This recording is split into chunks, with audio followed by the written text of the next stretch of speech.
these false promises, and then nothing gets done because, well, there never really was an intention to get anything done. The only thing Gavin Newsom is interested in is getting reelected. And then on the flip side, you've got these incompetent DEI hires that stood forgot to fucking fix the camera. Who think they're smart because they've got the academic credentials, but really there's not really much going on behind the eyeballs. Right. Left-wing governments are filled with these doorknobs. I mean, just take a look at what's going on behind the scenes in Chicago's government under Brandon Johnson.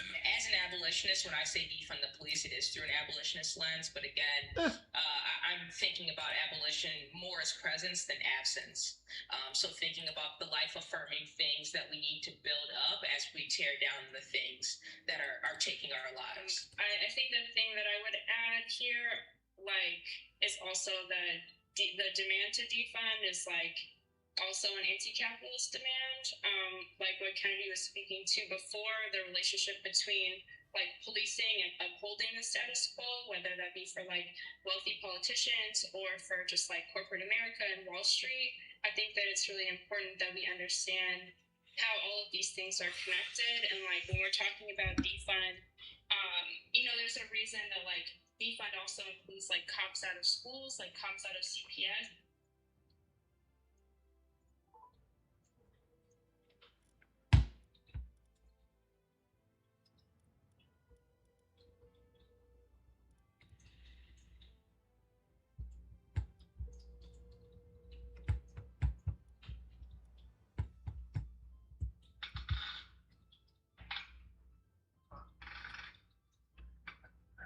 Hey, did you end up going anywhere else?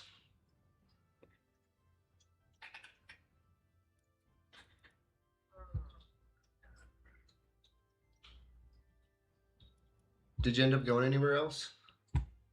Like a different server? It's not just cops within the CPD that are focused on within the Chicago Police Department, but policing as an act and as an institution. I agree 100% both of those views. I also think some folks literally do mean eliminate the police department, and they are operating from a position of trauma where they see the police as a existential threat to themselves and to their communities. So there are many flavors of defund, if you will. But also I think a lot of folks that have worked on these issues for years and decades have tried the reform route and have seen reforms pass and progress made then to be ignored in the future. When we see reform fail, what is the next step? Structural change. And I think defund also can mean structural change in a lot of folks' minds as they are considering how to more effectively create a safe and thriving community that they live in. A lot of buzzwords and nothing of actual significance or importance getting done. Just a bunch of talking in a Zoom call, a bunch of blah, blah, blah, regurgitating useless academic bullcrap while not actually truly saying anything. There's certainly nothing of merit. Just a bunch of Kamala Harris word salad. A bunch of 90 IQ useless bureaucrats attempting to justify their existence, their professional and academic existence. And so if you ever wondered why nothing gets done, well, again, it's the intersection between corrupt and incompetent bureaucrats. Anyways, that's pretty much what I got. Thanks for watching, and I'll see you on the next one. Oh, shit. Me. Quit. Yes. Discord. This. Am I in it now? Am I in it now? Test, test. Oh, I gotta turn the fucking headset on. Power on. Battery level is 100% connected. Hello?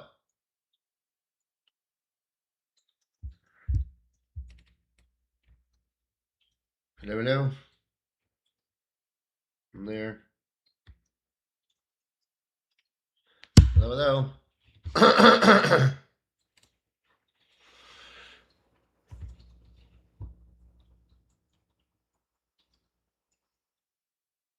Oh, fucking shit.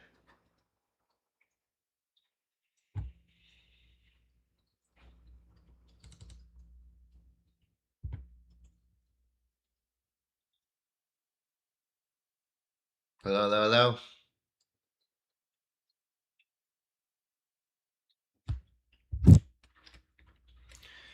Can you hear me?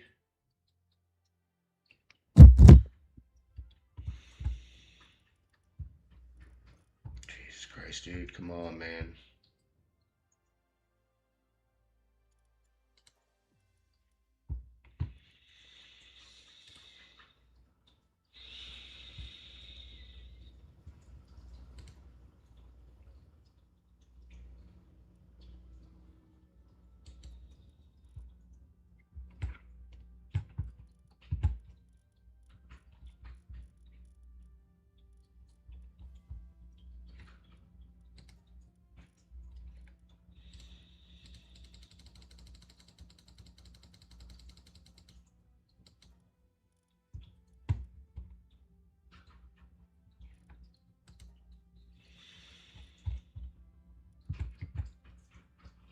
Oh shit. Hello. What's up? What? Discord not working? What? Discord? Yes.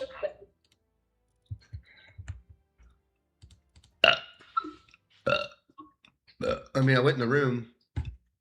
Yeah, no, I saw, but it wasn't getting input from either of us. So I don't know.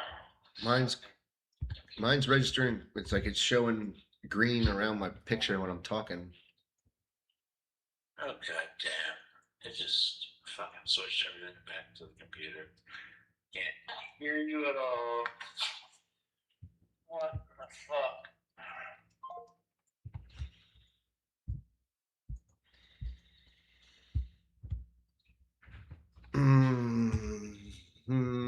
Test. Hello? There it is. I hear you loud and clear. Can you hear me now? Loud and clear. I don't know what the fuck is Can you hear me? I can hear you. You can't hear me? No, I can hear you. I was gonna say I hear you loud and clear. Like when you called me, it put the call through the fucking computer and Oh. killed my phone. Oh. And then vice versa. And then when I logged in here, it wasn't getting input from either one of them. So weird. Yeah, everything's from the phones. Yeah, because everything wants to be connected to each other and not know when it needs to be separate. So yeah, anyway. Yeah, I can't log in. And it's frustrating. I didn't log in anywhere else. Because it's starting to feel to me like if we want to play this with regularity, we got to join an official server. Yeah, and then but it's like they all end in January. I think they all end at the beginning of the year. Yeah, they roll over, and not only that, but they're all PvP, and I don't want to fuck around with that. It's like our only option is to try to find a community server where we can actually maybe communicate with the person that's running it and be like, hey, you're not going to fucking just close this out of nowhere, are you? Well, and that's kind of where I am with it too, because like I actually like yesterday when I logged out, I was like, okay, I'm kind of cool with this because I'm still not to the level I was, but like my base is cleaner, everything's cooler. Like it's gonna take a couple more days, but I'll be where I was again. Yeah. Doesn't take a whole lot of time really when you know what you're doing. Like I've learned more every time. Yeah, like I don't was. wanna do it. Yeah, I don't want to do it every fucking week. Yeah, I want to like yeah. It's like if it's an official server and I got to do it at the end of every year, that's a different story. But it's like I'd rather play in a community where I can play with other people, but not everybody fighting each other. We can just interact with other people and know that the server's not going to be shut the fuck down. I mean, that's all we can do is make our own, I guess, and then maybe people would join our server. You want to make our own server? Hello? Hello? Oh my god.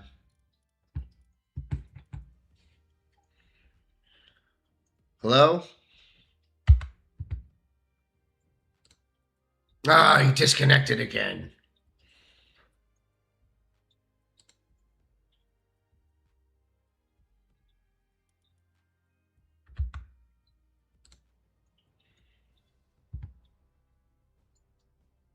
I can never find the invite button.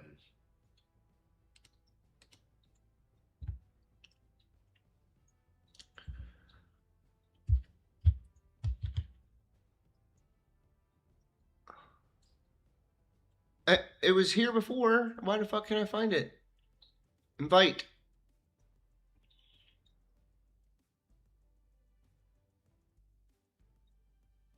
How the fuck do I invite? Oh my gosh. I don't know how to invite. I knew yesterday.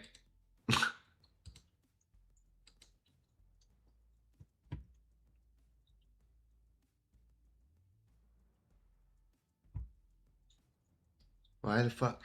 It should be like right here.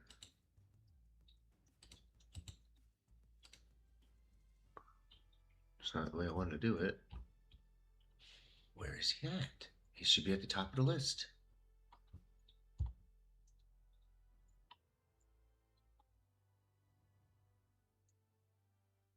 What the fuck is this? Can you hear me now? Yeah. I was like, I can't even remember. I can't fucking even remember how to fucking invite people. I'm like, what the fuck? Well, no, the whole thing, Discord completely locked up and crashed on me. So I had to do a hard reboot of it. Not my whole computer, thankfully, but So what I was saying was the only thing I can think is I guess we just have to make our own open community server that allows other people to join. And that's the only way we'll have other people to play with us that's, you know, not PvP. yeah, I don't even know how to do that. The thing I had thought of originally was just like having a private server and leaving it running on my fucking Steam Deck. So it was always open. But I don't even know how that would work. Because you gotta pay. I don't think it's that much, but you gotta pay to host a server. So that's why they disappear. I think I want to say it's like $10 a month, but if that's the case, like you said, find a server and be like, hey, I'll give you $10 a month as long as you don't close the fucking thing down.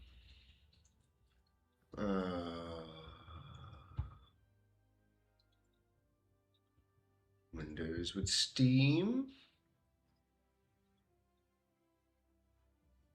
It's not saying anything But so far about money.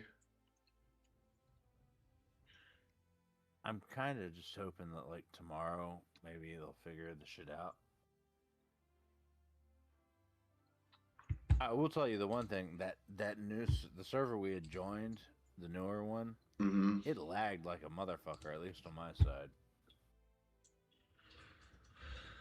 Copy default settings.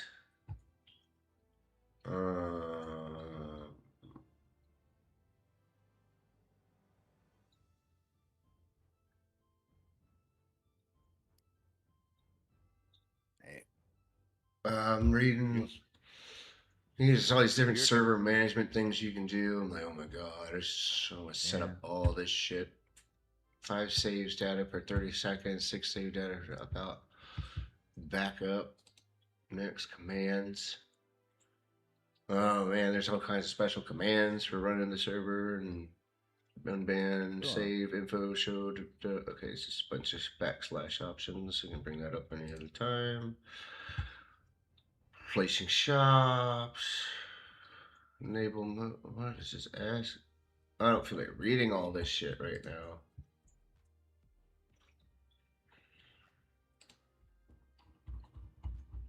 Well, just go with the defaults then. It says how to set up a server is what I clicked on, and it's just like all this stuff. I'm like, oh my gosh, how about we just start? I should just be able to click start new server, boom, and then new server is fucking there. Yeah, but they allow you to do all kinds of shit. Like I want to say that server we were playing in, the more recent one, like things weighed less. It sure as shit seemed like it because I was carrying around Yeah. a bunch. Yeah, it seemed like it was on easy mode or something. Yeah, there was a little difference to it. I can't remember. Yeah. like I would go in and I would fucking like by the time we right before the other server died, like I had a ring that gave me 3 times as much storage space. And Oh in the man. new one, I was carrying around way more than that. Like I'd go into a fucking dungeon and I Mhm. would just destroy fucking ore nodes and fucking coal and fucking what's the other one Sulfur, that you need? coal. Sulfur. Yeah, I destroy those and I'd have less than a third of my fucking weight taken out. And you had like the refined pick and axe and shit too at one point. Well, that was in The first one. in the first server. Like I was the first server. The thing that fucked me up and pissed me off, and I told Tom, my mechanic tonight, about it. I was like, I had the semi-auto rifle, and I had a bunch of ammo for it, and I never even fucking fired it once because the night that I got it all, I was wandering around exploring, like getting smaller shit, and if I had fucking fired at it with that gun, it would have one shot killed it. Okay, I just did some research real quick. Okay, I'm sorry, I didn't mean to cut you off. I just got excited. Um. Oh. It says most standard official servers in Palworld are default PVE. Key details about official PVE servers. Okay, let me see. How can I tell it's PVE before I enter it?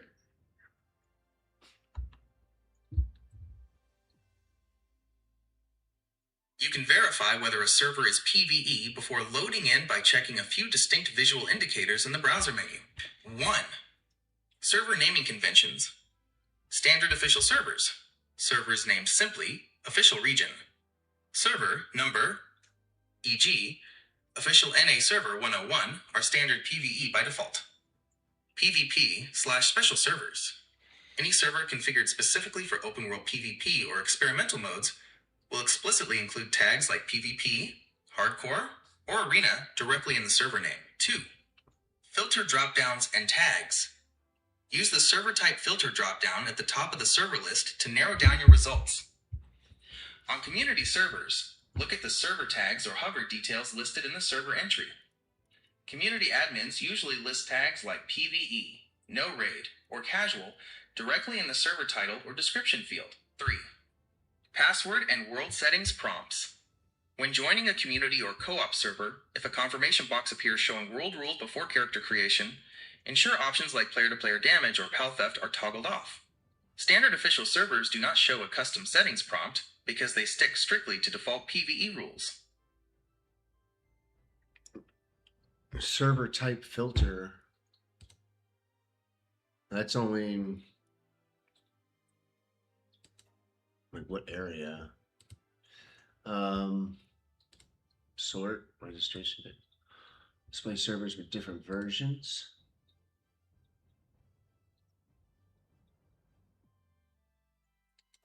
Okay, it says display servers with different versions. I don't know what that means. I'm just clicking it on and off. Doesn't seem to be doing much. Changing the pings. I guess we just try to pick one. I don't know. I guess just try to find one that's not overpopulated with low ping and just join it and see what happens. I guess. I mean, they all reset in January. Am I not talking to anyone again? God damn it.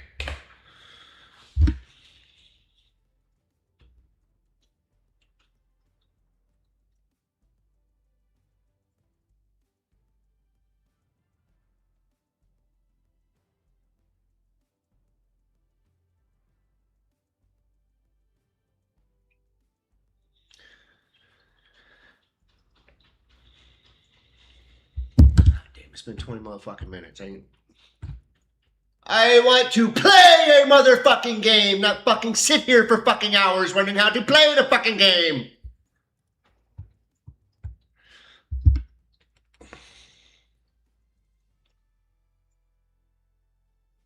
I want to play a game, not sit here for hours figuring out how I am going to play a game.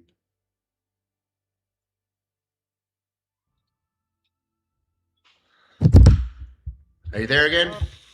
So Discord crashed on me again, like a hard crash. That's fun. Anyway, what were you saying?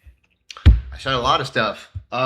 Basically from all the search, I was trying to like figure out how to filter it differently, but it was saying somehow it would like specifically say that this is a PV. If it's a PvP server, it will specifically tell you it's a PvP server. If not, it's automatically all set to PvE. So I didn't know if you wanted to just find an official server that's not really crowded. Yeah, I'll try that if that's what you want to try. I didn't know. This will probably be my last try if it fucks up again. But yeah, I guess best bet is to find one. I enjoy it. To their credit, I actually really enjoy the game. So Yeah. I guess it looks like slightly crowded is going to be our best bet because everything's either crowded or full. Yeah, and something with a lower ping, if at all. The next wipe for this season server is planned for 9/1. Remember is that the official servers do wipes. That's what I've been saying. I literally just said like this one says 9/1. The most of them say January. Well, that's what I was saying before. I think Discord crashed again. But can you still hear me? Mm-hmm. Yeah. Yeah, Discord's fucking up. But yeah, I don't know what all they wipe when they.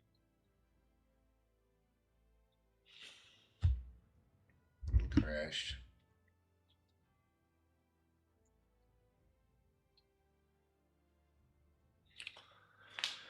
Oh my god. Okay, Google. Do you know any community servers? Do you know any community servers on Palworld right now where the person who's hosting it doesn't intend on fucking closing it or anything like that? Someone who's consistently keeping it open, that's not locked out, that I can just join?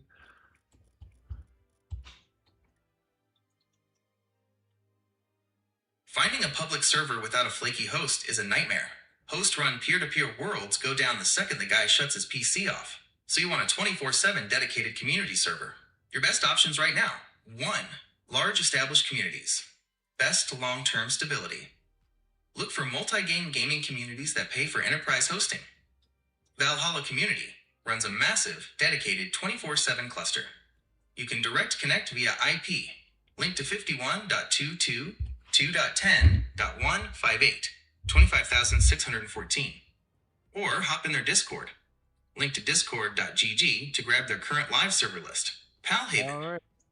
Dedicated enterprise hosted servers.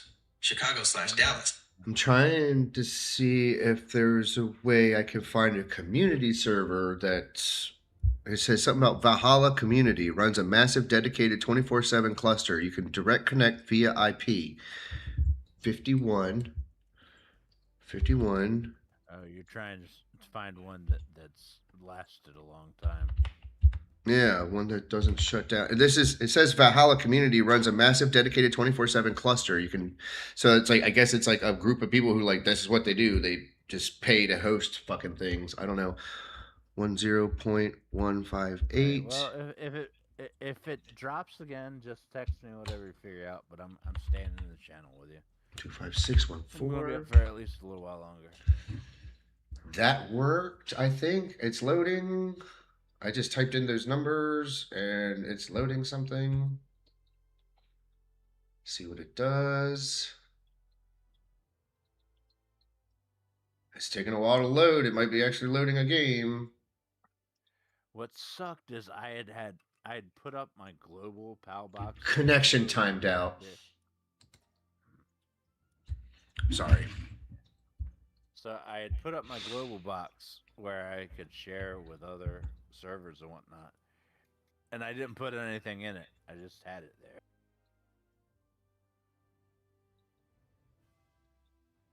Had what there? My global PAL box where you can transfer PALs between servers Oh. or whatever it sounds like. Yeah. So you actually My like transfer your shit base around. My base was fucking good, and I had like 3 or 4 4-star guys. I had like 4 fucking predator cores. Do you know what those are? What? Predator cores, where like if you're wandering around, you'll find like a huge version of a PAL that's like cloaked in red, and you can't really like capture them. You kill them, so you get the predator core from them, and then you can make those fucking potions that give you stat boosts, like permanent. Oh. Okay. This thing says I tried the Valhalla thing and that didn't work. It says PAL Haven.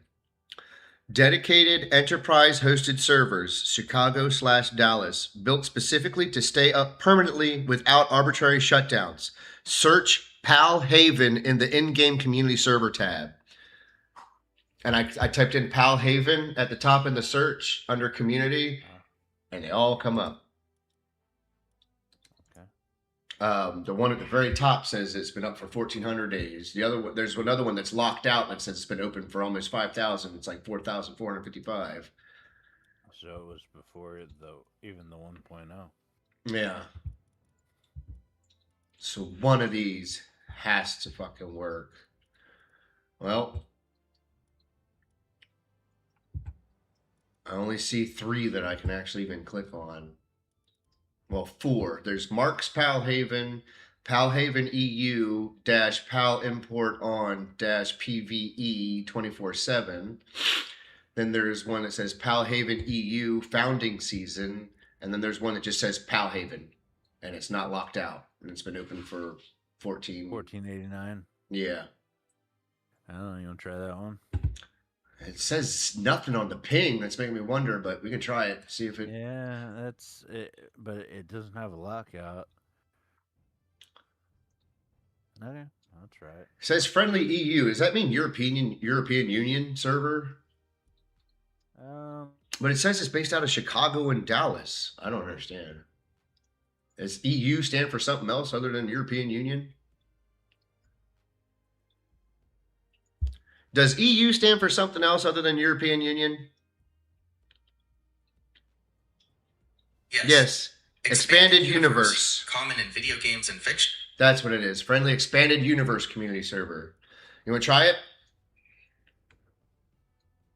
I'm clicking yes. I don't know if you got disconnected again.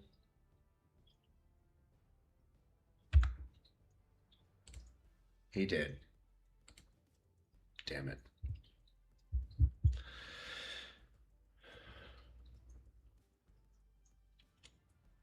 It works.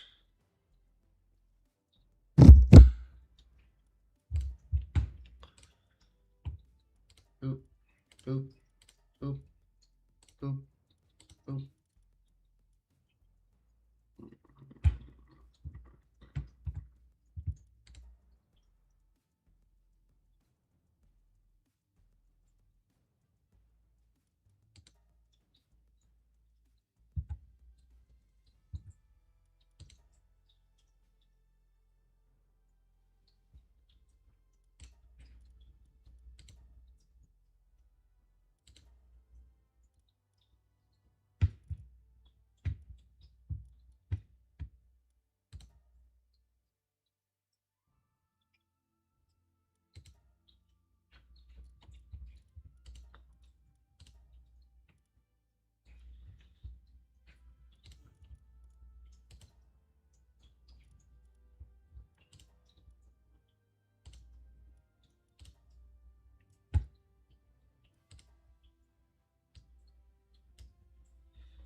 This thing fucking crashing is starting to piss me off.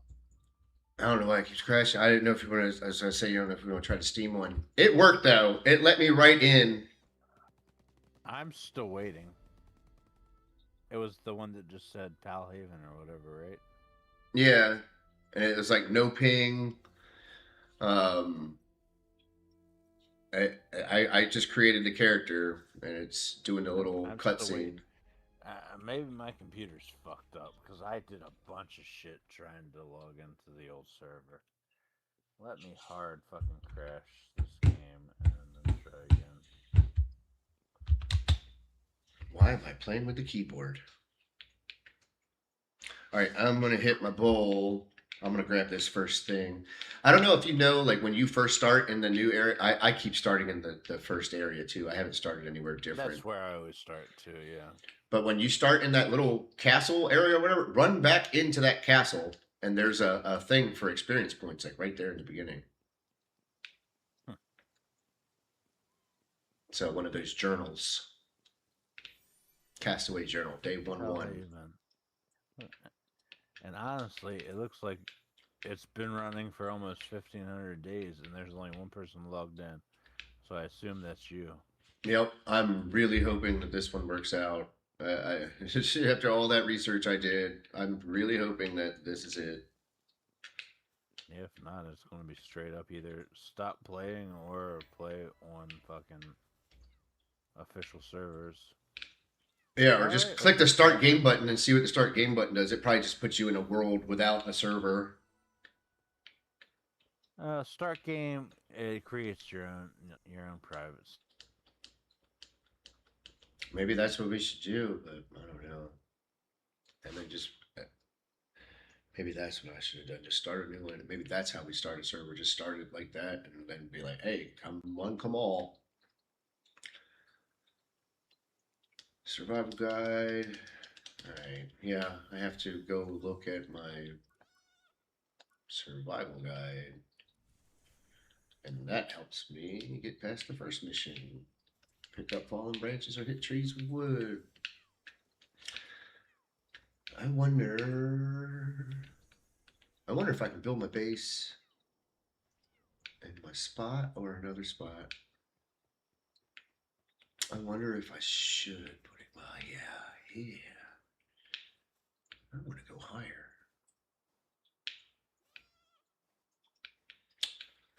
Are you in yet?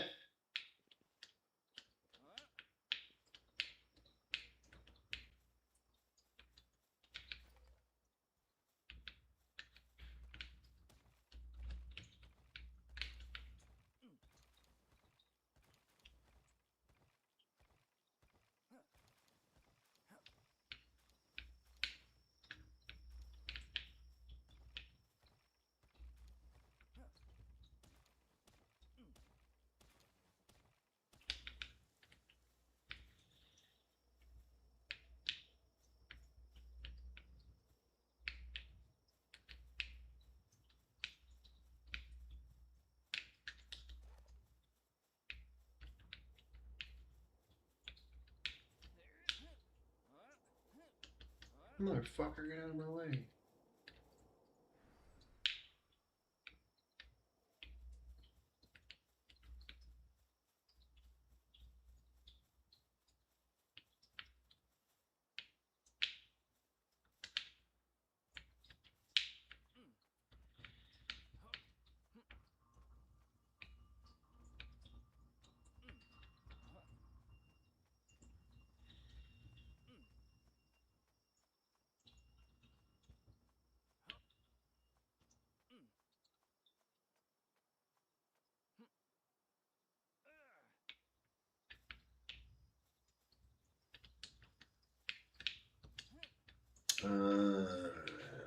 Want to put it where? Put it before. I want to put it where? Somewhere else.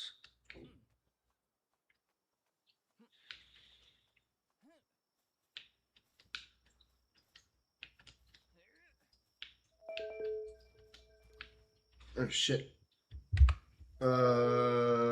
Steam, start talking. All right. Does that work? Can you hear me? I can hear you. Okay. Awesome. I don't know what the fuck is going on. My phone won't work. Fucking Discord won't work. But yeah, I'm in the server. If it is the same server, I just got the first waypoint. All right.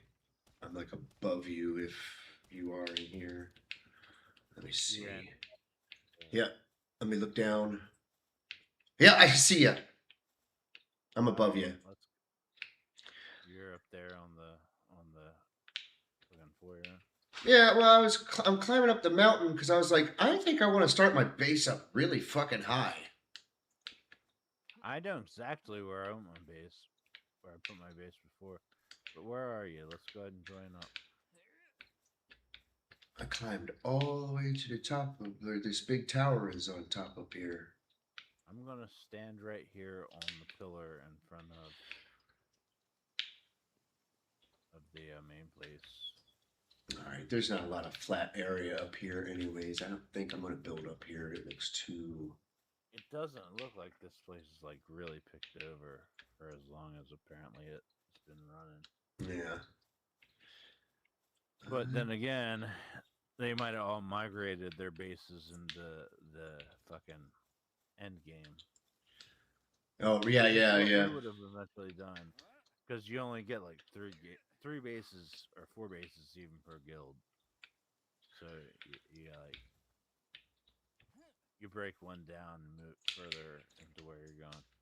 Oh, the wall! Oh, man, whatever. I was like trying to grab the wall and I ended up just falling really far.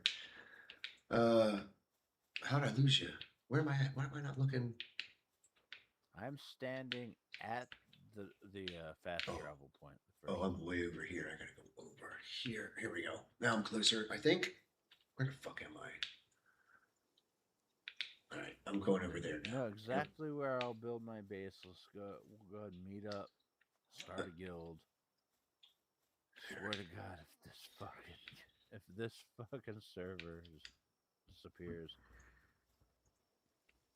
and I'm not gonna be able to play for too goddamn much longer. But okay, let's see here. I held it down. What the hell happened? Nope, it happened. Okay, join guild. We're together. Unnamed guild. Unnamed guild. I didn't name any of the other ones either. Let's see here. So what's talk to? Okay, I gotta talk to this bitch over here. And then you gotta look at your guide that she gives you. Yep. Gotta do all the basic ass shit. Yet again. And it's funny because I told Tom, my mechanic, earlier today, I was like, you know what? I went through it a lot quicker this time. It took me like half the time. Okay, I guess maybe I'll just do here like I did before and just build here. That's where you want to go. I'm going to go right in front of that first dungeon.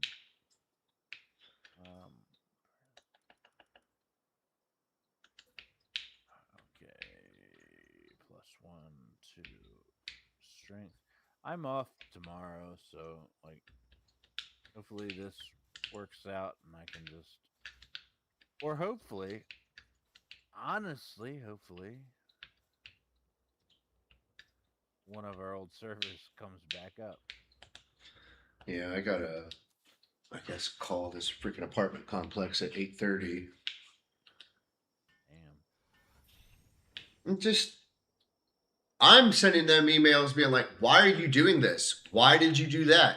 Why are you making me do this? Why did you do that? You know what I mean? I'm like, you can't do this. This is illegal. You can't do that. You can't tell me to, you can't touch my property. You can't touch my mail. Why are you doing this? Why didn't the pest control, why didn't you tell me that the pest control people couldn't get in my apartment? So you told me that you did pest control, but you actually didn't do pest control? Like, what the fuck? And then they sent me a fucking letter on the front of my door that says, notice of lease violation.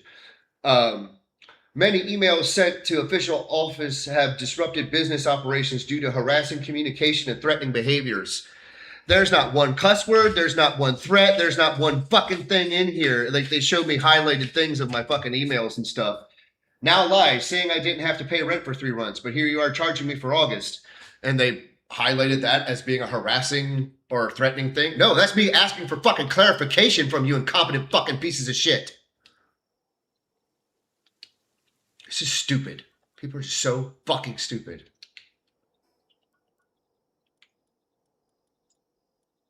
Back here punching trees again. Wooden structure, repair bench, wooden chest, campfire, PAL sphere, PAL box. Now, deconstruction mode, because I don't want to put that there.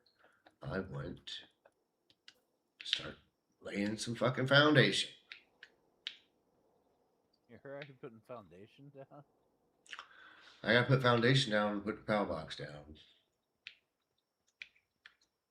Well, I mean, don't have to, but I like to. Yeah, I was about to say, you don't have to.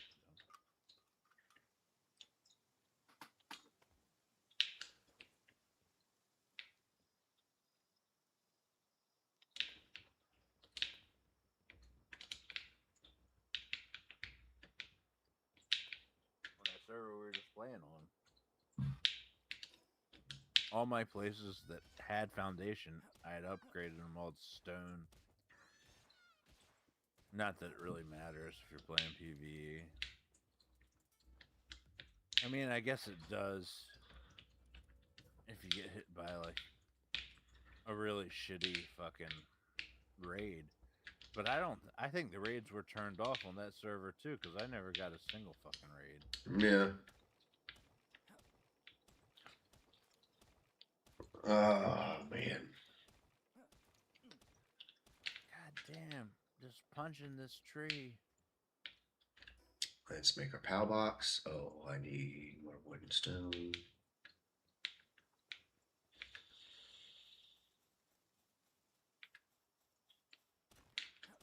Oh, I finally punched. I'm not gonna do a whole bunch of building. I'm just gonna like make the things we need so we can just start doing some sort of adventuring. Well, that's what I'm gonna do too. I'm gonna build my own base right over here. I know exactly where I want it. It's where I put it last time. I have enough for the workbench. Yes, I do.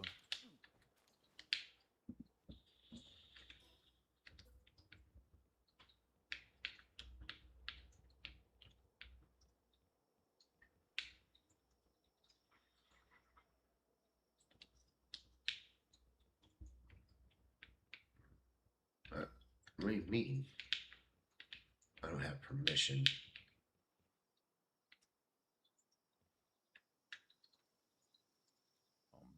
Build me a club. It says I do not have permission to place or remove structures. You're the guild master, aren't you? I don't know. I'm the guild master somehow. Alright, give me a second. Well, Guild set. Should be able to create things regardless, though. Select rank position, approve player requests. Can't we make her both of us guild master? Somehow I was the guild master even though you started the guild. Try now. Submaster. And now you're the submaster. You do not have permission to place or remove structures. I can't even make my PAL box. It still didn't? Alright, let's see. Go back to guild. Guild settings.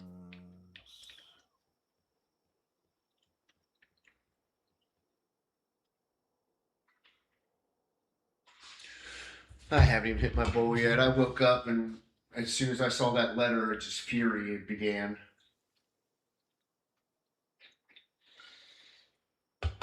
So I walk outside, walk the dog, and hit my bowl. These pieces of shit fucked my whole fucking day up already.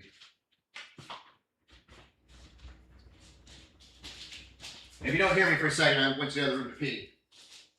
I think I fixed it, but yeah.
floor in the bathroom, laying on the floor.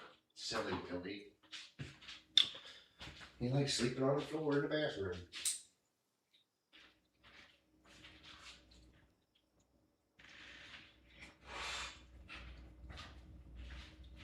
I need to get a new one of these things. I need to go back to that smoke shop and go. I buy like 5 or 6 more of these things. Little glass, little things. Yes, it made me build it that time. Let me build it that time. Okay, yeah. So what am I now? Level 3, brother. Okay. I just need a little bit more stone. Okay. I need to make our workbench. I knew I was doing the wrong fucking thing. Alright, let's see here. Sucks I can't. I'm going to put my workbench right next to the PAL box, but you can't put anything next to the PAL box. That's the way I've always done it. So is what it is. I'm going to set it up here.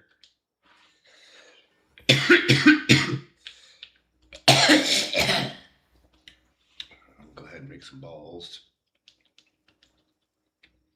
Oh, I'm going to turn my AC on. It's like 75 degrees in here.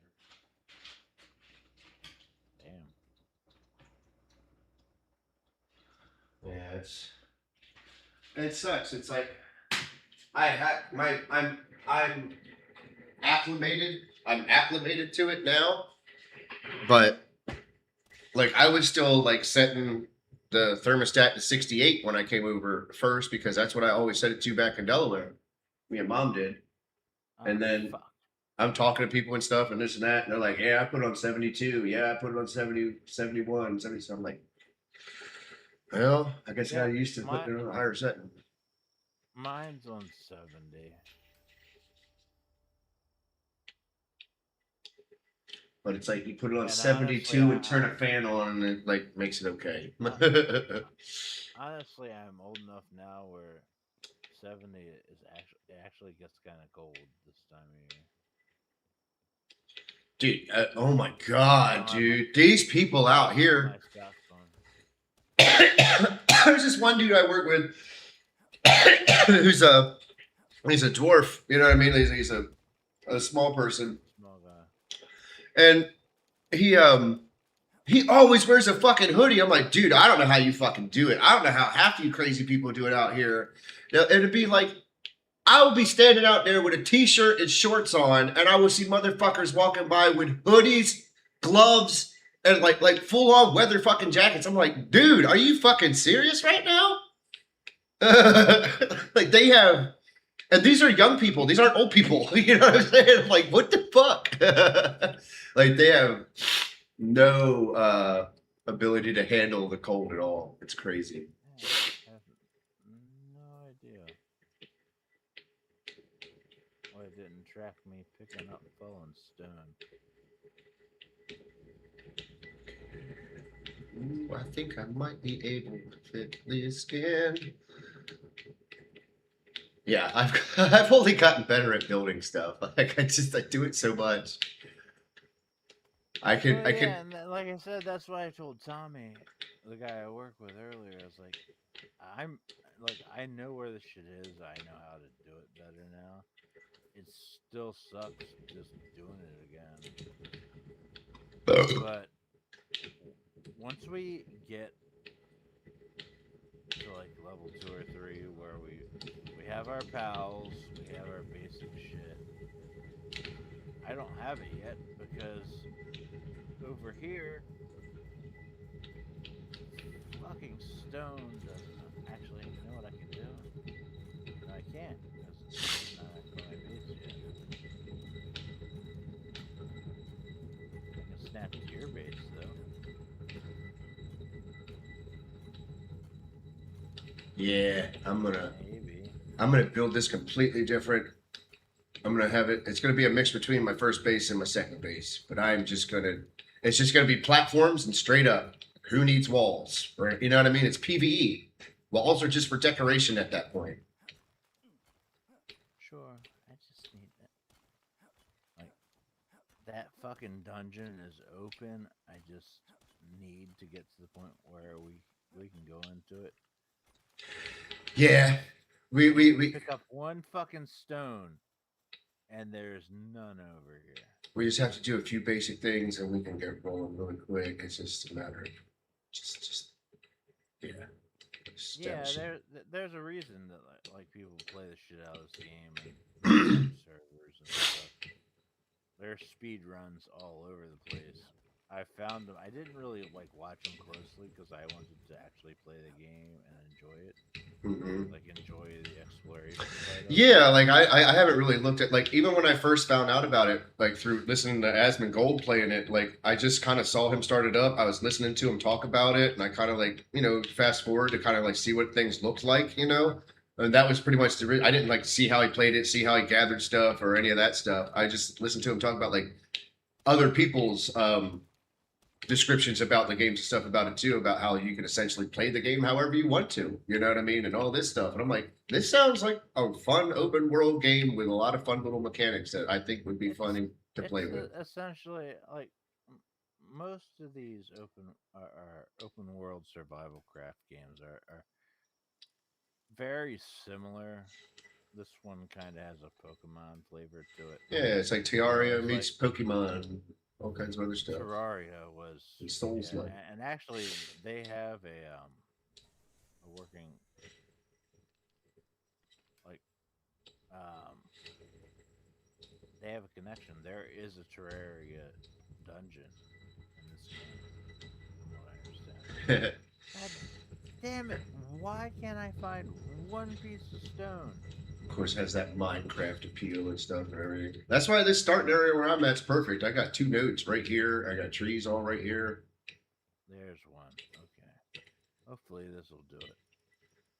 All right. That's all I needed. I just needed the next part of my goddamn quest line. Oh, give me another piece of wood so I can put that before the tree grows back.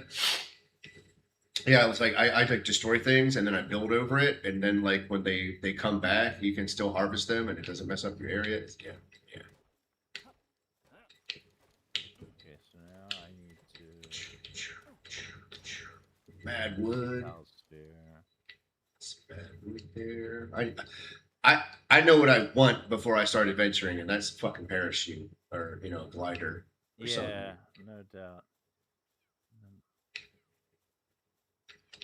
Oh yeah, duh, that's what I was gonna do. Let's get some stuff here too. I had that going real fast, quick too. I had the farm set up quick. I had the lumber yard set up quick. I had the stone yard set. I had all that shit set up quick. That second time I started playing, I figured out how to utilize it better and just harvest from it better. And it's like, oh duh, just fucking hit it with the axe. All right. I'm level 4 now, so I'm Me too. almost a quarter of the way where it was. It'll slow down. Yeah. Quickly. Yeah. Acquire. But that means I should have more stuff I need to and can build now. Workbench, repair bench. I'll put the repair bench next to the workbench.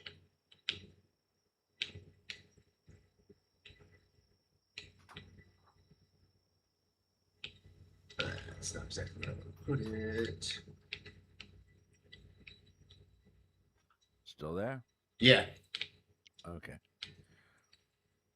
I'm putting stuff in weird places right now, but it'll all make sense later. Oh my god. Like you got a bunch of echo in you now. Yeah, you do Right, too. yeah. That's weird. I didn't change any settings. Are you still there? No, I can you hear me? Yeah, like you said, it's really, really echoey now, though. I don't know why that happened. God damn it. These lamb balls. I'm gonna catch you, bitches.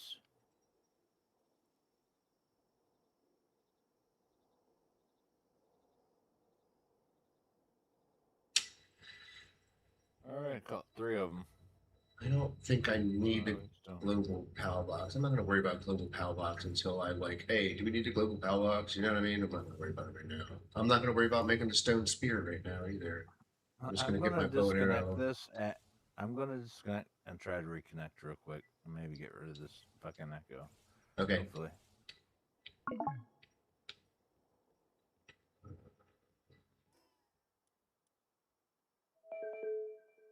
Oh yeah. Ooh. It's a little bit better. Yep. Okay. No. I think something's happened. Hello? Can you hear me? Yeah, I think something's happening because I just I heard you fine, but then I opened up the thing. Hold on, let me try this. Are you still there? Yep. Okay. Somehow we had Better. two Steam chats Two of 'em opened at the open. same Okay. time or something. That'll do it. I hit accept to answer your call again, and all of a sudden it doubled up again. I was like, wait a minute, I was already talking to him. Why'd I click accept?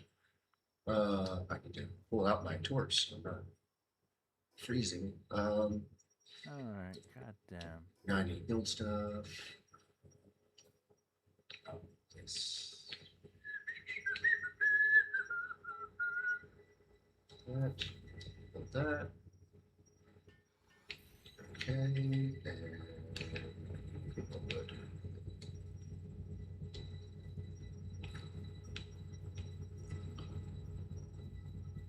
Missing the wood. If I see that fucker sleeping. Oh, he's not asleep.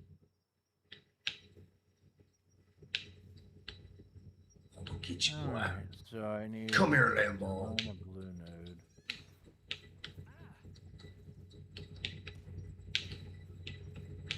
So you're ahead of me because you've already set your bell box and everything. And I just called a Lambo. Yeah, I was catching shit so quick. Oh my god, I was killing it that second time through. This I will time. say this: there, so far, it seems like much less lag than the other server.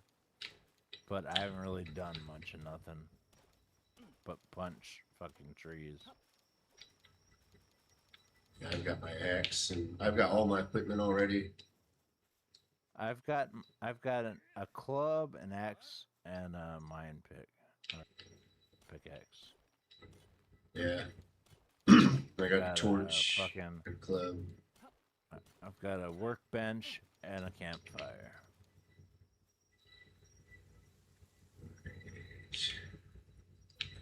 Campfire. Get him up. Let's get up there. Get him up there. First campfire next to the food trough. So what I'm thinking is we get the basic parts done and then we just go through this fucking.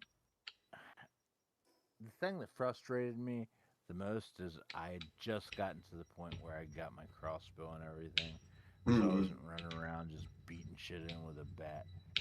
But yeah, I had my triple shot arrow. You already do? I had it, like I said, that second run. So my thought process is we, because I'm not going to be up for too damn much longer. We get to the point where both of our bases are okay. We can fucking go in and do this dungeon, and it shouldn't be too goddamn hard with the two of us. Yeah, I mean, and then that'll give us a little bit of a head start. I gotta eat this lamb chop. All right. I'm right next to the fire. Why am I playing still? Okay, let's see. What else do we need to build? Oh, the beds and stuff. I had like 3 of my major fucking. I had them 4-starred because I got the condenser in, and I just started fucking catching shit tons of them and condensing them down. There's one so, upgrade. My Dire Howl was 4 stars. My Nightwing was 4 stars. I had a couple of the elk guys, the big fucking buck deer guys. Uh-huh. I had that guy as 4 stars with a saddle. So, like, I had 2 land guys I could ride around real fast. I had a flying one I could ride around real fast, and I had like 1 or 2 of the daydream guys that are always out. So, essentially, even running around by yourself, you could have like 3 yourself. I've caught several of those. They've never done that with me. Like, there must be something you're clicking to make them be out all the time or something, or I'm not doing something right, or I'm doing something different or something. I didn't do anything with it. It just stays out.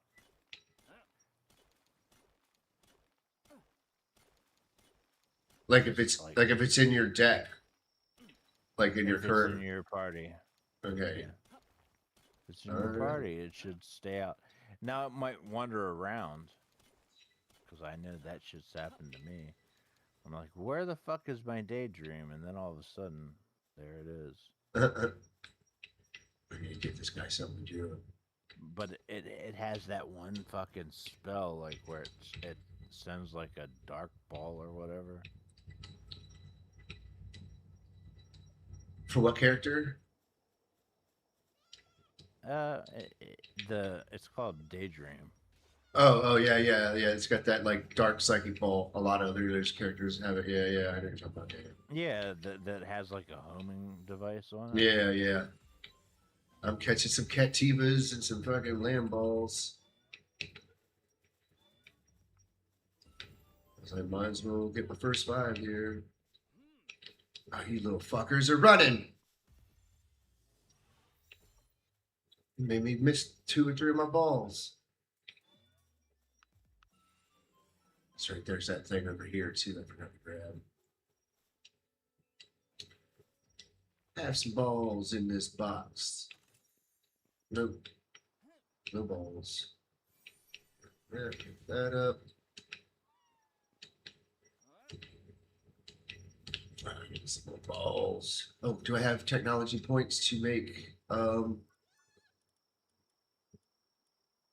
yes, I do. Normal parachute, yes. Ranch, yes. Berry plantation, yes. It's like I don't get all the quirky decorative stuff. I just focus all of my points on the shit that I need or might need. Yeah, I'm same way. I think I kept coming down here to get wood, and I kept forgetting and started grabbing other things instead. It's wood because I have to build a roof so I can make the shoddy bed. Do you have to do that? Yeah, I got to build the shoddy bed to upgrade my outbox, my base again. Yeah. Foundations.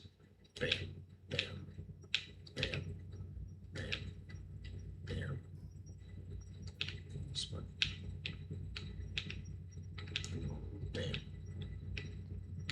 How the fuck? Did I get ahead or something, or? I don't fucking know. Alright. Fuck it. I need more stone. How do I always Oh, no! need more fucking stone?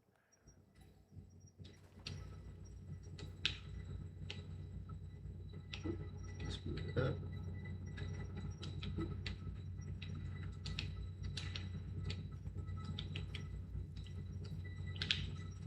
Boop. I can't. That's not what I'm looking for. But I will take it.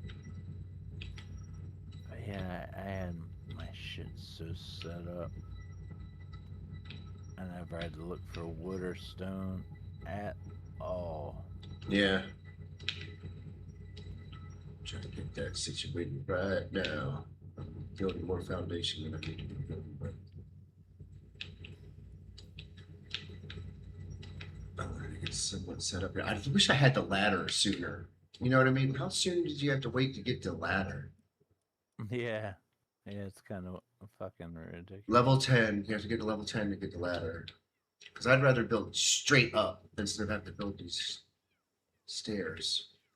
So I'm going to build it high as fuck. Yeah, that's what I do.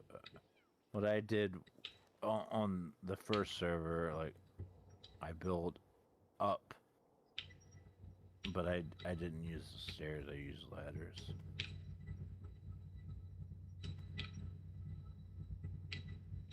We'll just do this first one, 2 stories, I guess.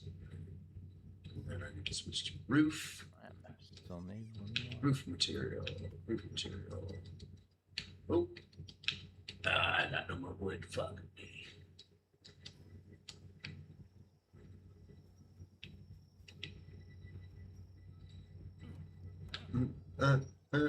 Where you at? You're way down there. Nah, I'm still right here. The thing that sucks about, like, this is a really good area, but I got...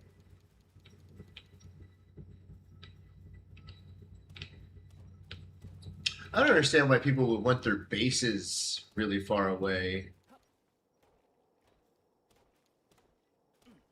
Well, I mean- once you get to a higher end there's- of play, you're going to want your base somewhere else. There's fast point But- movements everywhere. But oh my god, I never told you.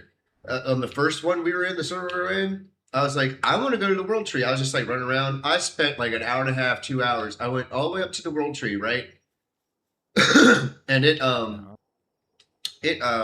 it's got like a force field around it. And I'm like, okay, well, maybe it's just all around it. You know what I mean? I was just like, I'm going to map it out. You know what I mean? I'm going to see how big the map is and go all the way around this World Tree. You can't. I'm like, man, why isn't it turning? It doesn't seem to be turning. And it's just like all of a sudden I'm like realizing I'm just going around the whole border of the map.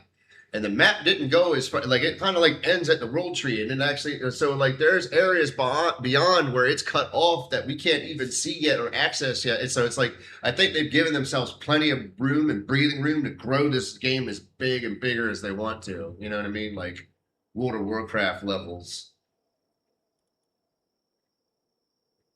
Like I really think they've got like big ambitions for this. Okay, so I can't build a PAL box over here because apparently we need to upgrade more. So I'm coming over to your base, I guess. Unless you want to come over here and run the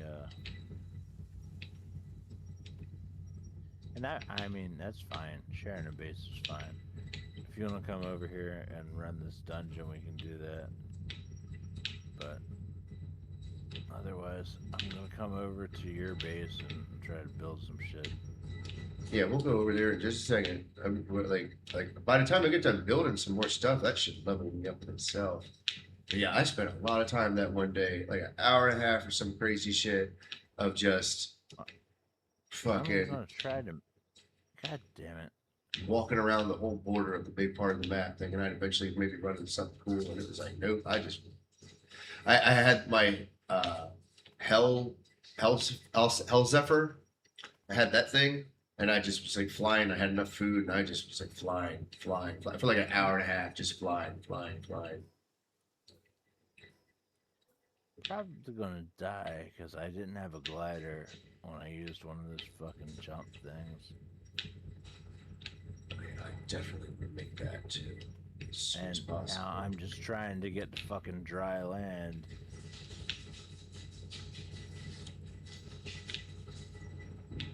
Ooh, that fit there. Perfect. Can I do this? Yes, I can. Perfect. We got a good little hut, little start. All right. That is not bad at all. I love how the roof actually creates shade. Actually, all right. Damn it! I'm gonna die just trying to swim around here. Ugh. Not that I got a whole lot, but I got some gold and some other shit. Some wood and some stone. This fucking ridiculous.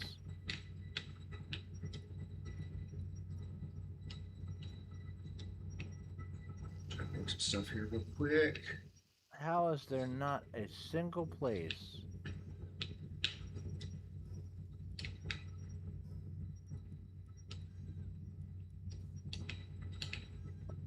Oh my god, I almost fucking made it. One fucking click. Oh no. And you drown. Is it gonna I'm about to drown. It's gotta respond. I'm about to drown. I was one click away from getting up to where I would not drown. Have you made a PAL box yet? I'm drowning now.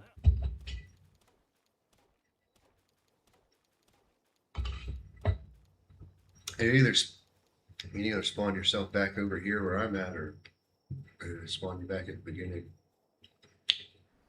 Well, the thing of it was, I just fucking let myself die, but it's not a big deal. I'm level 4. I'm just gonna spawn back over where you are, because I didn't have PAL box over there like before. Fucking go back and forth. It didn't spawn me where you are either. Close enough.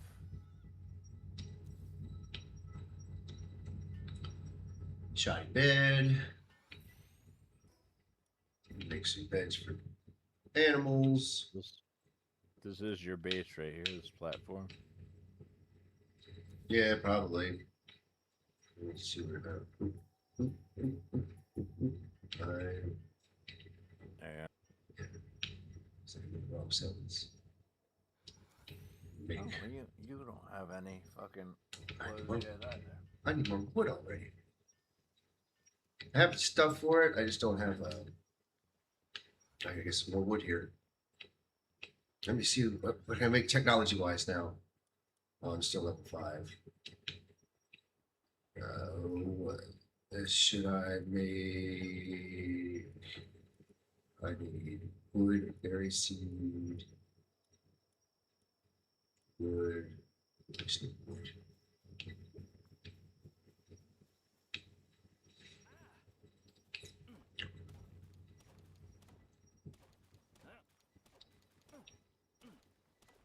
You should. I had a bunch of cotton. It's all in the fucking water, dead now. If you see any of those cats, fucking kill them cats. They drop berries sometimes. Berry seeds. Well, you shouldn't have to worry about them once you got. I need the seeds to start making a berry farm. For you. So you got one lamb ball in here, right? Yeah, and I need the berries so I can start making the berry farm. Oh yeah, I'm gonna do that. Disappeared.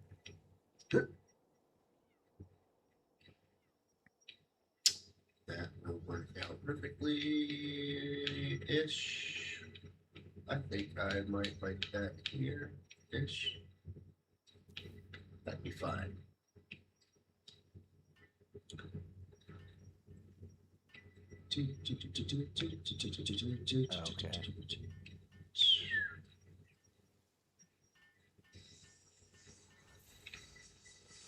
And I need to deploy more people, more pals out.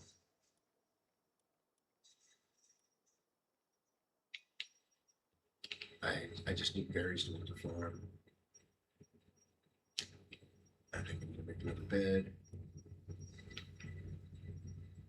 Is that what your next Bed for the animals. your here. next checkpoint is for your achievement? Just want to make sure I have all the right stuff for all the guys too. For the amount of pets I'm gonna have, pals, whatever. Yep, upgrade. Come on, upgrade. Upgrade. There you go. I had 2 upgrades There you here. go. Palgear workbench, berry plantation. Behind me, of course. Root, get you out. So now I Wait, might be able to start mine over there. The max number of bases is still 1, so no, I cannot. This is our base. We use it together. Yeah, it's gonna be massive once we're done too. Okay. What can I build now? That's right. Tech. Can I go more? Nope, still same level. So I need to make my shield and my bow and arrow. God damn it! I keep not having enough fucking wood. Oh, I might have I to. had wood. Have to Or I rip. drowned. Have to repair. Oh, how did I fall back down? Repair. Oh, Repair. Yes. Yeah, it's on top there. The repair bench. yeah, I was like, oh, why the fuck? There's a fucking workbench over here. I just kind of put it out of the way. Fortunately, the repair bench doesn't need to be used very often, really. Man, I'm just like, keep it out of the way until I make more space for everything. So once again, like this server's rules are different because the other 2 servers we played on, you could have 2 bases.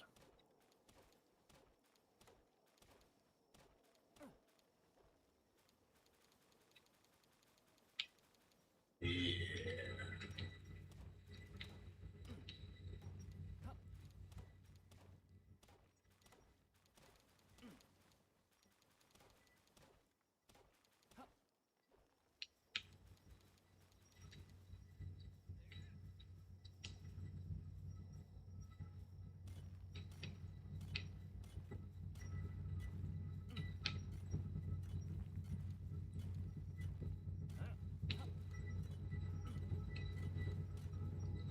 I have 2 Kativas in my party. You want me to put at least one of them in the base?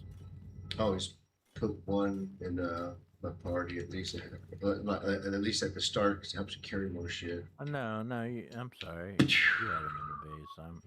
I'm looking backwards. Do you want me to put one of my lamb balls in the base? You can put whatever you want. I have space for a couple more things. Did I put get? one in there? Did I like not get more wood? Yeah, I did. Okay, so why is there no? Oh, I gotta. Because there's nothing in the If you want, box. if you want, I can just go out and fucking farm materials. I ain't got no problem on that. What else do I don't think I really make anything else. Do I? What was I getting wood for? Oh, my bow. I need to make my bow. I need to make my shield. I need to make arrows. There's the bow. Shield? Yeah. I've never had a shield. I had a Geiga shield on our first one. It goes common, mega, Geiga, or something like that.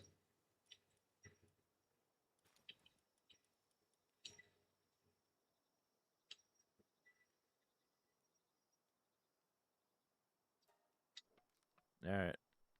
I'm chopping wood And arrows. as you do. I make my bow and my arrows. Get your bows. Get your swords. Get your bows. Get your arrows. Pantyhose. Bows, arrows, swords, pantyhose.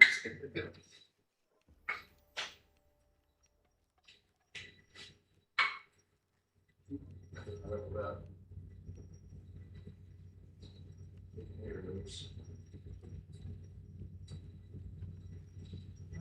At level 6.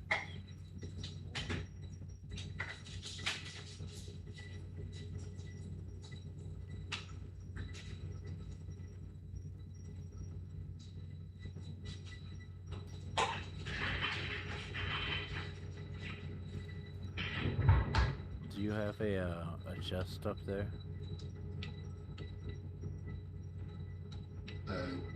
Chest. Yeah. There's two right here next to each other. Okay, I'm out here. I'm just mining and fucking cutting. What else do I need to make? I made. Cutting Okay. wood. Okay, I got my shield.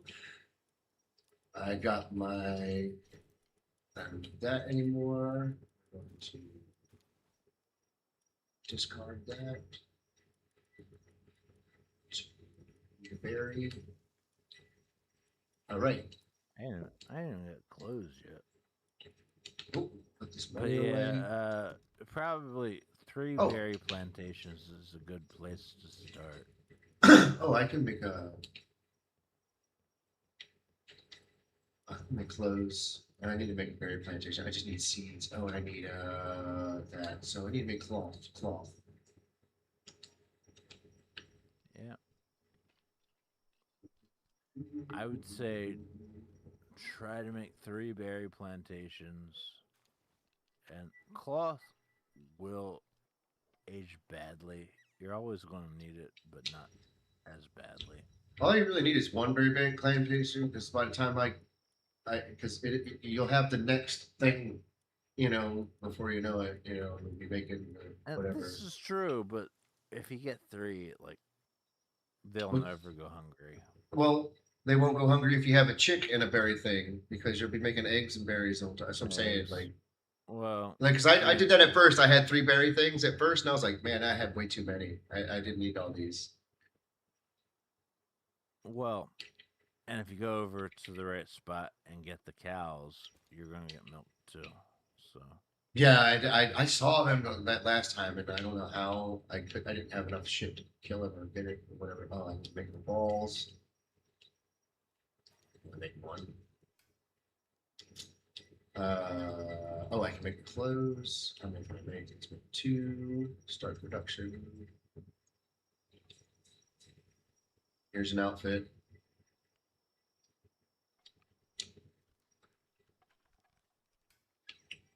Here, come over to this workbench and acquire the clothes from it. Right here. right there, okay. There you go. Alright, I got clothes. All right. And I got my bowler hat. Prepared I got everything. clothes. Got nothing falls. Now, what else was I gonna make? Oh yes, my glider. You need a glider? Yeah, I could definitely take one. I need a shield too. Glider. Glider. You grab that one. And then shield. Start production. Work. There's your shield.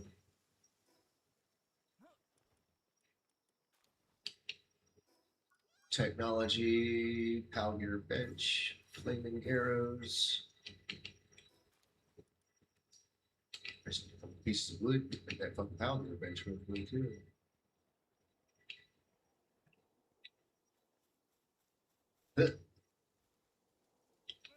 So yeah.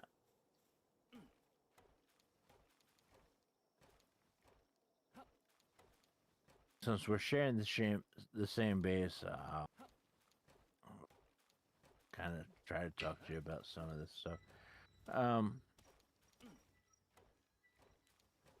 When you set the pals at the base, you kind of want a little bit of everything.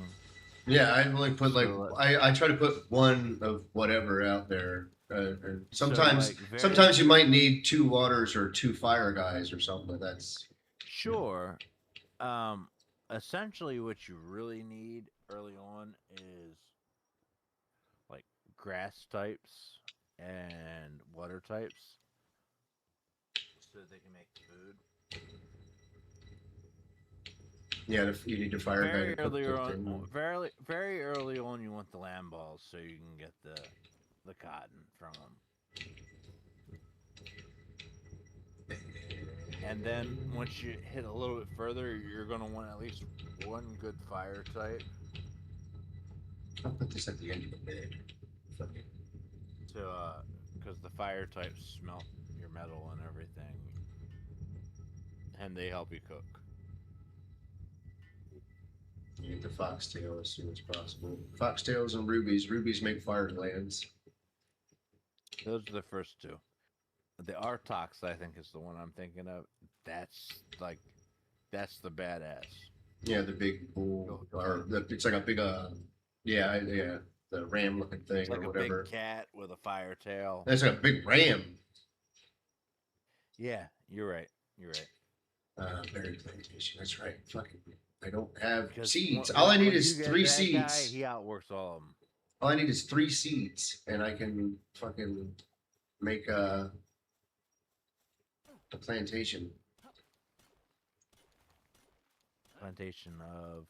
The berries. I can just set the berries down, and then we be out of here.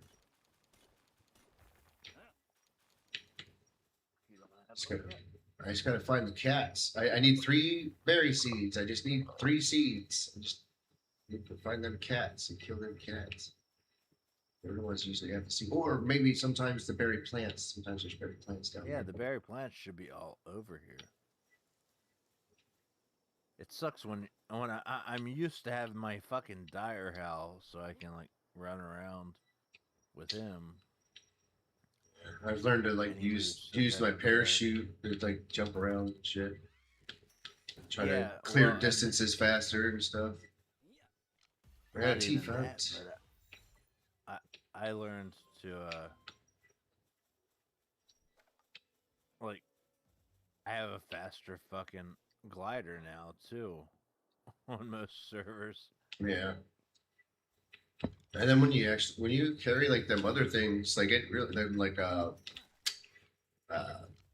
whatchamacallit looking things, the squid looking things, they really do help you fly like a lot further. Like they have like a float. Fuck it, I'm gonna kill all these bitches. I need berries. You do really need one of these fucking chickpeas, but I'm out of fucking. Yes, berry seeds. Berry seeds. One more. I'm out of orbs, so I'm just killing them for experience and meat. I don't give a fuck. Give me cotton, give me meat. I need paladin, palladium, or out the ass because I'm not catching all that I need to be catching because I don't have any balls.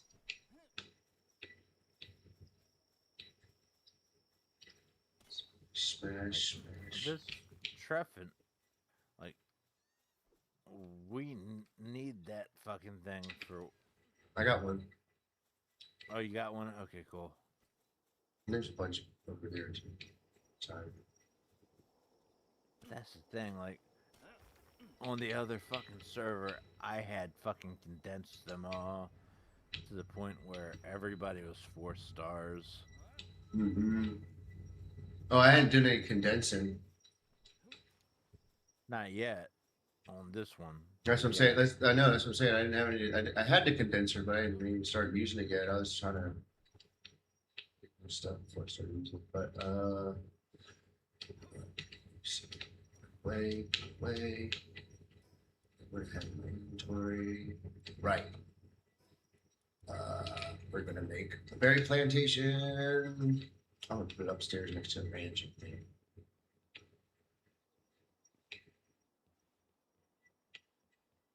We'll make this level our garden or something.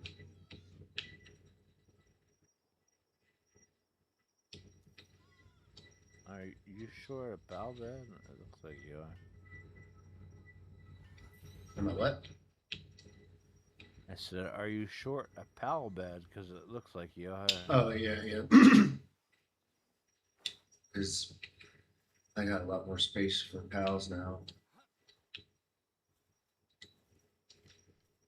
If you put that every guy out, yeah, I can use some more Yeah. wood. I don't know where you want them, so I'm not gonna place them. We just put Yeah. them all. Just put them all I next. get an Just idea put where them you next to put each them, other. so- They're over there in the corner. Just okay, fill I out. see where they are now. I see them now. I'm grabbing more wood right now. Never Okay. mind. I'm gonna put. Should I got the bed down. Should have a lumber yard pretty soon. Oh, I haven't used any of my stat points yet either. You haven't. Mm-hmm. Raise that attack. I just I'm just going to focus on attack and stamina and weight every once in a while.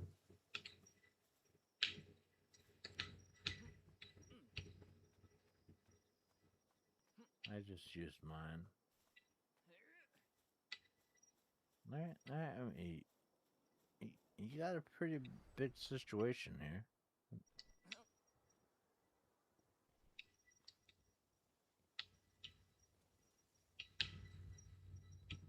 We just need some better fucking weapons and shit. He's got a bed over here. He's sleeping over there. We get a little bit better. We can actually we can probably go do that first fucking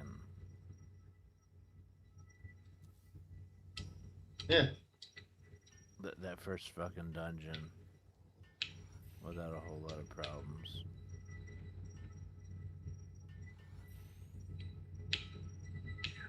By the time I walk over here, I'll be level 7. Nope, I can upgrade the base again. Alright, now let's put the T-Fonts out there, run around. I'll put, oh, fuck it. We have, well, I have a Tefont, a Lambell, and a Cativa in my party. My party is just 2 fucking Lambolts, so you can. I got nothing. I was just saying you can put whatever in the. Oh, I want to make more balls too. That's right.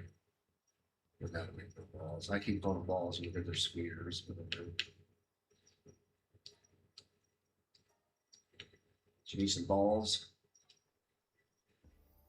Actually, I think I do. Yeah, I do. Hold on. Where is the fucking cooking source? There it is. Food trough. Just leveled up.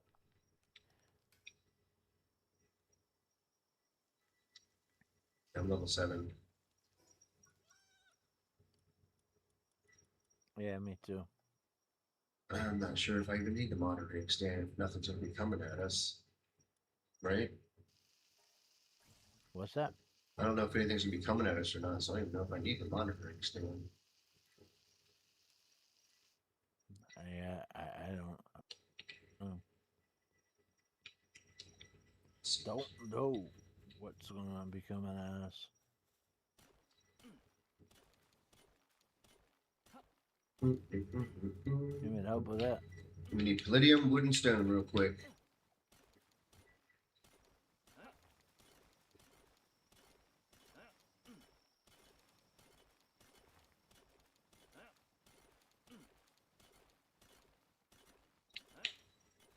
Right, get this up here. Alright, there you go. I can't run. Put it away. Oh, that stuff away. And what was I gonna make? Eggs should be in. Yeah, that. Palladium fragments. Palladium fragments. Need. Yeah, just need some palladium fragments. So I just gotta get some palladium fragments. That's just up here.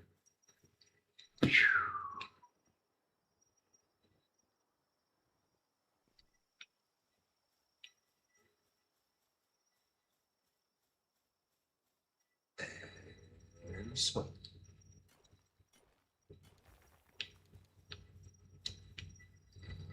Piece of wood. I saw another one over here. What's that? There it is. Palladium fragment.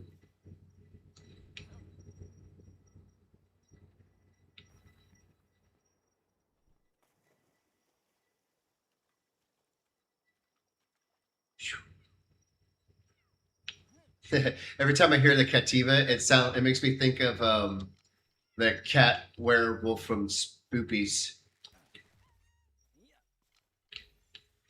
The werecat from Spoopies. Spoopies.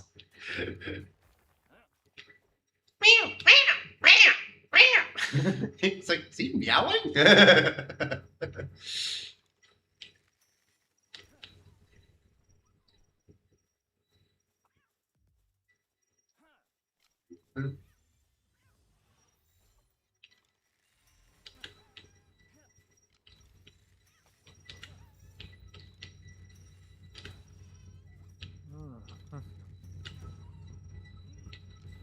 All right.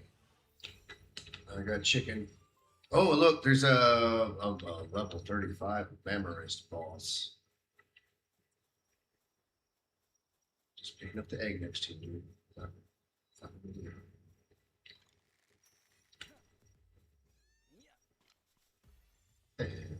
Is that 5 land balls? Nope.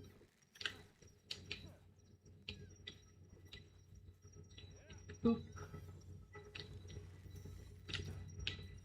And boop.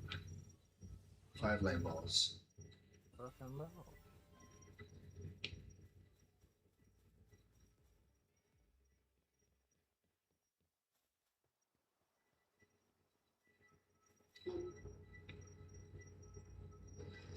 And I can put some more stuff in the base to run around and work.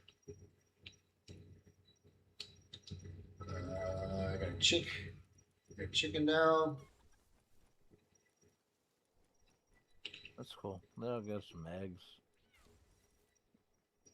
I need the T-Fant for water and field. I just got a bunch of cats out here working right now. Okay, that's what we need. Boop, That's fine. Here we The go. cats are cool because they can do everything. Yeah. Or most things, not everything. Okay. Go. Here we go. Here we go. Here we go. I'm gonna put this over here. I believe so. Sure. I'll put it here. How close can I put it here? Oh yeah, that's cool. Nice big weird spot. That shit. Let me do a little more foundation.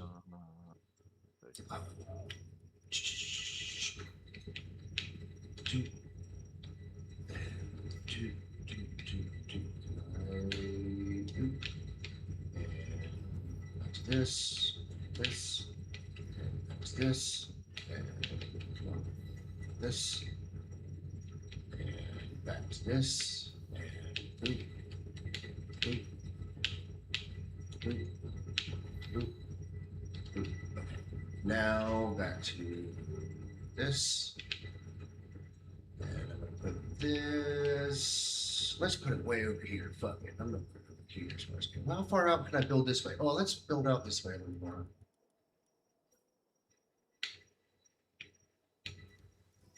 I need roof.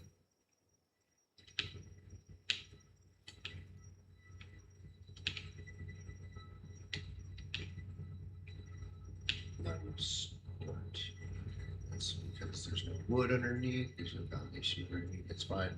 We'll worry about that later. We're gonna make this road.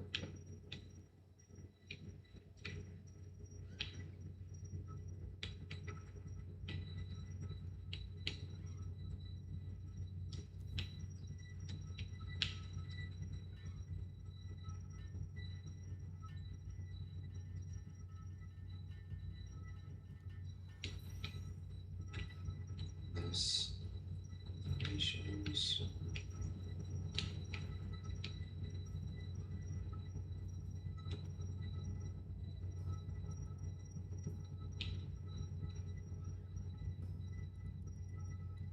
Oh, I know. I need this. This. This. This. This. This. This. This. Insufficient materials.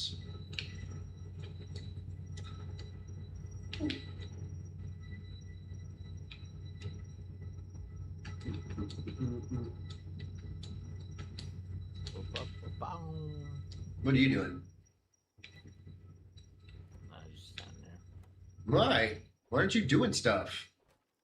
I was doing stuff.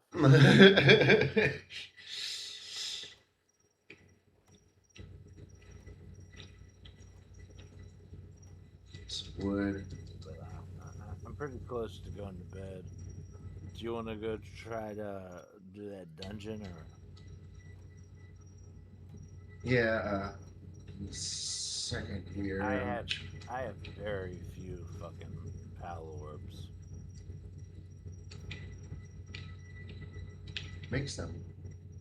Oh shit! I have to destroy this thing. I better just fucking run to.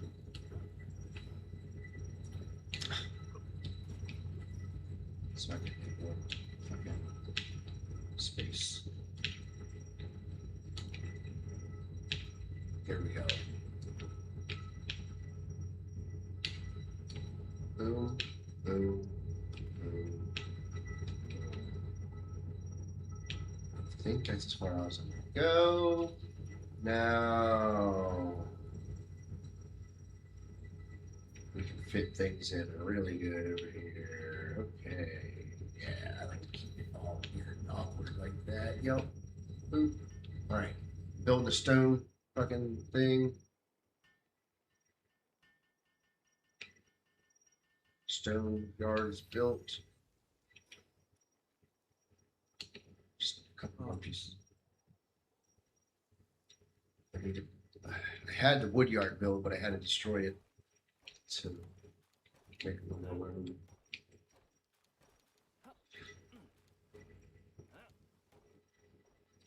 All right, Sure. got the wood. Boop. Boop. And the lumber yard, the logging site is. Yeah, we were to the point of making like the hardwood in the first one. All right. All right, now we got our resources. We got our resources, we got our food, we got storage, we got weapons. We have everything now. Hopefully. Well, the basics, all the basics. They're all working, they're all moving, they're all doing stuff. Shit. Oh shit, I didn't mean to throw the fucking ball. Yeah, I do that shit all the time. I'm always shooting. I'm always hitting the shooting button all the time. That's always annoying shit. All right, where- go do a dungeon. Yeah, where do you want to go first? Where do you want to go? The one where Over by where your original base was? my base would have been, yeah. You're just chopping trees. Yeah. I got 15 more. Hey, 15 more, we can upgrade our base again. do what? 15 more, we can upgrade our base again. Oh, okay, cool. You need a fucking what? Puppery. That's what you need. A puppery. They'll cut trees down. Like, obviously you have the stone and the tree thing. If you get a puppery, they'll do it for you.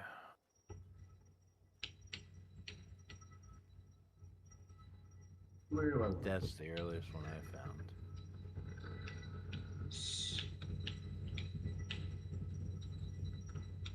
Something here. Alright. Yeah. I don't think it'll get destroyed there. It's more in my property than not. I like to build things right on the edge. Take and use as much space as I fucking can, you know what I mean? Alright. Yeah, I understand. Alright. Now upgrade the base.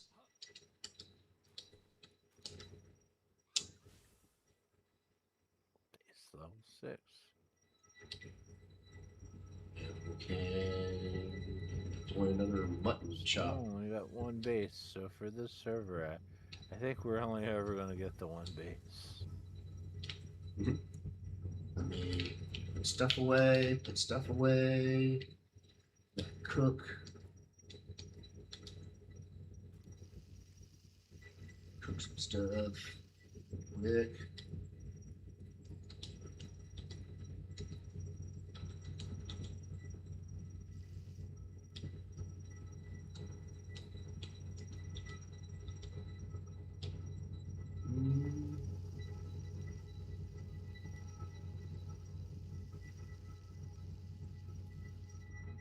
Alright, fire. I'm gonna put the eggs in there, and I'm gonna keep. Bitch, brought some eggs over. Yeah, grab whatever you want to eat. I think I'm about ready to go. Do you have balls? I do not. Oh no, I have 4. Not a lot. Well, there's 6 more.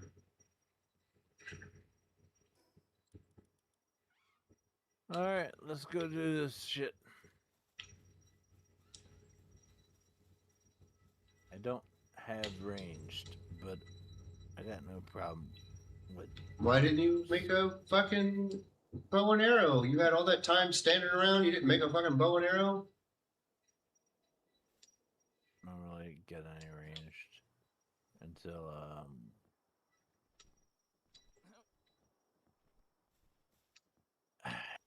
until I get the crossbow. Just Looks like your not corpse. nearly as good. Looks like your corpse I is got no over here. problem beating a bitch with my fucking. Looks like your corpse is over here. With this fucking. It's not even a baseball bat yet. It's Club. It's just a slab. The club. Somebody already do this fucking thing? Yeah, it's just a club. There it is, right there. Boop, boop, boop. Level 13. Damn it. Yes. I need to level up my stats. I think between the two of us, we should be able to handle this. I forgot to share my stream everywhere like I usually do. Alright, we got at least one daydream over here.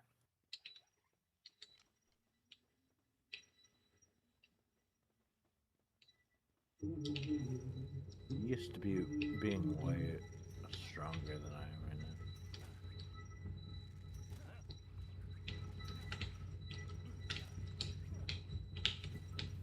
now. Oh, you took the one I beat down. It don't matter, it's going to the same place.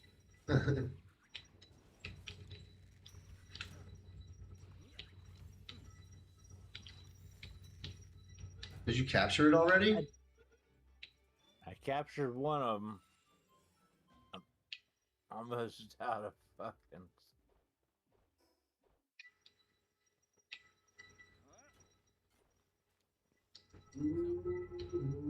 Yeah, I've never had one in my party before. That's why I've never seen it fall. Okay, so we both got one. So did they act like an animated?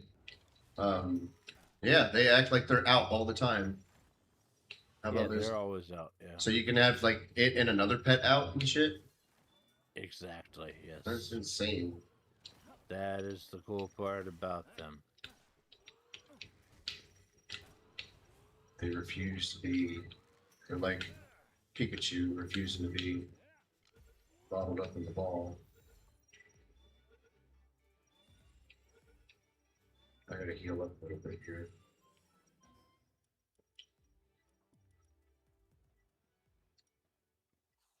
It's a shame that eating doesn't heal you. You just have to stand there and kind of wait. Yeah, I've thought that many times. You can't heal it. I haven't got to the point where I found something. Like, I mean, I'm there sure the might be medicine a probably does, health- but I don't know. maybe a health potion. Oh, somewhere later the in game. mushrooms. The mushrooms do. They give you very, very little. So the medicine must give you. You know, like we have medicine and stuff, but I guess it heals you too, and But the other medicine just just like cures diseases the and stuff. bowels. that I are know. broken. I know. It looks like it heals you too, though.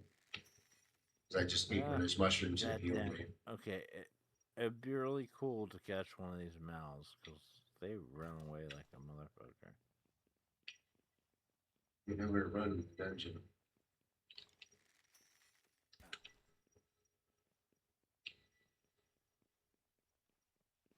Once again, by the way, I do not have range, so I'm just gonna run in and beat a bitch. I have no idea why I didn't just make up a bow. I made a bow and like 400 arrows. Leveled up. I got the Mal. Got one too? Cool, we both got one.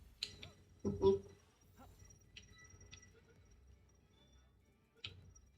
Got that one too.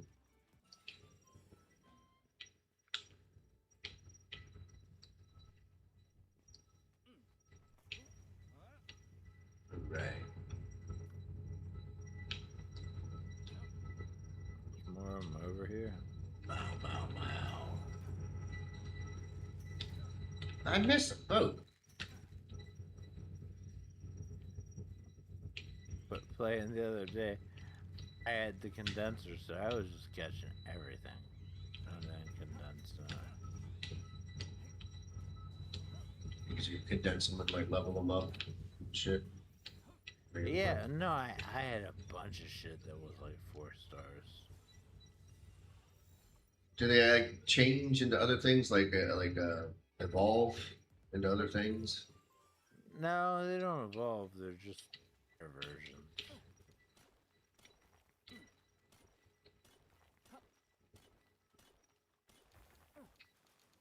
Got some fuddlers over here. Oh shit! I gotta use my. I got 8 stat points I haven't used.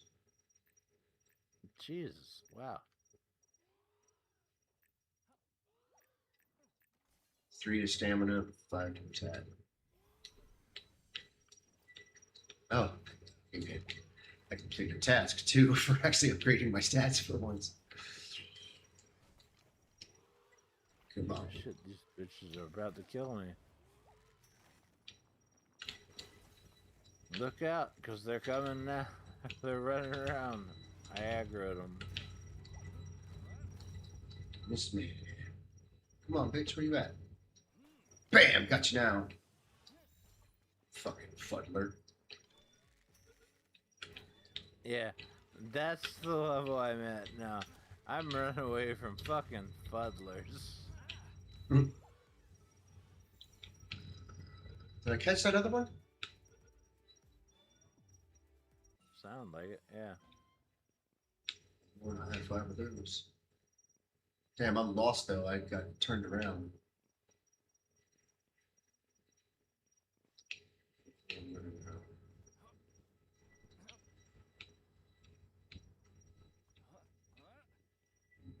Round.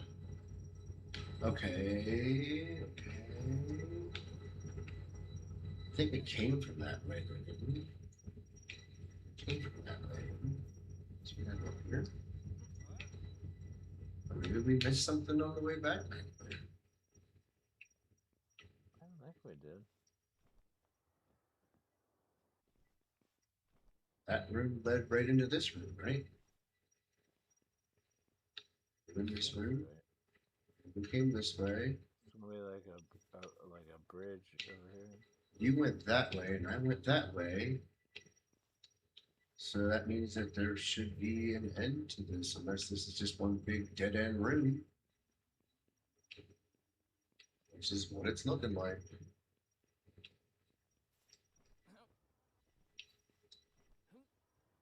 That was just like a whole big ass dead end room. Bunch of fuddlers. Where? I wish these mapped. You know what I mean? To some degree. Like mapped out. Oh, my land ball is starting to trust me more. Okay. Because for sure, that's gonna stay in. That's gonna stay in my party. The Lambo. What are they? I don't even know what they do. There we go. I think my bad right way. Unless we ran back to the front here. Oh, there's on the day train. Blue. I got no balls left, so I'm just swinging that shit with my fucking paddle. Here. All I got left. Drop. There. There's balls. You have balls now. Spears. You have spears. I got a grenade, gold, and copper key. There's a lotus over here.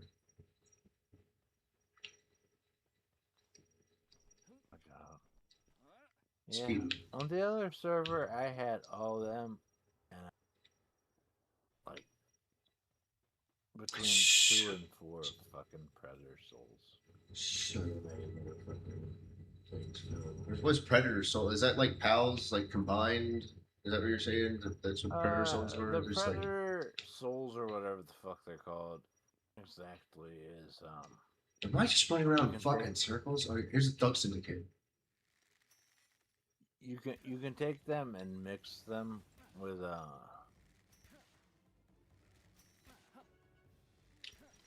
those things to like give you permanent stat bonuses. The flowers and stuff. Yeah. So you get the Predator souls like I got Oh, yeah, mine for the from pals, wandering yeah. around and finding like a dire howl that's like fucking huge and bathed in red, Hmm. and you can't capture him, but you can kill him. But it ain't easy. Did this just lead us back to the beginning? This is the beginning. No, it's not. There's a Killamari in here. I think we got. It is the beginning. We got turned around. They continue to respawn.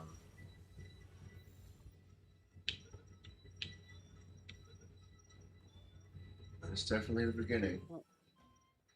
It is. And it will continue to do this until we get to the end of it. As we'll catch another Which daydream. it's not necessarily a bad thing when you're a low level and you're just trying to grind. Mm.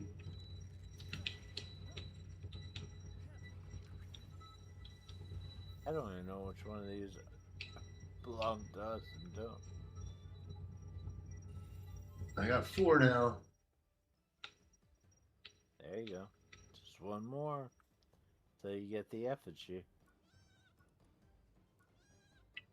Alright, now I don't understand how that's turned around in here. We've gone both directions now.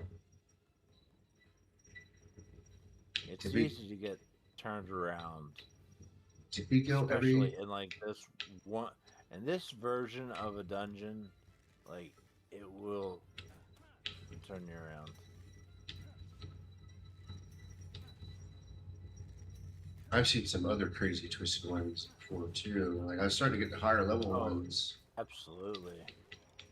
I have too.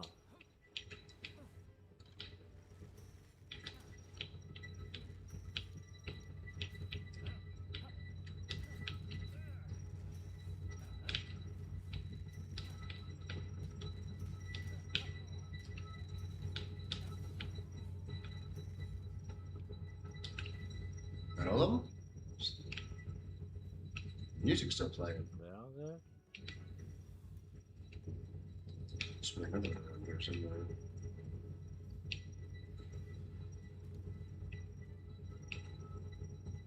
Oh, he's right there. Well, it's saying he's there, but I don't see him. It's weird. All right, well, there's that thing. That's a way that way, and there's no way that way, and there's no way that way. So that means you have to go this way. Okay. That's it. That's the end. I can see the big Yeah. tree. Yeah.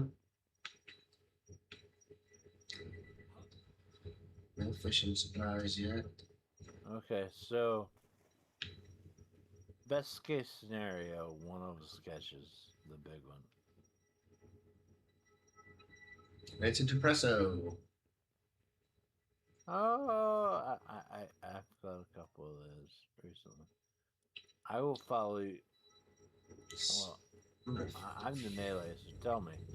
Do you want me to run in and just attack this bitch? Should I start attacking the? The big one. Sometimes I kill the small ones first. Well, tell me what you want me to do. Yeah, I guess we're gonna attack the big one first. Alright, that's what I'm doing. I'll start shooting him. Oh, your stupid thing got in my leg. My daydream. Yeah. I am slapping the shit out of the back of his head.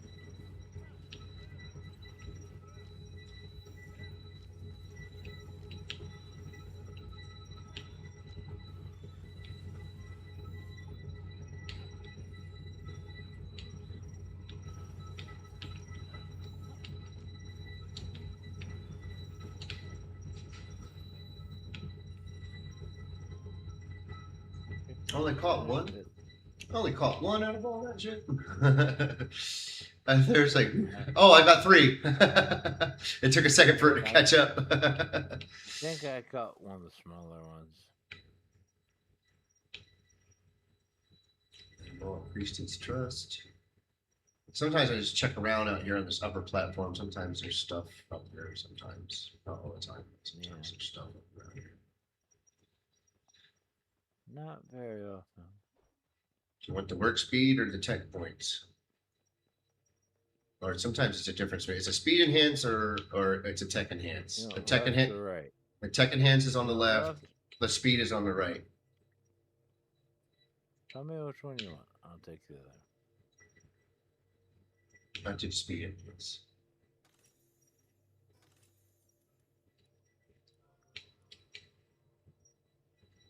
I like to build fast. That was that one took a lot longer than usual. Usually I can just like, all right, especially like if you just run like with your with your blinders on, you're not trying to like farm for anything. You just fucking run straight to the end of the boss. It's pretty easy to run right through it. Yeah, usually it's quicker, but we're both really low level too. I guess you're level 11. It's not that low. I got none of the shit I normally have. Like, normally I'd have a baseball bat. All I got is this fucking glove. Boop, boop. Caught all them celeries.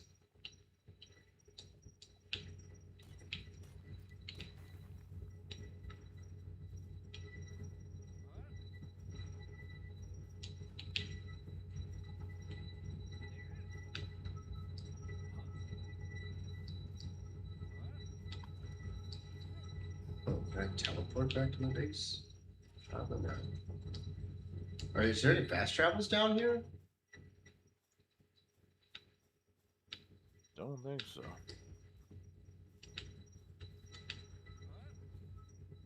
Just gotta quickly way back up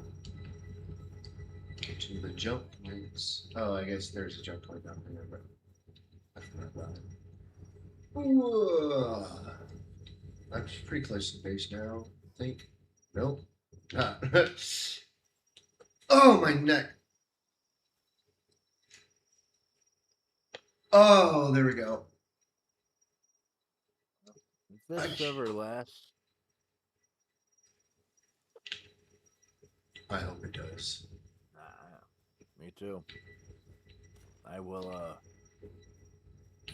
get a lot further than where I am now. But right now, I'm about to just go to bed. Damn it. Try to catch this chickpea and sleep. Got him. You're trying to catch a chickpea. That's how early in the game you are. Trying to catch him in his sleep. Bloop. I caught 2 of them in their sleep. Didn't even have to hit them. 2 chickpeas. Yeah. Alright. This server says it's been going for a long time, but there is nothing as far as bases over here. Like I said, maybe they're just all in the different Maybe they all other moved starter over, areas, bigger areas. to the like to the end game places.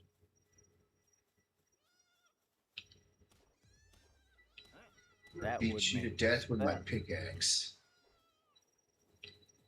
Beat you to death with a torch. He's on fire!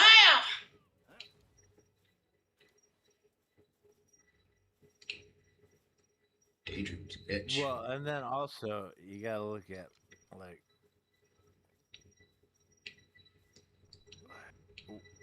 when you look at your Palpedia over here, Mm-hmm. it says 1 base per guild, so that'll cut it down too. Oh, so we can only have 1 base? Right now we can, yeah. Max. So if you go to the Palpedia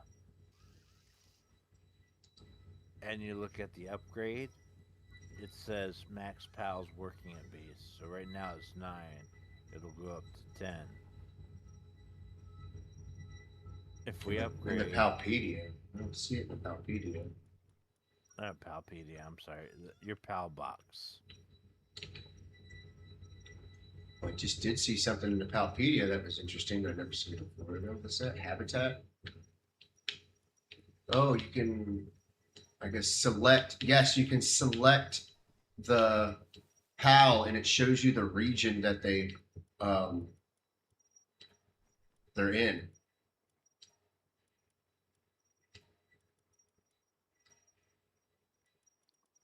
I wish I knew that before so I could remember where things were. I'm like, oh, where did I find those things? Oh, man, you just click on it and it shows you where they fucking are on the map.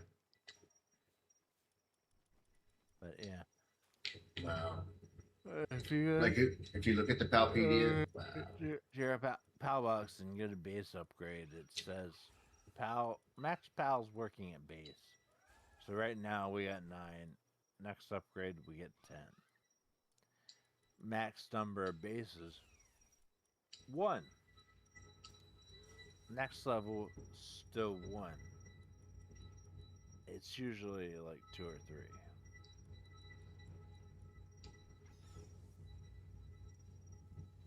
3. Got a good variety. That's out fine. there. I don't care. I'll share a base with you.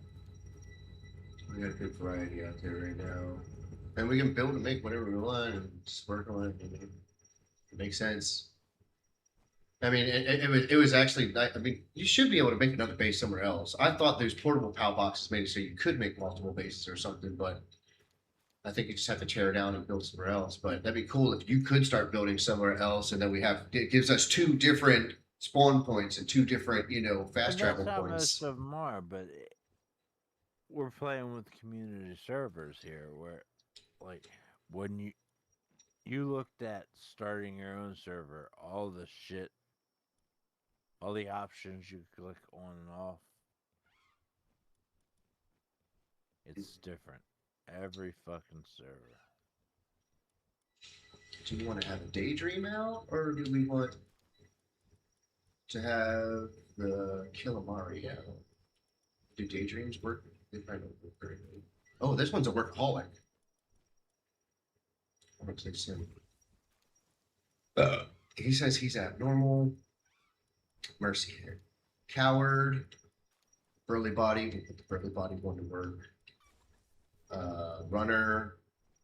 Positive thinker. Should we keep the positive thinker working or the runner? I'm gonna put the runner in. Runner. Heavyweight. Brittle. Workaholic. Artisan. Wellness watcher. Eat body pyramid. Let's go workaholic. And farmhand. He's destructive. He's got he's a motivational leader, but he's a coward. Logging foreman, coward.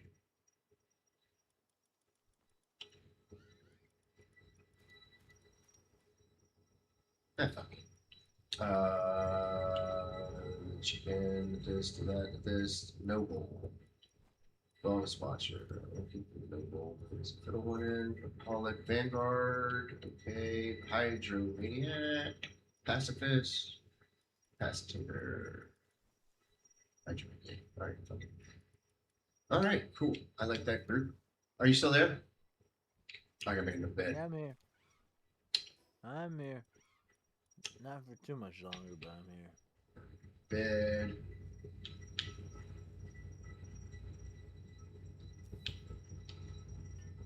Hey. No, pals at beds. Let's foundation here and build. You don't need to. I'm hoping Yeah. one of the other servers comes back, but this one we can, like, at least if we find one that doesn't disappear, that would be great. Yeah. Now you have a bed too. Yeah. So when it's nighttime, you can sleep. When it's daytime, immediately. What do I have in my hands? Let's get stuff out of my hands.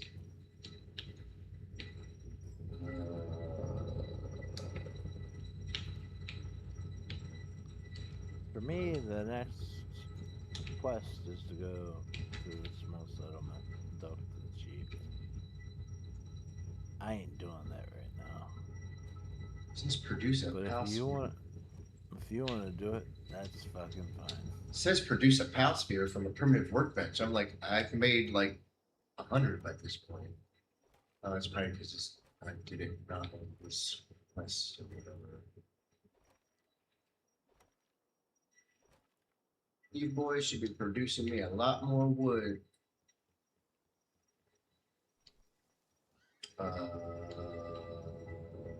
What was I about to make? Oh, box.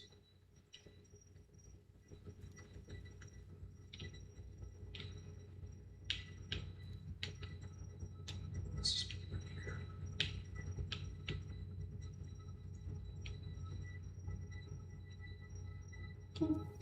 Right. How many days said this What the server had? I'm sorry. I don't like 14, 345 or 445 or something like that. Yeah, a lot.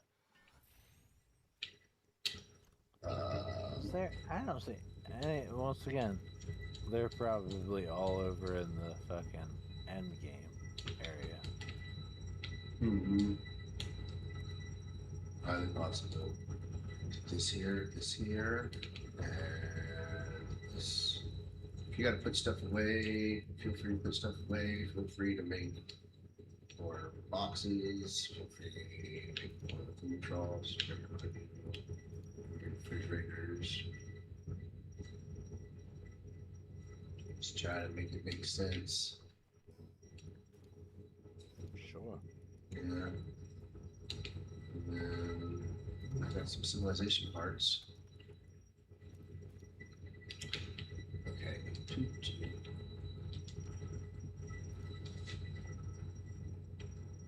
Damn, it's raining like a bitch over here. I don't know.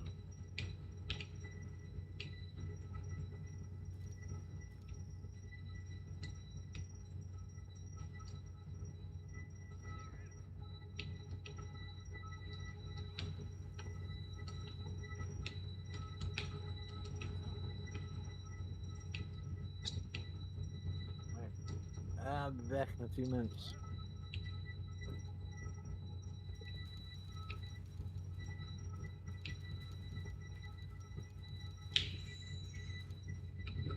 All that stuff. That was a lot of stuff.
Alright, small settlement, talk to the chief.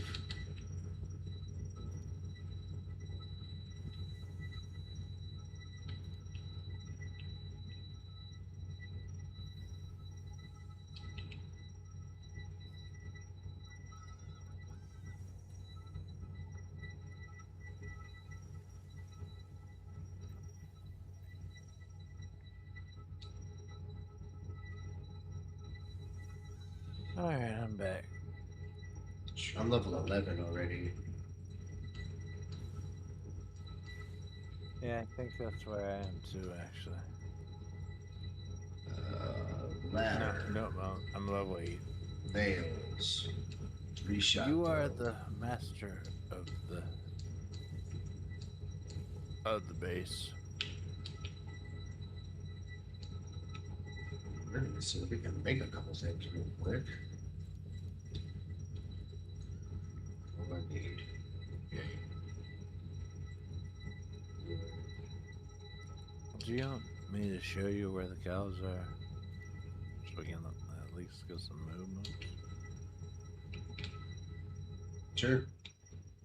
Yes. Where are we at? Sure. I saw you there. Where are you at now? I'm Okay, you're below me. okay. I think you're below me. Alright, this is probably gonna be rough Oh, because you're over here. we got next to nothing to go on. And I'm just a little bit drunk. Well, it's just a little bit more than a little bit drunk. Next to me. Okay.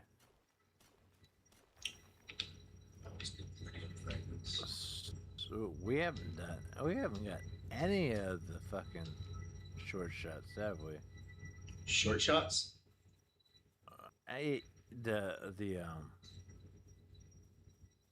The places where you can just fast travel to. Yeah, we don't really have any. Yeah. We gotta make it to that first one. It's just at the end of that road by that question mark. It's found a treasure chest. Boop. Cool. Awesome. There's a ball right there.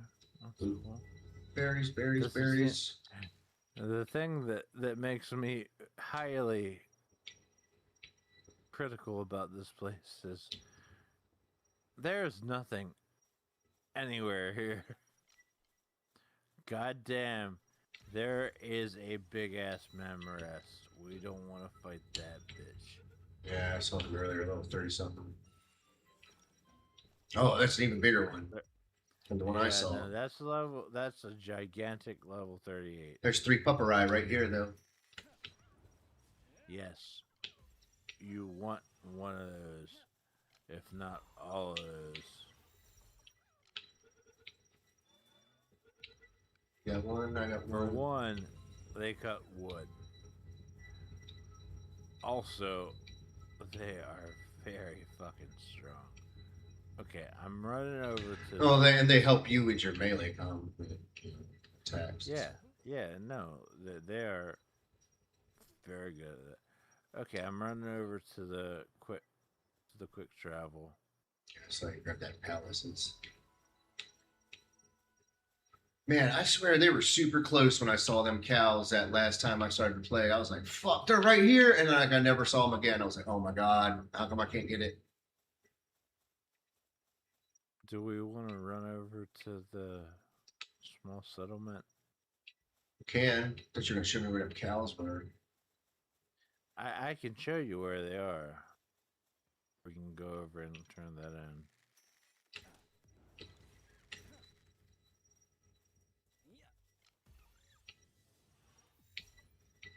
I don't like them.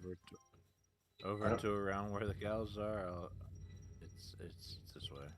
I don't like the daydream just attacking shit when I don't want it to. Because that happens with my other pals all the time. Like, I didn't want to kill that. I wanted to capture it. Yeah.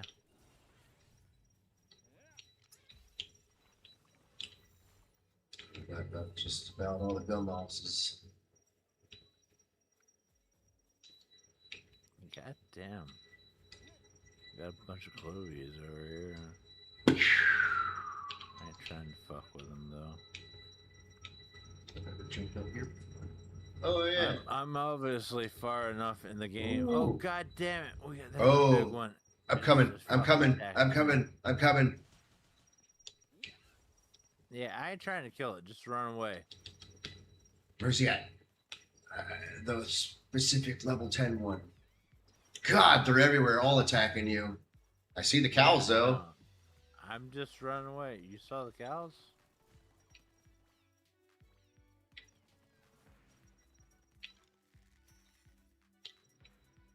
Mazarina. There you go. Mazarina.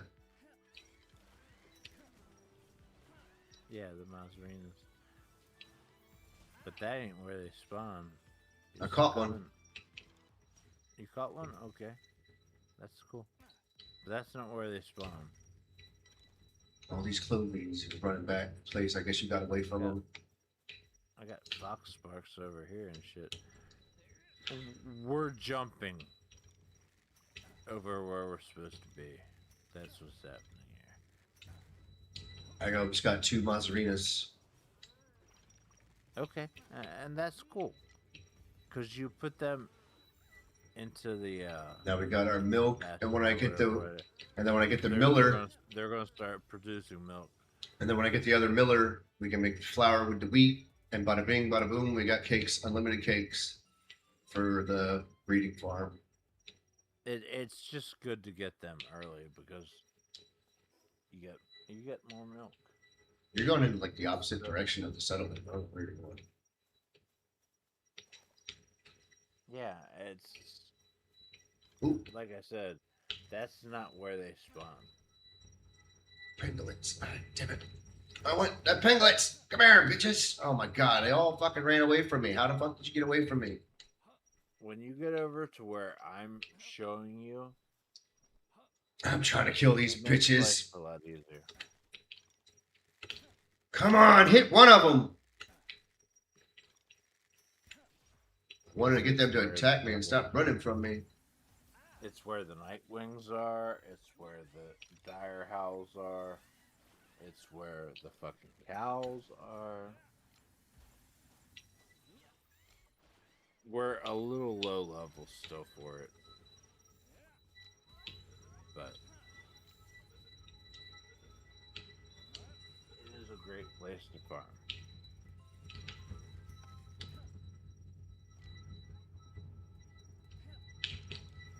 Yes, I got one of the Clovies. I got one of the Vixies.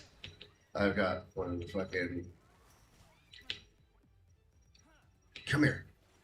I want to get that Clovie that I hit that was weak. Where'd it go? I'm sorry. Sorry I ran away because I was about to die.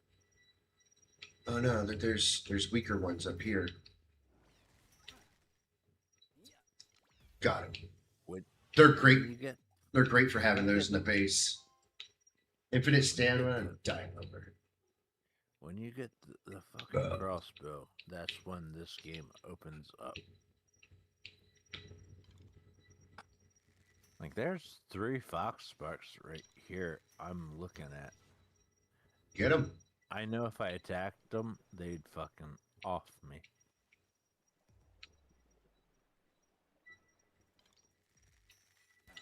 But they're also Got a Koshiro. starter fire site. Did I get him? Hell yeah. There's When you Gillette throw over a here. sphere on top of somebody's head from a height, it gives you a major critical. Sure, Pangolin. that helps. It doesn't always get you the fucking capture though. This is the Pangolin that tried to get away from me. I'm gonna go over here, past that guy, and I'm gonna get this fox over here. Fox barks.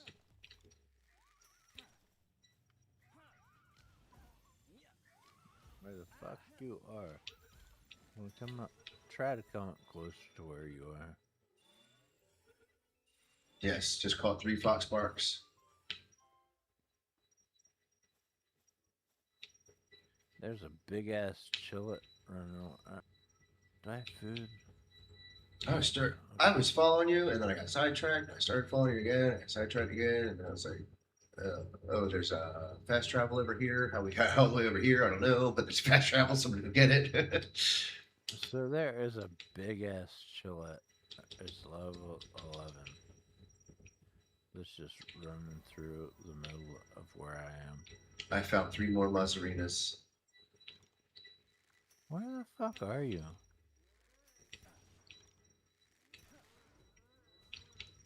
Maybe you are where I was actually trying to lead you.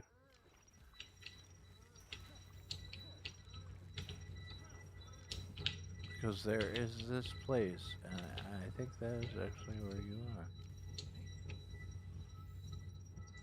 Well, there's a bunch of ruins around me. Oh no, I just ran out of balls. But not before I caught them 3 Mazarinas. But I just saw more. I think. That's what you are actually, I think, where you want to be. I think I found more fox spiders too. Yep, I there's more. just- I don't have any just balls. got to level. Oh, that's a ball over there though. I can pick this ball up. Yep. Start fighting Yeah, this. you are actually exactly where you want to be. 99% chance. 100% chance. 9, bitch.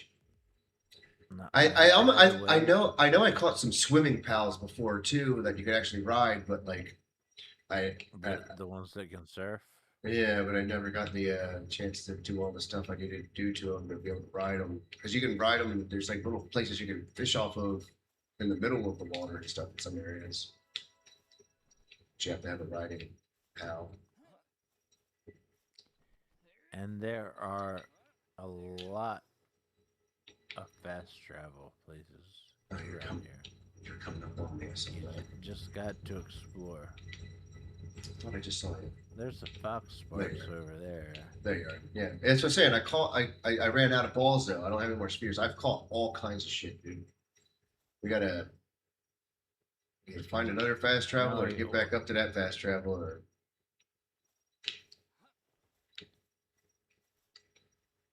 Ooh, ooh.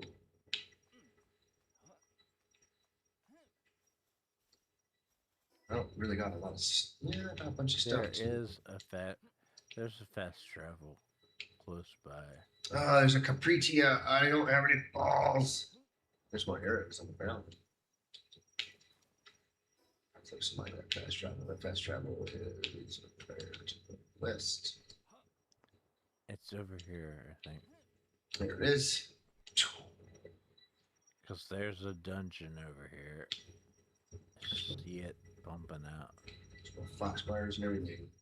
Oh, you're way up north, dude. I'm over here by the actual fast travel point, like actually standing next to it. I don't know where you're going. I'm gonna run back to the base. Wander around. I'll get you in their fast travel point, but I'll be right back up there. Just drop some stuff off. because this is where I spent for the last time we redid the server. I was over here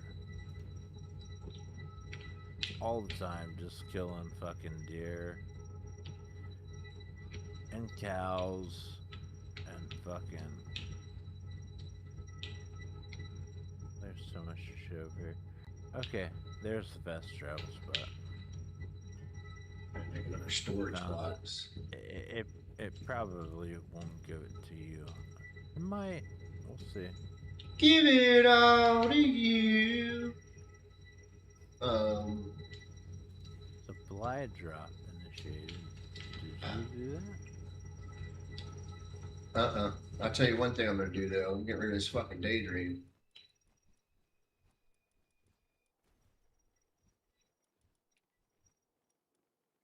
Let's go back in the box. We are putting So strongest I unlocked the fast travel over here. infinite stamina and diet lover is going to take the place of the depresso. The milk. We've got to get the milk guy out. We're gonna get the best milk guy out. We're gonna get the stronghold strategist. To place. You know what? We just need to upgrade the base.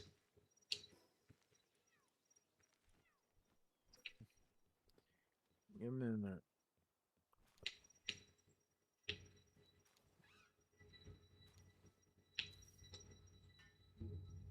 Mm. Mm. Mm.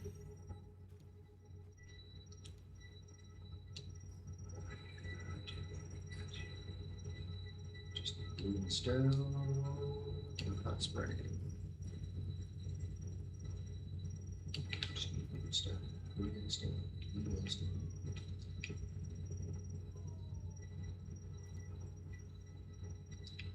Alright, I'm back.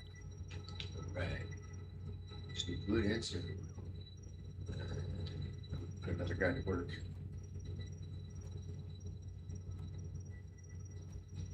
Oh man.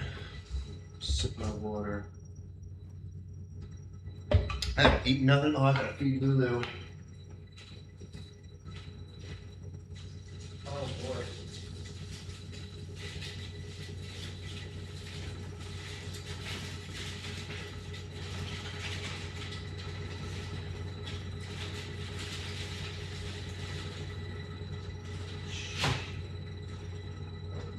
Just the oven for a few minutes, buddy, and then we're gonna have some beefers. I wrapped it up in aluminum foil and I slept for 12 hours and left that shit out on the counter, but it's wrapped in aluminum foil, so it should be still good. Holy shit. I'm gonna pee real quick too.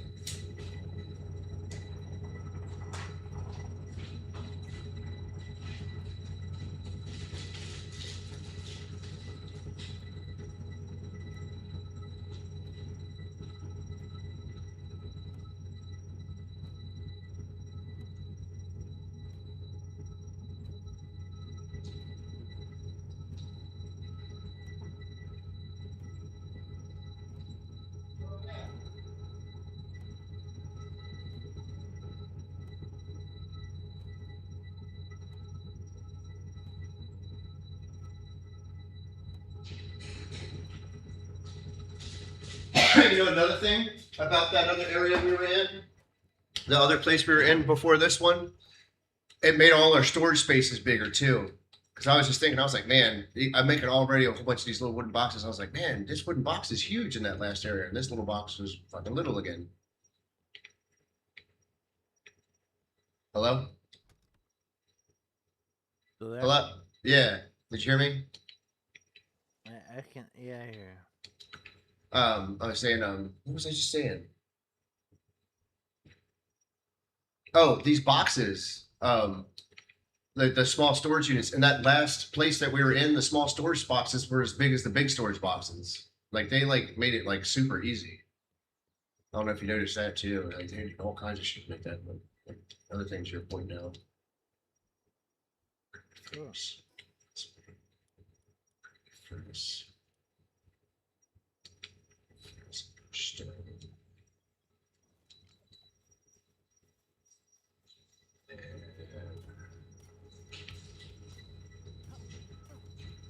I'm gonna build a hot spring in the furnace real quick, and we're gonna upgrade our thing, and then we're gonna put the fucking cow to work.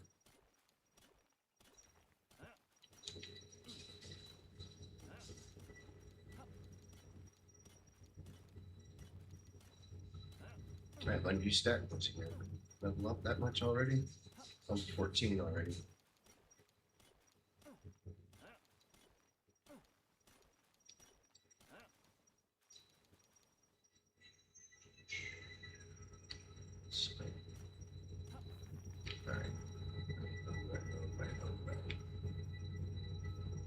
It sucks not being like I'm hitting the run button and it doesn't feel like I'm running fast because I don't have any of my fucking, all the bonuses we have before and shit. Yeah, it's. Like I said before, I hope one of the other servers opens back up again, but I think this one might. think this one might hold. And if it does, that's great. But like, I was So I was far, I know. way Killing further it. than this.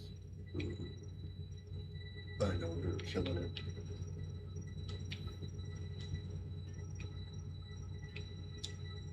They should all be super happy now.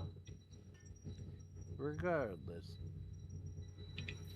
it's just nice to play together and hang out.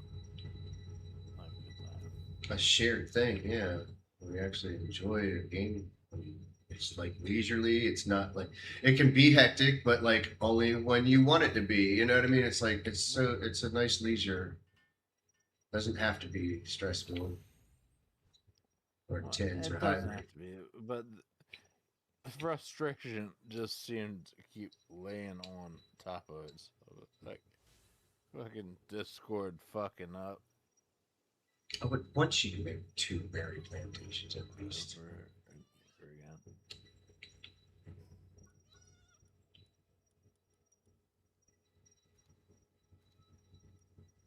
Where's the hot ball?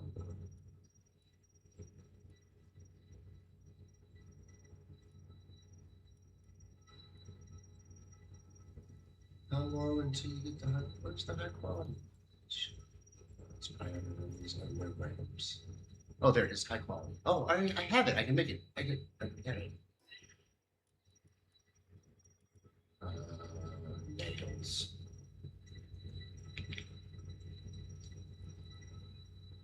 Oh, ignorant.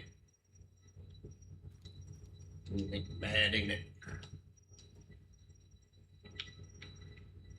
And we have to have a hot guy. I don't know if we have a hot guy. Yeah, that's, Shh. Yeah, I do. I have fox and on the pipes. last server, all their shows I already taken care of. I had so many of those. Mm. But regardless, I'm gonna head out. All right. I'm gonna place him. But it's been really cool hanging out. Yes, and we got a really good start here, man. This is when you come back in here, you're gonna be like, "All right, we fucking yeah, we're gonna be good." And I'm gonna try to build more foundation and more areas so you can be like you can build whatever you want wherever you want. You know what I mean? Yeah, fair enough. But I'll communicate with you, and that's for sure. But all right, dude. I'm gonna go. All right, I'm hoping when I call these people, I can be like, "Look, we went a little too far too fast. Can we just chill out and you forget everything you did to me, and I'll forget everything you did to me, and we just fucking move fucking on? This is ridiculous."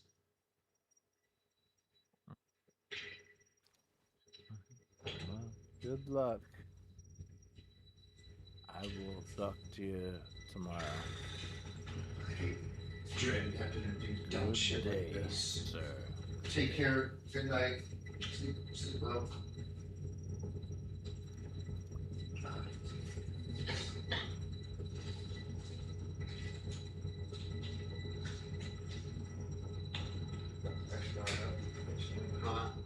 Red running.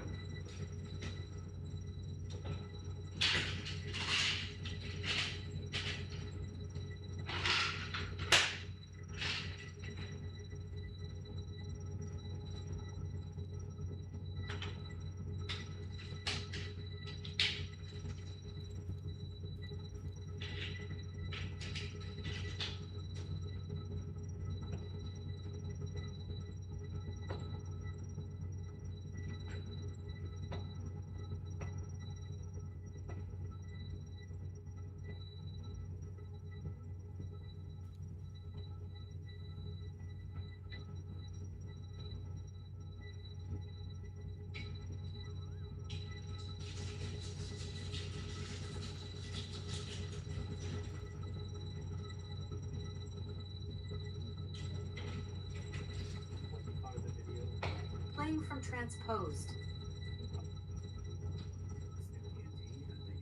Source fiction, the appendix, and all that kind of stuff.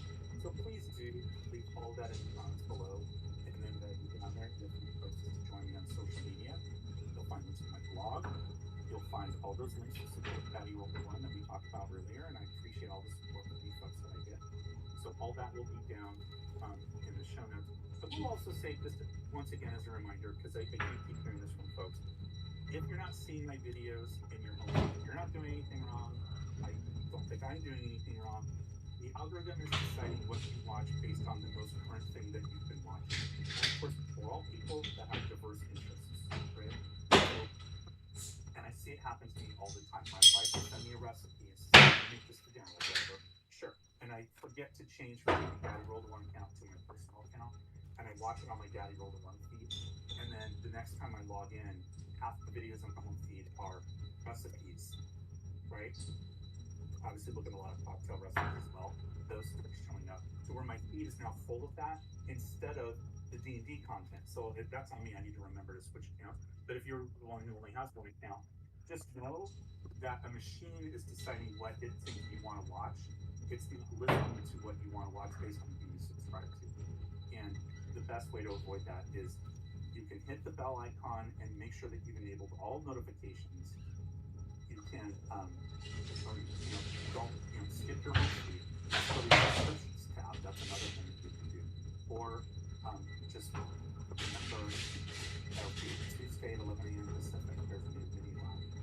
And, I would appreciate it. And then if you could share it, that means a lot to me. So, I got a huge bump on my video on,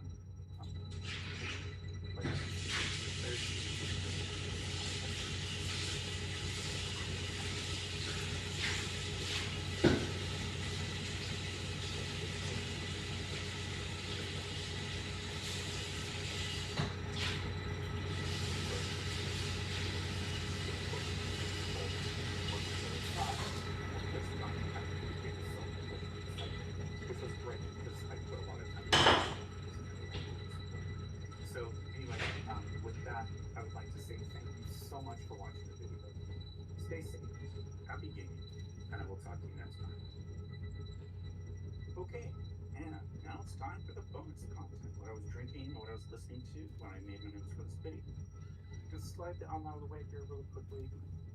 This drink, so it is August now, kind of midsummer, I guess. And all days on the cross quarter days. And if that's the case, then I might have celebrated the beginning of autumn on August 1st. Maybe that particular holiday. If you didn't know, in the old school calendars, in the old days, they used to celebrate holidays on what are commonly now called cross quarter days. So in the middle of our current quarters is when they would celebrate. That's why May Day is a holiday. May Day was the start of summer, and February 1st, which falls around, depending on the holiday, Candlemas or St. Bridget's Day or Bride's Day, all that kind of stuff, falls around February 1st.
Bunch of young dumb, dumb.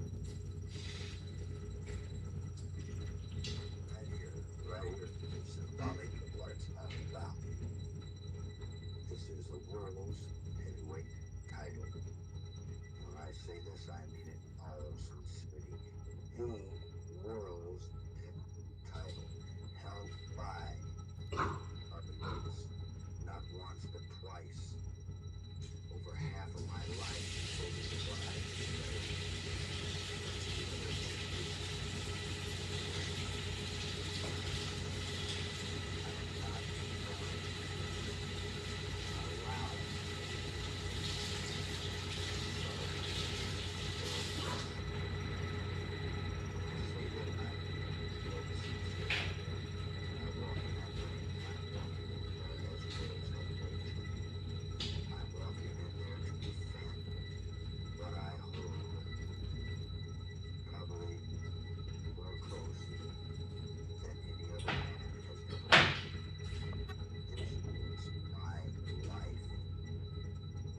Your Ric Flairs talk about being cockily rocked.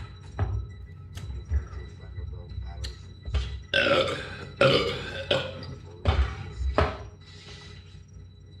All about being the man.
Mm. had a dictator who accidentally did a genocide against his own people without meaning to, while trying to carry out a successful war. And that's the story of Francisco Lopez. It's like one of the most, as like a percentage of the total population, genocides we've ever covered. And he does it without meaning to, because he is so bad at running a war. It's a fascinating story of a guy who gets very convinced that he's better at running an army than he is. And yeah, that's who we're talking about this week. So our story begins not with Francisco, but with Simón Bolívar, the liberator, who, as far as I'm aware, is the guy who probably holds the world record for like the most Independence Days he directly generated. Mm. Mm.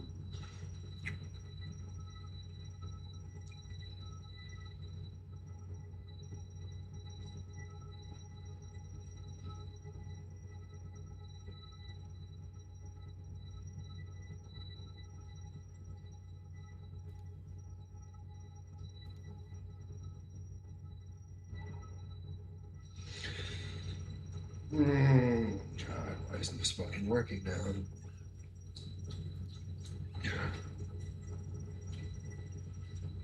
Hubba bubba, chilly willy, Jiminy crickets, fuzzy buzzy, huzzy buzzy.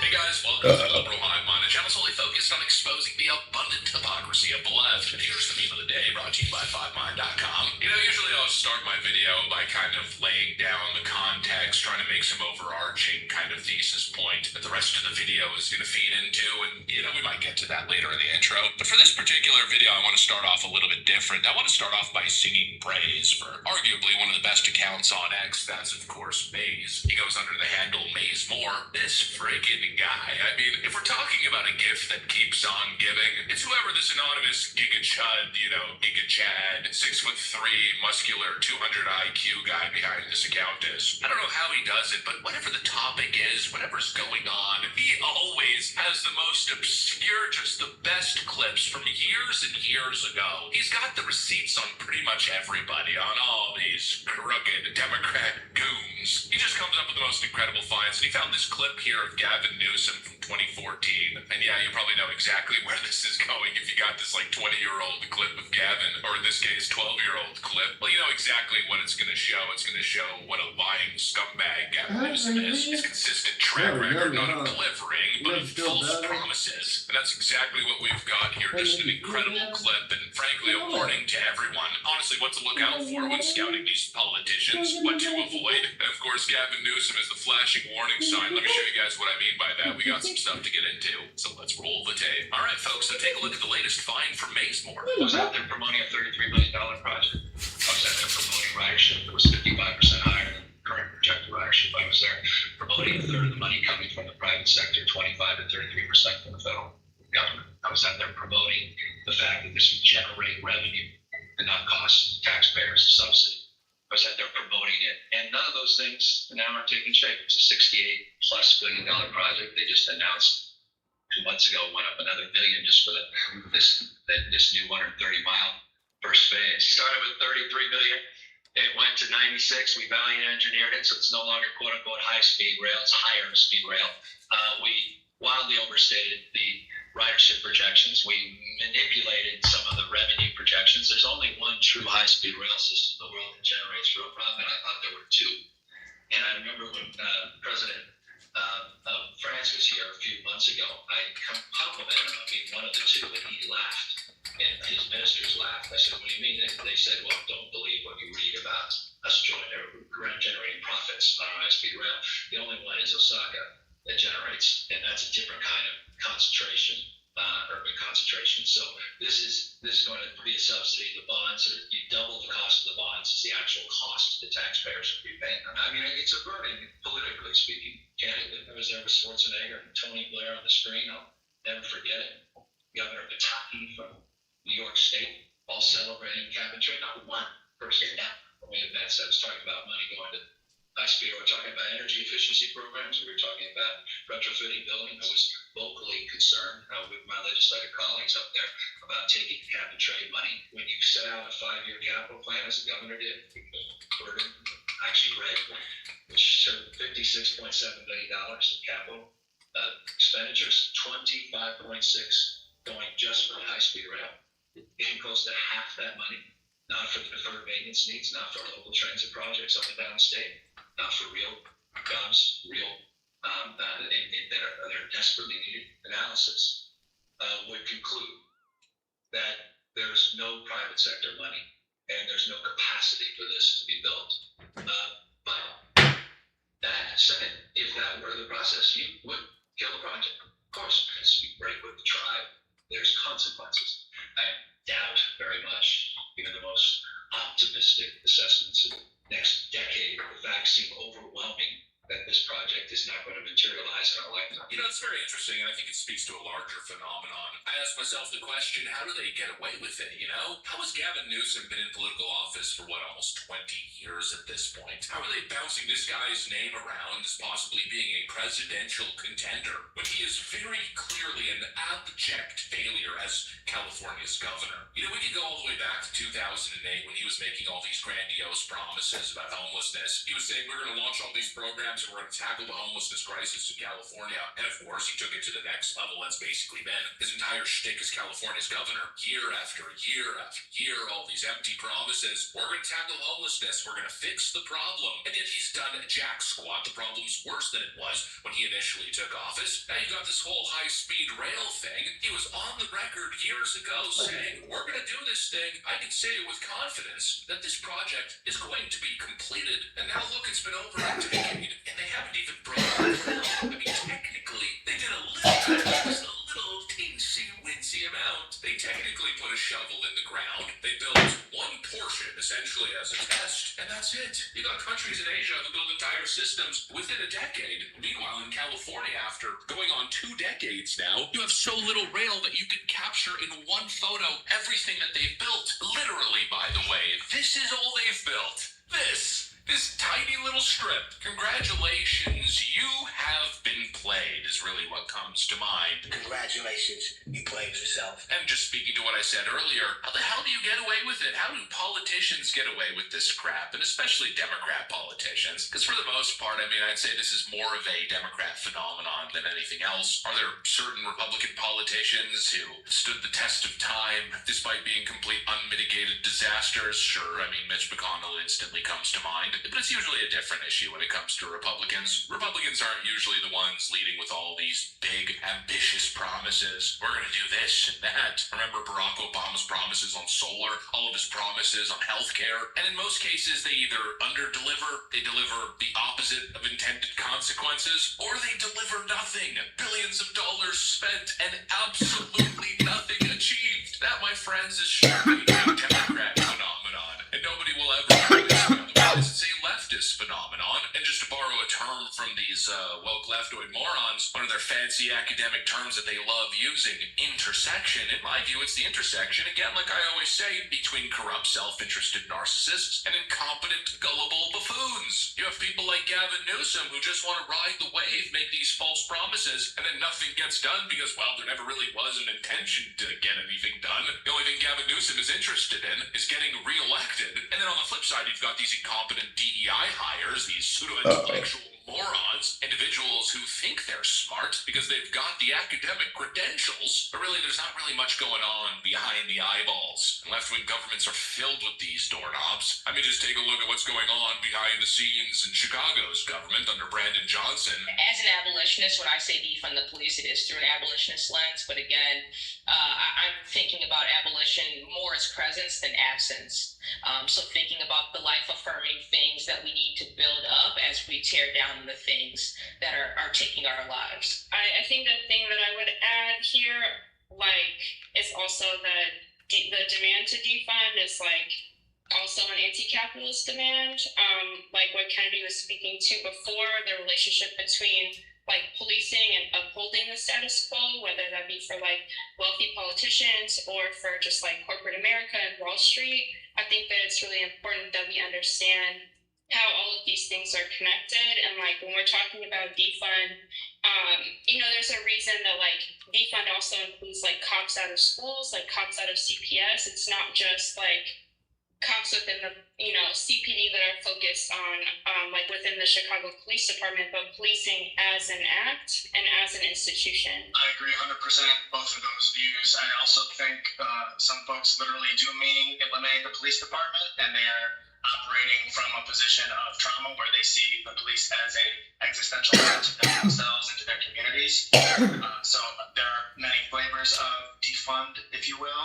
But also I think a lot of folks that have worked on these issues for years and decades have tried the reform route and have seen reforms pass and progress made then to be ignored in the future. When we see reform fail, what is the next step? Structural change. And I think defund also can mean structural change in a lot of folks' minds as they are considering how to more effectively create a safe and thriving community that they live in. A lot of buzzwords and nothing of actual significance or importance getting done. Just a bunch of talking in a Zoom call, a bunch of blah, blah, blah, regurgitating useless academic bullcrap while not actually truly saying anything. There's certainly nothing of merit. Just a bunch of Kamala Harris word salad. A bunch of 90 IQ useless bureaucrats attempting to justify their existence, their professional and academic existence. And so if you ever wondered why nothing gets done, well, again, it's the intersection between corrupt and incompetent bureaucrats. Anyways, that's pretty much what I got. Thanks for watching, and I'll see you on the next one.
Sure. So crazy.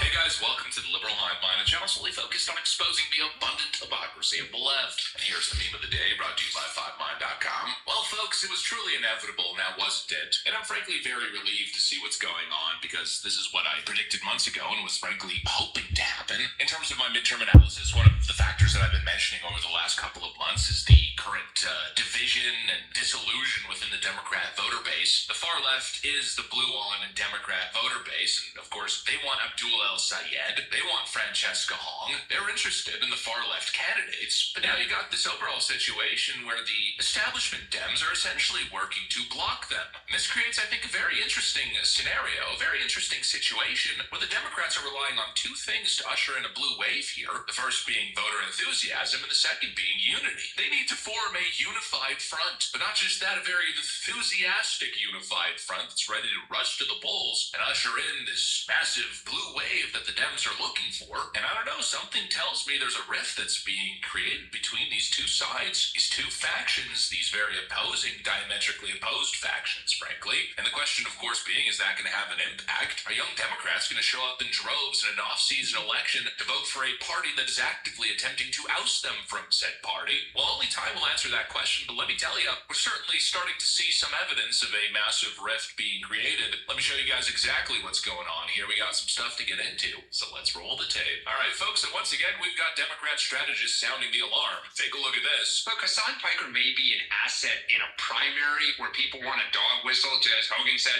the crazies who unfortunately are a significant part of our base.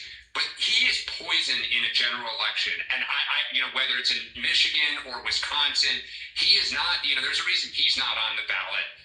So I think Hassan Piker, hopefully his days are numbered, but he wants to be a player, and that's a problem. Very interesting indeed. This is the second Democrat strategist, another lifelong Democrat coming out publicly and utterly excoriating the far left, and in this case in particular Hassan Piker, just this week. And what's interesting is that's a Democrat strategist basically giving you a glimpse into what, Democrat strategists that are currently on board are likely saying behind the scenes, and they're, interestingly enough, saying exactly what we've been saying. That Hassan Piker has got this big bloated ego, along with all of these other far leftists, from random obnoxious Reddit users all the way to Bernie Sanders. They seem to imply that Democrat socialists of America, the far leftoids, Mamdani types, are not just electable, but rather the most electable. But very clearly that's copium, it's delusion. In fact, it's the exact opposite of the truth. The reality is these guys, I gotta give it to them. They can run a heck of a primary. Zoran Mamdani, Alexandria Ocasio-Cortez can secure nominations. They can win in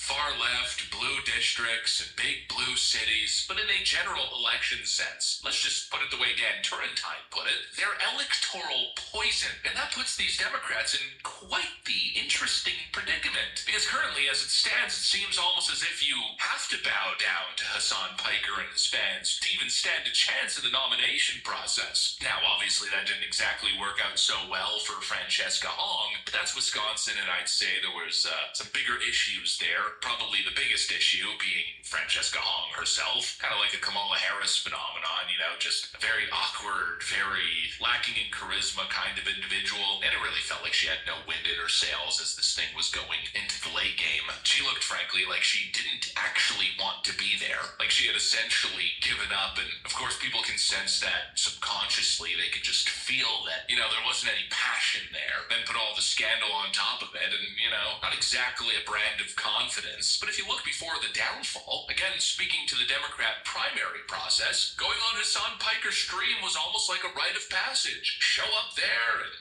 give all the promises, speak to the young Democrat crowd that basically controls the direction of these primaries these days. Rapid fire, do you support repealing Act 10?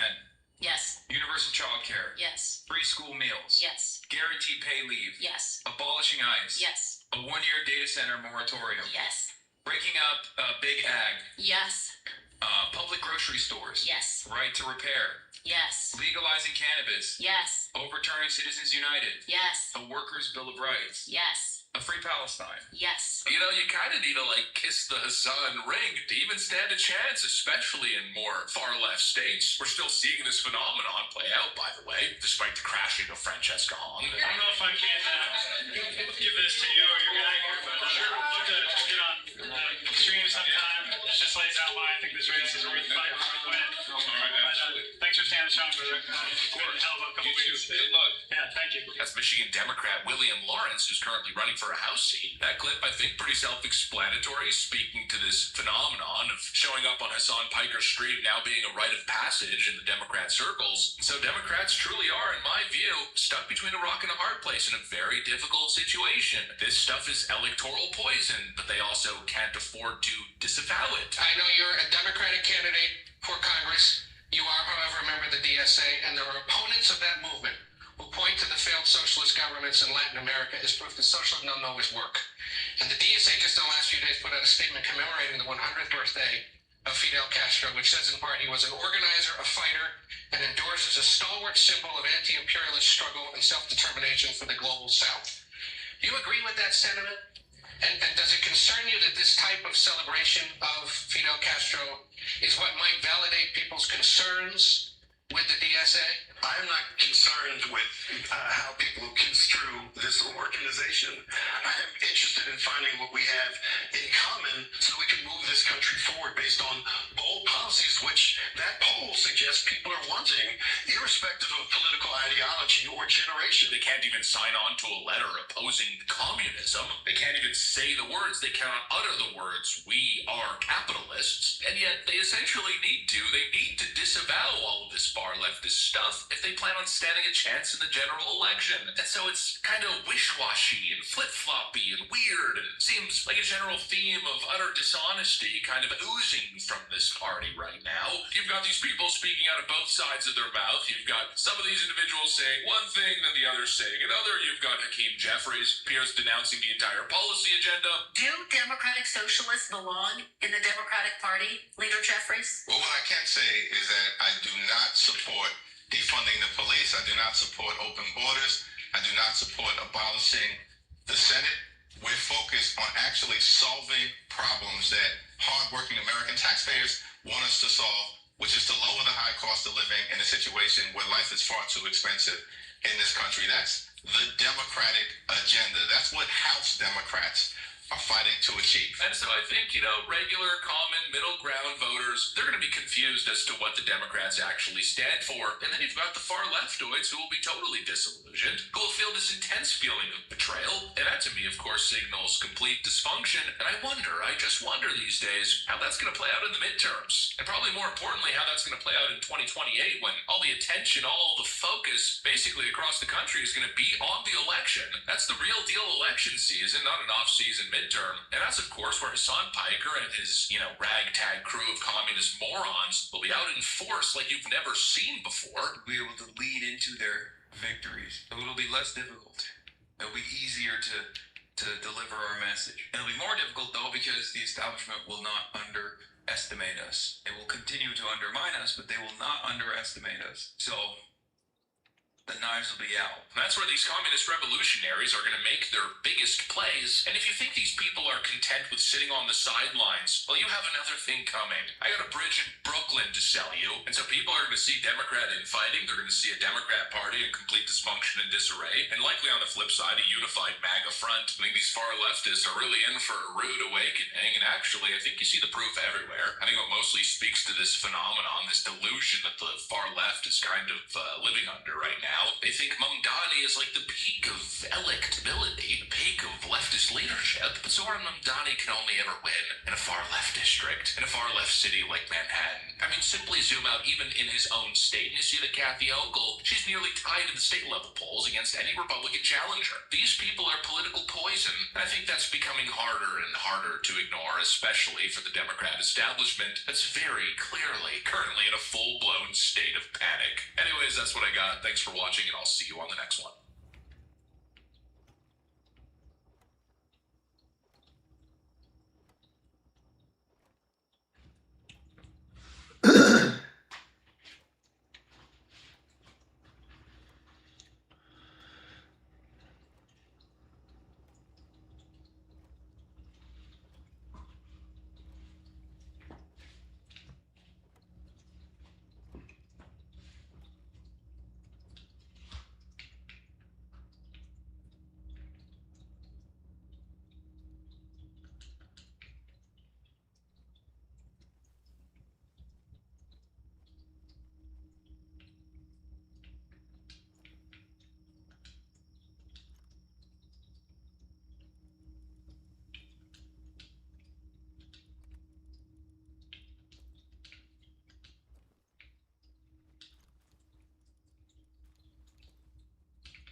just going over this conversation in my head over and over again, how I'm just going to be as calm as I can and just be like, look, I think things have gone a little too far, a little too fast, because you're accusing me of something that I'm not doing when I'm just trying to defend myself from something you actually have been doing. You've been causing me actual real world damage and actual real world, you know, problems and issues and costing me real world money,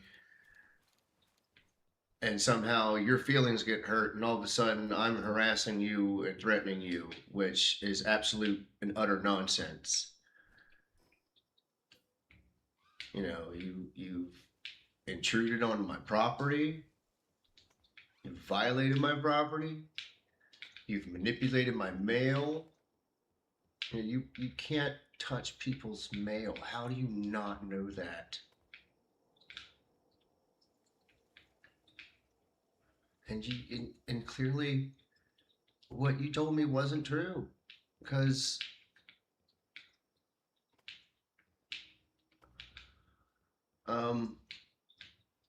they brought it to my house once before.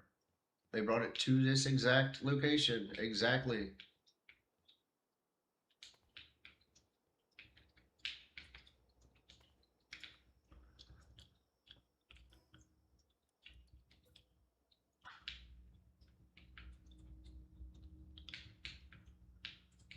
It was exactly at my front door. They're saying, oh, they don't put it exactly at your front door. Well, they did it once, so either somebody's lying or somebody's not doing their job right. Like, I don't understand how that is difficult to comprehend. That's not harassing. That's not being threatening. That's not let's just be like, that's just stating a fact. Someone is lying to me or someone is not doing their job correctly. That's just all it is.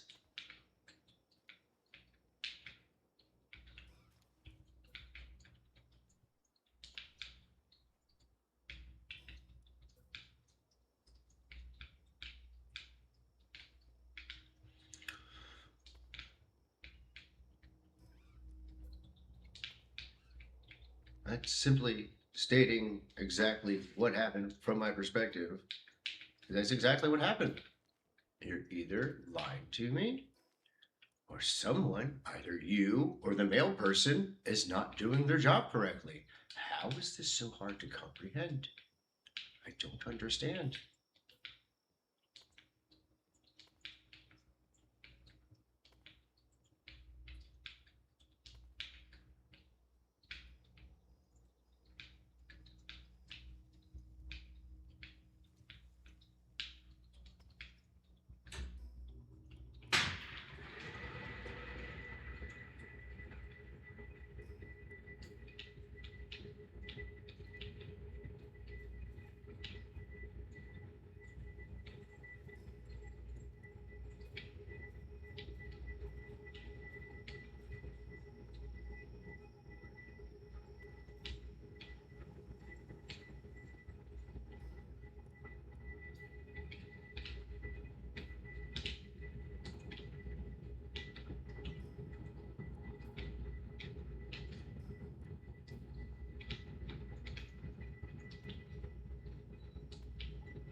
God damn it.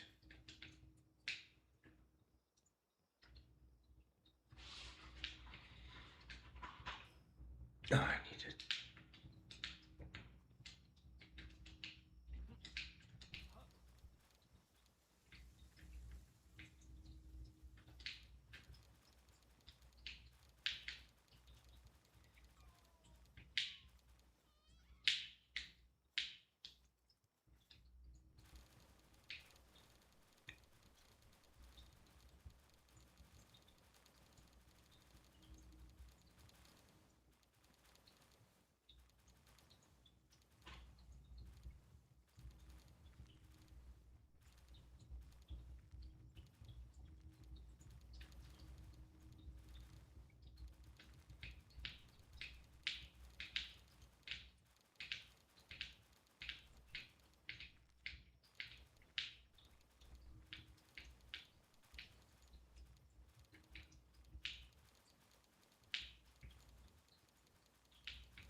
Trying not to stress out over this. I'm trying not to get kicked out of this fucking place because they want to be dicks to me. Oh my god.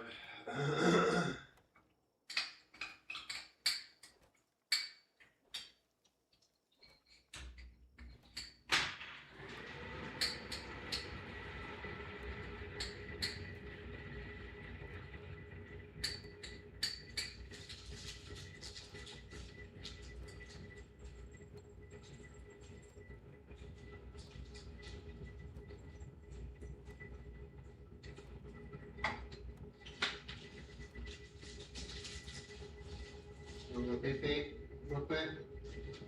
Pee-pee real quick, honey. Pee-pee real quick.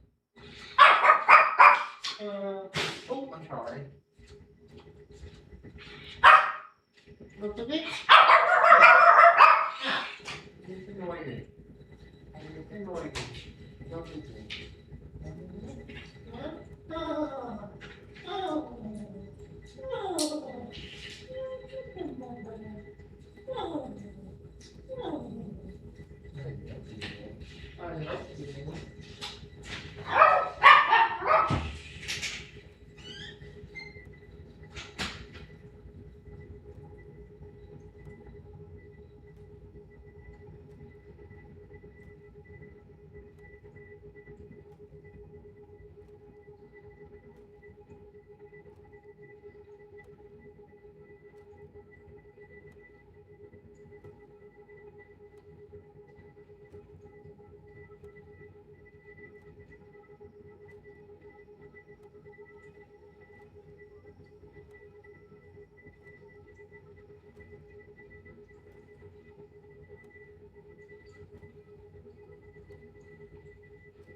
Are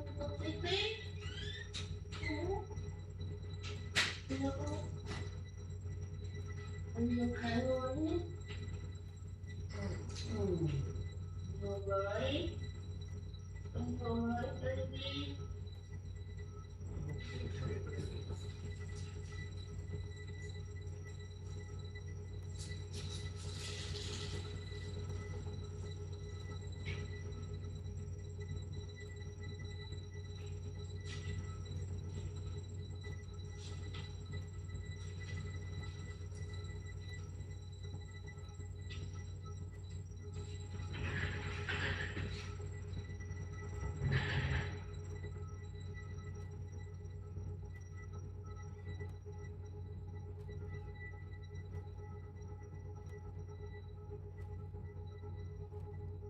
Welcome to the Liberal Hive Mind, a channel solely focused on exposing the abundant hypocrisy of the left. And here's the meme of the day, brought to you by FiveMind.com. Oh my, do I have a video for you guys today. You know, there's people who deliver every time you listen to one of their monologues, every time you listen to them speak, or, you know, whatever really vector of performance you could be talking about. These are the type of people that no matter what they do, no matter what they touch, it tends to turn to gold. People who always dependently deliver. And then, of course, on the flip side, there's people who do nothing but deliver disaster. Just the most embarrassing, incoherent nonsense you're ever going to hear. And one of these individuals is, of course, Cenk Uygur from the DYD.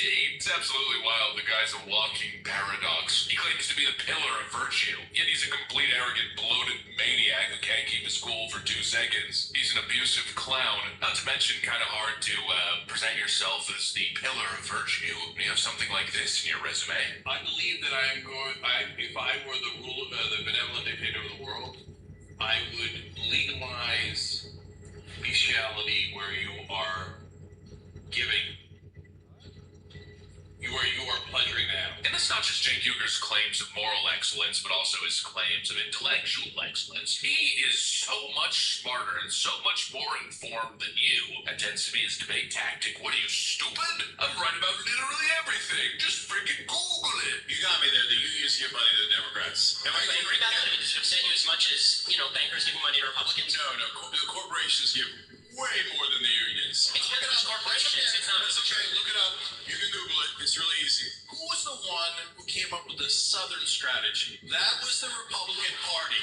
And the Southern strategy was, let's go get racist white voters in the South. That's a fact. Once again, it's this wonderful capitalist invention called Google. Google it.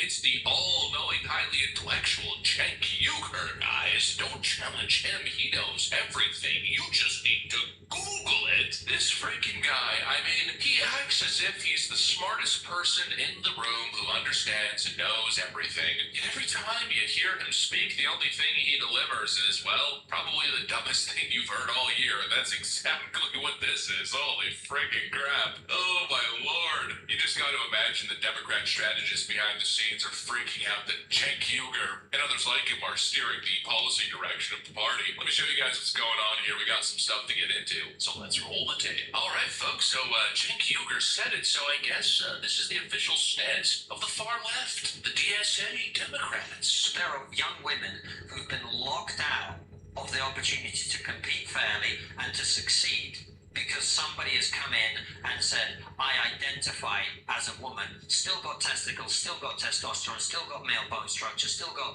male everything. You're saying that doesn't matter? So what I'm saying is, so let's distinguish a couple of things. Yeah. So at the professional level and the Olympic level, first I say to my leftist friends, guys, leagues get to decide. You don't have a right to be in the WNBA. I don't have a right to be in the NBA. Yep. They get to decide. And if you say they don't have an advantage, not only does the great majority of Americans not agree with you, I don't agree with you. Factually agree. Right.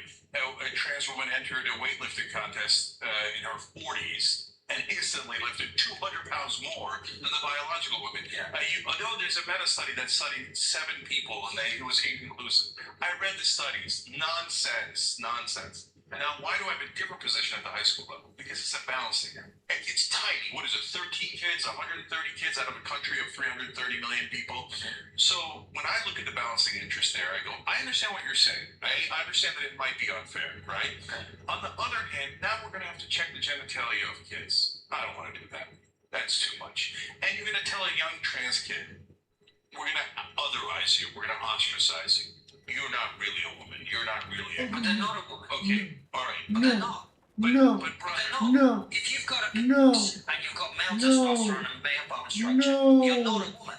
So when you become an adult, we can have that debate. But when you're a kid, I'm going to protect you. And I'm going to say, go ahead It was and holding up the race. If you fucking beat my daughter, it everything. costs her this much out of the 13 cases in the country. And it costs her a little bit because she wanted to get into Yale, but she got into Dartmouth. I'll live with it. Because I'm not checking your genitalia, and I'm not traumatizing you when you're a kid. I mean, you gotta be freaking kidding me. And again, just going back to what we've been saying basically since 2024, it's very clear these people learned absolutely nothing. There's no distinction between woke 1 and woke 2, woke 3, whatever the hell that is. And also, if you think about it, calling the first iteration of woke 1 kind of implies that the next version is woke 2. That almost suggests like a progression in this case of stupidity. But there's kind of like a paradox built in here. That, of course, being these far leftweights calling themselves progressive, when very clearly they obviously possess no ability to actually progress. Certainly not in terms of realizing their wrongs, and then, of course, moving forward and undoing it, reapproaching a topic differently. No, this is very difficult for the left. Once they've adopted an ideology, it becomes more of a cult-like adherence to said ideology, or whatever policy it may be. Full adherence to the dogma is required, or else that's pretty much the standard. But yeah, like I was saying the other day, this was apparently the big thing that really hurt Kamala Harris in 2024. And now they're doubling down on it. That, of course, alone is very stupid. But then, of course, give it to Cenk Uygur if you want him to take it to the next level of stupid.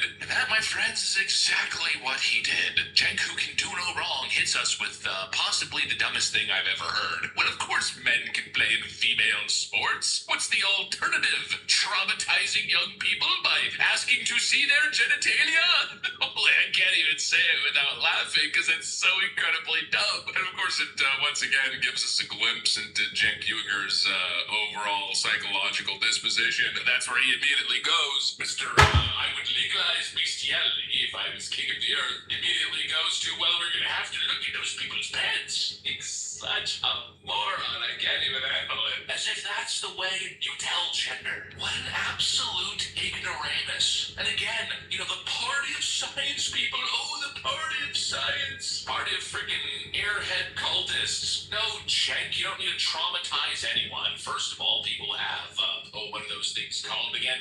Birth certificates, dumbass. Secondly, you can check the Adam's apple. You can tell by someone's hips, actually. Why not do an x-ray? That would even be one of the more intrusive ways. You can also tell by chromosomes. Yeah, there's pretty much a million less intrusive ways. In fact, that's exactly what many sporting regulatory bodies are already doing. And once again, showing the illogic of left-wing thinking. Talk about throwing out the baby with the bathwater. Well, I wouldn't want to traumatize one individual, certainly not the trans persons. So let's go ahead and absolutely destroy female sports as we know it. Let's deny thousands of girls eventually across the entire country scholarships and opportunities to compete within their own sporting leagues and events. Let's completely overturn and at some point eradicate female sports because you don't want a particular individual to feel traumatized. Very simply, it's like I always say, you simply cannot run a society with this kind of mentality. It's illogical. It's stupid. I always fall back to smaller examples. Think about how you would run your family, for instance. Would you raise your kids in that manner? Well, it doesn't matter. Doing the right thing doesn't matter, kiddo. As long as you don't feel bad, that's really what matters. That's how you raise an entitled sociopath child. A total out-of-control spoiled brat. And it's the entire problem with left-wing thinking. It's the type of stuff you wouldn't do in your personal life, although many of them, let's be honest, do. It's the type of thing that is clearly ill-advised on a personal basis, but they want to apply that illogic on a societal basis. Screw standards. Screw common sense. We don't want to hurt someone's feelings, so throw it all away. It's just so dumb, and it's crazy because this guy says this stuff, not only with a straight face, but as if, he's making a good point. Oh, well, we'll agree to disagree. I'm pretty sure everyone disagrees. disagrees with you.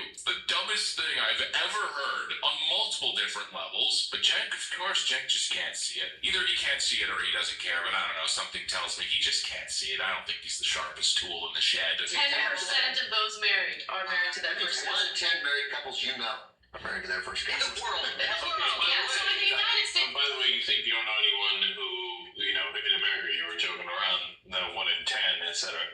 My grandparents are first cousins. You know, maybe that has something to do with it. I don't know. But it's very clear that this guy just ain't so smart. And of course, if we zoom out a little bit, it really shows what the Democrat Party is dealing with here. This is the grassroots of the Democrat. This is where, of course, the party is inevitably heading. And I gotta tell you, that to me, that just seems like electoral poison. And it also feels like the Democrat establishment is honestly powerless to stop it. I guess we'll have to see if these ideas end up winning out, huh? Anyways, that's what I got. Thanks for watching, and I'll see you on the next one.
For 478 days, they did not lose. Not to the best tag team, not to the fan favorites, not to the legends.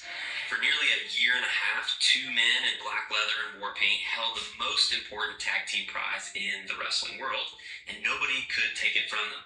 They set a record that would stand for 28 years, and then, almost overnight, they vanished. Not gracefully, not with a farewell tour or a retirement speech or a torch passing moment in the middle of a sold-out arena. They just faded.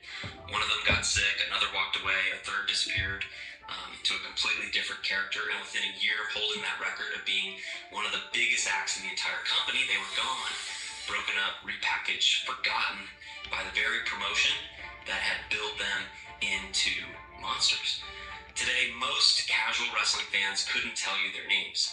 They remember the Road Warriors, they remember the Hart Foundation, they remember the British Bulldogs, but the team that held the belts longer than any of them, the team that steamrolled the entire division for 3 straight years, they're completely forgotten. This is the story of Demolition, how they went from the most feared tag team on the planet to a name that time nearly erased completely. And by the time we're done, you'll understand something that took the wrestling world decades to admit, that the reason they were forgotten had almost nothing to do with how good they were, and almost everything to do with the shadow of 2 other men they could never quite escape.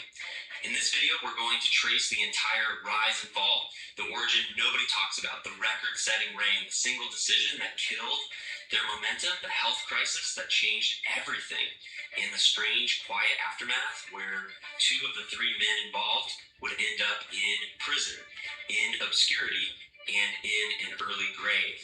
But to understand how far they fell, we first have to understand how high they climbed. And that story begins not with a moment of triumph, but with a problem. A problem sitting in the office of the most powerful man in wrestling. It was the mid-1980s, and the World Wrestling Federation was becoming a machine. Vince McMahon had taken his father's regional promotion and turned it into a national juggernaut. Hulk Hogan was the biggest star in the business. The product was expanding onto television screens all across America. And Vince was watching everything, taking notes, figuring out what worked and what he needed. And what he wanted badly was a tag team like the Road Warriors. If you don't know the Road Warriors, understand this. Hawk and Animal were the most electrifying tag team in the world at that moment. Two enormous face-painted powerhouses in spiked leather who didn't so much wrestle their opponents as demolish them. They came out to heavy metal. They threw grown men around like toys, and crowds went absolutely insane for them. They were a phenomenon, and they were working for Vince's competition in the National Wrestling Alliance in the territories run by Jim Crockett. Vince wanted that lightning in a bottle for himself. The story that has followed Demolition for their entire existence is that Vince tried to sign the Road Warriors, couldn't get them, and decided that if he couldn't have the real thing, he would build his own. Whether that's exactly how it happened or a legend that grew in the telling, the end result was the same. The World Wrestling Federation was going to create a face-painted, leather-clad, power-brawling tag team of its own, and they had just the veteran in mind to lead it. His name was Bill Eadie, and by the mid-'80s, Bill Eadie had already lived an entire wrestling life before most fans ever saw his face, because for years, they hadn't seen his face at all. Eadie had been a high school teacher and coach in Ohio, a legitimate athlete with real amateur credentials, standing 6'3" and weighing close to 290 pounds. He got pulled into professional wrestling in the early 70s, breaking in through the Detroit territory, and he found his greatest early fame behind a mask, working as a character called the Masked Superstar. Under that hood, he became one of the most respected big men in the entire country. He wrestled all over the territories. He held championships. He was one of the first men to ever body slam Andre the Giant.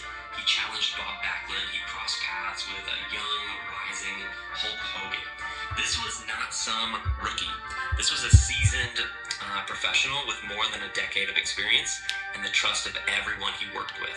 So when the World Wrestling Federation needed someone to anchor their new creation, someone who could carry a gimmick, protect his opponents, and lead a green partner, Eadie was the obvious choice.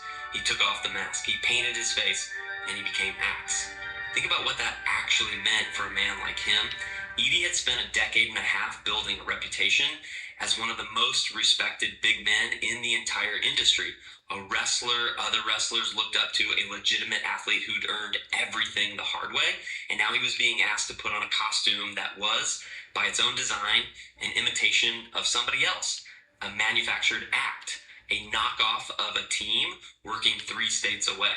A lesser man might have seen that as an insult, a step down, a role beneath his talent. Eadie saw it as an opportunity because he understood something a lot of wrestlers never figure out. It doesn't matter where a character comes from, it only matters what you do with it once it's yours. And Eadie was determined to take this borrowed idea and make it into something nobody could dismiss. Now he needed a partner. And this is where the story gets a little messy, because the man who was originally supposed to be the other half of Demolition, and it was not the man who made it famous. And the original Smash was a wrestler named Randy Colley, and on paper, it made sense. Colley was a big, capable hand, and he and Eadie actually came up with the concept together. The two of them debuted the Demolition gimmick on January 4th, 1987, at a house show in Springfield, Massachusetts, defeating the Islanders. They came to the ring in studded black leather and leather-covered hockey masks, which they would peel off to reveal the war paint underneath. Managed at first by a slick character named Luscious Johnny Valiant, they looked the part. They had the menace. It should have worked. There was just one enormous problem. The fans recognized Randy Colley because before he was Smash, Colley had spent time in the World Wrestling Federation as a character called Moondog Rex, one half of a wild savage tag team called the Moondogs. And World Wrestling Federation fans had good memories. Every time the new masked Smash came to the ring, fans in the crowd would start chanting the old name at him, Moondog, Moondog. They saw right through the paint. And a monster you're chanting the wrong name at is not a monster at all. It's a joke. The whole aura of the gimmick, the mystery, the fear, all of it evaporated the second the crowd figured out who was underneath. Eadie knew it wasn't going to work. He said as much. The character was being killed before it ever got off the ground. So after only a handful of matches, a decision was made. Colley was out, and the World Wrestling Federation needed a new Smash fast. someone the fans wouldn't recognize if they found him working for the competition, a journeyman named Barry Darsow. Darsow was born in Minneapolis, trained by the legendary Eddie Sharkey in a class that also produced Rick Rude, and one of the great ironies of this entire story, the Road Warriors themselves. He bounced around the territories for years, and he found his biggest success down in the National Wrestling Alliance, playing a Soviet sympathizer called Crusher Khrushchev, running with the Russian villains Ivan and Nikita Koloff. He was solid, he was tough, he was a genuine mid-card hand who'd held championships and knew how to work, but most importantly, World Wrestling Federation fans had no idea who he was. There was a real divide in wrestling back then. You were either an NWA fan or a World Wrestling Federation fan, and the two audiences barely overlapped. Darsow had done his best work in a completely different world in front of completely different crowds. To the World Wrestling Federation audience, he was a blank slate. So when he left the NWA after a pay dispute with Jim Crockett and stepped into the role of Smash, aired for the first time in February of 1987, nobody in the crowd chanted anything at him. Nobody recognized him. He was just a terrifying man in war paint. And that finally was the version of Demolition that would change everything. Axe and Smash, Bill Eadie and Barry Darsow, two big, mean, methodical brawlers who looked like they'd driven straight out of a post-apocalyptic wasteland, and the moment they clicked, they became one of the most destructive forces the tag team division had ever seen. But their real reign of terror was only just beginning, and to reach the top, they'd have to run through everyone. The rise was almost frighteningly fast. Demolition didn't ease into the division. They tore through it. Team after team was thrown in front of them, and team after team got flattened. The Killer Bees, the Rougeau brothers, the British Bulldogs, who were among the best pure wrestlers in the entire company, the Young Stallions. It didn't matter how good you were or how popular you were. When Demolition came for you, you got demolished. Part of what made them work was how different they actually were from the team they'd been built to imitate. The Road Warriors were explosive. Their matches were often short, violent bursts over almost as fast as they started, all raw power and spectacle. Demolition was something colder, something slower, and more menacing. They ground their opponents down, stomps, clotheslines, heavy, deliberate punishment that made every match feel like a beating that would never end. Axe was the grizzled veteran who could work a crowd and control a match. Smash was the raw muscle. Together, they had a rhythm that most imitation acts never find.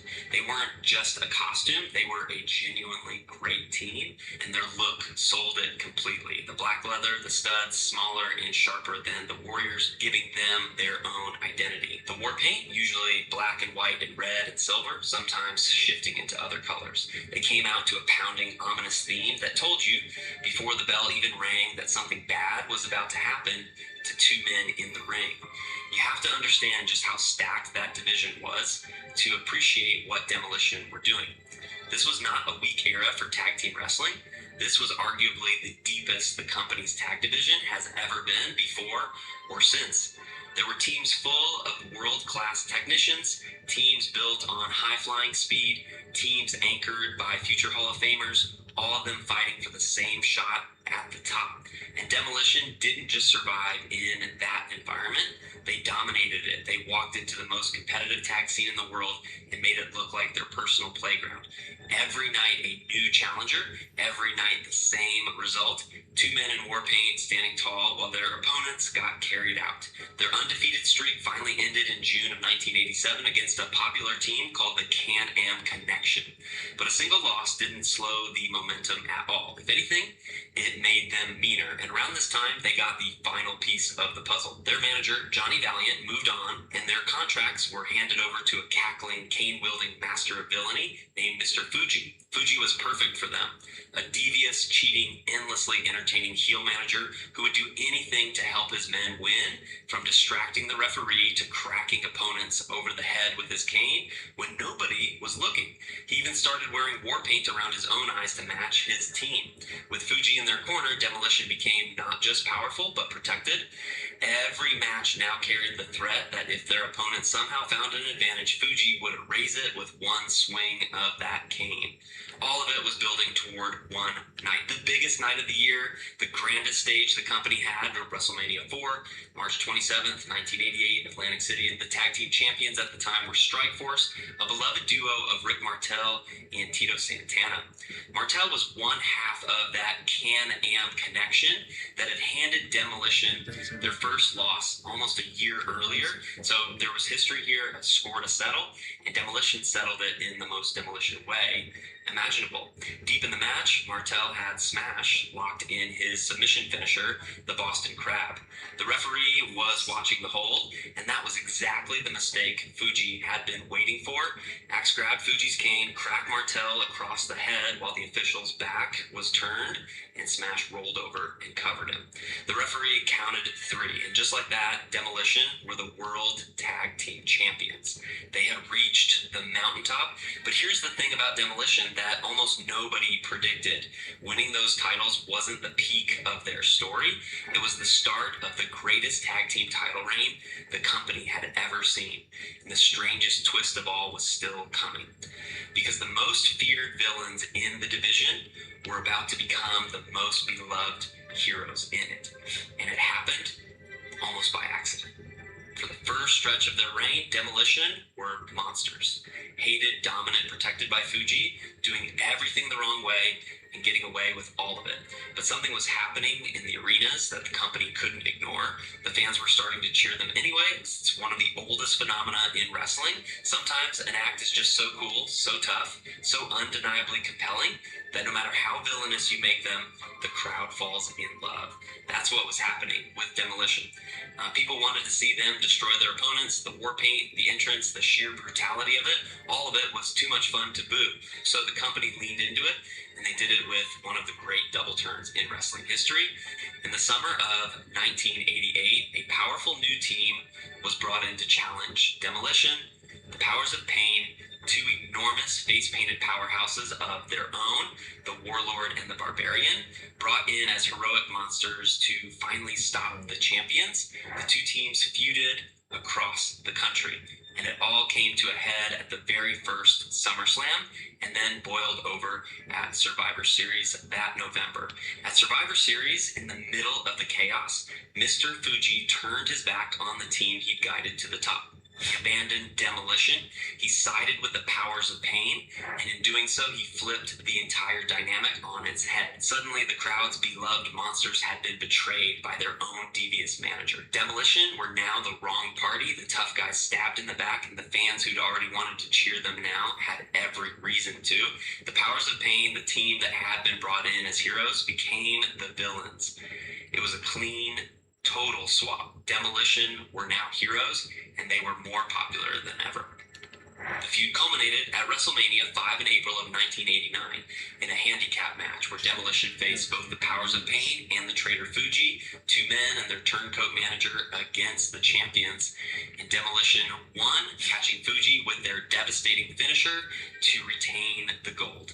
That finisher, by the way, was a thing of beauty and terror. They called it the Demolition Decapitation.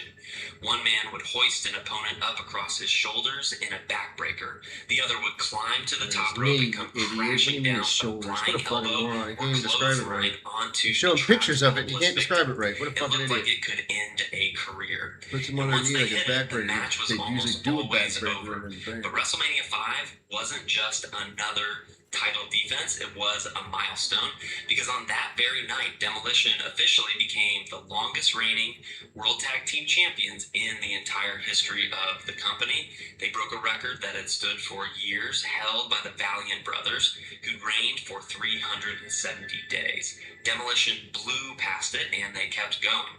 By the time it was all over, their first reign as champions had lasted 478 days. Sit with that number for a second. In an era with one of the deepest, most competitive tag team divisions the business has ever seen, with legendary teams stacked on top of each other, all fighting for the same prize, Demolition held those belts for nearly a year and a half without letting go. They defended against everyone. The Hart Foundation, the British Bulldogs, the best teams the company could throw at them night after night, city after city, and they turned all of them away.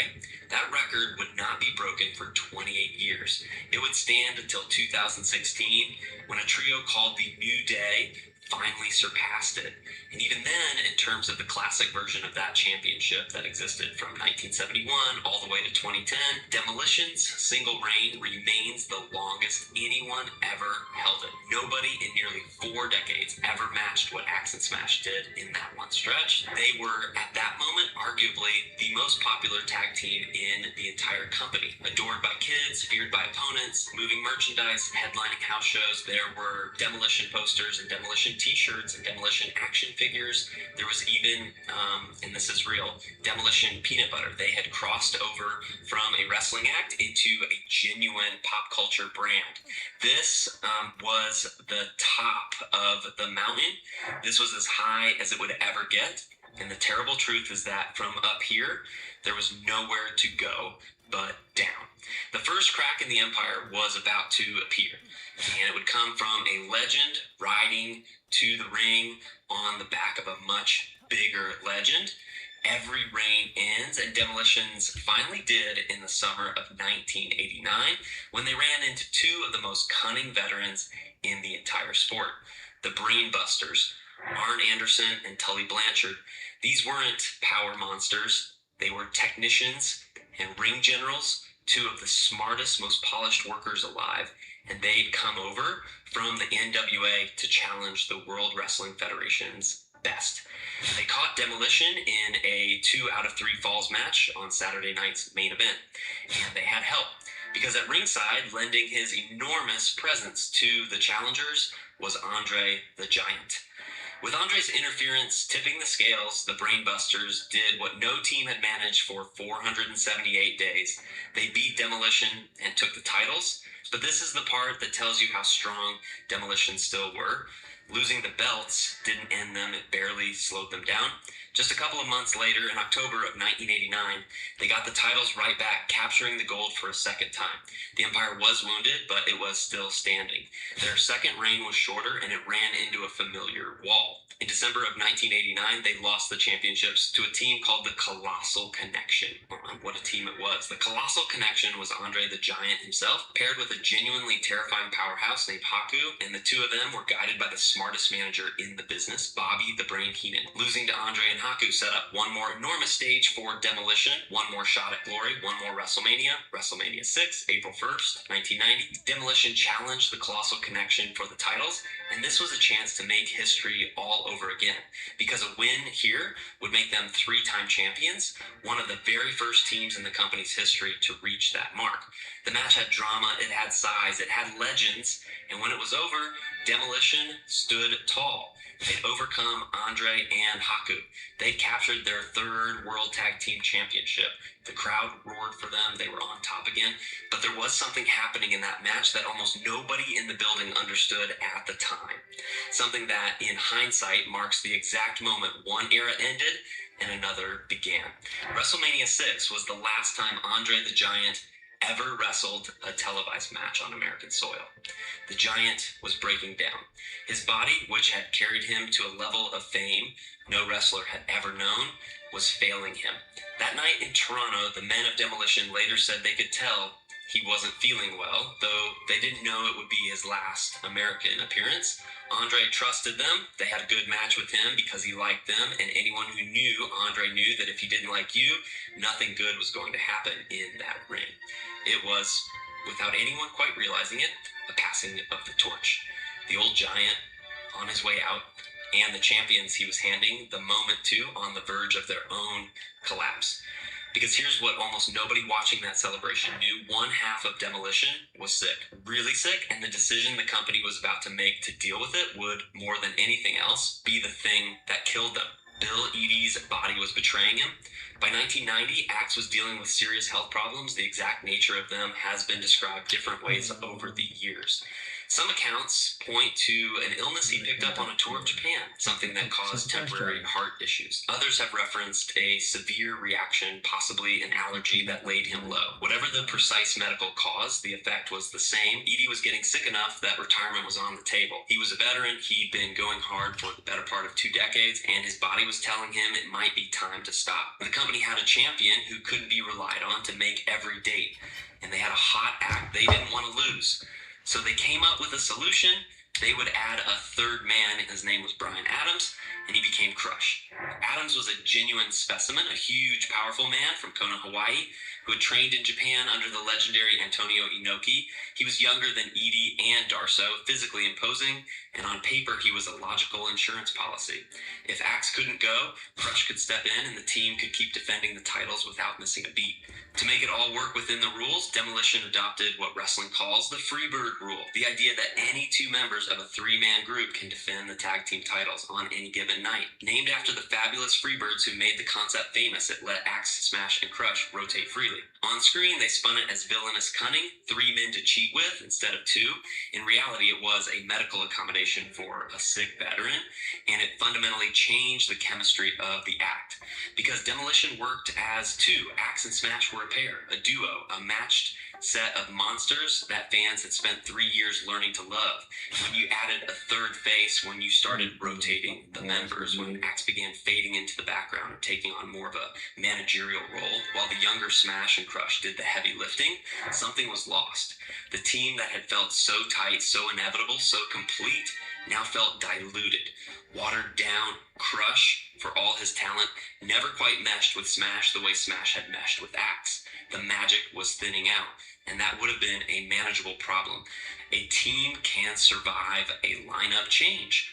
What Demolition could not survive was what walked through the company's doors that same year. And the Road Warriors, the real ones, Hawk and Animal, the Team Demolition had been built to imitate 4 years earlier. After all that time in the NWA, they finally signed with the World Wrestling Federation, and they arrived under the name the Legion of Doom. And the moment they showed up, they exposed the one weakness Demolition could never fix. Because for 4 years, Demolition had gotten to be the biggest, meanest, most face-painted power team in their world. In the World Wrestling Federation, there was nothing else like them. The comparison to the Road Warriors existed, sure, but a huge chunk of the World Wrestling Federation audience had never even seen the Road Warriors. To those fans, Demolition weren't imitations.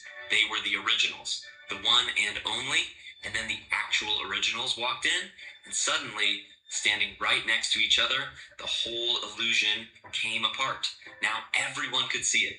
Now the comparison wasn't a rumor from another promotion. It was live on the same television show in the same building.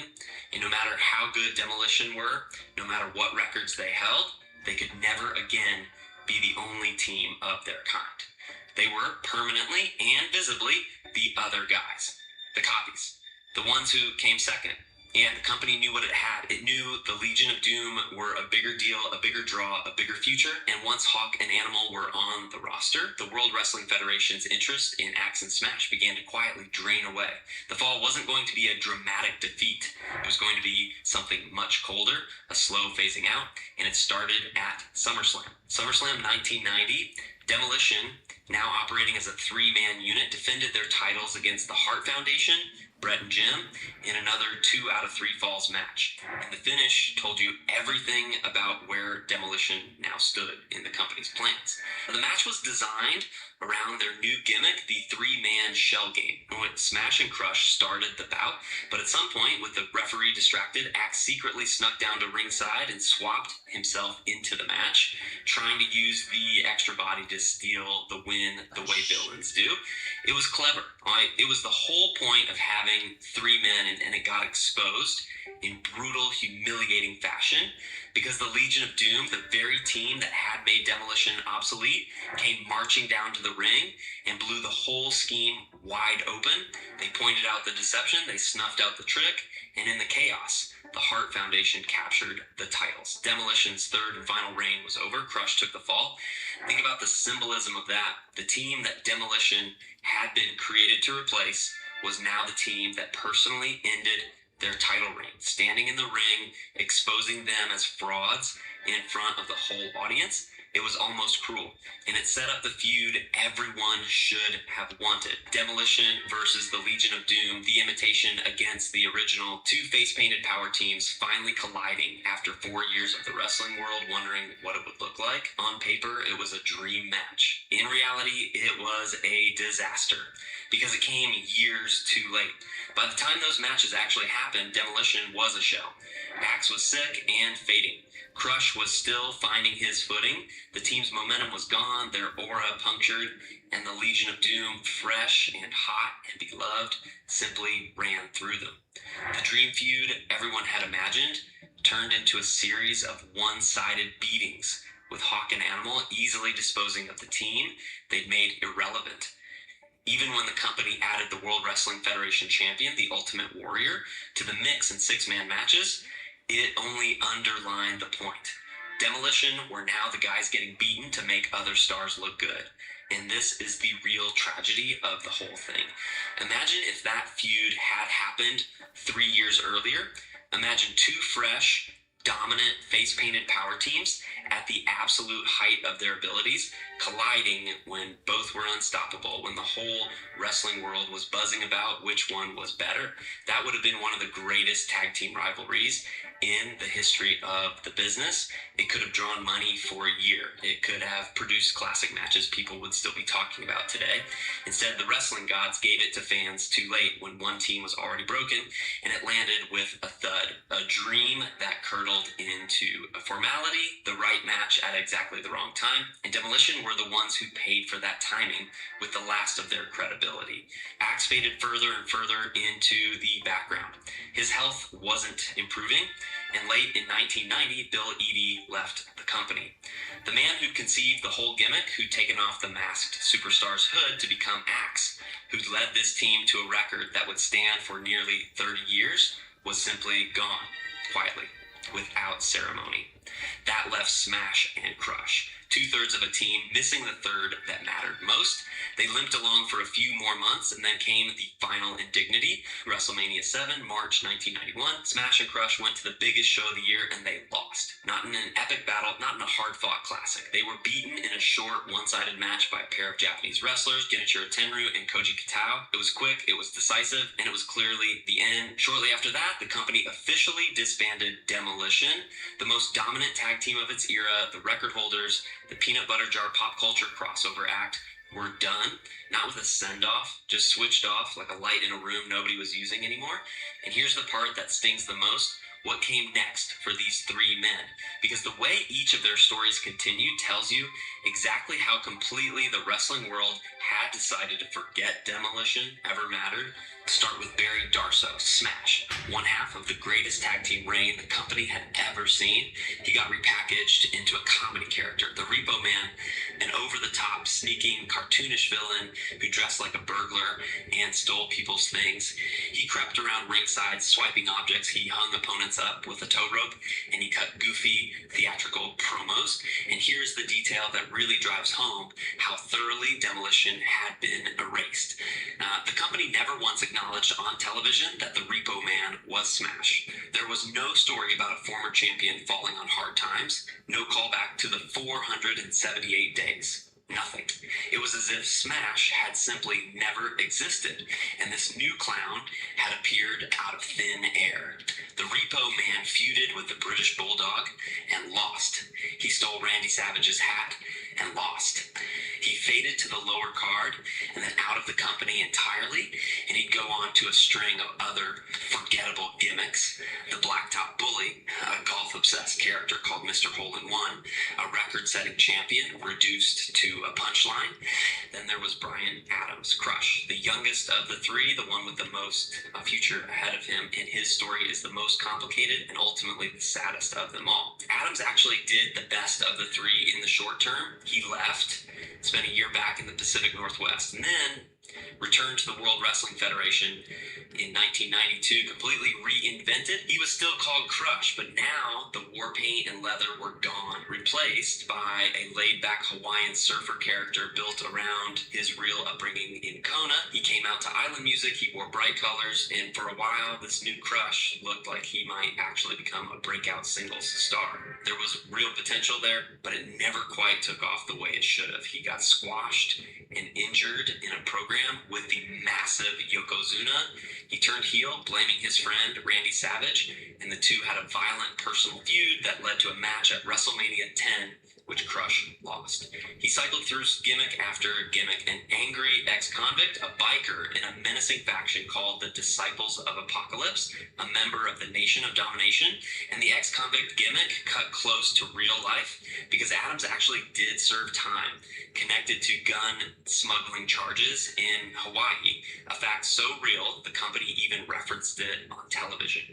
He eventually jumped to the rival company WCW, ran with the famous NWO faction, got saddled with a bizarre character based on the rock band Kiss, and finally found some success in a hard-hitting team called Chronic. He kept working, kept grinding, kept trying to be more than the third man in a team that had been thrown away.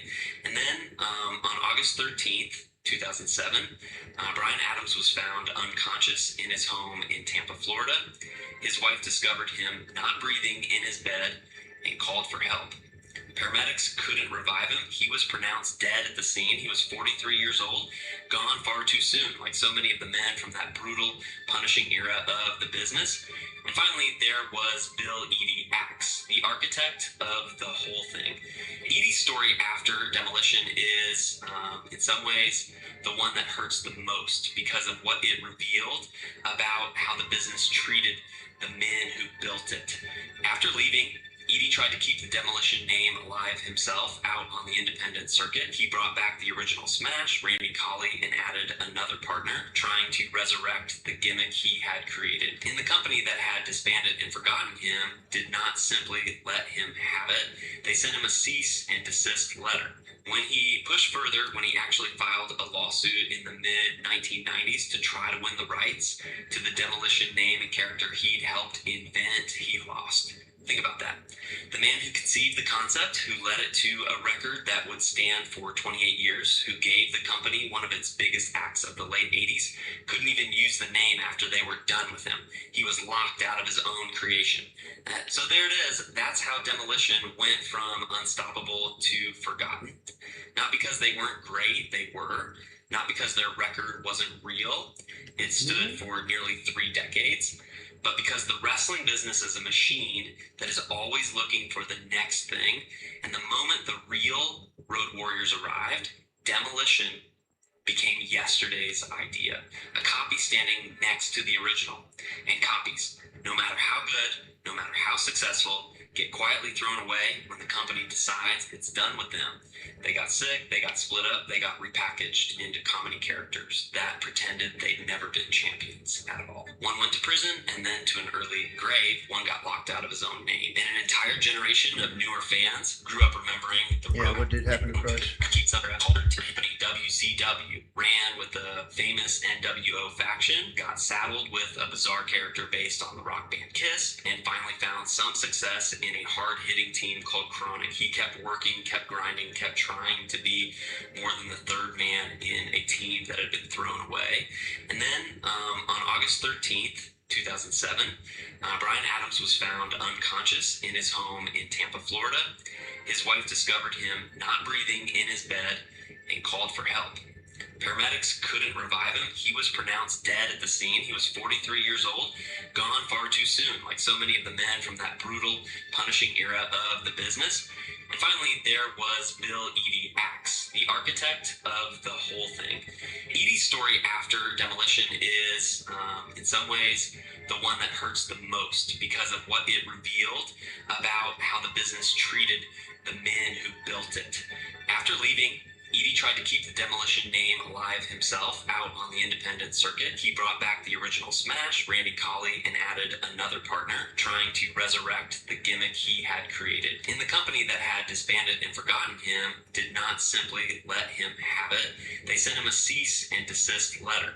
When he pushed further, when he actually filed a lawsuit in the mid-1990s to try to win the rights to the Demolition name and character he'd helped invent, he lost. Think about that.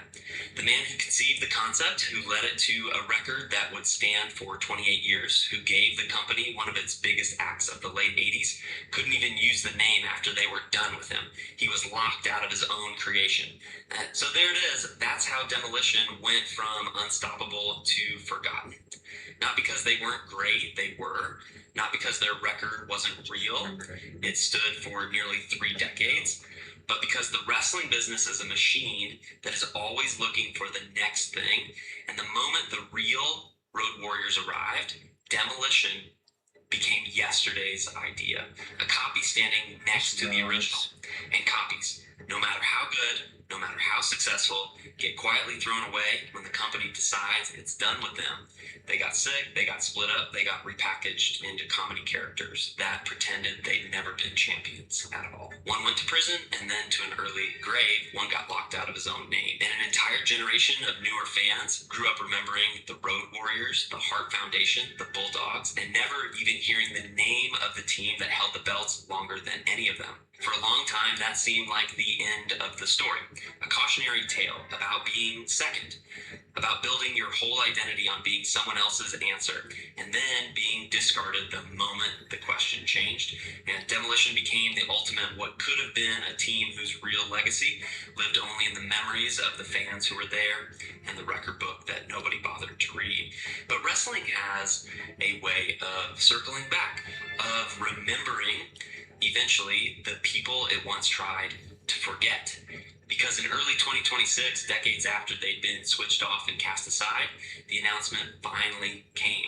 Demolition, Axe and Smash, Bill Eadie, and Barry Darsow were going into the WWE Hall of Fame class of 2026. The recognition came from the very company that had once sent Eadie a cease and desist letter, that had refused to admit Smash and the Repo Man were the same man, that had let them fade without so much as a goodbye.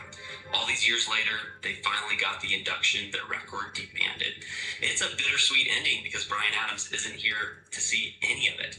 Crush died nearly 2 decades before his team got its due, and you can't help but wonder what these 3 men could have been if the timing had been just a little different, if the Road Warriors had never come, if Bill Eadie's health had held, if the company had been willing to let 2 great copies become legends in their own right, instead of shoving them aside for the originals. And there's something worth sitting with in that Hall of Fame moment, beyond just the recognition itself. For years, Demolition existed in a strange kind of limbo. They were too successful to be truly obscure and too overshadowed to be truly celebrated. Fans who lived through their run knew exactly how big they were. But the official history, the version the company chose to tell about itself, kept them at arm's length. They weren't in the highlight reels, they weren't in the tribute videos. When new fans learned about the great tag teams of the 80s, Demolition's name kept getting left off the list, as if their record was an embarrassment to be quietly ignored rather than a milestone to be honored. The induction didn't just reward them, it corrected the record. It forced the story to finally include the team it had spent decades trying to skip past. And for the men who lived it, and for the fans who never stopped insisting Axe and Smash mattered, that correction was a long time coming. But maybe that's the real lesson of Demolition. That greatness and memory are 2 different things. That you can be the best in the world at what you do, hold a record for 28 years, cross over into peanut butter jars and action figures and the imaginations of millions of kids, and still get forgotten if you're standing in the wrong shadow at the wrong time. And that sometimes, if you're lucky, if you live long enough, if the people who were there keep telling the story, the forgetting doesn't have to be forever. Axe and Smash steamrolled into the business from parts unknown, and they made it painfully clear they were going to demolish anything that stood in their path. For a few incredible years, they did exactly that. They just never got to demolish the one thing that beat them in the end, time, and the long shadow of two men in spiked leather who got there first. They weren't a copy, they were champions. They held the gold longer than anyone who ever came before them, and longer than almost anyone who came after. And it only took the world about 35 years, one lawsuit, one early grave, and a whole lot of forgetting to finally admit it. If you enjoyed this deep dive into the rise and fall of one of wrestling's most underrated teams, do me a favor and hit that like button and subscribe for more forgotten stories from the golden age of the squared circle. Until next time.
Oh shit. I didn't mean to fucking do that.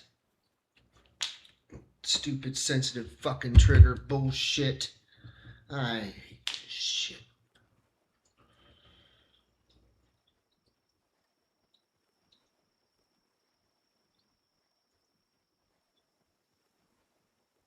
John, thank you so much for making yourself available. Yeah, thanks for having me. I'm very excited about this conversation. Yes, thank you.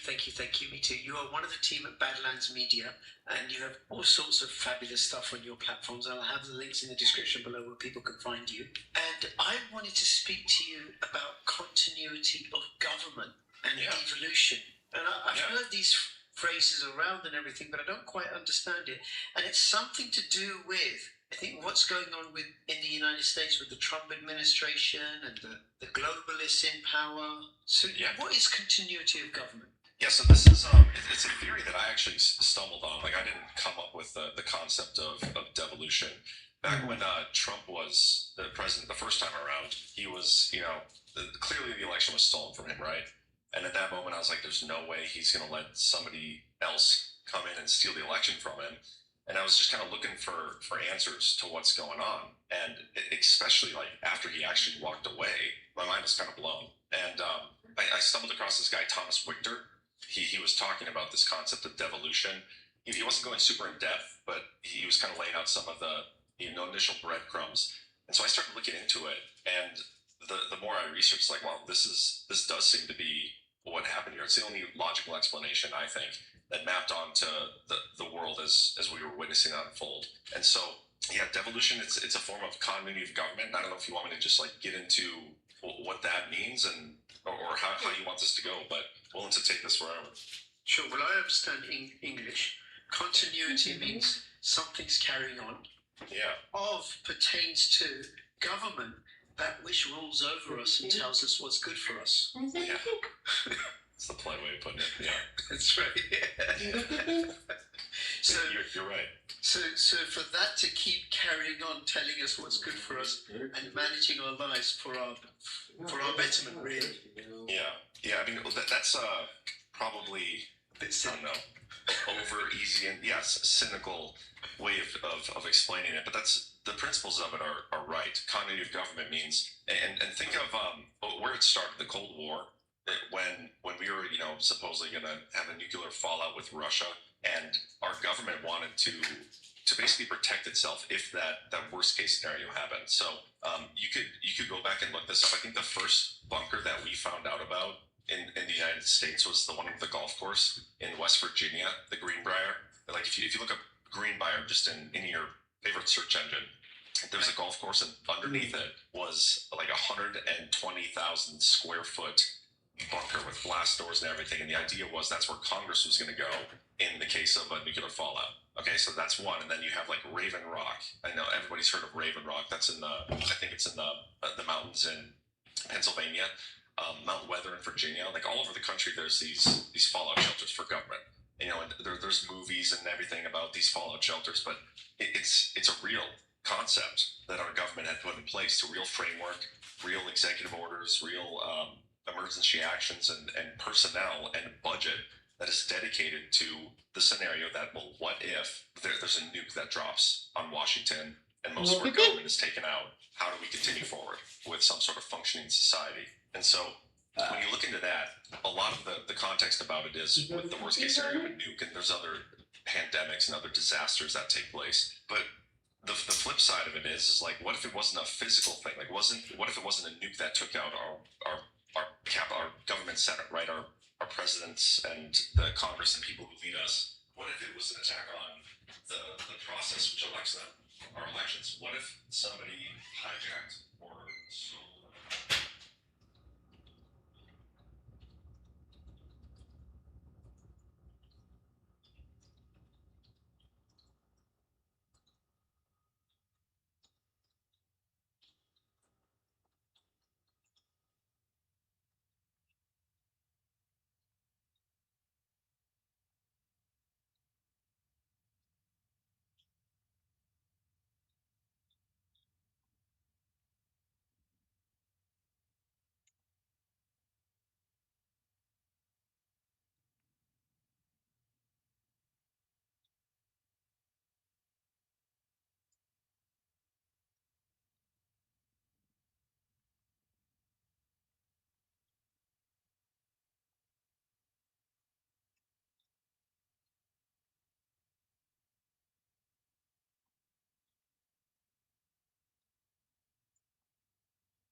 Stolen the 2020 election from him. So then how could he have continued the government? Because he's no longer in power. The Congress then had to certify, the election got certified. Yep. Then it was passed on January the 6th, and then it was valid. So how could he continue? Well, let's look at it this way. So leading up to that election, November 3rd, 2020, probably 10, 15 times, if not more, leading up to that, Trump said they are going to use COVID to steal the election. It's probably way I really thought we'd have a water filter right now. I really wanted to give you clean out that stuff. I guess I'll do it when I come back from Dungeons and Dragons on Wednesday.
is the end. Left is usually extra stuff.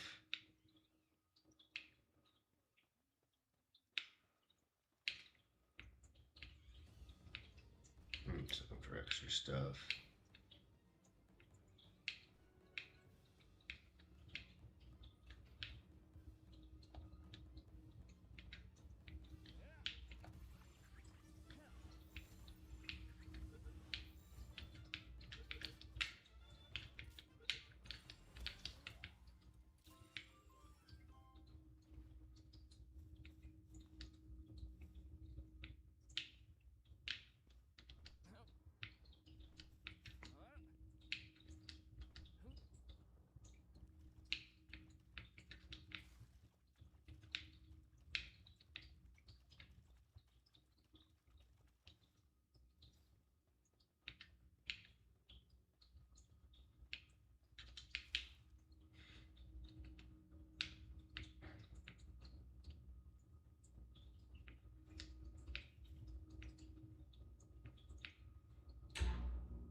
I don't have any bait. I never even had to make bait before. I just fucking found it all the time.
Come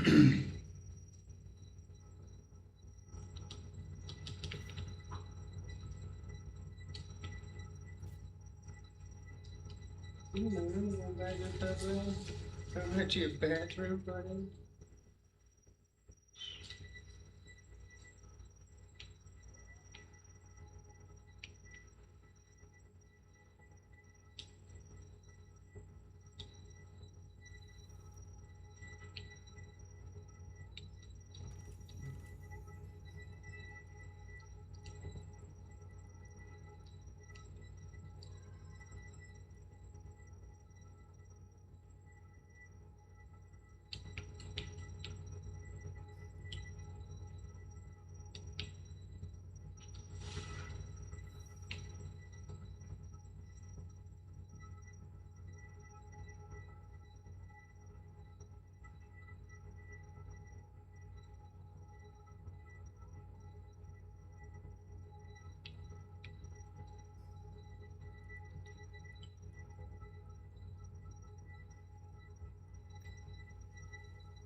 I'll be so happy when all this is over. Jesus.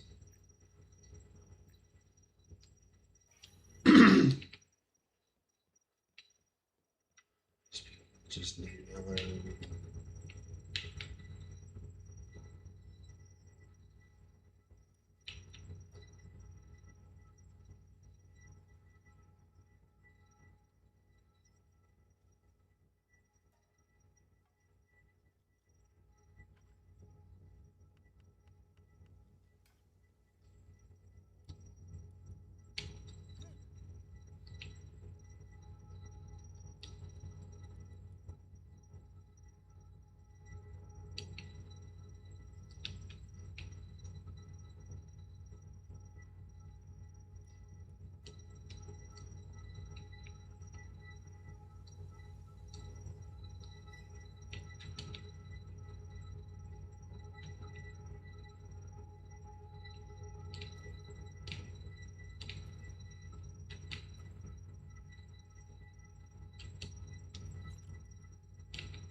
Over here.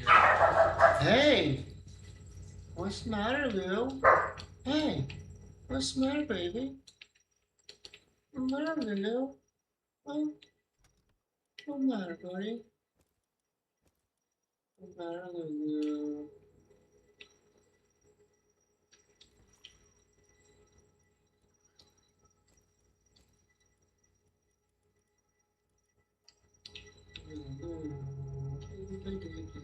Mr. Lou, baby Lou, what's the matter, buddy? Over there. I'm gonna jump there.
shit.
Just keep going over in my head what I'm going to say to these people. I should be saying it out loud so I can practice it, but it's just like you never know how things are going to work when people start talking to you or trying to talk over you or something. So you don't know how it's going to go. It's just so ridiculous. I'm just like, it doesn't make any sense.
Oh, I need a video or something.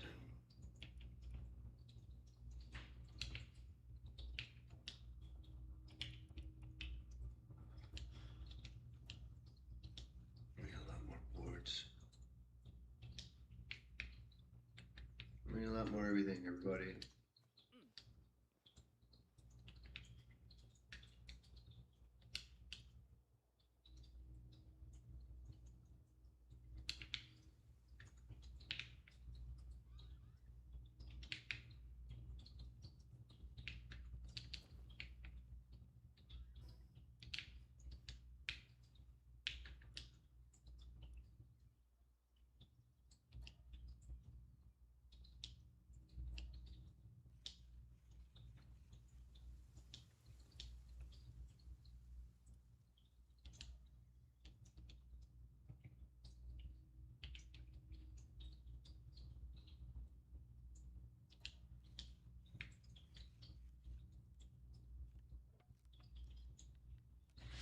Just been stressing out this whole fucking time.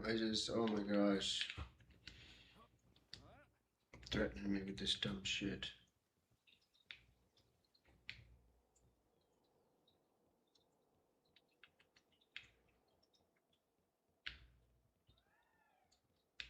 They don't understand what they're doing. It's like they're threatening me, they're violating me and my property and my time and my personal space.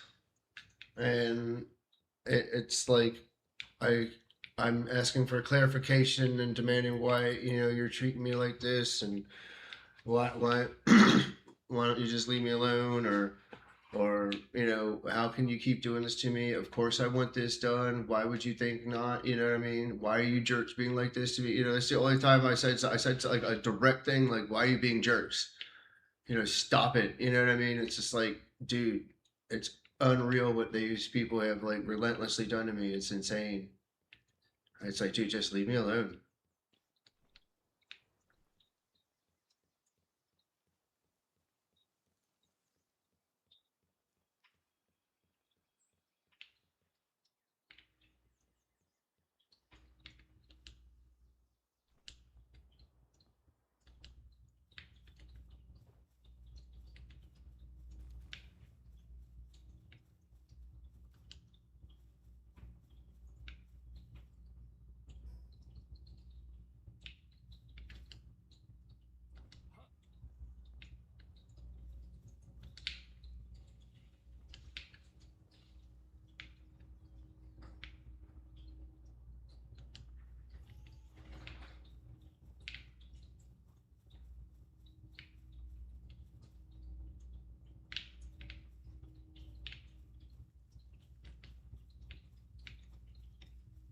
It's just the craziness, calling me and not calling me, but just emailing me. And that's the thing. It's like not calling me and notifying me of things and just trying to walk into my place without saying nothing and stuff. And it's just crazy. Oh, I'm not going to make that. I don't know why I tried.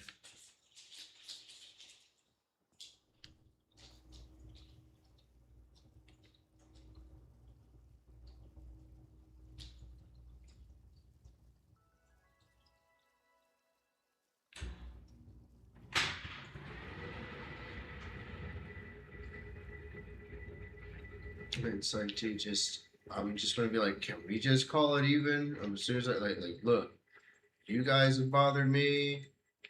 You've done all this stuff. You're accusing me of this when clearly you guys were the ones doing this to me. I should have called the police on you when you committed a federal felony against me, but I didn't. I just came and got my stuff, and then you lied to me. It's like either someone and you're saying that's a harassing or threatening thing, when I'm like, okay, either someone's lying to me or someone isn't doing their job correctly. When I was like, oh, I don't know be. When I'm like, clearly that's the case because this is what happened. You know what I mean? I got my mail. You know what I mean? It's like the first time, and then you did it the second time, and then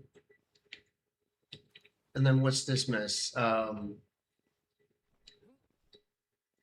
other one. Oh yeah. You never told me that the guy never came. You said he came, but then he didn't come. And you never told me he didn't come. So I still got pests in my place. You never said anything.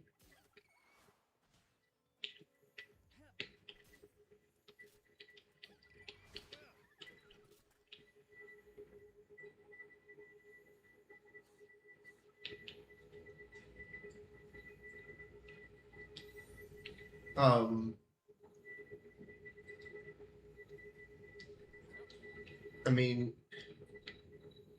yeah, and so then you said the pest people came, but they never actually came. I keep seeing bugs. I'm like, how come I still have bugs? And then you're like, oh, well, we'll schedule again. So they schedule me again, and then I'm like, did you guys ever come the first time? No, they actually never did because they didn't have the right key or something.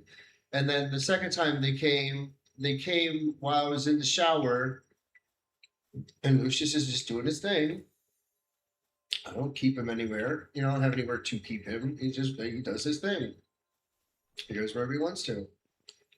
And they tried just walking in while I was in the shower. What? No text, no email, no call, no nothing. Just trying to come walking in to my personal space without saying anything to anyone.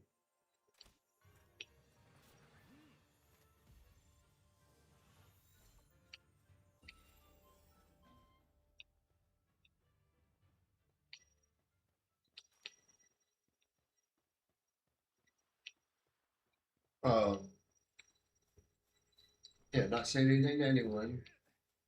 And then when I rinse the soap off my body and come out of the bathroom, I'm like, well, what's going on? And Lucius is like, I'm like, no one's at the door. And, now I'm like, well, why are you crazy and stupid, Lucius? What's going on here?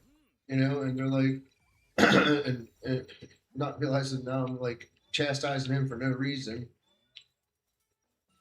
And it's just so like he was being a good boy, you know what I mean? He was doing the right thing, and it's like I don't understand how they don't think that's not appropriate.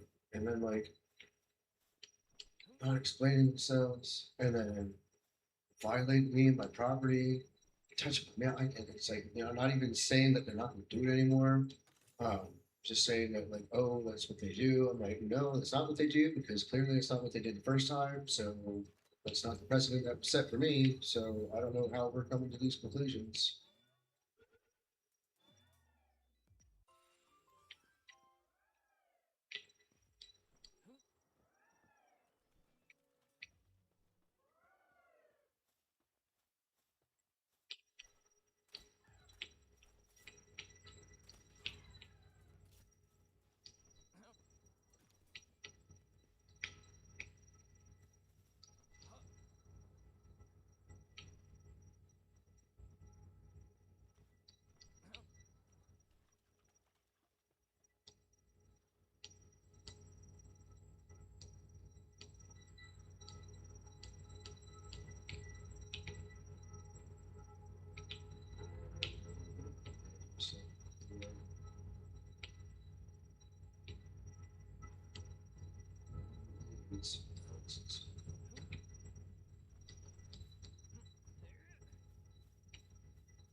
This time.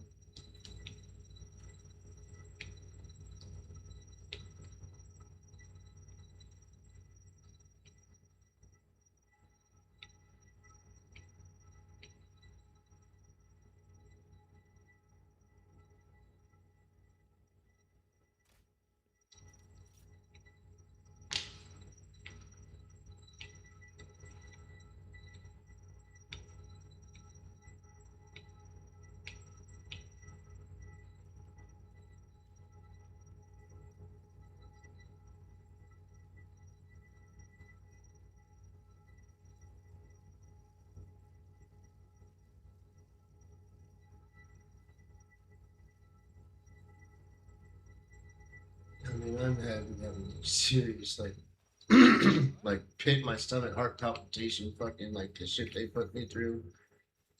It's like, dude, why are you doing this? Then you're gonna accuse me of being the one harassing and threatening you, and you fucking crazy. It's crazy. It's fucking crazy.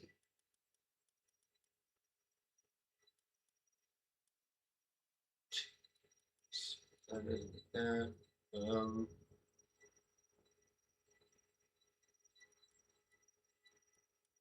about if I, oh, I have a animation.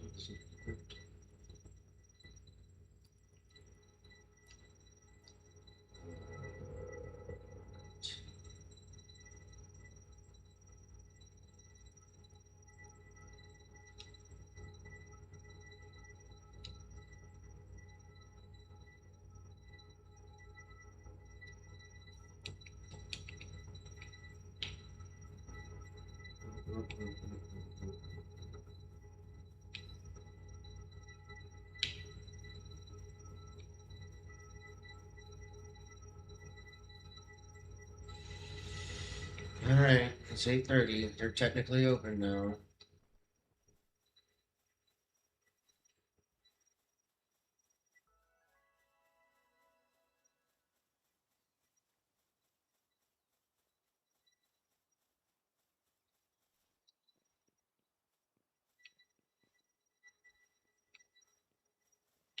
A few minutes.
I saw another mushroom.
what I was coming up here for, but I think I saw the fucking thing I was gonna get too. I swear I saw the fucking thing. I was over on that other side over there. I was gonna go jumping down on. No, I don't see it. Oh, that was it over there. That's maybe what it was there. Yeah. My neck.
Shoo, shoo, shoo, shoo.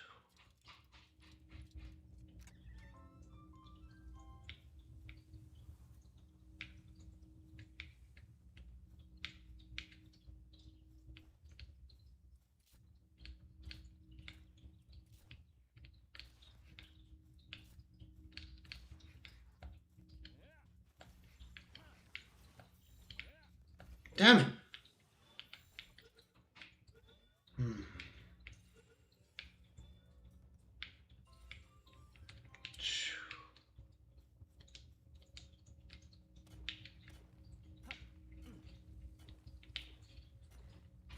Inventory full.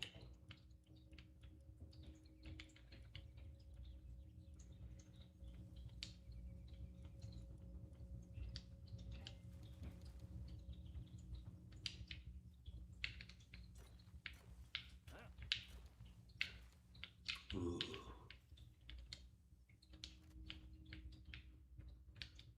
Shit.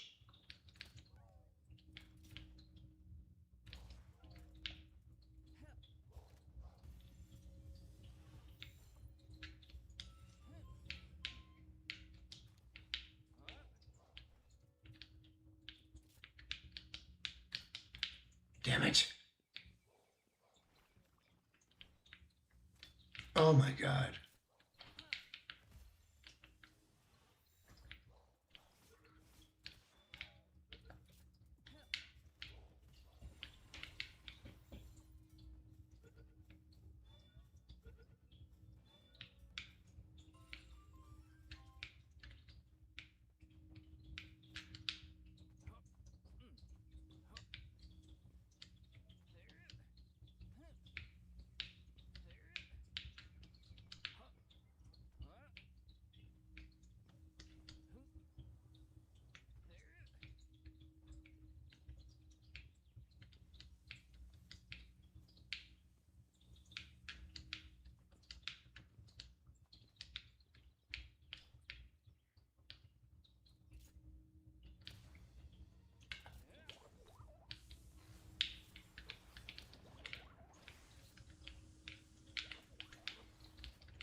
What is it doing? I want to go back to my base.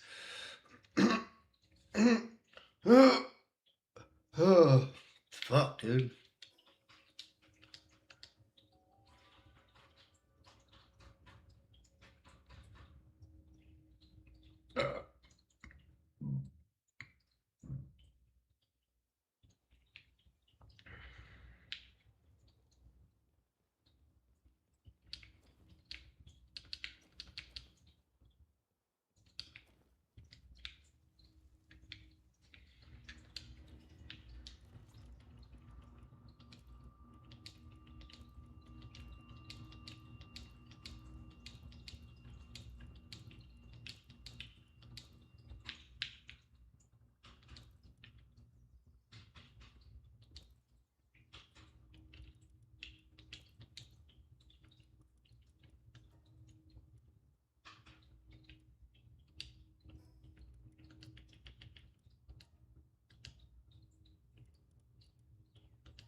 Wood, easy.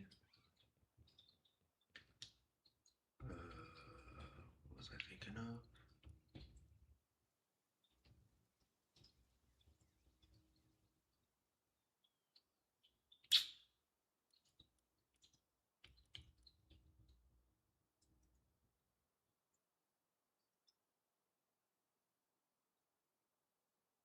What was I thinking of, though?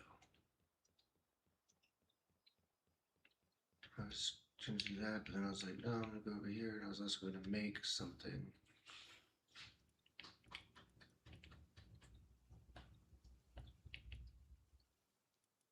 Oh, probably more wooden boards. What did I need? Wood. I need wooden boards.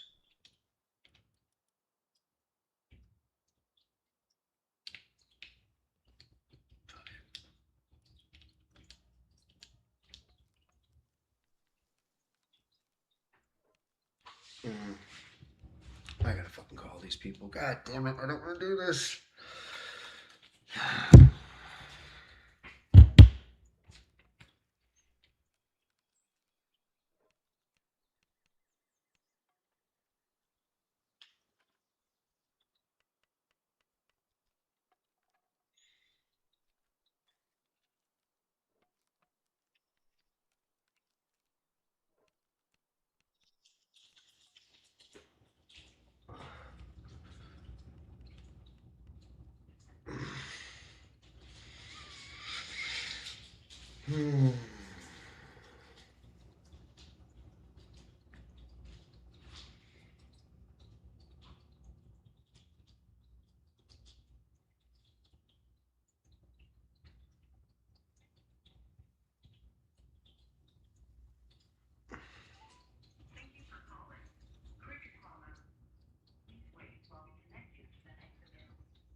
Hi, you guys wanted me to call. Matthew Coffin.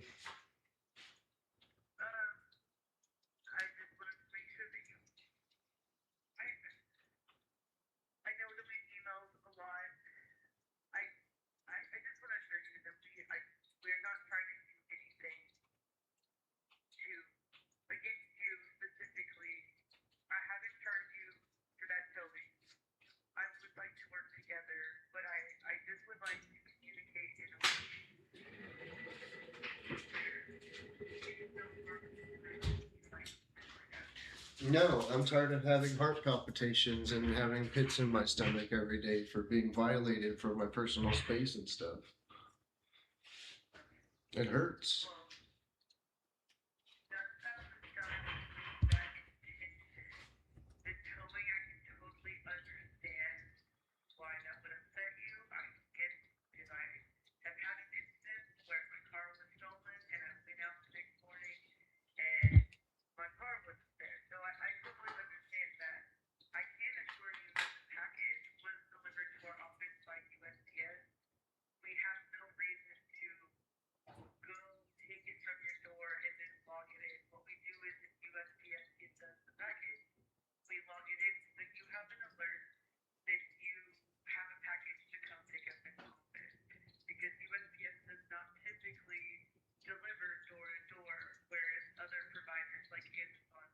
Which is why I said either someone is lying to me or someone is not doing their job correct. And that is not harassing and that is not threatening. That is just pointing out a fact from my perspective. Because I had it delivered and it was on my front door the first month. And then the next month it wasn't on my front door. That's inconsistency.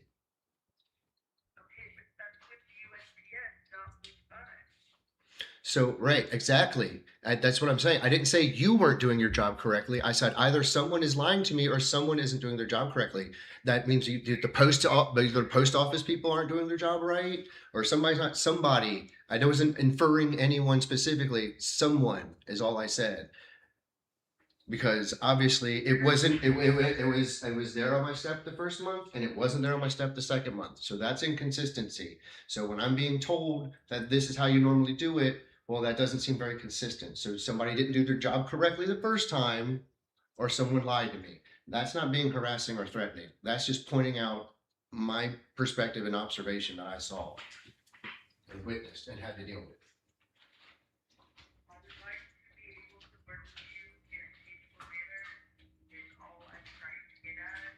That's all I want too. I don't know why things got so out of hand. If you would have told me up front, well, we waived the. You never told me that. You're telling me just now. We waived the towing thing. You could have just told me that a while ago.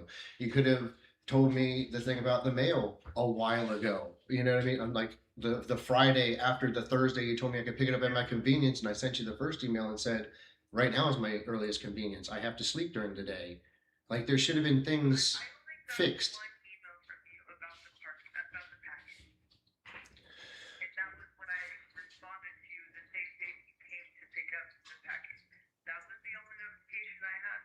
I had been emailing that entire weekend. I had been talking about calling the police because it's a federal felony to manipulate the mail. Like I had no idea what's going on. I had emailed Thursday, Friday, Saturday, Sunday, and Monday.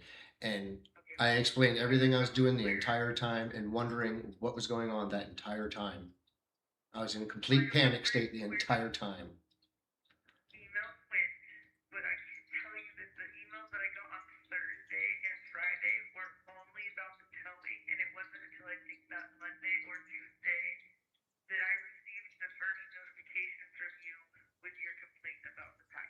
I sent like several emails, and I sent several emails saying I'm going to call the police. And then I said, well, I know you're not going to respond to me on Sunday because it's Sunday right now. And I wrote an email that day and saying that I'll give you guys till Monday morning before I call the police. And then you still never send it to me. And then I was like, I just couldn't take it anymore. I just went to sleep. And then I got up that Tuesday and was like, can I have my mail, please? And like that's what I'm saying. So like I don't know how you didn't get all those emails, but that was my frustration that weekend because I sent emails several times that entire weekend saying you just committed a federal offense messing with my mail. Give it back to me over and over again.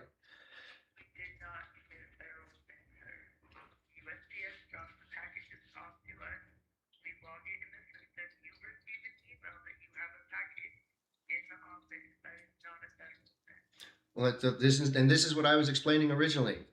I get that package every month. That is my beef tallow, my methylene blue, and my sea moss. I get it every month. Same delivery, same person. It was delivered on the 27th. I changed the mail address from my original address where I was to this address. They mailed it on the 27th of June. It was here the first week of July on my front door. And then all of a sudden, you guys had it like over 4 days. And I'm like, what is going on? So that's a completely different story.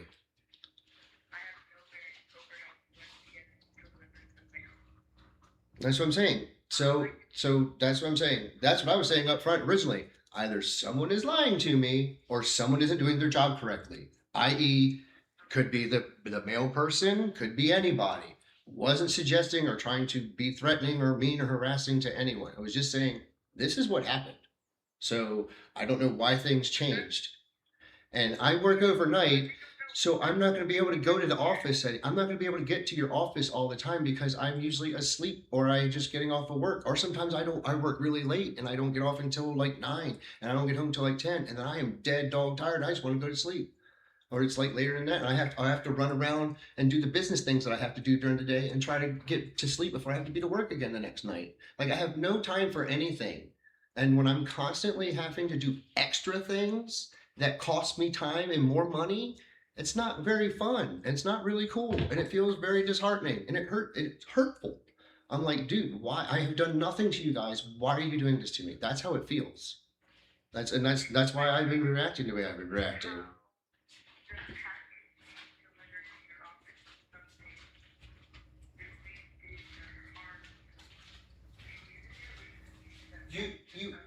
That's the thing with messing with the mail. I felt like you were holding my mail hostage from me for over 4 days, and I'm like, why isn't it just on my doorstep? What if it was medicine? I was like, what if it was medicine, and you're keeping my medicine from me? I wake up at 8 o'clock at night expecting my stuff to be on my doorstep like it was last month, and it's not on my doorstep, but I have an email saying to pick it up at the earliest convenience. I'm like, now? But I can't get it because it's locked in the office. That's not convenient. And you're saying you didn't get the myriad of emails I sent that entire weekend, which is confusing to me too.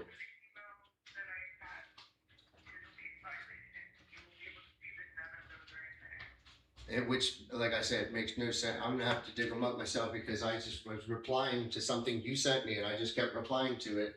Like it was like something you had sent specific, or somebody had sent to me specifically from Cricket Hollow, and I just was like, I sent it on Thursday.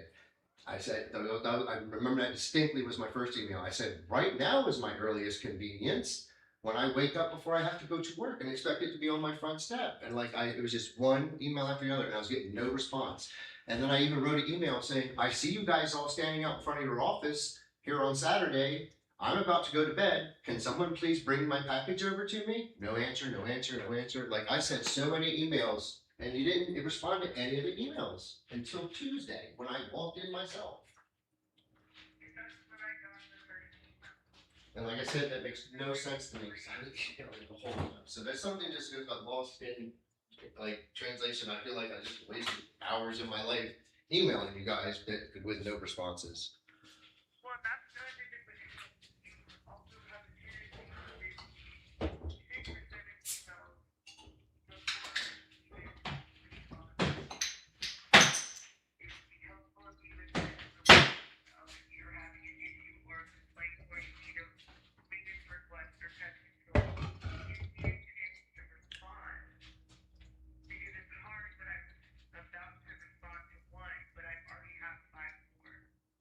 And it took me several weeks to get one answer to the one question of why. I was like, did you guys even send the pest people the first time? And why didn't they come through? And just finally told me that they said,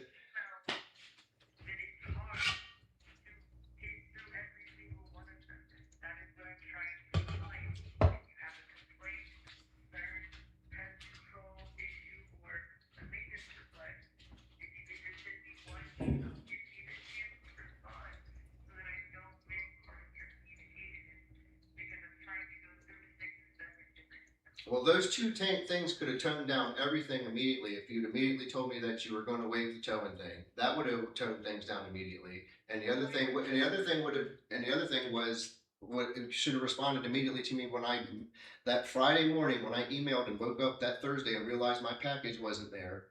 And I emailed. I should have got an email back that Friday morning saying something, but I didn't get any responses from you from anything that entire weekend. So that amplified my anger because I'm like, okay, you're not responding to me now and you're holding my mail hostage and you're not responding to me. Even when I'm telling you I'm going to call the police, I was like, this is crazy. And now you're saying you never got any of those emails.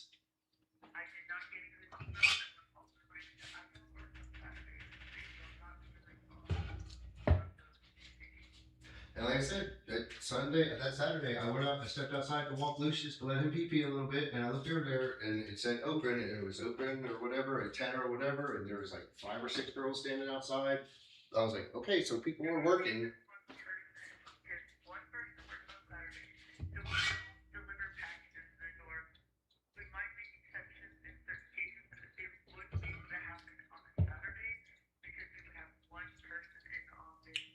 Then why would it go from, well, either way, well, the other people must have just been people who lived here that were hanging out front, but why would it go from the USPS putting the package on my front door, and all the other packages too, by the way, not just that package, everything I got ordered was ending up on my front door, and then all of a sudden it's in the office.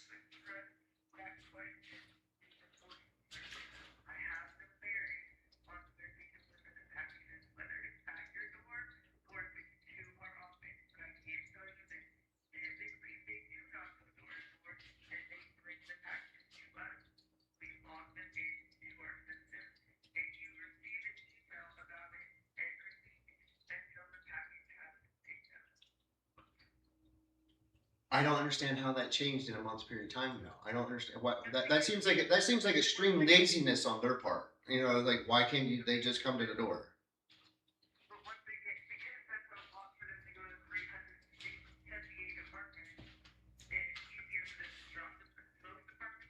Then in my apartment back in Delaware, they had a room that was a universal room that the residents had access to, that the deliveries got sent to, or at the other place it gets sent to your front door. So this is a completely different policy than whatever I've lived at is used to.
It was just compounding. It was compounding. It was the first incident, the next incident, then the pest thing. It was like one incident after another.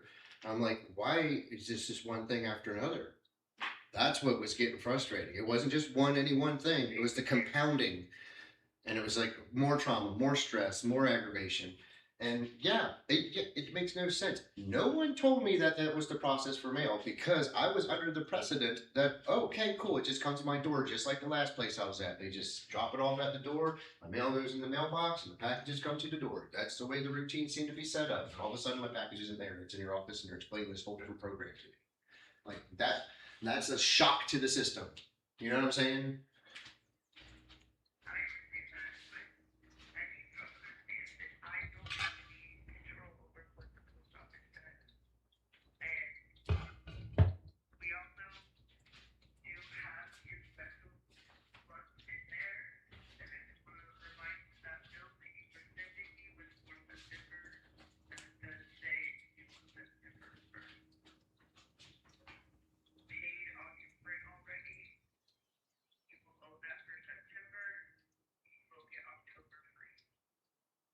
Yeah, and I understood that when she emailed me and explained it to me, but I was like, the way you guys were making things seem like I was like, okay, so I live the month and then I pay for the month, and it's like, no, you're supposed to pay for the month before the month, and I'm like, well, you made it seem like it was the other way around, so it was just very confusing.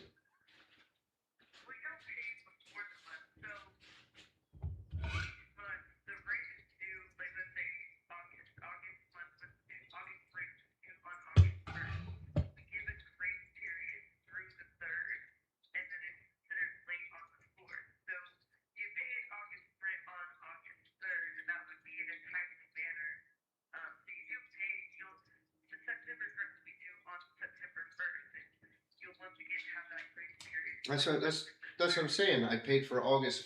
I paid for August in August.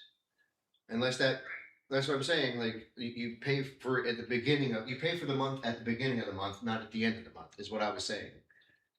That's what was confusing me. I know. That's what I'm saying. That's what was confusing me. I was like, okay, I just went through all of July and then I got the bill. I was like, okay, so this is me paying. So I was assuming that I got to pay for the first month. That's what I was saying. I was like, oh, and I got the bill in August. And I'm like, okay, this is paying for July. That's what I was thinking. That's all. And then that's what I was saying at the beginning. I was like, okay, this isn't right. It's got to be this way, not that way. The way I was thinking. That's all I was saying.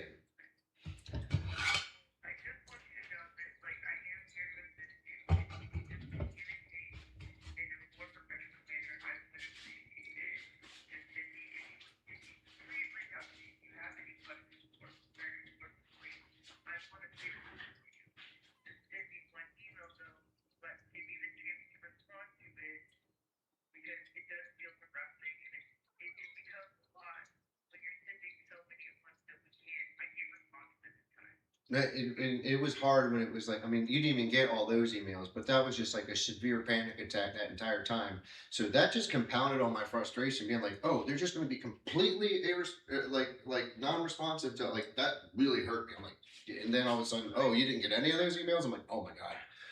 But and then it was like, so that's why it was like every time afterwards, it was like, okay, another issue on top of all these other issues. Well, I'm going to read you the riot act until I can figure out and get a resolution here because this is crazy.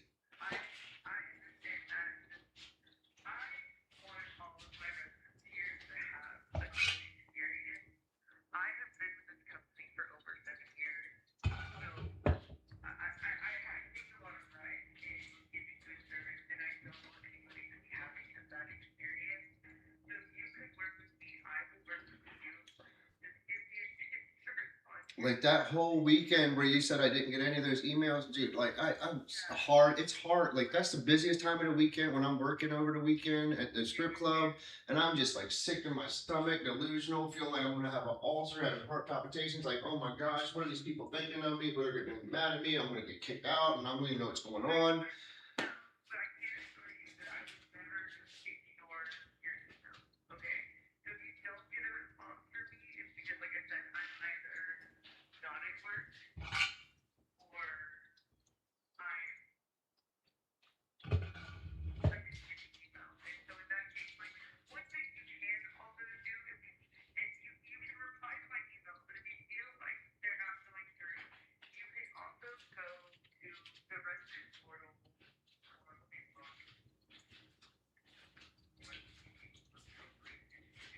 The other people used to tell me the other place was just go to the portal for anything, like with maintenance requests and all that, to go through the portal.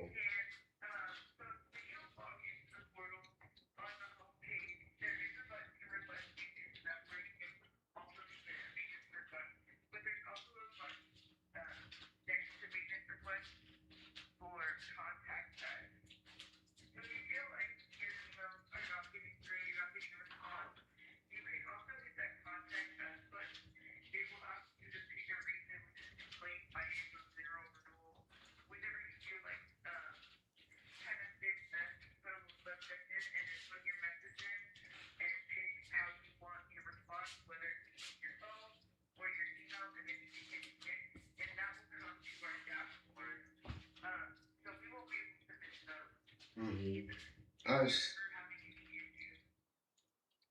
Yeah. Yeah, I was just like, this just can't be real. This can't be happening. And I'm like, so every time I get a package, I have to go over to the office and get it. Like, that's just, it's like, some days it's like, yay, I got off early. I might be able to go to bed early, or maybe I can just chill the night. No, I gotta go over here now. I'm sorry, I gotta go over there now.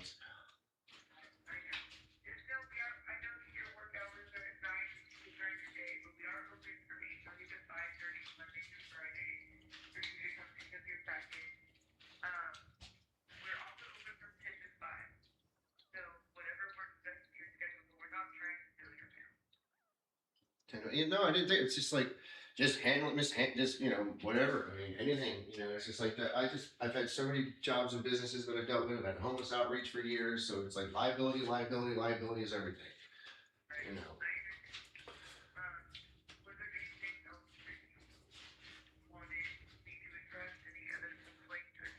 No, I just get that thing in my door, and I'm like, oh my god, now I gotta sit here and have an ulcer all night long. I'm wondering, like, why are we not in good standings? I was just like. Okay, we need to sort this out. I'm like, look, can we just like, I think we just gone a little too far in both directions. Can we just like call this evens and like squaresies? Like,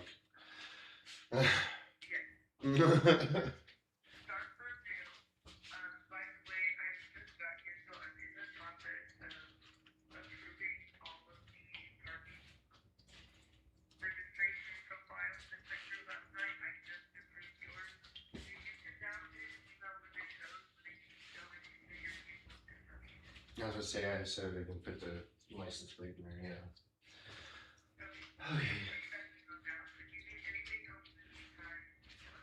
Okay, I just like, cause like, you have no idea how like great this was when I first moved in here. I was like, oh my gosh, and I'm telling my mom and I'm telling everybody at work, and then like all this stuff started happening, and like, well, like the one guy at work, he's like, well, at least the new apartment's right. I was like, yeah, I guess so. You know what I mean? It's just like all the way down to my sales. I'm just like, dude.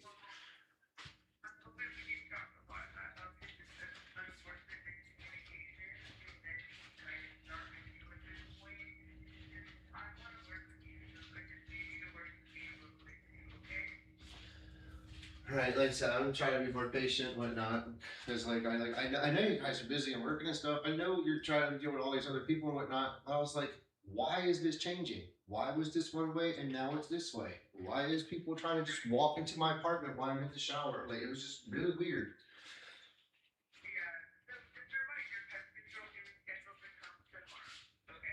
But I mean, that means they just barge in. Like, that's just really weird operations.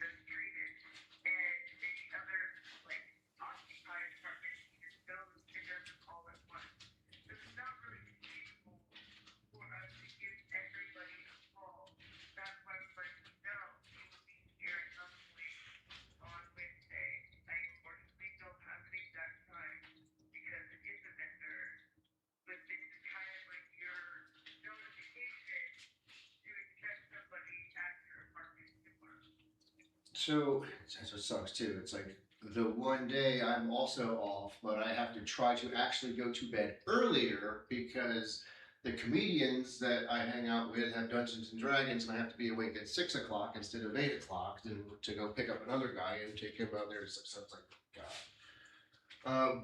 So yeah, well, it's every Wednesday, so it doesn't matter. It's literally that's my schedule. But like when they come in, like what do they do? Like.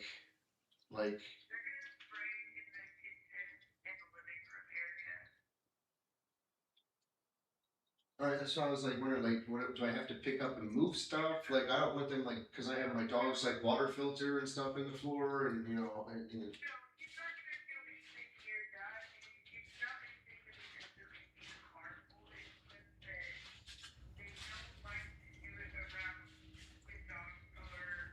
Like I was like, whenever they came, I was like, I'll go take them for a walk and let them take however long they gotta do and come back or whatever.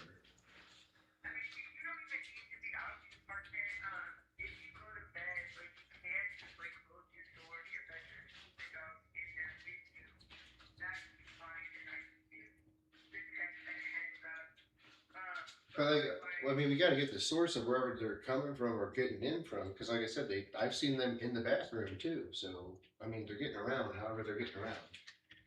Yeah. So I don't know.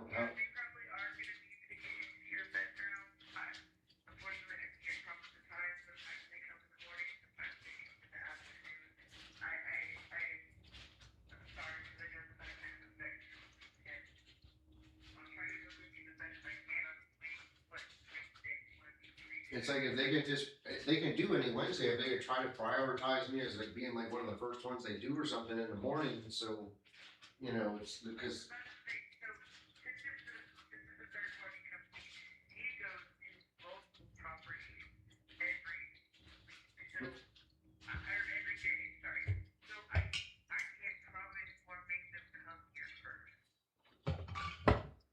You actually like Cricket Hollow might not even be the first place they come to that day, type of thing.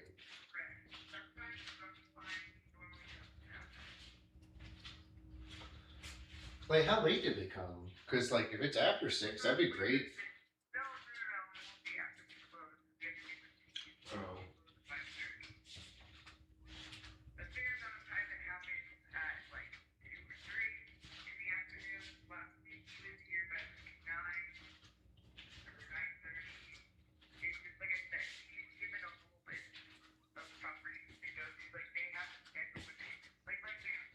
Yeah, he might have a day where he has to do 10. He might have a day where he has to do 50 or something.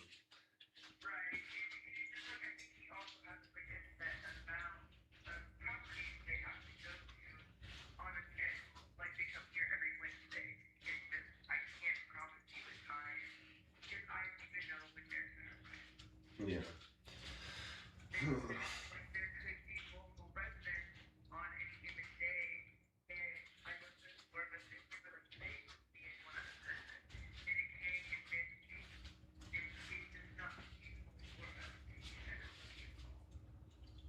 Yeah. I just have to lose sleep at some point. It's just a weird, wacky schedule. I'm only off on Mondays and Wednesdays. It's really weird. It sucks not having 2 days off in a row as it is.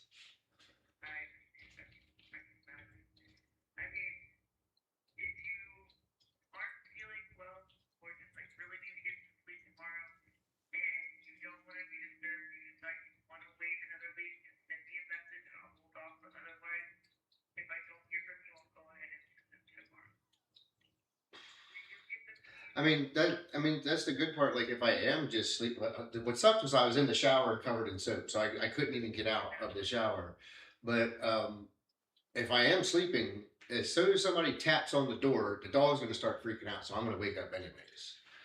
So it'll wake me up regardless. And then I'll just pick him up and be like, okay, let's go pee pee, buddy, and I'll let them in. I'm gonna walk out and go pee pee in front.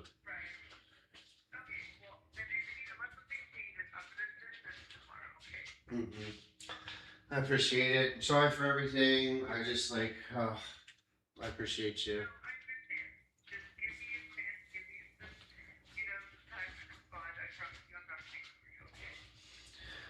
Alrighty. I appreciate you. I'll try to flip it. Yeah, I can't. I was trying to think of something. Like if there's anything in here, yeah. I don't ever use it.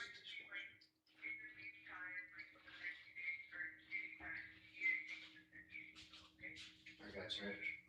I appreciate you. God bless you. Take care. Be safe. All right. Bye-bye.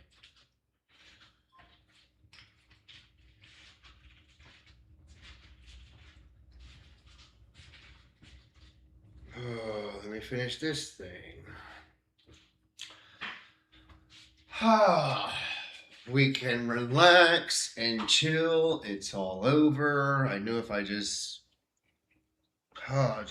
went into a calm chill as I could. I know I still get animated and stuff, but it's still like, because I can't help but explain things, because this happened, I can't help myself. I can't help myself. I have to tell the truth, and I have to say everything as it is and has it happened, how it happened. I have to. That's crazy. That's crazy. I'm throwing all this shit out. I'm gonna go pee pee. And then we're gonna go pee pee. I need to bring up some more weed. I have some other good enough. Where we going? Still have more than an ounce left, buddy. Oh, I need to get more of these things. Let's go. Okay, Google. Where's the closest smoke shop?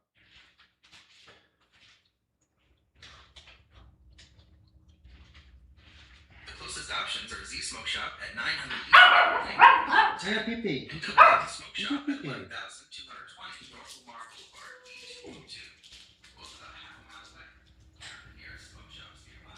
Double Pack Smoke Shop, located at 11,220 North Lamar Boulevard, East 2. Offering extended late night hours. Distance approximately 0.5 miles. Hours open daily until midnight. Highlights highly rated for selection and customer service. Z Smoke Shop.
sitting there, but Pat said, we need a name for you guys. We got to call you something. And Rick Rude said, well, he pointed to me and said, he's rhythm, and he's always half asleep, he's blues. Pat said, that's it, rhythm and blues. And he went and he told Grandma and son, that's it, that's her name, rhythm and blues. Rhythm and blues was scheduled to take the belts from the Hearts. That sometime shortly before or after the Road Warriors, once Vince got the Road Warriors secured and they were coming in, our chances of getting the belts, he promised them then to the Road Warriors. That was their deal. He had told us we were going to do a program and win the belts from the Hearts. He said, you guys have got more heat than anybody. Vince loved the heels that had heat. And with me being the razzmatazz guy, the show business, and now I've influenced this real wrestler, Greg Valentine, this tough guy, to dye his hair and Greg to stand there and pick a guitar. It was like people hated me more, and now they hated him more than he could have ever done as Greg the Hammer Valentine. Well, Greg and I tried to make the best out of this tag team as we could in the ring. He really didn't like having his hair black, and he didn't really get into what he could have put. Now he says, I wish I'd have put more into it. He says he wish he would put more into the tag team because they might have took a better look at us. Does you guys problem with depression? All the time, extremely. I mean, there's not a day goes by that this man's not depressed about something. Do you think if you'd had to find a better attitude, you would have gone further into his later years? I think so. I think he wouldn't have caused some of the problems that he's caused for some promoters and done some of the things he's done. And, he even went the religious route at one time and was toting the Bible, but he said he couldn't stop double booking, he couldn't stop lying. I think we were going to wrestle Marty Jannetty and Shawn Michaels back then. Anyway, Greg, they brought the hair down, he dyed his hair black, and they had finished. Greg was pretty much finished with his run. And his singles matches was not doing a whole lot. And Greg had always. What about you? Bro, there ain't no way. I got a DM this morning. Somebody hit me up saying, yo, what happened to your TikTok account? I'm like, bro, I got banned in July. They said, not a new one. I said, excuse me, I opened up the app. My shit goes. They banned me for the fifth time. I gotta make it 6 accounts. So there ain't no way. You know what's crazy? I opened it up. I'm looking for a reason. This something said human traffic. I said, excuse me, human traffic. I beg your pardon. So I went to go try to go do an appeal. I can't even appeal, huh? They banned my shit on the false pretenses and started the account on the 4th of July. It's been 43 days and I'm banned the motherfuckers. I just got started the game literally 2 days ago, son. This shit is ridiculous. Like, if you're telling me you're gonna take me down for false allegation, I can't even mess around and freaking appeal to try to get the account back. Ain't no way, son. Ain't no way. Yo, they hate me on social media, son. 5 TikTok accounts, so I gotta make a 6th one. I might have come up with a unique name. Clearly, Jizzle and Adonis ain't gonna mess around and work on that doggone app, son. They steadily banning my shit, son. This one now, account total number 12 or 13 across the island got banned on, son. Ain't no way. Bro, they took me down. And on top of that, legitimately, you can't even anytime they done try to restrict the doggone folks, they're going to give you an opportunity to explain this. Or you can click and just appeal. There's no guarantee you're going to get a human review your game and get a text box to write out what you possibly can do to explain yourself to try to dispute what they application is. All that, my boy. I'll get you not. I feel like I'm killing the goddamn in the interview with Gail Kim over here. He was giving this motherfucker. I ain't, son. You don't trust. I said, I ain't trust. Y'all quit playing. Quit playing. I didn't do this stuff. Stop me. I'm trying for my old phone. I was still logged into the old guys. I opened my phone and logging out, and it said, your account is permanently banned. I tried to go and click on like to figure out the account check, right? FIFA had 3 copyrights. And I said, all right, it's FIFA. Okay, Google. At least they'll give you an opportunity to go and speak, right? They had taken the account before I could even identify what transpired. Evidently, there was 3 strikes of FIFA on the old account, right? That one that got taken down during the World Cup. Mind you, I went and I looked at it just now. I put the screen recorder on here. Bro, I kid you not.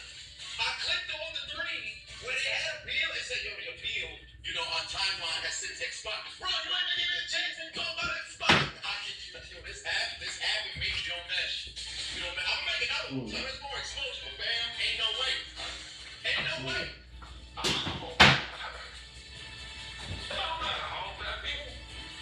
No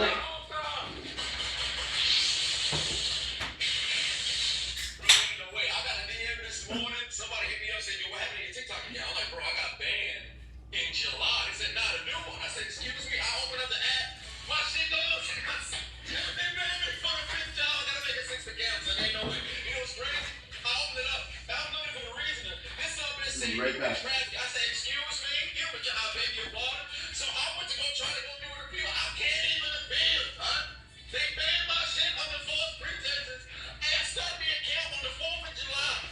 It's been 43 days and I'm banned the motherfuckers. I just left 30 minutes. Literally 2 days ago, son. This shit is ridiculous. Son. If you're telling me you're gonna take me down for false allegation, I can't even mess around and freaking appeal to try to get the account. There ain't no way, son. Ain't no way, son. Yo, they hate me on social media, son. 5 TikTok accounts, so I gotta make a That's system. pretty. Pink and black attack, baby. Well, they steadily banning my shit. So guess what now? Account total number 12 or 13 across the internet I done got banned on. So ain't no way. Bro, that took me down. And on top of that, I legitimately, you can't even appeal, son. Anytime they done try to restrict the doggone vote, they don't even give you an opportunity to go and explain yourself. All you can click is just appeal. There's no guarantee you're gonna get a human review. You can't even get a text box to write out what you possibly can do to explain yourself to try to dispute what they have to say. This is wild ass proposal. I kid you not. I don't know how they better hear what you're doing. I feel like all Kelly Might as well do that right now too.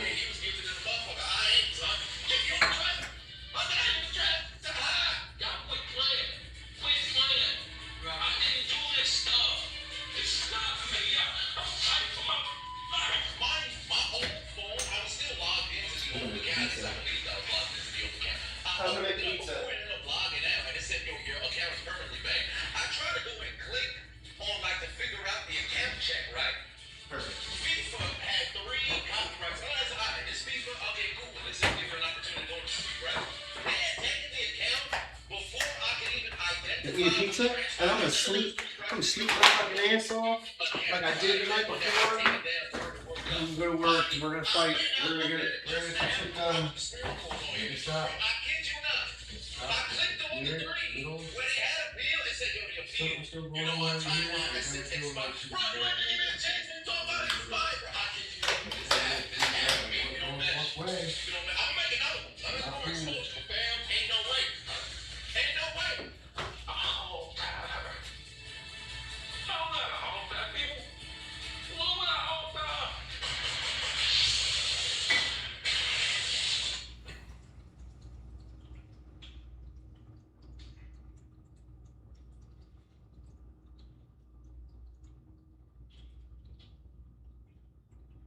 We have no way to prove that person actually voted. So that's the easiest way. But there's certainly, they're very creative in how they do this. And just like you said, we had a Chinese spy who was voting, and that has been a plan. We went after a birthing center here in Houston suing them, and we found out really through AI. We went to China basically with our AI, and we figured out that they were advertising to have births in Texas. So we've sued them to stop them from lying to the public, because I'm limited to suing under kind of fraudulent sort of statute. So I have to do what I can, but they're clearly doing that all over the country, and they've been doing it, as you said, for almost 2 decades. And it's going to come back to haunt us. That's crazy. So you found advertisements for Chinese birth tourism right across the river from Mexico to Texas. So It was in Houston. This person said it was in Houston. They've been running it for, like you said, almost 20 years. I think it was right around 18 years. Well, I didn't know about it. The only reason we found it is we were using AI, because I don't have a Mandarin Chinese speaker. I don't have a Mandarin speaker in my office. So we used AI to interpret these ads, and we figured out that what they were doing. Wow. It's utterly chilling. There's so many there's so many sequential problems on so many fronts. It's hard to actually pin them all down. I did want to ask you a quick question about Dr. Fauci. A lot of state AGs are saying we should get together and see. Hi, Kerry. Thank you so much for making yourself available. Really appreciate it. And you are in the media, including you've been in mainstream media, so I have a question to ask you. How come and why is the mainstream media so bad? What happened? And what do we need to do so we can understand what's really going on? I think that's a really good question, and I wouldn't classify myself too much in the media now because I am in the media, but I don't want to be in the mainstream media anymore. That's the difference. And I think the reason why people think the media is so bad now is because there's so much on social media, YouTube now, where people are like waking up to the truth, piecing things together that's not shown on the media, and now they realise, the media are lying to us or not telling us the full truth. And I think the thing that happened in 2020, where we all got locked indoors, and the media's involvement in that, you know, shaming people, banning people, of which, you know, this platform did as well, if you said anything negative about it.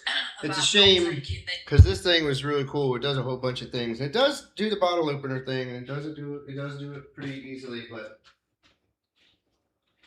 not as easy as this. Just the old school 97-cent fucking one that they just boop, it's on there, boop, it's off there. Fucking, it's the best. I didn't want to fling it across the room. There we go. Silly nut, he's a silly butt. Silly nut, he's a wiggly nut. Doo-doo, he's a stinky doo-doo. Lucky Luke, he's a smelly doo-doo. Let me hear that bong, wong, wong, wong. Maybe,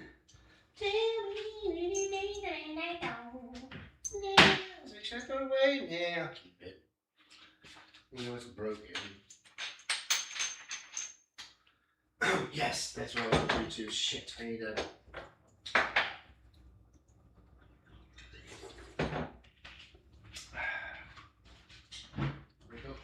Bring up some more.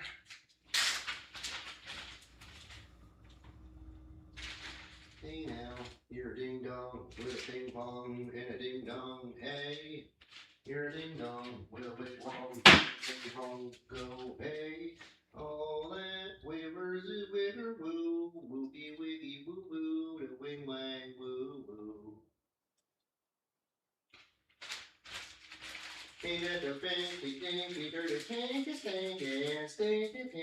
Smart metal water and ice cubes in my pink and black bone. Grind this beat up. Grind.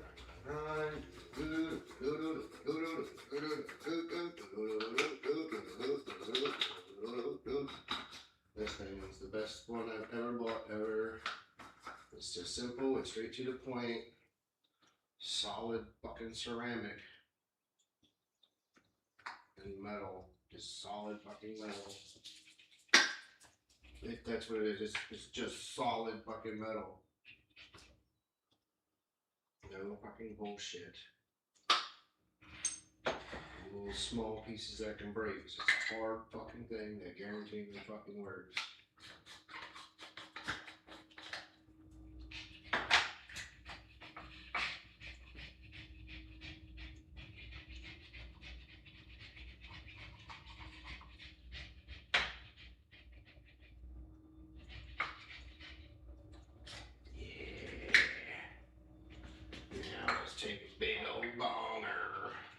Big old boner hit with my pretty new pink and black ball. He's just a wiener, dirty wiener with a stinky feeder, but he's just a wiener, but.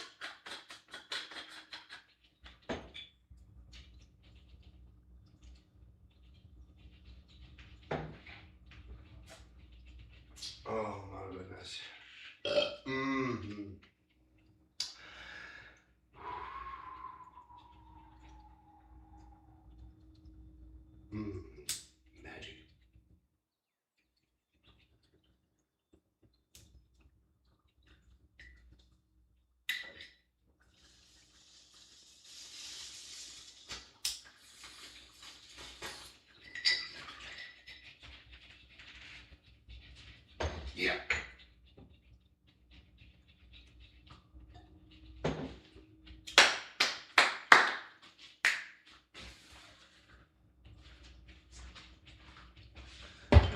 in the oven.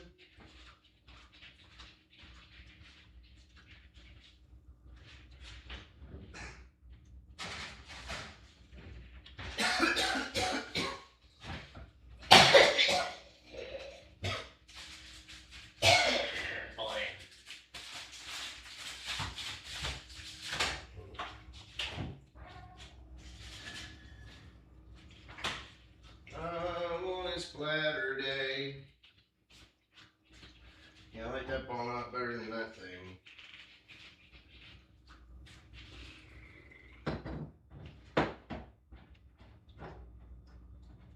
We got bones, old and longs. Cool. All right.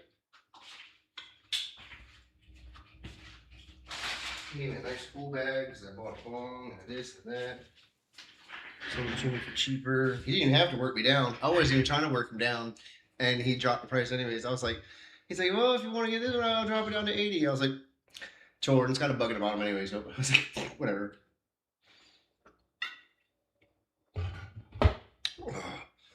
I've got energy again. Now that I've got through all that bullshit.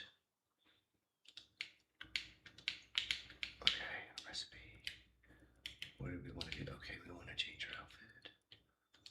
And we want to put this on.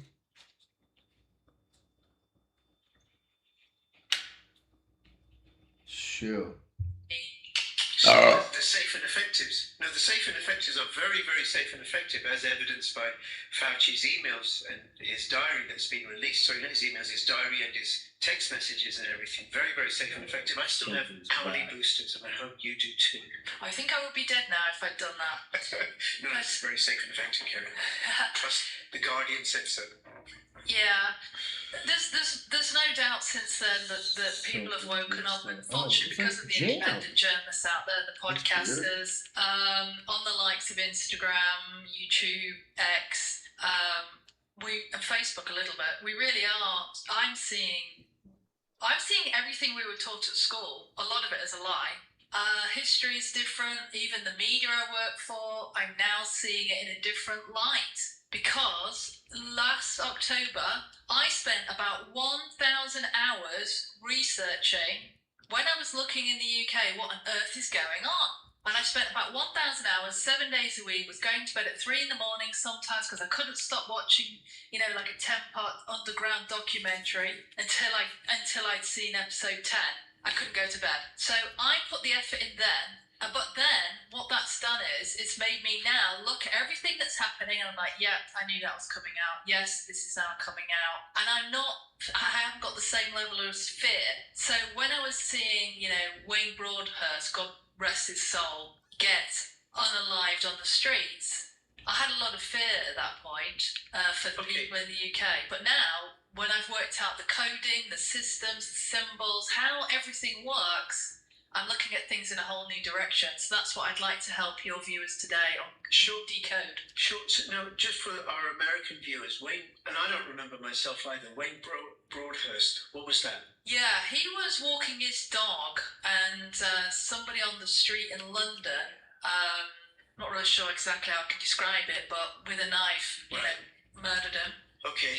And that's a recent arrival, I suspect? I can't remember, but I think it was, yes. It was definitely an arrival, yeah. And it was more the political response to it as well. Nobody said it, the politicians never said anything at the time. So there's definitely a two-tier system, the way the white people are getting treated versus the other people.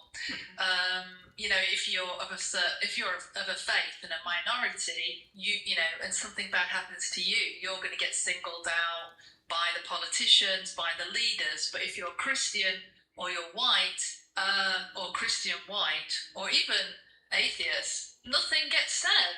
It's terrible. Yeah, no, I noticed that recently, contrasting the difference in how Anne Widdecombe's death was treated and Jason Arday, I think, Black Britain, African Caribbean, I think, right? Maybe wrong there, right? But anyway, Black Britain professor accused of plagiarism, committed suicide, compared to Anne Widdecombe, who we believe was murdered ex-MP, and then the government expressed all sorts of sympathy. There's an outpouring of sympathy from the establishment with regards to Jason Arde, and nothing with regards to Anne Widdecombe. So which just reinforces what you're saying about how one demographic is treated versus another demographic, versus honouring all lives. Exactly. Yeah. Okay. So you say you learned to read the code of media and the messaging, but what was the process by which it changed? Because I remember there was a time when I could read The Guardian and it wouldn't make my eyes bleed.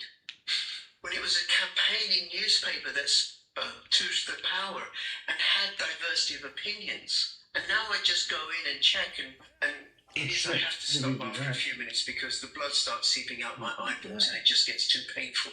What happened? I'm now questioning whether the media's been any good at all.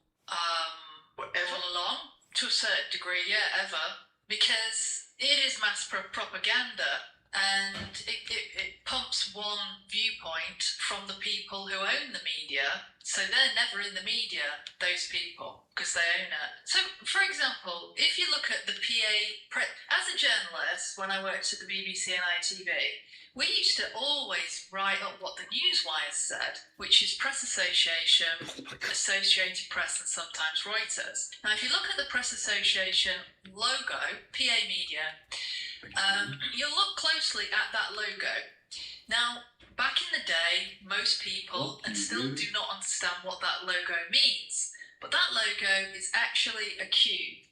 Okay? So you'll find that the globalists have got cubes in their logos, or the number 666. So PA Media, if you look at it like this, you'll see it's a cube on the side. Okay, yep, I can see that. So the BBC logo is 3 cubes, okay? 3 cubes. Now, again, the fact it's 3, we think of the 3rd degree of Freemasonry, is a very important rank. The 30, 31, 32, 33. And if you follow somebody on YouTube or have a look at him, he's analysed how Freemasonry influenced BBC White City.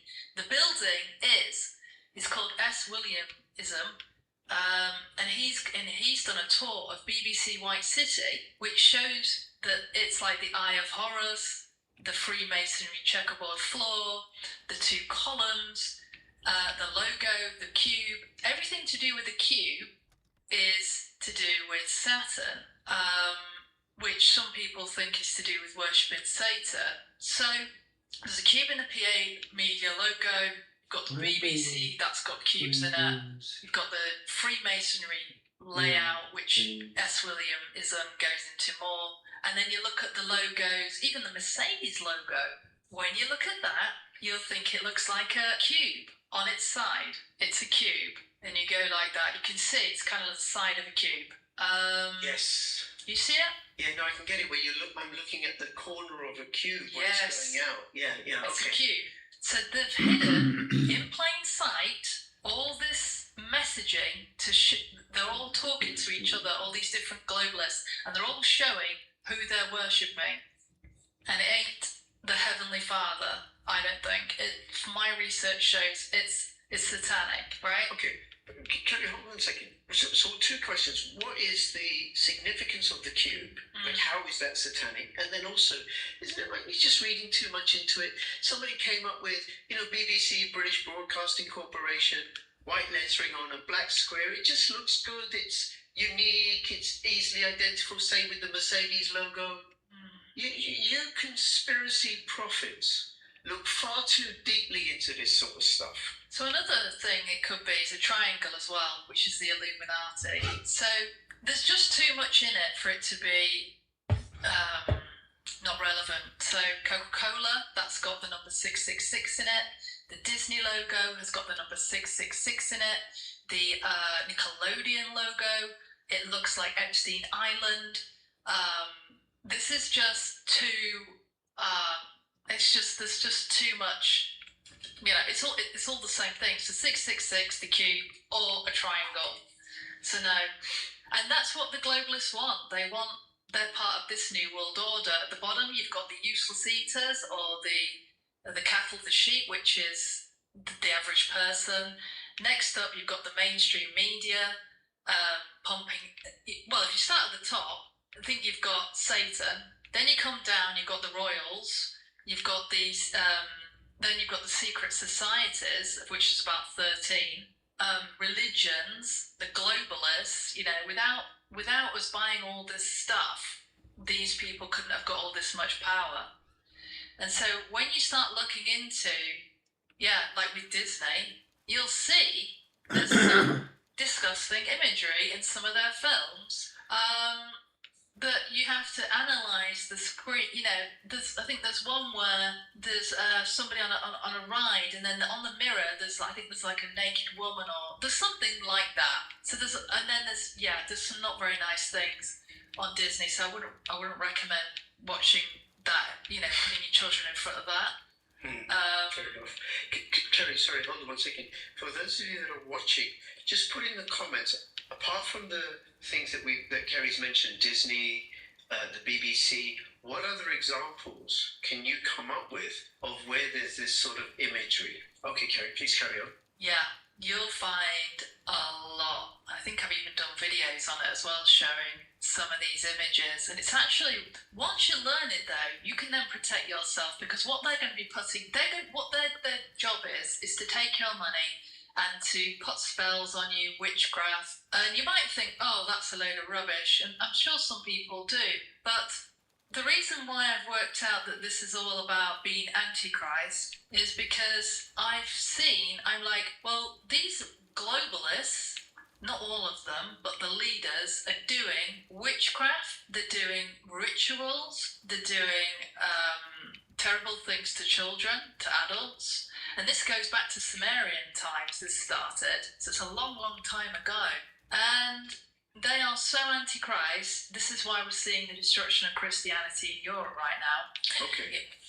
So there's got to be something in it. Okay, can I come in now? I've got a different angle, right? And I am going to politely, respectfully, sometimes playfully push back and play devil's advocate, just to tease more stuff out of you. But I do have genuine questions about this and concerns, and I'm sure the viewers do as well.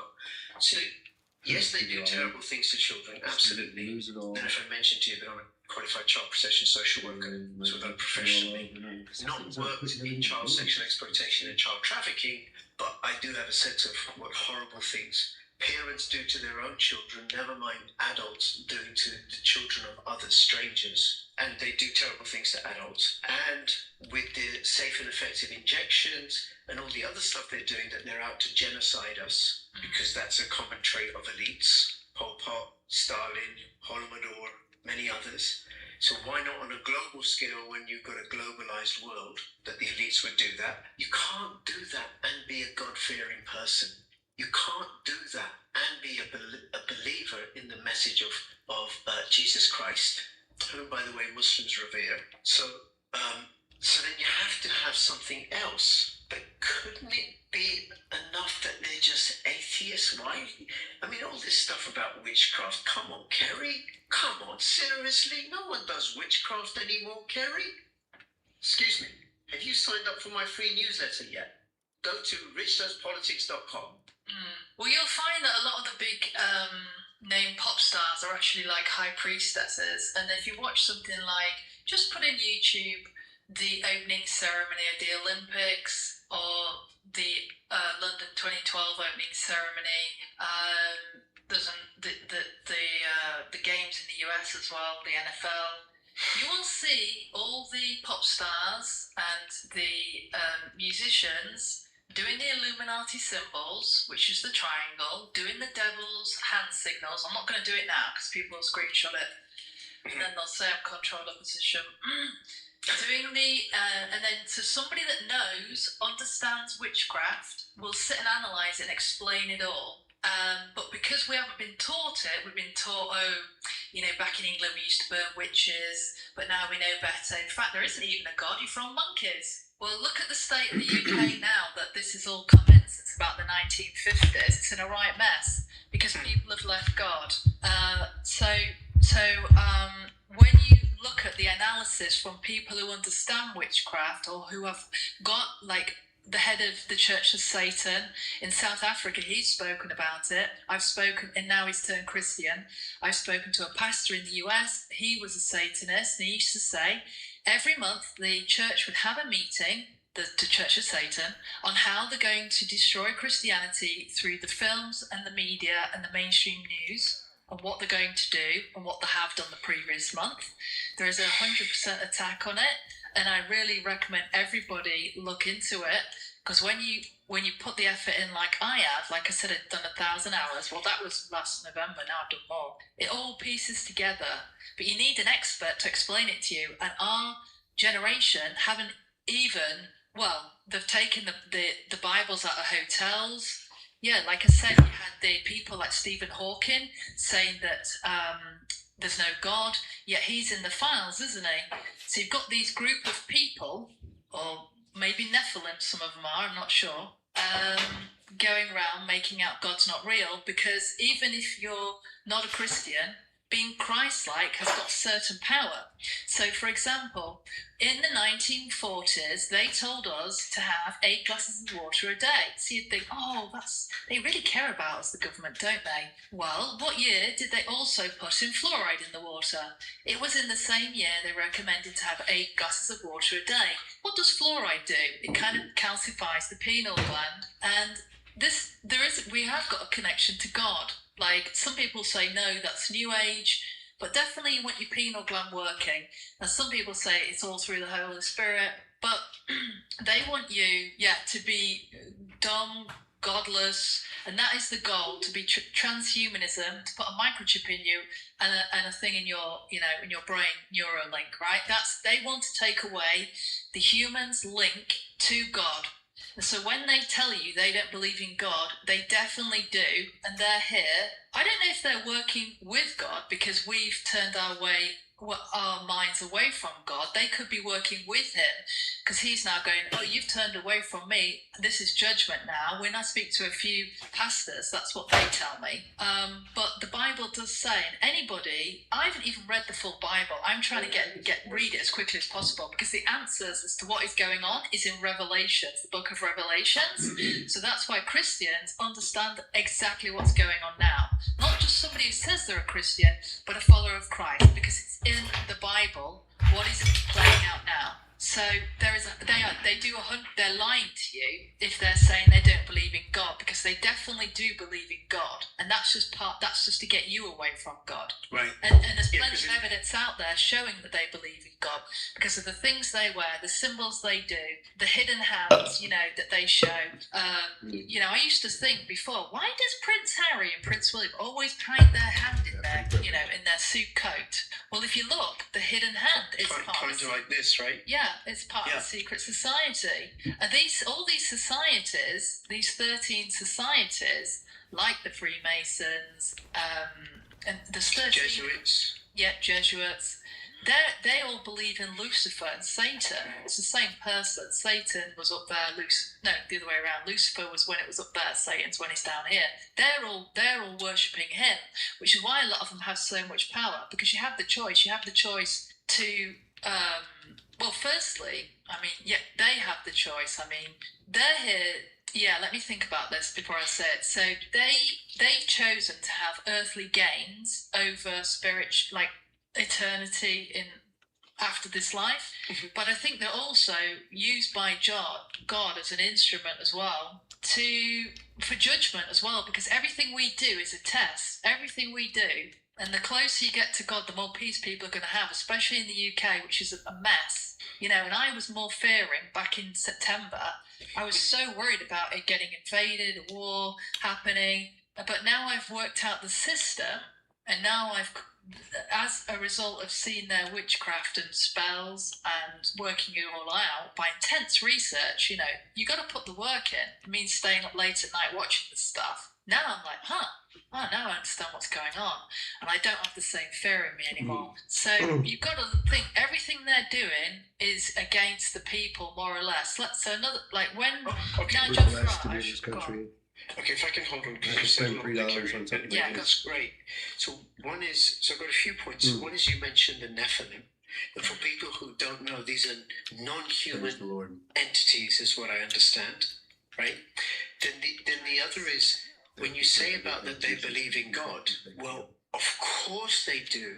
They believe in God and they believe in the power of Christianity, because that's, if they didn't, they wouldn't be bothered about destroying it. They wouldn't be bothered about removing Christian Like all the assemblies from animals, schools. When I all when the I went to plants, school, my junior school, and all the and hands even my senior school, we had assemblies, that and they were revolve redolent with and all Christianity through and that Christian messaging, and that's all gone now. Instead, it's like, well, you might be a boy in a girl's body, and vice versa, which mixes kids' heads up so much that they become easy to manipulate and is godless. And of course, they've got to be, I suppose, the antithesis of God in order to justify why they have to wipe us out, all these useless eaters, and then feed us insects and deprive us of everything that gives us joy, because there's also a demoralizing campaign going on. So what you're saying is you've seen all this coding, this messaging within the corporate power structures, within the governance structures, within mainstream media, and it's incumbent upon us to get wise to this messaging, so we actually know who's saying what and whether it can be relied upon or not. I would recommend actually not watching most of it, because a lot of it is deliberately to distract, so that you don't use the power of prayer, you don't connect to God, you don't meditate. Because if you're trying to figure some psyop out, or watching the mainstream news, that's programming you. That's why it's called a program, because they're programming you. That's why it's called a channel, because they're channeling you. But it's just on that, literal propaganda. People should absolutely, definitely subscribe, comment, view, and like my channel and your channel on YouTube. So you should do that, but don't read The Guardian. Don't watch BBC, because it'll hurt your ears and make your eyes bleed. Well, because it takes a lot of effort trying to process it, and they've programmed you, and they've put that in your mind. Why not use the power of God, which is a lot stronger? The thing is, people hundreds of years ago knew this. And this is why but now people don't understand it because they haven't been taught it. So, you were mentioning about boys and girls changing gender and not being what God gave them. That's all to do with Baphomet, which is what the elites worship, right? And you can see Baphomet is half man, half woman. It's a god, and it's got breasts, and it's got like a penis. But it's and a a goat's snake. head. Yeah, it's a snake on the penis. And you'll see that as well with Pharmaca, the pharmaceutical industry in the US. It's got that actual penis on, I don't know if I can say that word. You feel free to beep it out. But it's got the phallic thing on the, what's it called, the ambulances in America. And then the symbolism, the obelisks, these big things in the middle of squares, those massive columns, that's to do with that as well. That's worshipping the Baphomet. And then again, you'll see that Washington DC as well. It's like a pentagram star. We just had some fucking fruit. The map of the street map of central Washington DC. Boogie down. You can actually see a pentagram that's been drawn out the way the roads are laid out. Yeah, and apparently that pentagram is two triangles, one pointing up and one pointing down, because as above, so below. So there's this war going on in heaven, and it's going on in earth at the same time. But what they want you to do is they're lying to us. We have so much power individually, which is why they're putting the fluoride in, why they're making out Jesus doesn't exist, why they're trying to say that there's no God, right? That's all coming out of Cambridge and Oxford. But if you look at who's influenced that's the Rothschild family. They've been doing an Antichrist type push for decades. In the UK, it's got worse and worse and worse, because for the globalists to win and to have all the humans be transhuman, you've got to be the Antichrist to get rid of all Christians to bring in this new world order. Without getting rid of Christians, you can't bring it in, because the followers of Christ ones there's a lot of power in it. And so once you've got that on earth, it's, connecting up to God somehow. And they can't bring in the Antichrist ruling earth with all the Holy Spirit on earth. So Christians, the plan is to persecute all of them, I think, which the Bible talks about people getting beheaded. Right, but I think there's also something else, which is people who have faith in God aren't going to bow to statist authoritarianism. Bishop Desmond Tutu he answers to a higher power. And I remember seeing a video during lockdown of this guy who was being arrested by the police because he was hugging people in Hyde Park. He said, "Would you like a hug?" And he asked, and some people said yes, and then the police arrested him. And he's standing with the police. He's not fighting them or anything. And he says, "Listen, I don't care about man-made laws. I answer to a higher power, a higher law, the law of God, the law of Jesus Christ." I mean, imagine being arrested for consensual hugs. Non-consensual hugs is a different matter, but consensual hugs, they're okay. What, was he Christian? Yeah, and he was there as speakers. They arrested him. It was a YouTube video I watched for hugging people and violating lockdown rules, social distancing rules. Oh, okay, that was during lockdown. Yeah. It was definitely getting worse. We're getting preachers arrested on the street now. This Church of Satan guy, he's ex-Church of Satan. You see, he's realised now. So he was the head of the Church of Satan in South Africa, and now he's realised, I got the wrong side here, and he's moved to be a Christian follower. But he said in 2025 that people will get arrested on the streets of the West for preaching about Jesus, which is what's happening in the UK. And by 2027, he said Islam's going to be the one world religion. Now, if you watch a film called Thief in the Night, it does show you like how the Bible comes to life, where Christians get asked, you've got to worship this system, this God, or you're going to get your head chopped off. That's what it says in the book of Revelations. So people are now thinking, well, is that why they've merged two religions together, one of which most are not going to agree to beheading people from that religion, but there are a few that are going to take it seriously, the verse, and it's going to be like their honour to behead infidels. So I don't know. But I think anyone who worships Satan, I don't know. It is. Yeah.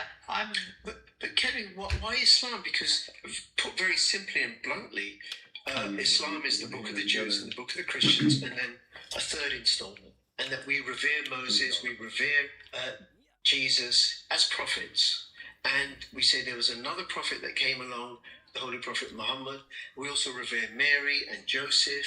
And we believe in the second coming, that Jesus will return, and that we'll all have to answer on the day of judgment. Archangel Gabriel will blow his horn. And we have Satan is Shaitan, to be avoided, and we mustn't follow, got to watch out for satanic influences. Yeah. So why Islam be the one world religion? And also, sorry, another thing I want to say, right, is, I'm not saying there isn't friction between the different religions in different parts of the world. That happens. That's a human thing. But during the Hutu Tutsi genocide in Rwanda, it was Muslims that gave refuge. Rwandan Muslims gave refuge to people that were fleeing. In Pakistan, there are Christian churches. When I visit my family, I walk past them, I see them. There are Jews living in Iran and in Morocco who are free to practice. And my wife is Christian, my brother's wife is Jewish. We are people of the book. That's how we see it. So why would they want to promote Islam as the one world religion? Well, yeah, I think things were a lot more peaceful in the Middle East 100 years ago. Under the Ottoman Empire, perhaps, right? Yeah. I don't know much about Islamic history here, right? Before the British and the French came along, Sykes-Picot dividing up tribal communities like the Kurds in Iraq, Kurds in Syria, Kurds in Iran, Kurds in Turkey, so that the British could always use them to stir up dissent and unrest. See, I see it as, like my friend Alex Craner says, what they're actually doing is setting red ants against black ants and shaking the jar. And they're using population movement like the open borders in order to destroy and undermine indigenous communities, just like they moved Indians into Mauritius and into Kenya and into South Africa in order to, actually not Mauritius because it was uninhabited, but they moved Indians into Kenya and South Africa and Uganda and other parts of the world in order to undermine local communities and weaken their hold and play the divide and rule. I do think Muslims are a bit more switched on than your average white British person. I'll give you an example. I mentored a little Muslim boy years ago because he'd lost his mother, and I was doing some charity work. And I took him to this shop to do some playmaking, and they was playing music. And he said, "Oh, I'm not allowed to listen to music in my faith." And I was thinking, "Oh, that's so boring. How am I going to take you out, this, that, and the other?" But now I'm like, I gotta get yeah, those. that's good, because These. the music industry, the big stars, some of the music, when you play it backwards, it's got like this devil worship in it. So you can follow on that other thing. Then when you look at what they're doing, I mean, it is like worshipping the devil. But you have to kind of Google it on YouTube and put, and they show you what they're going to do. Like Shakira, I think at a recent thing, it showed you was there some big fires in Spain or something, or was it the UK? All the outfits were like they were burning fires, and they're doing this devil worship. So what I mean is, this boy from this script actually was more switched on than me as an adult, because I'd been taught that. Then also Muslims know about demons, the jinn. I criticise the Church of England because I've said I was never taught about demons ever. And again, Muslims know about the jinn. This is really important because the jinn, Jinn, I think it is. So in England, you've got the royal family pushing this mental health agenda, and I think that's important, but they've never ever mentioned demons. Now, these globalists are getting literal, they're getting demons put inside them and actors to do certain roles, right? To be good at roles. They're pushing like children in schools in Brazil. I think they're doing it in some American schools to get demons inside them, EXU it's called, and so they're getting people possessed by demons. So it's not to do with necessarily mental health, it's because you've got a lot of people have got demons in them, or they've been influenced by demons, these unseen realms around us, right? So this is another thing. So really, your average British white person was, certainly, I don't know if they are now, well, quite a lot still are, definitely been deceived by Satan. And I think that the Muslims are definitely more up on that because they're more strict. So we can still learn from them as well. So that's what I recommend in them.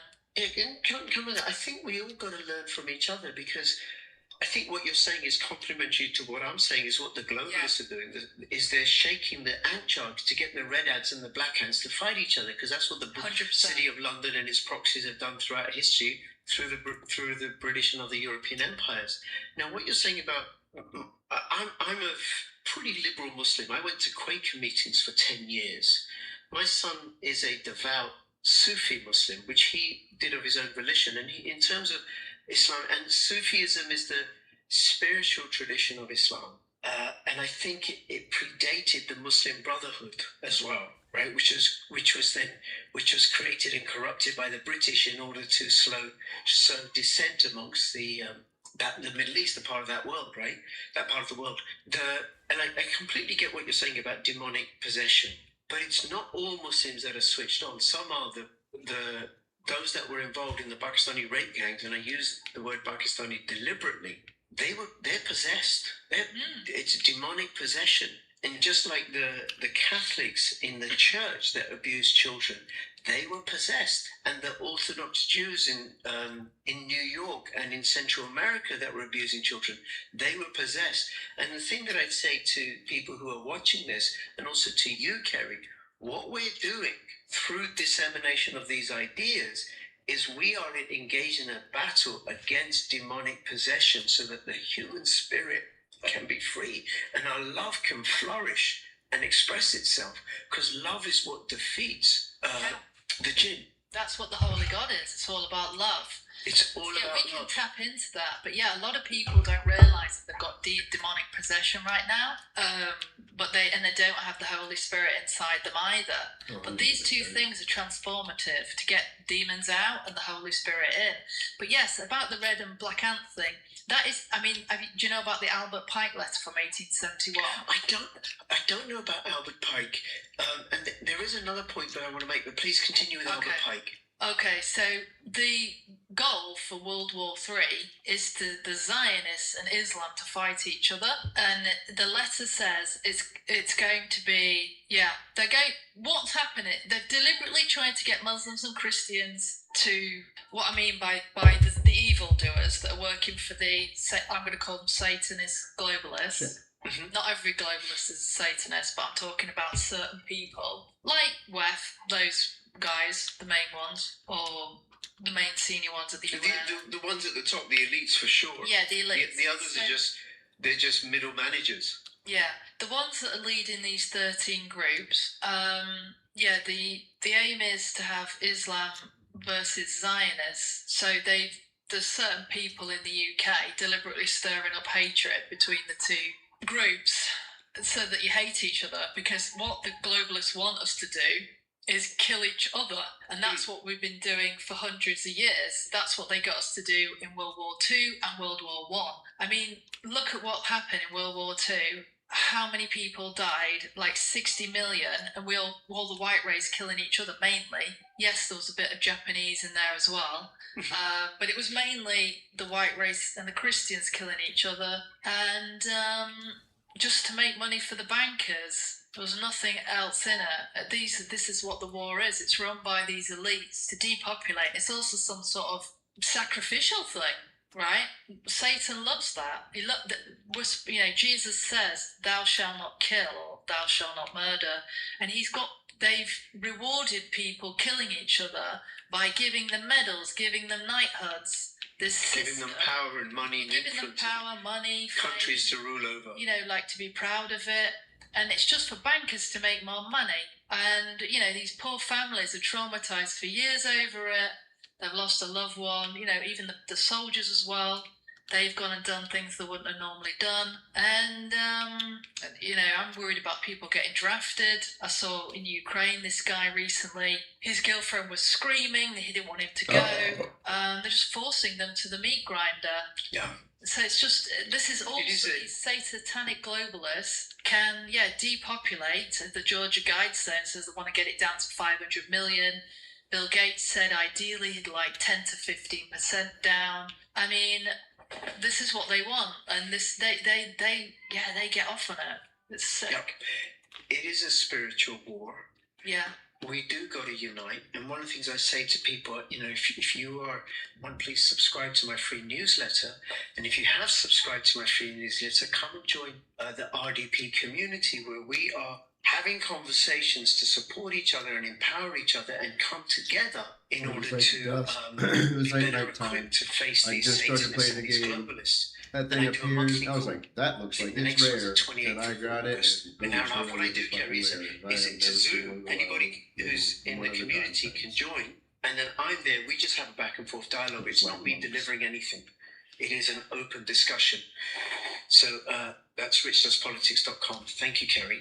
I wanted to go back to what you were saying about music, because I recorded a video with Colonel Towner Watkins a few weeks ago, and she was talking about how the CIA set up the Congress for Cultural Freedom, and then they started channeling money into different forms of cultural expression, art, architecture, music, and how, and it dawned on me, and I said this to her, how the sweet soul music of Arthur Conley and Motown became the racist, homophobic, misogynistic, violent expression of rap down the line, and all the devil worshipping in different forms of musical expression. And one in particular, and I'd like the editor to show this, because I'd be interested in your views, which is the album cover. I'm sure you've seen this. Yesterday and Today by the Beatles. Where are all my green balls? I had 200 some fucking balls. Where the fuck with are they? slabs of meat and naked baby dolls. Now, if that's not unsettling, the Beatles album cover, Baby Dolls, is how I found it again, right? The Beatles, Yesterday and Today. If that's not unsettling imagery, Where the fuck are they? why? Why would they do this? Slabs of meat and headless baby dolls as well. Headless, naked baby dolls. Yeah. Whereas Well, I had when you learn 200 what's some happening to motherfucking- babies and children, I mean, people are literally eating babies. I don't even eat animals anymore, but to think of eating a human, I mean, I see the animals the same. they want to live and, they're gentle herbivores. They don't want to get murdered either and be slaves. But to eat a baby, I find both gross, but I think for most people, eating a human baby is worse. So that's what they do, and they've been doing it since Sumerian times. So yes, they have infiltrated the music industry. Not every music industry, not everything, but that's why you find it difficult sometimes when you hear music. It's like a funny frequency, it hurts you. I have to get out. That's because our bodies are made of frequencies. So this electric music is painful. But they'll show you on the music, just given an example there of these babies, of exactly what they're doing. They're through the music, through the films as well. They'll show you what they're doing or what they're going to do. And so the dead babies, naked, they had that Rothschild party, didn't you, in the 1970s, I think it was, and on the table there was these baby dolls, naked, as part of the decoration, because they are eating babies. And I spoke to victims as well. They're doing more than just eating them, though. They're having, with them, and sacrificing them as well. And, some of these kids are getting hung on crosses. That's what I mean. It's all Antichrist stuff, because they know how powerful being Christ-like is, and it does work. It does work when you tap into it. So it's this power that they're all tapping into, but not us. So yeah, the black, talking about music, it's terrible what they've done as well, because they've got black people killing each other as well, which they started to do via rap music. If you look at what black people were like, 1960s, they were respectable. Well, they still are today, but what I mean is these evildoers in the music industry have got them writing these lyrics saying, about shooting in gangs and killing other black people. Unfortunately now, some black people are waking up. They're like, hang on a minute, we're all killing each other, because that's what it's saying in this rap music. And they're now campaigning, to the other black friends, saying, don't listen to this satanic stuff. So I'm so glad about that, because that's evil.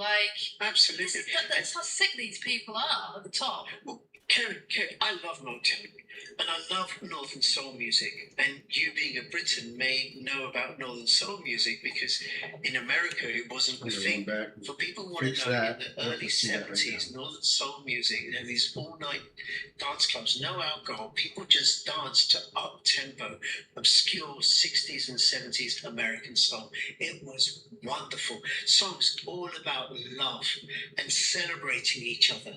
Think of the lyrics of sweet soul music. Do you love sweet soul music, Kerry? Or Sam and Dave? You don't know. I love that song. I don't know what I used to have some records with 1970s black singers, but I don't know what I would describe what it would be called as. But now I'm just very wary of listening to certain stuff, because some of these people who you think are good, now I'm finding out they were Freemasons, they were part of the agenda, they were being used by the elites to mind control us, to MK Ultra people, or they were MK Ultra themselves. And so I know, I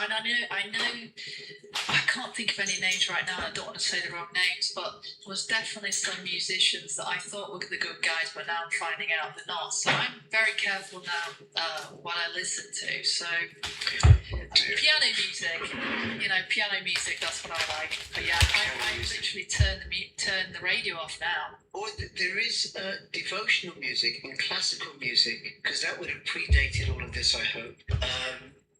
Because there is something about, I'm not very well educated with regards to Western classical music, but when I listen to it, it is uplifting to the soul. Yeah.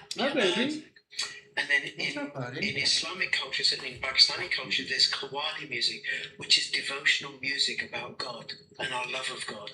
And I'm sure there's those sorts of traditions in other cultures as well. So that's something to pay attention to. And I haven't looked into whether Sam and Dave were really, really bad or not, right? But one of the songs that I occasionally sing to my wife or send to my wife is You Don't Know Like I Know. You don't know like I know. I can't say and sing, and I haven't done this on YouTube before. What that woman means to me. So, sweetheart, this is for you. It's my wife. She doesn't watch Rich Just Politics. She says I get him all the time off camera. Okay. Now, so then you said we shouldn't much mainstream media. I would like, yeah. Something to take care of in terms of independent media. You know, Tucker Carlson interviewing Hunter Biden, this whitewash of an interview, rehabilitating. Give me a break. I think, yeah, I wouldn't watch mainstream media, but I would watch the odd interview of a podcaster. So just to give you some examples then, so I think all the politicians in the UK are related somehow, and certainly all the presidents in the US are related. This girl did a study of all the mothers and worked it out, and I think one wasn't, but they're all related, I think King John in England. All these people, these presidents, they're all related. The prime ministers and the presidents. Yeah, like Macron, so all the politicians in the UK, definitely since Tony Blair, they've all got this bloodline in them. So you can't just basically politics is a complete sham. We all think left wing and right wing, but that's just to divide us. They are the same wings of the same bird. That's just to divide us. If you're focusing down there, looking, you're going to be going like this and getting traumatized and getting het up. But that's what they want. They think they're pushing off your energy somehow in your fear. So these people, I think they're related. Like David Cameron, he goes right back to somebody in the Middle East. I'm not sure if it's, I think, Jewish. Can't remember who. But they're all basically related. And you can't, like, I heard somebody say that Boris Johnson, he was elected 6 months before he became Prime Minister by the Freemasons. So nobody's really, the public aren't making any difference. That's why I want people to sort of get away from politics somewhat, to thinking that's going to make a difference. Like Nigel Farage, just give you an example of him, if you don't mind, given that this is a Before you go to Nigel Farage, I just want to go back to something you said about Loosh, because not everybody know what that is. The idea of Loosh, this is the negative energy, fear, anxiety, sadness that the Satanists and those that rule over them thrive on. And the antidote to Loosh, love and joy. A love of God, love for our fellow humans, and bringing joy and contribution to all. That's the antidote to Loosh. Security, Nigel Farage, please. Empathy as well. Empathy, yes. But that's why you've got to turn this certain stuff off, because you could get demonically possessed, and then that's hard to have the love and joy. Or you're gonna be processing what this horrible stuff they've programmed into you. So that's why you're gonna be really careful now to switch things off. Kerry, sorry. I'm gonna interrupt you again. Okay. Right. I interviewed this Orthodox Rabbi Weiss, and I asked him a question, and then I listened for 38 minutes as he talked about how Orthodox Jewry has always been opposed to the Zionist state of Israel. And he said to me, I actually got moved to tears by what he was saying. He was describing how Orthodox Jews, certain groups of Orthodox Jews, are campaigning to release Palestinian prisoners under administrative detention, and that the Orthodox Jews are themselves being attacked and beaten by Zionist security forces. And when you said about empathy, that's what I thought of. And it's so important because it brings us together and reminds us that we're all human. Apart from Tony Blair. Okay, now over to Nigel Farage. By the way, link in the description below if you want to go and find that on the playlist, the interview with Rabbi Weiss. Maybe you want to have it. Also had the Vince Spicker and Chris Micken, who you've had on your channel as well. Okay. I forgot to get married by my base too. This is the key thing. Would I want that to happen to me? Which is why I don't eat animals or drink dairy. The reason I wanted to bring up Nigel Farage is I just want the British public to realise, or even Americans, that whoever you vote for, it's not really going to make any difference. The agenda is Agenda 2030 and Agenda 21, which is the agenda for the 21st century, and that is a new world order, which the presidents have already talked about, like Mark Carney, Macron. I don't know if the British Prime Minister has or not, but that's why whenever you Boris Johnson, we talked about I mean, their policies are putting that in place, you know, the Great Reset. Yeah, whatever you vote for, it's not going to make a blind bit of difference. That's why with Brexit, we see more people coming in than ever before. Because that's what they want. They want to have this anarchy in the UK. I personally think they want to get rid of the white race. They want to destroy Christianity because that's the only way to bring in this Antichrist in, this Messiah. And these evildoers, by the way, are in every single religion, like the three main religions. They are in the Roman Catholic Church, they are in Judaism, and they are in Islam as well. They've infiltrated, and they're also in the Chinese royal family, I think, as well. But they've infiltrated this bloodline into these different places, and they're everywhere. Yeah, that's important to put that. It's not just and what were you going to say about Nigel Farage? Yeah, so people thought, oh, Nigel Farage, he's coming, he's our saviour. But what was one thing? So he was the guy behind Brexit, where we all thought things were going to get better, and things have got dramatically worse since Brexit. Because with doing Brexit, that got rid of the Dublin Regulation Act, right? And the Dublin Regulation Act was from the 1990s, and that was when we was allowed to send illegal immigrants back to the country they just came from, so we could send them all back to France. So as soon as Brexit happened, we can no longer send them back to France. So you think, there's always this evil underneath what these politicians do. So this is why it's a mess even more. Again, with Andy Burnham, when he came in, you think, oh, he's a man of the people. He's given us money off. What was it? Alcohol and music concert halls. Again, why is alcohol called spirits? I do drink alcohol, by the way, but I am quite careful with it. But it basically is called spirit because you can get demonically possessed when you've got when you're getting drunk. So now, rather than giving people something healthy like self-defense classes or something healing, he's given them access to demonic spirits, getting them, and then music concerts as well. We just talked about the negative influence of these people that are carrying out the Illuminati's wishes. So people should just go online and just search for what I'm saying, and you'll see like Olympic opening ceremony, and then watch how satanic it is. And it's literally witchcraft in front of millions of people, and no one understands that they're doing these spells right in front of them. Yeah. So yeah, that's what I mean. It's that everything they do, it's like for our detriment. Yeah, absolutely. It is sending your kids to school, the whole pharmaceutical medicine complex, everything what they're churning out through mainstream media, a lot of the independent media, pundits that are captured and controlled. Yeah. To tell you, don't go in the sun, Kerry. Don't go in the sun. And don't breathe out, Kerry, because you're going to destroy the planet. We are ruled over by paedophilic photosynthesis deniers. Yeah. Who doesn't like the sun? Dark satanic vampiric forces. Yeah. What people should do is watch Kerry on her various platforms, follow her on X, follow her on YouTube, subscribe, comment, like, do all that business.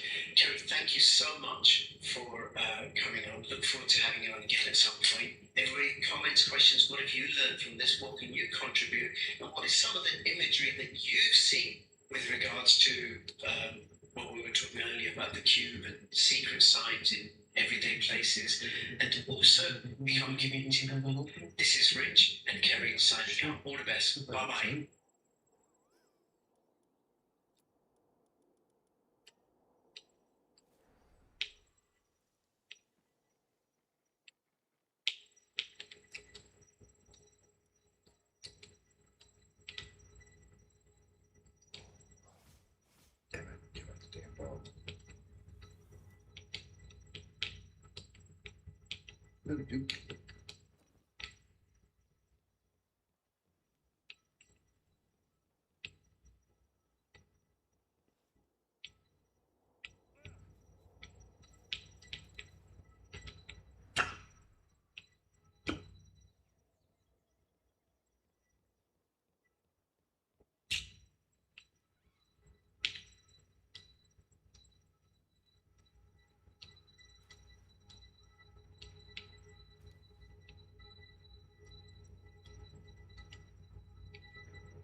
Nice.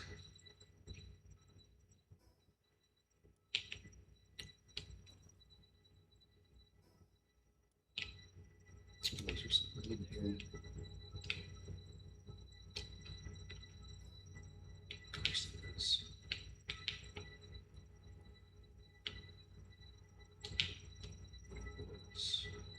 Shit.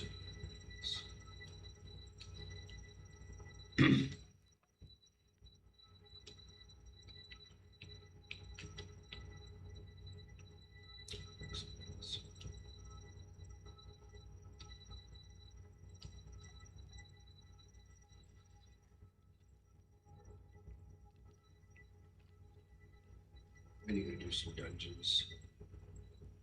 Or shit up or some shit.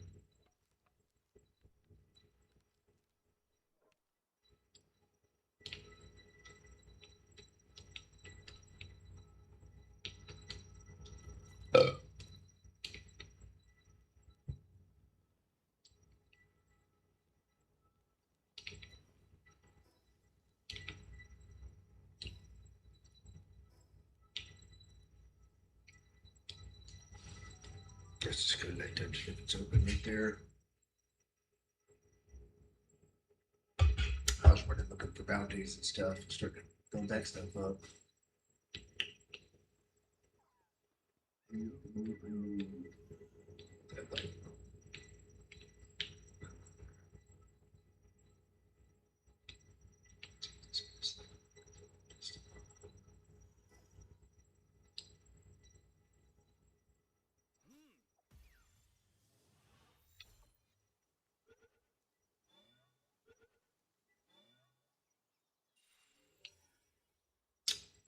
All right.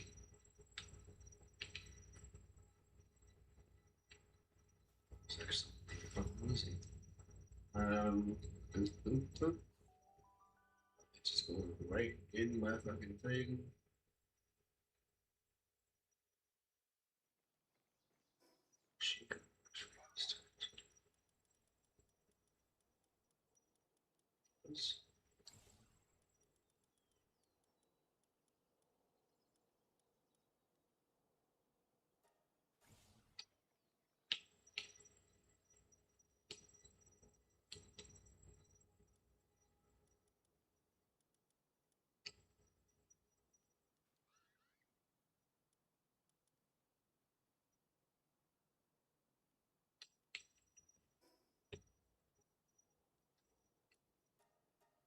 It's traveling back and forth. I almost feel like I'm doing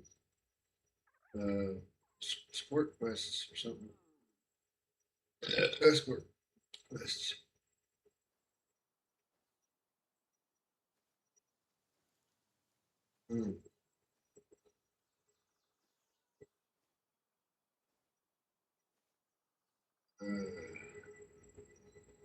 So I take it you and Hulk aren't friends anymore then, or okay, so you're on speaking terms though, right? Or something else happened since then? No, I speak. I ran into this guy Ronnie one day. I was in the building right by where his beach store is, where he sells memorabilia and all the stuff. And the guy kept running out and stopped me, and I talked to him for a little while and everything, blah blah blah. I said, you tell the big man, I said hello, and if he wants, give me a call or I'll call something. I tried to. We put the olive branch out, tried to send the message, let there be bygones be bygones. His life's too short for all this trauma. And he wasn't having it, so whatever. What she said about him rejecting him, yeah, he tried to hit on her, basically. And there's a bunch of stories flying around about wives, people that he's hit on. And it's not pretty.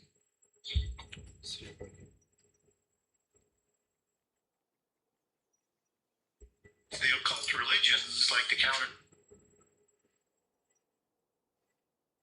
Why does the act? Yes. Well, good morning. Good morning. Have I heard of the brick breaking? So I take it you and Hulk aren't friends anymore.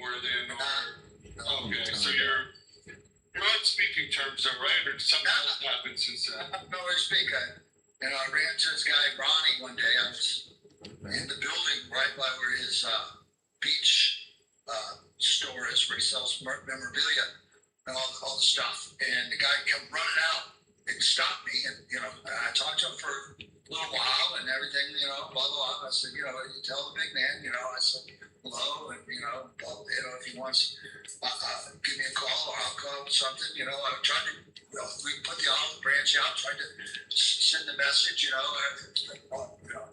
let there be bygones be bygones. Life's too short for all this trauma. And he wasn't having it, so whatever. What she said about him rejecting him, he hit on her basically. And there's a bunch of stories flying around about wives and people that he's hit on. And it's not pretty. Hogan? Yeah. Really? I did not know that. Well, yeah. It's not believe it or not, it's true. Or somewhat true anyway. He definitely tried to hit on my wife right in his kitchen. And then she told him off, and then next day, that was it. You were welcome. But then he got the excommunication from WWE over the N-word, like The Rock and shit, didn't want to have anything to do with them, and blah, blah, blah, blah. He was out in the cold, and then when they called me about coming in to do the Hall of Fame, and asked, who I might want as a presenter, but they weren't going to have presenters, and I said, well, I don't know, maybe like Greg or maybe Hulk. And so they said, okay, Vince said, okay, and we'll actually, but Hulk, he wanted something, they wanted their own presenter. They were actually pissed. Stevie Ray was cussing and screaming on the bus going over to one of the things about how, Beefcake was getting special treatment. They wanted their presenter because I got my presenter. It started a whole trauma thing. But he got his foot back in the door for Vince. So I take it you and Hulk aren't friends anymore then? The occult religions like to counterfeit everything in the Bible. Now, when we're talking about Genesis 6, we're talking about creation of giants, and we're talking about genes, but in typical occult fashion, they like to double entendre things. Gene of Isis is Genesis. Understanding of a relationship with the Queen of Isis as a queen mother, as the queen of heaven and the mother goddess, and the gene is an important gene within the occult belief system because it's pure blood dragon and fairy bloodlines that pass on the specific genes that create the Rh negative bloodline. And typically, for example, O negative is one of the more predominant blood types of the Royales. As that comes downstream, you get a lot of debate as to, well, where does that come from? You have people thinking, as I do, that as a relationship with the Royales, some people believe it's the original blood type of Adam.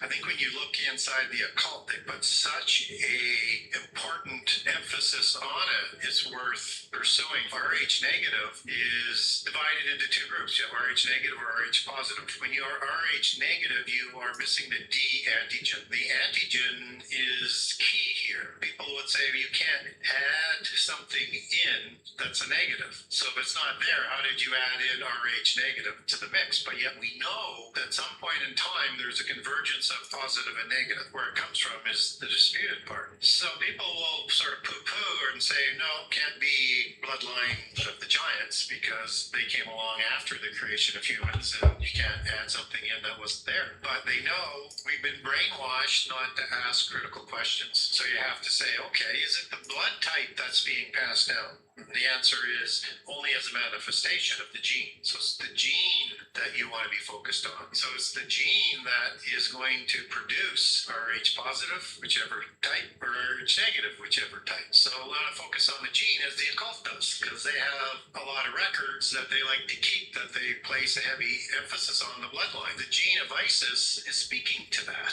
And with the Mother Goddess, it sort of gives you a quick understanding that this might be very, very important. They have have an allegory for the gene of Isis as being the fairy gene. Fairy is an elemental, is one of the spurious creations of the gods. But understand that fairy is an allegory. So it's a dragon bloodline for the patriarchal bloodline, could also be raven, and fairy or owl for the female bloodline. In the occult system, new dynasties are set up with pure blood fairy queens to start new dynasties because they're so rare. They have the fertility issue after the flood. So for this to continue, the Rh negative in their belief system would pass on through the mother, through the matriarchal bloodline. So again, this has resonance into Genesis.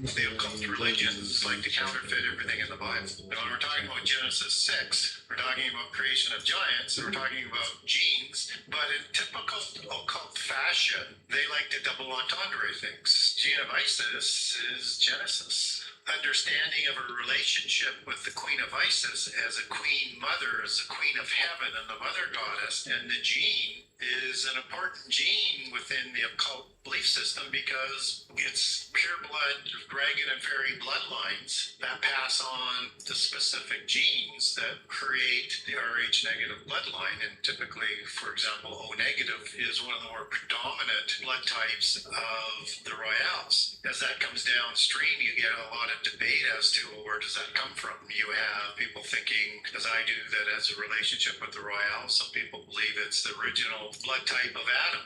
I think when you look inside the occult, they put such a important emphasis on it. It's worth pursuing. Rh negative is divided into two groups. You have Rh negative or Rh positive. When you are Rh negative, you are missing the D antigen. The antigen is key here. People would say you can't add something in that's a negative. So if it's not there, how did you add in Rh negative to the mix? But yet we know that at some point in time, there's a convergence of positive and negative. Where it comes from is the disputed part. So people will sort of poo-poo and say, no, it can't be bloodline of the giants because they came along after the creation of humans and you can't add something in that wasn't there. But they know we've been brainwashed not to ask critical questions. So you have to say, okay, is it the blood type that's being passed down? And the answer is only as a manifestation of the gene. So it's the gene that you want to be focused on. So it's the gene that is going to produce Rh positive, whichever type, or Rh negative, whichever type. So a lot of focus on the gene as the occult does, because they have a lot of records that they like to keep, that they place a heavy emphasis on the bloodline. The gene of Isis is speaking to that. And with the mother goddess, it sort of gives you a quick understanding that this might be very, very important. They have an allegory for the gene of Isis as being the fairy gene. Fairy is an elemental, is one of the spurious creations of the gods. But understand that fairy is an allegory. So it's a dragon bloodline for the patriarchal bloodline, can also be raven, and fairy or owl for the female bloodline. In the occult system, new dynasties are set up with pure blood fairy queens to start new dynasties because they're so rare. They have the fertility issue after the flood. So for this to continue, the Rh negative in their belief system would pass on through the mother, through the matriarchal bloodline. So again, this has resonance into Genesis.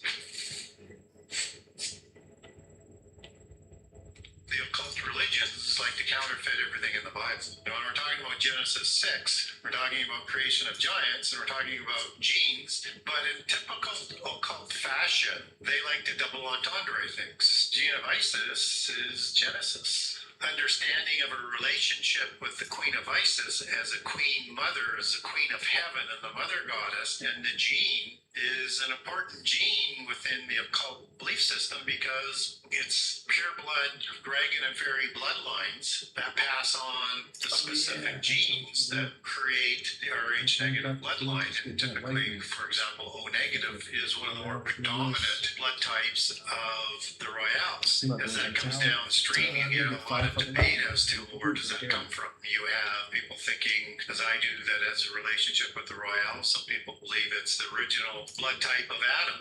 I think when you look inside the occult, they put such a important emphasis on it. It's worth pursuing. Rh negative is divided into two groups. You have Rh negative or Rh positive. When you are Rh negative, you are missing the D antigen. The antigen is key here. People would say you can't add something in that's a negative. So if it's not there, how did you add in Rh negative to the mix? But yet we know at some point in time there's a convergence of positive and negative. Where it comes from is the disputed part. So people will sort of poo-poo and say, no, can't be bloodline of the giants because they came along after the creation of humans and you can't add something in that wasn't there. But they know we've been brainwashed not to ask critical questions. So you have to say, okay, is it the blood type that's being passed down? The answer is only as a manifestation of the gene. So it's the gene that you want to be focused on. So it's the gene that is going to produce Rh positive, whichever type, or Rh negative, whichever type. So a lot of focus on the gene as the occult does, because they have a lot of records that they like to keep, that they place a heavy emphasis on the bloodline. The gene of Isis is speaking to that.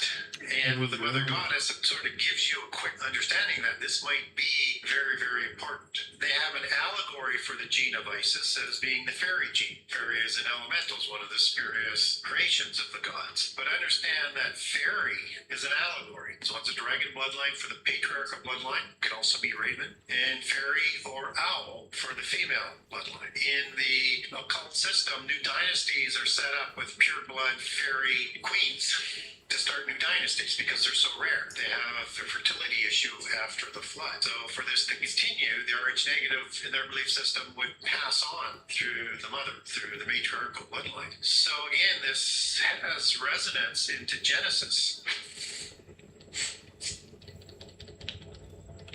The occult religions like to counterfeit everything in the Bible. Now, when we're talking about Genesis 6, we're talking about creation of giants and we're talking about genes, but in typical occult fashion, they like to double entendre things. Gene of Isis is Genesis. Understanding of a relationship with the Queen of Isis as a queen mother, as the Queen of Heaven and the Mother Goddess, and the gene is an important gene within the occult belief system because it's pure blood dragon and fairy bloodlines that pass on the specific genes that create the Rh negative bloodline. And typically, for example, O negative is one of the more predominant blood types of the Royales. As that comes downstream, you get a lot of debate as to, well, where does that come from? You have people thinking, as I do, that as a relationship with the Royales, some people believe it's the original blood type of Adam. I think when you look inside the occult, they put such a important emphasis on it, it's worth pursuing. Rh negative is divided into two groups. You have Rh negative or Rh positive. When you are Rh negative, you are missing the D antigen. The antigen is key here. People would say you can't add something in that's a negative. So if it's not there, how did you add in Rh negative to the mix? But yet we know that at some point in time, there's a convergence of positive and negative. Where it comes from is the disputed part. So people will sort of poo-poo and say, no, can't be bloodline of the giants because they came along after the creation of humans and you can't add something in that wasn't there. But they know we've been brainwashed not to ask critical questions. So you have to say, okay, is it the blood type that's being passed down? The answer is only as a manifestation of the gene. So it's the gene that you want to be focused on. So it's the gene that is going to produce Rh positive, whichever type, or Rh negative, whichever type. So a lot of focus on the gene as the occult does, because they have a lot of records that they like to keep, that they place a heavy emphasis on the bloodline. The gene of Isis is speaking to that. And with the Mother Goddess, it sort of gives you a quick understanding that this might be very, very important. They have an allegory for the gene of Isis as being the fairy gene. Fairy is an elemental, is one of the spurious creations of the gods. But understand that fairy is an allegory. So it's a dragon bloodline for the patriarchal bloodline, could also be raven, and fairy or owl for the female bloodline. In the occult system, new dynasties are set up with pure blood fairy queens to start new dynasties because they're so rare. They have the fertility issue after the flood. So for this to continue, the Rh negative in their belief system would pass on through the mother, through the matriarchal bloodline. So again, this has resonance into Genesis. The occult religions like to counterfeit everything in the Bible. Now, when we're talking about Genesis 6, we're talking about creation of giants, and we're talking about genes, but in typical occult fashion, they like to double entendre things. Gene of Isis is Genesis. Understanding of a relationship with the Queen of Isis as a queen mother, as the queen of heaven and the mother goddess, and the gene is an important gene within the occult belief system because it's pure blood dragon and fairy bloodlines that pass on the specific genes that create the Rh negative bloodline. And typically, for example, O negative is one of the more predominant blood types of the Royales. As that comes downstream, you get a lot of debate as to, well, where does that come It's from? pretty You crazy. have people thinking, as I do, that as a relationship with the Royales. Some people believe it's the original blood type of Adam. I think when you look inside the occult, they put such a important emphasis on it. It's worth pursuing. Rh negative is divided into two groups. You have Rh negative or Rh positive. When you are Rh negative, you are missing the D antigen. The antigen is key here. People would say you can't add something in that's a negative. So if it's not there, how did you add in Rh negative to the mix? But yet we know that at some point in time there's a convergence of positive and negative. Where it comes from is the disputed part. So people will sort of poo-poo and say, no, it can't be bloodline of the giants because they came along after the creation of humans and you can't add something in that wasn't there. But they know we've been brainwashed not to ask critical questions. So you have to say, okay, is it the blood type that's being passed down? The answer is only as a manifestation of the gene. So it's the gene that you want to be focused on. So it's the gene that is going to produce Rh positive, whichever type, or Rh negative, whichever type. So a lot of focus on the gene as the occult does, because they have a lot of records that they like to keep, that they place a heavy emphasis on the bloodline. The gene of Isis is speaking to that. And with the mother goddess, it sort of gives you a quick understanding that this might be very, very important. They have an allegory for the gene of Isis as being the fairy gene. Fairy is an elemental, is one of the spurious creations of the gods. But understand that fairy is an allegory. So it's a dragon bloodline for the patriarchal bloodline. It can also be raven. And fairy or owl for the female bloodline. In the occult system, new dynasties are set up with pure blood fairy queens to start new dynasties because they're so rare. They have a fertility issue after the flood. So for this to continue, the Rh negative in their belief system would pass on through the mother, through the matriarchal bloodline. So again, this has resonance into Genesis. Well, good morning. So there's a story about a couple from Minnesota, and they were experiencing a very cold and dreary winter, and so they decided, well, why don't we come down to Florida to experience good weather? And they said, well, why don't we see if we can stay at the hotel where we honeymooned 20 years earlier than them? So they made the arrangements. The only little hiccup was the fact that they couldn't get on the same flight. And so they agreed that the husband was going to travel down to Florida on Thursday, and then on the next day, on Friday, the wife would follow. And so the husband arrives safely, he goes to the hotel, he checks in, and he decides to send his wife an email, letting her know that he arrived safely. Well, he inadvertently made a very small mistake. He left out a letter in her email address. So this email went to somebody else. Now, the recipient of the email was a woman in Houston, Texas, who earlier that morning had buried her husband. Her husband was a minister.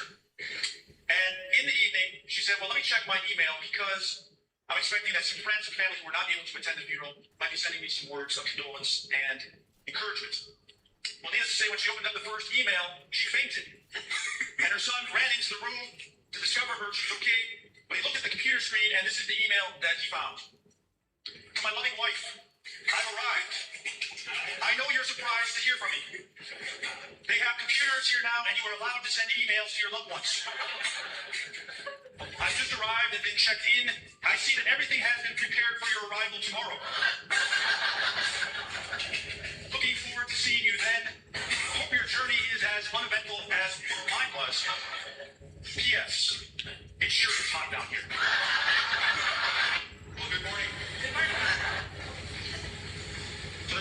about a couple from Minnesota, and they were experiencing a very cold and dreary winter, and so they decided, well, why don't we come down to Florida to experience good weather? And they said, well, why don't we see if we can stay at the hotel where we honeymooned 20 years earlier? So they made the arrangements. The only little hiccup was the fact that they couldn't get on the same flight. And so they agreed that the husband was going to travel down to Florida on Thursday, and then on the next day on Friday, the wife would follow. And so the husband arrives safely, he goes to the hotel, he checks in, and he decides to send his wife an email, letting her know that he arrived safely. Well, he inadvertently made a very small mistake. He left out a letter in her email address. So this email went to somebody else. Now, the recipient of the email was a woman in Houston, Texas, who earlier that morning had buried her husband. Her husband was a minister. And in the evening, she said, well, let me check my email because I'm expecting that some friends and family who were not able to attend the funeral might be sending me some words of condolence and encouragement. Well, needless to say, when she opened up the first email, she fainted. And her son ran into the room to discover her. She was okay. But he looked at the computer screen, and this is the email that he found. To my loving wife, I've arrived. I know you're surprised to hear from me. They have computers here now, and you are allowed to send emails to your loved ones. I've just arrived and been checked in. I see that everything has been prepared for your arrival tomorrow. Looking forward to seeing you then. Hope your journey is as uneventful as mine was. P.S. It sure is hot down here. Well, good morning. Good morning.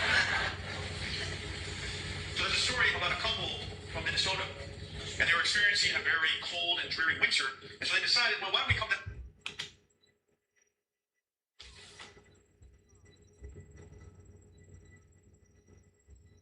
Do you have any sense of how much longer you have to live? Oh, goodness. Oh, God. Reporters once asked a dying Patrick Swayze, do you have any regrets before you pass? Weak and frail, he replied, all I ask is that my wife gives me a proper burial. Everyone who heard its heart broke for him. But behind closed doors, insiders spilled the tea, exposing the brutal truth hiding beneath this seemingly perfect marriage. Back in 1975, Patrick was just a minor Hollywood actor when he fell in love with Lisa and tied the knot. After they married, Patrick blew up into a worldwide superstar thanks to Dirty Dancing and Ghost. Patrick worried his fame would make Lisa feel insecure, so he shut down all flirty advances from every female co-star cold turkey. Even so, Lisa never stopped suspecting him. She took full control of all his paychecks and tightly restricted every single one of his movie opportunities. Just as Patrick's career was hitting its peak, he got diagnosed with terminal pancreatic cancer. Whenever Lisa was even slightly upset, she'd scratch his neck and arms with her fingernails. Down to only 90 pounds, Patrick never laid a hand on her out of his own moral boundaries. While he was gravely ill, she'd often leave him alone in bed, covered in open sores with no one to tend to him. But when the press showed up, she put on the perfect wife act, pretending she couldn't live without him. Even after all the cruel mistreatment he endured, Patrick never held any resentment toward her. In his final moments, he clung tight to her hand, whispering, I love you, over and over. Shortly after Patrick passed, Lisa quickly offloaded all his prized collectibles to make a quick buck. She took full charge of the cremation alone, scattered his ashes in secret, and refused to tell his family where she'd spread them, robbing his loved ones of their last bit of closure. Even once Lisa remarried years later, Patrick still never received a proper burial. Do you have any sense of how much longer you have to live? Oh, goodness. Oh, God. Reporters once asked a dying Patrick Swayze, do you have any regrets before you pass? Weak and frail, he replied, all I ask is that my wife gives me a proper burial. Everyone who heard its heart broke for him. But behind closed doors, insiders spilled the tea, exposing the brutal truth hiding beneath this seemingly perfect marriage.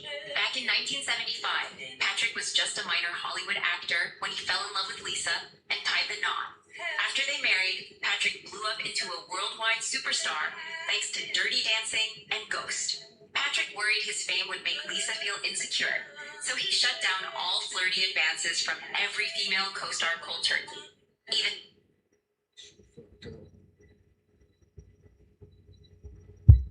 It just couldn't calm down. It was just, cussing everybody, screaming at everybody, the referees, people in the back, just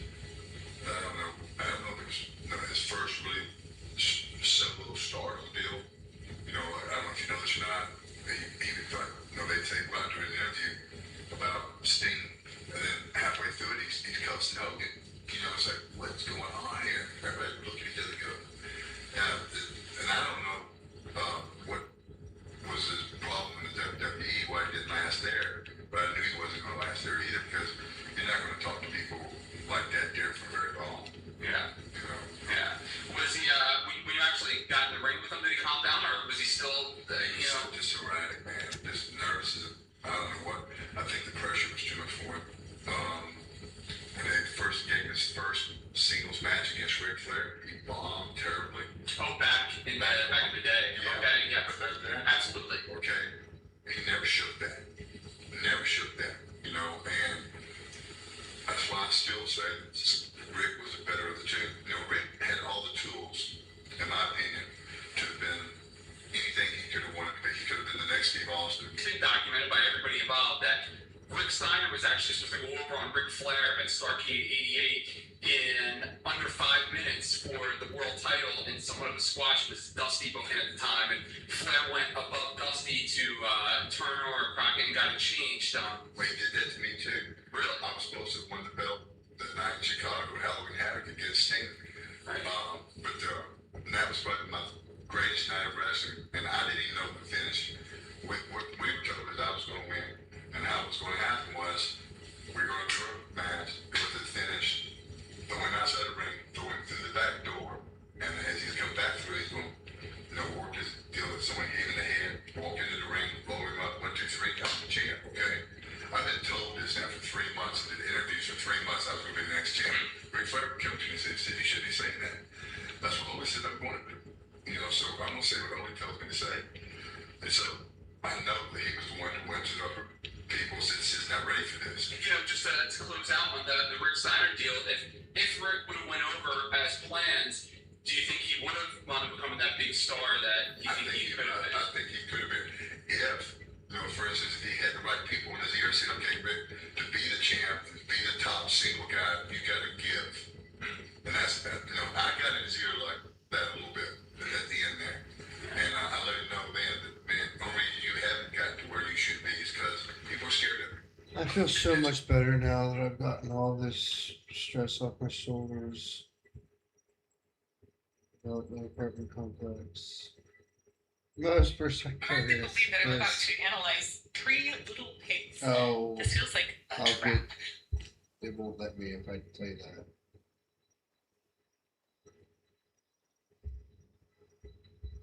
Where's Doka? Doka. Where's Ryan? Where's Ryan?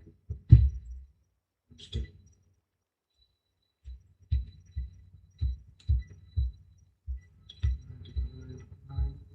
Ryan. Come on.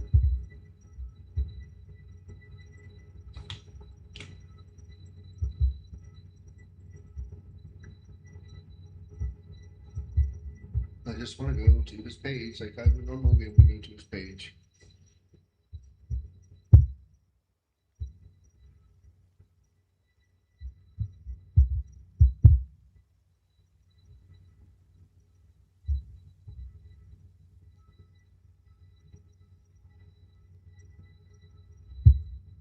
I like it when you click on this and it just gives you that big drop down. These videos. Just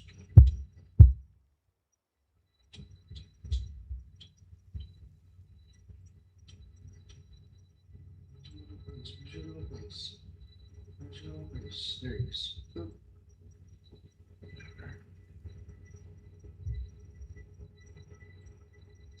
I just want to see what your latest shoot is.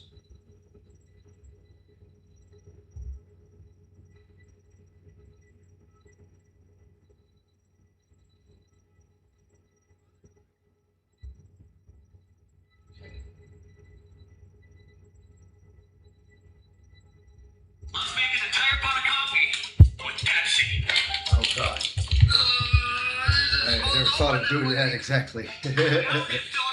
Should have when I was a kid. I genuinely don't even know if this will work. Oh my god. Nice and warm. And now, we brew.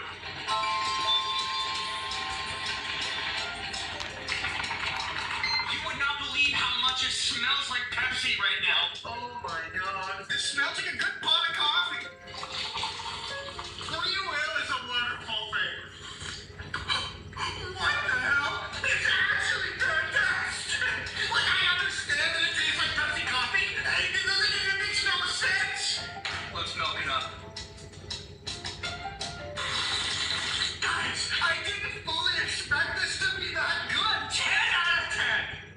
With Pepsi. This is supposed to open that way. Now we're gonna fill it up with Pepsi. I genuinely don't even know if this will work. Oh my god. Nice and warm. And now, we brew. That's great. That's terrific.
The crusher. Derek.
Looks like another little bit. Get plenty of wood. Alright, I've plenty of water here now, so it'll place.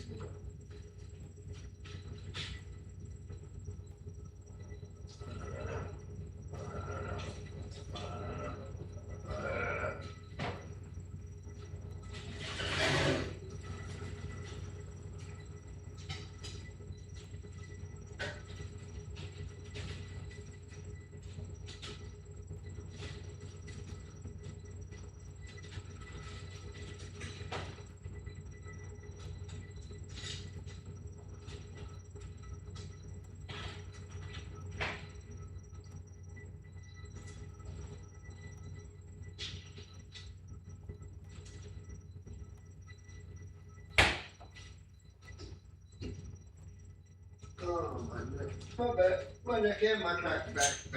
Snap, dirty old crack. I just hope I don't have to wake up and take forever to poop, get off the fucking toilet, take forever to get fucking ready in the morning. It always takes me fucking forever to fucking poop.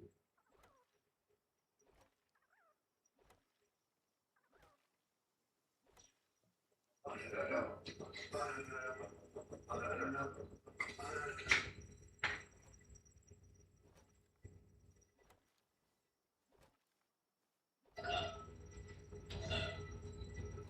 I do with that light? Fuck is that? I don't know. That lighter. Is it here? This house also ready. Get plenty of fucking wood here.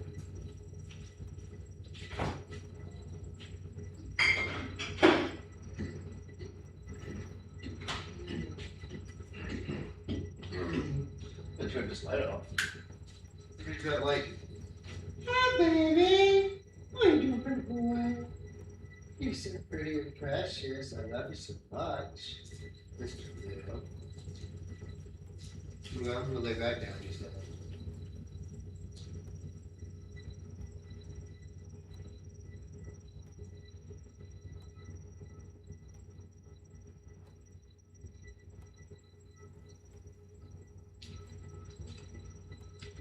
I just have a bunch of guys that do stuff, and all got guys that chop wood, mine and shit.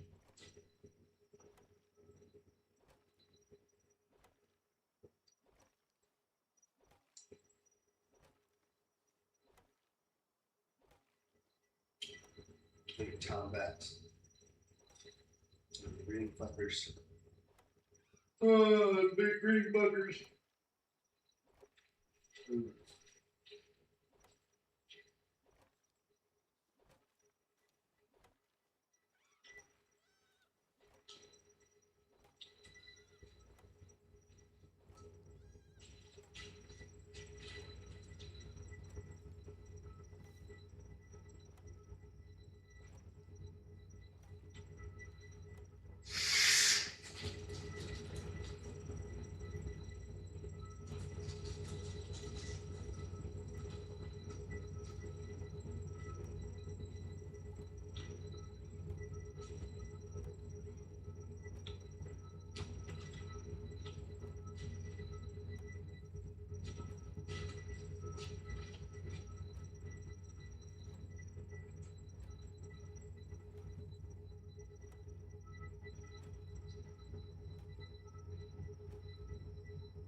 Oh yeah.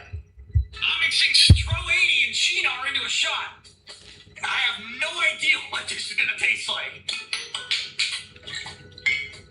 Not full, but the perfect 50-50 sniff test. It smells like cigarette couch. Dibosia. Whoa, oh, it's just Shinar. It's herbal gross garden tomato vine. Why is it so sweet? I don't taste. I like a Stro. Maybe it needs more Stro. Let's do about 75 Stro. The tiniest amount of Shinar. Double Dibosia. Ah, that's just straight up Stro. Okay, so that's I'm having it. Oh, bad. Yuck. What would you name this shot? 1 out of 10. I'm mixing Stro 80 and Shinar into a shot. I have no idea what this is gonna taste I like. have no idea what either one of these tastes like. I'm leaving Sour Patch Kid layers in Malibu for a week. That never is gonna fail. You're just making something that's just gonna make you taste, you know it's gonna taste good. Smells incredible. Oh man, there's so many things I've suggested to them that might be Best Sour Patch Kid flavor ever. I need the blue ones. Oh my god. I have to drink vicariously through this motherfucker.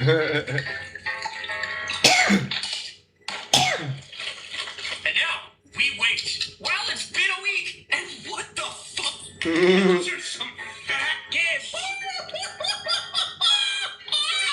It smells like a tropical smoothie. Get these kids in my mouth. Bone apple teeth. It's a little slimy, but the flavor is there. It's like tasting thick Tunland suntan lotion. Oh my god. It's time for a shot. I don't think this is a liquid. Dibosia! Get the shit that I need and what was I making? Oh, that's definitely not a liquid. Oh, but it's still pretty good. Flavor good, texture awful. 4 out of 10. I'm leaving Sour Patch Kid layers in Malibu for a week. Or till something interesting happens.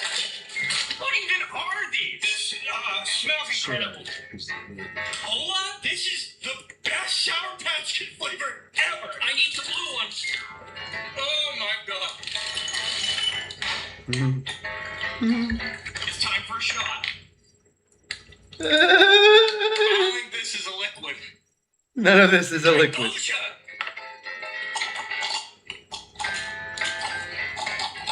It's a big glass straw. Oh, but it's still pretty good. Flavor good, texture awful. 4 out of 10. Come on. I'm giving India another chance with this whiskey. But India, this is your last chance. Let's make 4 decisions. I've only tried rum from India. That was my problem. I needed to try the whiskey. Sniff test. Crabapple tree. Wet cigar. Bollywood. Diboja. Oh! Oh! Jeez, Peter and Big Pete from Goofy Troopers. It's like sipping Smoky Stones. It's not bad, actually. The aftertaste is like a copper penny. The pennies are gone now. So what is it? Clink pipes? Let's validate our parking. Double Diboja. It's really good. I actually don't hate it. Cameraman, do I not like scotchings? Not your favorite. Not my favorite. Yeah, look, India might hate me, but I don't hate India. What have they done to me except for make the worst rums known to man? But their whiskey's not bad. Is it good? It's fine. Is it worth going to India? No, it's not. I fear for my life. Final rating out of 10? 5 out of 10. It's the best I can honestly give it. And that's all right. Thanks, India. I'm giving India another chance with this whiskey. But India, this is your last chance. Let's make 4 decisions. I've only tried rum from India. That was my problem. I needed to try the whiskey. Sniff test. Crabapple tree. Wet cigar. Bollywood. Diboja. Oh! Oh! Jeez, Peter and Big Pete from Goofy Troopers. It's like sipping Smoky Stones. It's not bad, actually. The aftertaste is like a copper penny. The pennies are gone now. So what is it? Clink pipes? Let's validate our parking. Double Diboja. It's really good. I actually don't hate it. Cameraman, do I not like scotchings? Not your favorite. Not my favorite. Yeah, look, India might hate me, but I don't hate India. What have they done to me except for make the worst rums known to man? But their whiskey's not bad. Is it good? It's fine. Is it worth going to India? No, it's not. I fear for my life. Final rating out of 10? 5 out of 10. It's the best I can honestly give it. And that's all right. Thanks, India. I'm giving India another chance with this whiskey. But India, this is your last chance. Let's make 4 decisions. I've only tried rum from India. Let's try this popsicle vodka cocktail. Firecracker. I guess it depends where you're from. We call it road pop where we're from. Let's blast off. Perfect 50-50. We'll smoke fantastic. Wow, this smells incredible. It smells like a rocket pop. Diboja. Yep. Doesn't taste as good as it smells. Yeah, hey. Make it taste.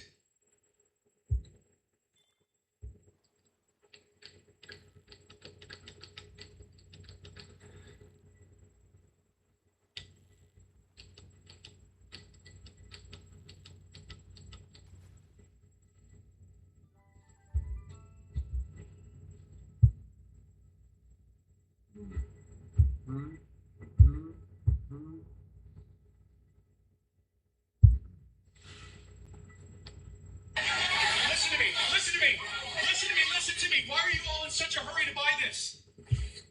If you're thinking about building a shed this year, let me save you time and money. You don't need a contractor, and you don't need an overpriced prefab shed kit.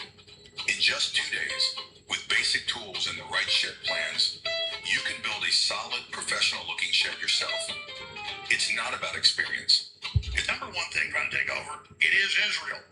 And no one can deny that. And the Pentagon Defense Intelligence Agency came out a few months ago and said Israel's now the #1 espionage threat and intelligence threat to the United States. So notice, though, they don't have the bots attack the Pentagon because they know no one's going to buy that. They just act like it's only me saying it and then hope they can spin things. So, here's the headline at AlexJonesLive.com. Tim Pool cries foul after attacking Alex Jones. InfoWars founder calls on Timcast host to come clean on secret meetings with Netanyahu and Israeli officials. And then all the bots, the same known bots came in, and influencers, that's what they are, shills, and said, oh, he announced the meeting. It was public. It was on TV. He had Netanyahu on the podcast. None of that happened. It came out a month after the meeting in a Jewish newspaper in Israel about the secret meeting. Tim got confronted with it. He said, yeah, it's secret. Chatham House rules. That is on the record. I will show you the articles. I will show you where it was done. And then you can go read under all my videos on this. I posted 3 of them last night. The comments everywhere. Oh, it's secret, but we know about it, Alex. You're crazy. Trying to gaslight other readers thinking you're stupid. And it's all the same comment, all the same garbage. Just like Tim attacked me days into it when it was known it was just a bug at X, saying, no, it's you, you're not popular, to try to create that illusion. I don't need Qatari bots. I don't need Pakistani bots or Israeli bots like you do. I have a popular show decade after decade after decade. It's been #1 for years at a time. Confirmed, reported, even the New York Times admitted it. So, I was around when you guys were in diapers fighting the tyranny. So let's continue. Overhead shot, please. Here's some headlines for you. April 11th last year, Israel Prime Minister secretly met with conservative media personalities. And it goes through all the articles, the admissions, all of it right there. It was secret. Netanyahu, Israel's fighting a front battle for truth. Newsmax. Tim Pool hits back at critics over white. That's another different article. Netanyahu pushes back on anti-Israel trends in meeting with podcaster. That's the Jewish insider that first broke it. Tim Pool confirms meeting with Netanyahu to discuss anti-Semitism in pro-Trump spaces and how to deal with it and counter it. That means being against the war, being against murdering everybody in Gaza. Tim Pool confirms meeting with Netanyahu to discuss anti-Semitism in pro-Trump spaces. He didn't have him on a podcast. He kept it secret. He said, I won't say what was there. Chatham House rules, meeting secret. The meeting was secret, and what was said was secret. But now they're spinning it like, I told you, it was public. Had him on the podcast. That's the reality. The News Atlas Jewish Insider broke the story in April 2025, telling that Tim Pool, along with other podcasters, media figures, right after the 8th Front War was announced, met with the Israel Prime Minister Netanyahu at the Blair House in D.C., led by the former White House press secretary, John Spicer. These fellows at Clip 16 do a good breakdown we'll be getting to in a little while. But here's Tim Pool's response after it was all come out that was just an X-glitch that I said it was, probably. My honest opinion is you can't go pro-Trump for 10 years, then Trump critical, and be surprised if your audience drops off. It didn't drop off. I've been blocked and censored before. No, it was a glitch. It was for everybody. After this was confirmed for over a day, he does the cheap shot, joining in on the talking point. Here's the article at AlexJonesLive.com. If you want to see my reports on it. Why did Tim Pool meet secretly with Benjamin Netanyahu?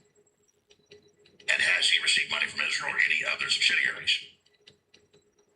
Have you ever worked for the Israelis? And are you currently working for the Israelis? Have you ever been a communist? Are you currently a communist? We had Alex Jones on several years ago, he said this today, when he was banned from every platform.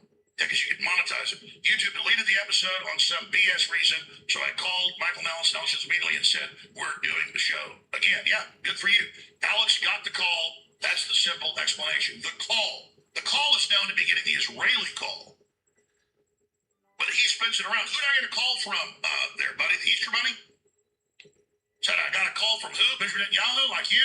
Tim, your post is some of the greatest unofficial comedy ever. X had a major update. X had a huge hug bugs, which is a new word. That was a mistake. I typed it while I was at a red light this morning, but hug bugs is when it's an accidental mistake trying to make the site better. That's a new term we're coining. X had a major update X had huge hug bugs, which are bugs that censor by accident that were meant well. So the thing I just defined, that's a hug bug. It's a bug, but it wasn't meant. It was meant to be good, but it was bad. It's a hug bug. I said, I think it's a bug. I said, Elon Musk, please fix it. They did, and then you basically tried to celebrate on my imaginary political grave. That's why I fired back, not because I got a call from the Easter Bunny. And here's everybody else reporting on the massive slam that they saw in the algorithm. You read all the other articles, and Netanyahu pushes back on anti-Israel trends in meeting with podcasters, secret meeting. There it all is. So that's the reality of what went on here. That's the reality of what I said and what I did. And, you know, one thing the neocons and their minions and the cat turd types do is, if you're radio listeners, like, what's that guy on X that just worships everything Trump does, questions nothing? Thinks it's a great idea that Trump says, I don't care about the American people's plight or any economic problems, all I care about is the war. Quote. These guys are just there to gaslight and make you think standing by your morals and standing by your integrity is a bad thing. And they always say, oh, you want to be on the Trump train, but you're not. And so when I say, no, Trump did something good here, they go, wait, you're not allowed to be on the Trump train. I don't want to be on the Trump train. I want to be as far away from Trump as possible. It's an embarrassment what he's become. But when he does good, I'm going to promote it. When he does bad, I'm going to try to block it. So we don't want to be on the Trump train. I'm 1776. I was never MAGA. I support Make America Great Again. But how about make America free and prosperous and godly again and strong again? That's how you become great. Greatness is the byproduct of being moral, engaged, strong, informed, godly. Having strong families. So a lot of folks are like warning them, hey, the popular folks are anti-Israel running America and anti-war. Why is Trump going to super unpopular people? This is self-destructive. You should be nice to Alex Jones, Tucker Carlson. You should get them back. There's no getting me back because I was never there. I was never a creature of Trump. And it hit me this morning. We're not dealing with, are you MAGA or are you America first? We're dealing with Trump first or America first. And everything Trump's doing now sometimes aligns with making America first, but most of the time it's about making Trump first. So I'm not Israel first, China first, Trump first. The Democrats are Satan first. We know they're bad. But our camp, our beachhead, our people is this Republican Party. And so it's ours, and we're in a fight with the Israel firsters who want to run our Pentagon and the Republican Party, and have said they are, and have said they're done with the Democrats because they're pro-Islamic and communist and pure evil and are a long-term bigger threat than Israel's self-destructiveness that's going on right now. But you can be opposed to Israel's behavior and be opposed to the leftists. So I'm going to come back with this clip where these folks talk about the fact that it's really a mistake to come after us. The Israel firsters in Trump's ear admittedly got him to attack us, and a lot of people overcorrected and went totally against Trump, and are even having Hunter, Biden on and doing facelifts for him, and I've said that's a mistake. I didn't get mad because he called me low IQ or stuff like that. I got upset because of the policies. I don't care about being called names. In fact, I love it. Got a lot of viewers and listeners out of that. No, I'm upset because I'm about policy and getting things done. We're going to go to break. We're going to come back with this. I'll have a debate with the quartering, who accused me of being a Pakistani operative with no proof. But first, I want to tell you something about that's very exciting. These are super high quality. These are super low cost. I bought this same unit at Cabela's for $39. I've got a bunch of them in my house. I've got one in my office. New ready mount gun magnet that's got a N52 rare earth magnet rated to hold up. We have B-roll that, by the way. There it is. The N52 rare earth magnet rated to hold up to 10 pounds when properly installed. You can get these right now, limited supply, for $19.95. That is close to half the price they are in stores. If you're a VIP, $15. It'll go back soon to regular $29.95, but still cheaper than stores. It's an amazing unit, fits all major handguns. It's adjustable. Get yours now at thealexjonesstore.com and keep us on the air. Thanks for your support. Get your ready mount gun magnet now at thealexjonesstore.com. At last, it's here. Bring it into the talking bay.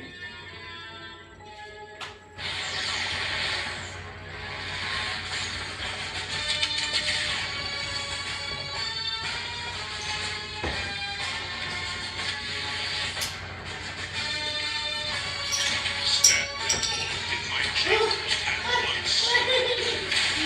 I now have all the Aqua Pure Ultimate Water Filter shower heads from the Alex Jones store.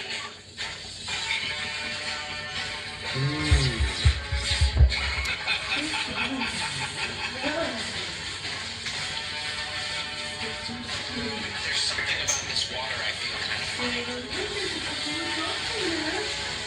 Hey, do you want to hang out tonight? These stormtroopers are not warriors. They are vessels. You keep them full of chemicals to keep them under control. Like the dark side itself, it dulls the mind. It fractures the will. Drink your water, troopers. I am sending you to the desert planet of Tatooine. We must crush the rebel force. I think I'm gay. Me too. Let's go back to the ship and cuddle. I know you never asked. Turn around now. Get back out there. These are your orders. They're turning the frogs gay. Don't let them turn you next. Ha ha ha. You have to admit that Alex Jones is funny.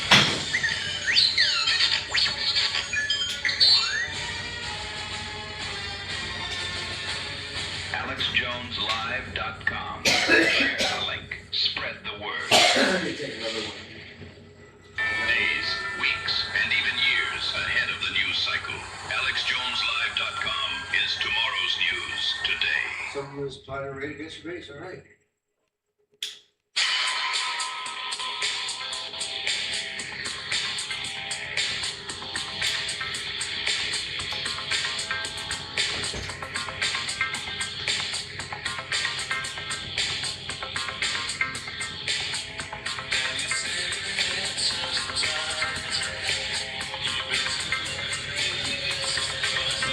So, Tim Pool's really big involved to respond to me this morning and say, Alex Jones got the call to attack you. Dude, you're not important enough for some government that you're trying to imply I'm paid by to come out and attack you. You weighed in when I tried to get a glitch on XFix that I was confirmed to be right about and said that I deserved it, that I'd actually lost my audience because freedom isn't popular and being against this war isn't popular, when all the polls, all the numbers, all the facts show it. Ben Shapiro, all of them destroyed their careers, unveiling themselves, uncloaking as Israeli operators. You got 1.3 billion the Knesset passed last year to pay for brainwashing in America.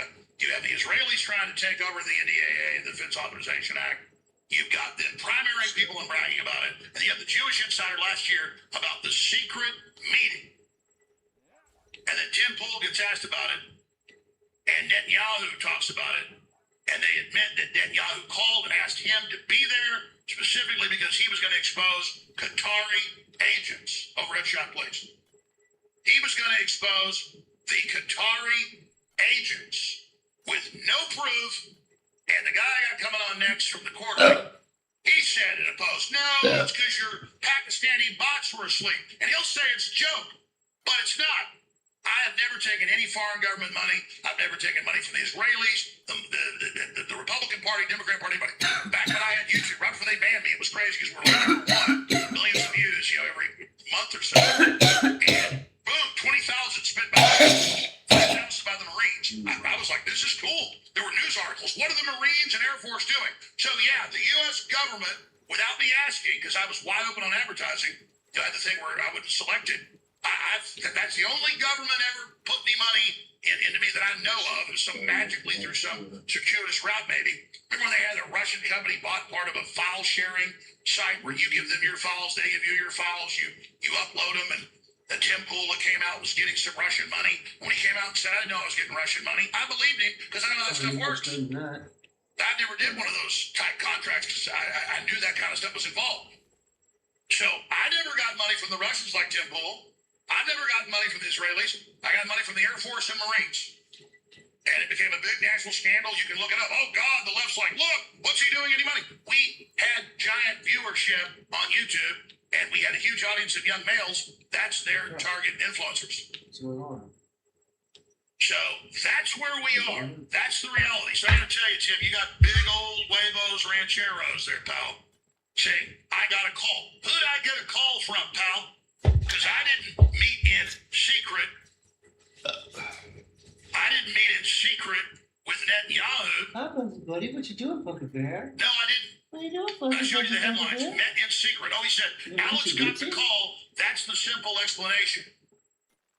Really? Did I get a call from Benjamin Netanyahu to come meet with him secretly like you did? Is that what happened? Is that what went on? I want to know. I want to know what you're talking about. Tim, I want you to answer the question. Netanyahu, Israel fighting 8-front battle. The 8 fronts here in the U.S. for our minds. Netanyahu pushes back on anti-Israel trends and meeting with podcasters. Israel Prime Minister secretly met with conservative media personalities. And then Tim tries to spin it and says, oh, I announced the meeting. It's just secret what we talked about. No, the meeting was secret. And the details are secret, and you need to come clean, especially now. I felt a little guilty going after you, but you attacked me for no reason. It was personal, so I'm tired of putting up with crap. You know, it was a long day. I was up at 4 a.m. I was still working at night. If I wasn't tired yesterday, I wouldn't have probably shot back. But I'm glad I did now, buddy, because I want you to tell me who I got a call from, who I'm getting money from. I'll tell you who I'm getting money from. The viewers and listeners that support us and get great supplements and great T-shirts and great knives and everything else at thealexshowstore.com. That's who finances me, the viewers and listeners of this broadcast. And the implication that freedom isn't popular is bullcrap, and you know it. So I'm on your ass now, Pool, and I know a lot more stuff. I think I may just bring out today. Ladies and gentlemen, Bigley has launched an online pharmacy, 1776rx.health. It's one product we're launching with my decision, and that is ivermectin with methylphenidate, both powerful, really good anti-parasitics. It doesn't just get the big worms and all the crap that's out there. It's amoebas, it's microplasms. It is so important. These two together, I mean, ivermectin is a Nobel Prize winning for this, but methylphenidate is the big one. And folks, it isn't just parasites. Just search methylphenidate studies. Just put that into a search engine, and you'll see congressional hearings, you'll see top scientists, you'll see all the studies on what else it does that they don't want you to know about. It's dramatic. So, and you won't know if you had any type of parasitical deal or whatever until you've done this. And a lot of people went there yesterday. A lot of people got a very smart move. 1776rx.health. Hey, AOC, I'll give you to the count of 3 before Gary, my velociraptor, rips your face off. 1, 2. Oops.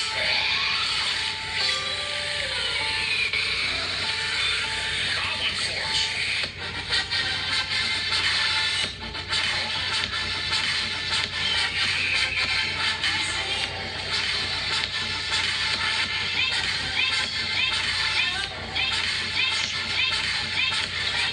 Shit.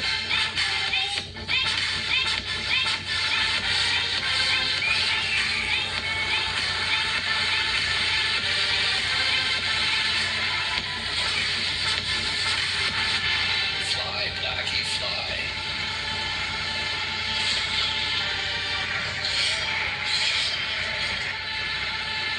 That stupid son of a bitch Soros is building a goblin army, and if we don't do something about it, everyone will be killed and or raped to death in no specific order. Fucked it up. Fucked it up. Faith in the Lord, belief in one another, healthy sex, and friendship are non-negotiable if we want to drive the goblins back from whence they came.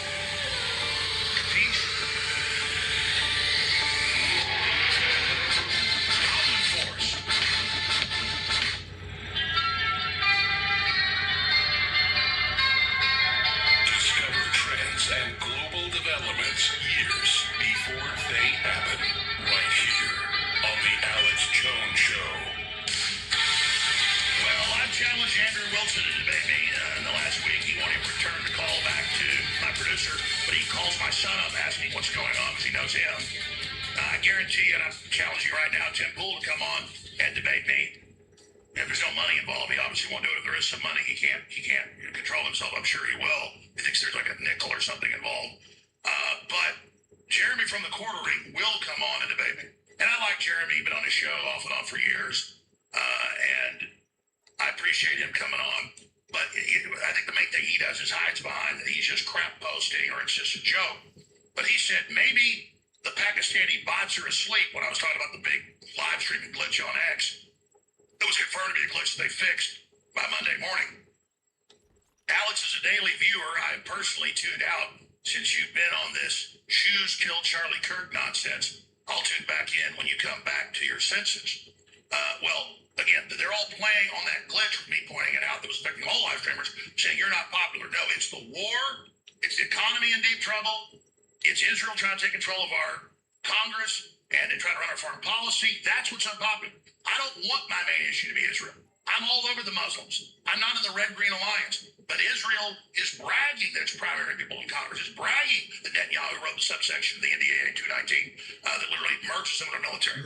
So that's where I stand. And I'll play a short clip before we go to Jeremy of The Quartering, thequartering.com, on X, The Quartering, on Rumble, The Quartering, popular show. And I do think, I did watch this morning while I was working out, part of it, him and Rex last night debating, and I'll tell Rex, I appreciate him defending me, but I think he's being a little mean, and we're obviously a little mean, all of us, but we can't be so mad at people we disagree with. We agree with them, I'd say, on 95% of stuff. And that's what I've been saying the whole time when Trump called me low IQ and burnout and all these attacks.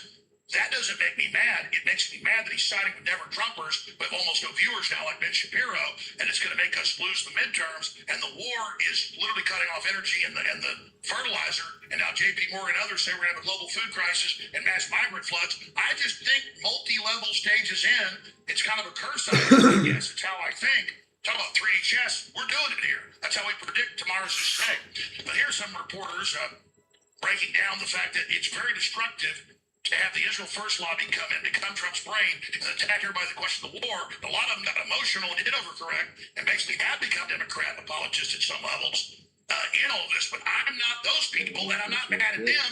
I know why they overcorrected. I'm literally trying to defeat the globalists and the Red-Green Alliance and the Chi-Coms and the New World Order, and now the power vacuum, we got the Israel trying to flood him with Netanyahu to take full control, but he's so unpopular even in Israel. So here's clip 16, and we'll go to Jeremy of The Quartering. So don't worry, Tucker, you can come back. Don't worry, Joe, you can come back. Don't worry, Marjorie, you can come back. Don't worry, Thomas, you can come back. Don't worry, Alex, you can come back. Don't worry, Marjorie, you can come back. What do all these people have in common? They are either OG MAGA or they represent what was truly new MAGA in 24, and they brought along the numbers that got us a winning coalition. You know, all of these other people out there, they dismiss these criticisms and these people fracturing off. You act like you had a 10-point popular vote win or something. You don't. And let me just give everybody a little bit of a stat, and then I'll kick it back to you, because this is real, and these people can destroy the Republican Party if they choose to do so. So instead of, mocking them and making fun of them, you should be trying to figure out how to court them back, because you chase them away for a tiny parasitic sliver of the coalition. Neocons are nothing. They're literally dying right in front of our faces, people. Lindsey Graham just corked off out of nowhere. Mitch McConnell is still alive, but he's not, okay? They're literally dying in front of our face, and you're sacrificing the future coalition, the future of America, our future ability to win elections for these dinosaurs who are going extinct. And the truth is, the comet has been heading to Earth for years. They just never saw it coming because they're too stupid and too old to see it. So, I don't know who that guy is, but he's smart and I want him on. But I don't want to be back at the cool table. I mean, quite frankly, Democrats get back in there trying to put me in prison. I'm not course corrected on Trump because of that, but it's a nice fringe byproduct that they might not be as interjected, put me in prison as they were last time.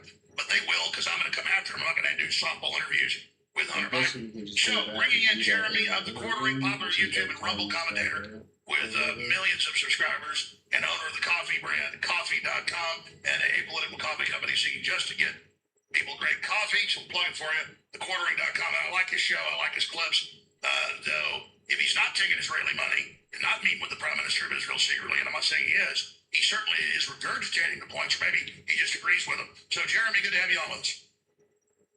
Thanks, Alex. It's an honor to be on your show, and I appreciate you taking the time to have me on today and to discuss perhaps a small disagreement that we have. I think you're right. We agree on 98% of things, and I'm looking forward to this opportunity to try and hopefully refocus people, because I think there's a lot of infighting right now going on the right, whatever form of the right you want to talk about. And, after Charlie Kirk was assassinated brutally, it was a real opportunity to finally defeat the left, and instead it seems like the right is more focused on infighting in certain foreign countries, and that's why I'm here.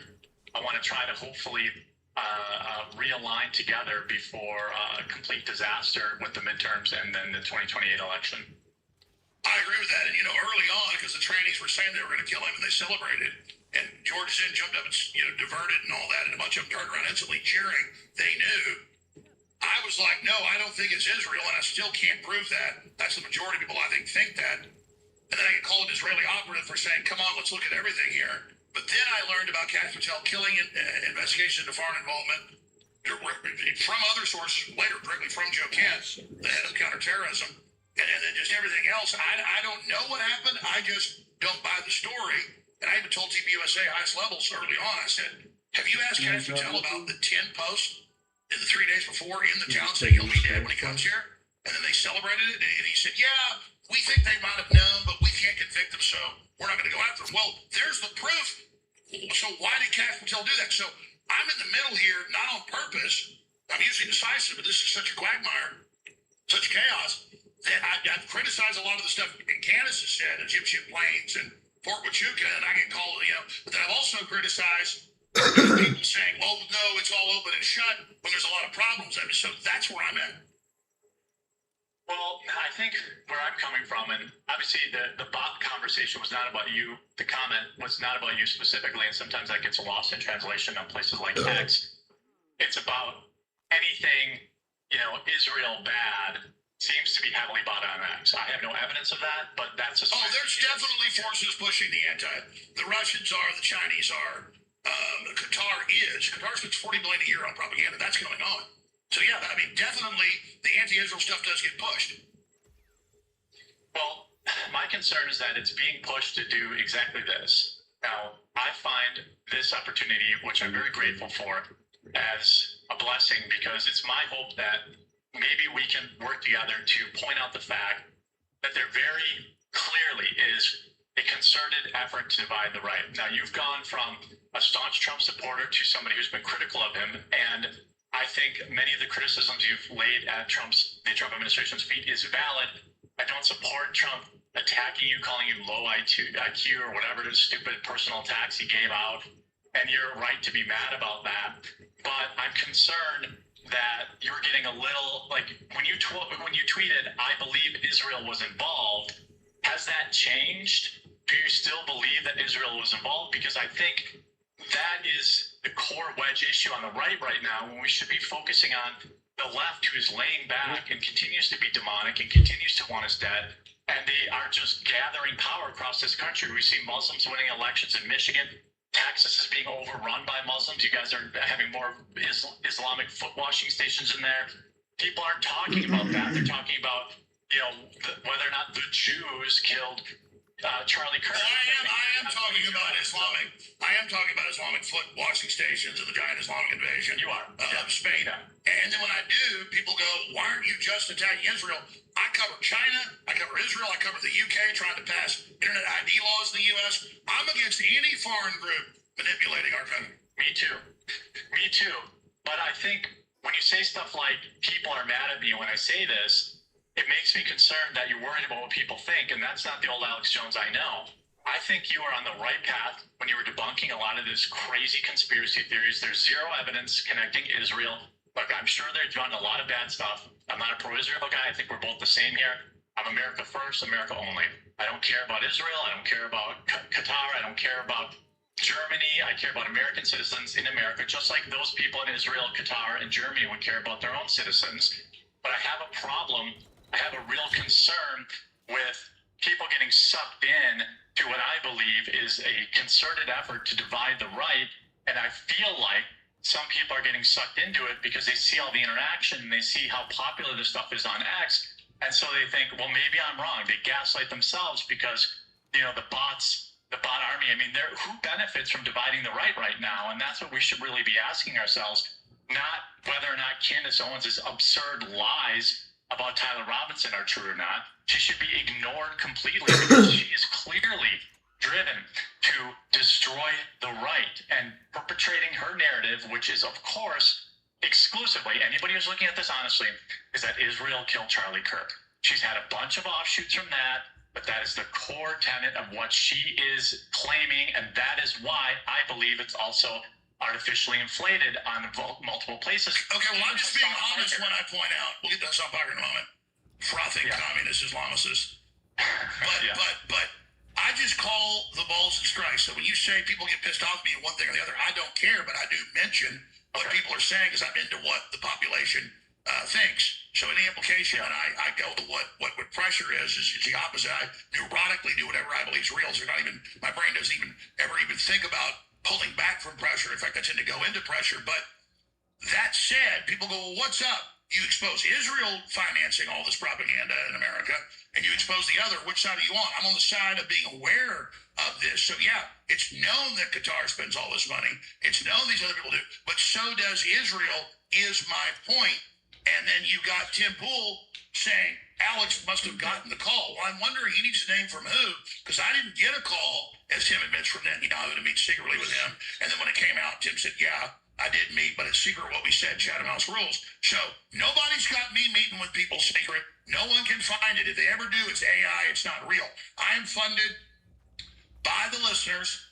I mean, I can even get a lot of great sponsors, but quite frankly, I'm so busy. You got to court them. You got to jack with it. It's a big hassle. I'd rather just sell cool stuff and not jack around with a bunch of sponsors. Hey, Coffee Brand Coffee would sponsor you, man. Well, let's go. So, but the whole point is that oh, and I will tell you, I like your little thing claiming Rex, my son, who I love, who's really smart. You think Rex tells me what to say? You think Rex is my Wormer Worm Tongue, or whatever his name is? Yeah. Well, I don't know if it's Rex, but I'm just relaying also, just like you, I read. So you're saying what Tim said, I get a call. Like I get calls. No, I don't think you got a call. I think that if most people watching you would agree with me when I say that you took a hard 180 about a few months ago. Now, well, the only calls I listen to are the hot women. I mean, seriously, there's nobody. No, I'm joking. Of course not. You look great, Alex. By the way, the point is, thank you. You look great too. The point is that I'm not getting calls from politicos because they know it goes into a black hole. Okay. I believe you. I believe you 100%. But when you look at the public perception, and perception is reality, and I believe that you are a truthful man and that you're just following your gut. People are allowed to change their opinions. People are allowed to, wholeheartedly. But I have mixed feelings about Israel. Not for the Muslims. I don't want to blow Israel up, but also don't want Israel claiming I'm a terrorist, need to be taken off the air. The Netanyahu crowd. I mean, I understand Netanyahu is only one permutation of Israel. I get that. Yeah. But I'm just trying to explain he got the call thing. I think Tim was probably being tongue-in-cheek there, although I can't speak for him. But I'm saying that there is a perception that Alex Jones has changed, and you can read it in the comments. You read your comments, you know. Whether it doesn't matter. People say, oh, like when I came out and said Candace Owens is literally demonically possessed. By the way, an opinion we both shared at one point. I lost a lot of viewers. A lot of people called me all sorts of names. They said I was funded by Israel. I get the same nonsense that you do with that. Now, nobody on the planet is under the level of stress and attack that Alex Jones is and your team and your company. I've defended you for an extremely long time, and I will continue to do so regardless of how this conversation goes, because you're the greatest of all time that's ever done this. You're allowed to change your opinion, but the perception is reality. And the perception is there was a hard turn a few months ago, and people are just trying to understand that, because a lot of us have followed you for many, many years, through thick and thin, you've been right about way more than you've ever been wrong about. But people are concerned when it looks like, and again, perception is just reality, when you're boosting Candace Owens' theories and you're talking about that, I get now that you've added the context. You're saying, hey, I don't know. Maybe they were, maybe they weren't. But let me ask you, as of today, from vacillating back and forth because you're unsure, what do you believe is more likely? Do you believe that Tyler Robinson, a trans-dating leftoid who engraved the bullets like every trans shooter in history, do you believe that he killed Charlie Kirk or that Israel did, or the Jews? Whenever I said I think Israel factors into it at some point, if the U.S. government did it, I don't think they would do that on our soil without the U.S. government involved, kind of like 9/11, where the stand down bare minimum was Netanyahu was in power at the time, and George W. Bush, and so you know the two kind of worked in concert, at least with the official story blaming Iraq. It's now come out that they knew wasn't true, and so. When I said $10,000 if you could show me saying the Jews killed Charlie Kirk, I never said that. I said clearly now I think Israel, in some permutation, in the politics of this, is involved because the text messages that were released of him, saying Israel's mad at me, the Jewish lobby is mad at me. But if you want to know why I'm upset at Trump, it's that sea of red, futures slide as market wakes up to soaring bond yields and diesel prices. Agriculture commodity prices break out as JP Morgan food prices warning gets louder. Foreign holds U.S. Treasuries fall in June, led by Japan, UK, China. I mean, this U.S. housing starts plummeting in July, 12+%. I mean, this ain't good. And this is what economists told me was going to happen if we did this war. So I am pissed about the fact that Trump's economic recovery plan was the best. That's why I was a total cheerleader. And then when he started getting off of that, I've gotten really upset about America is on the verge of bankruptcy, and this war alone will derail that. And now we're seeing not just that as a prediction, it's now coming true. I totally agree with you. Even I started out more about, well, you blow up a few things and move on. This is going to be whatever, and now it's dragged out much longer, as you did predict. But my question remains, do you think that Israel was involved in Charlie Kirk's assassination or not? That is, I think... Yeah, I'm not dodging the question. No, I don't have any proof that Israel was involved in Charlie Kirk's assassination. And I said that early on, like 3 days in, they said Israel did it. And I said, we don't even know what happened here. And so what I know is the official story is not true. What I know is it's got more holes in it than Swiss cheese. And then every time I cover real stuff, no one seems to care. Both on, the people defending the official story and then, Candace Owens. And then, I was told by people in the cabinet meeting 6 days after they had a meeting, it was like 8 days after, it was 6 days after they had the meeting, that Patel comes in and says, we're not looking at foreign involvement. That's orders from Trump. We're not looking at domestic involvement. And when this later confirmed and came out. So I'm just saying, when you've got that, and the same FBI that said, the Epstein killed himself and wasn't a human trafficker, those girlfriends in prison for it. And by the way, here's the unedited video, and it's all edited, showing he killed himself. It doesn't show him kill himself. I'm just saying, I don't believe anything they say, so I'm not mad at people that don't believe it. Yeah, that's where my position is, too. I obviously believe this is just nonsense that a foreign country that Charlie Kirk was very clearly loyal to killed him. But we agree on that. We can move on from that. What I'm really curious about, if it's okay, if we can just have a talk as I'm not a peer, you're on a different level. Oh, stop that! All humans are peers, and that's not going to get you. Seriously, no. I'm just a regular guy, just like everybody else. My issue is I've really tried to call balls and strikes. The Charlie Kirk assassination gives me a headache because I can usually figure stuff out. The more I investigate, the more it gets confusing. This is a giant letter.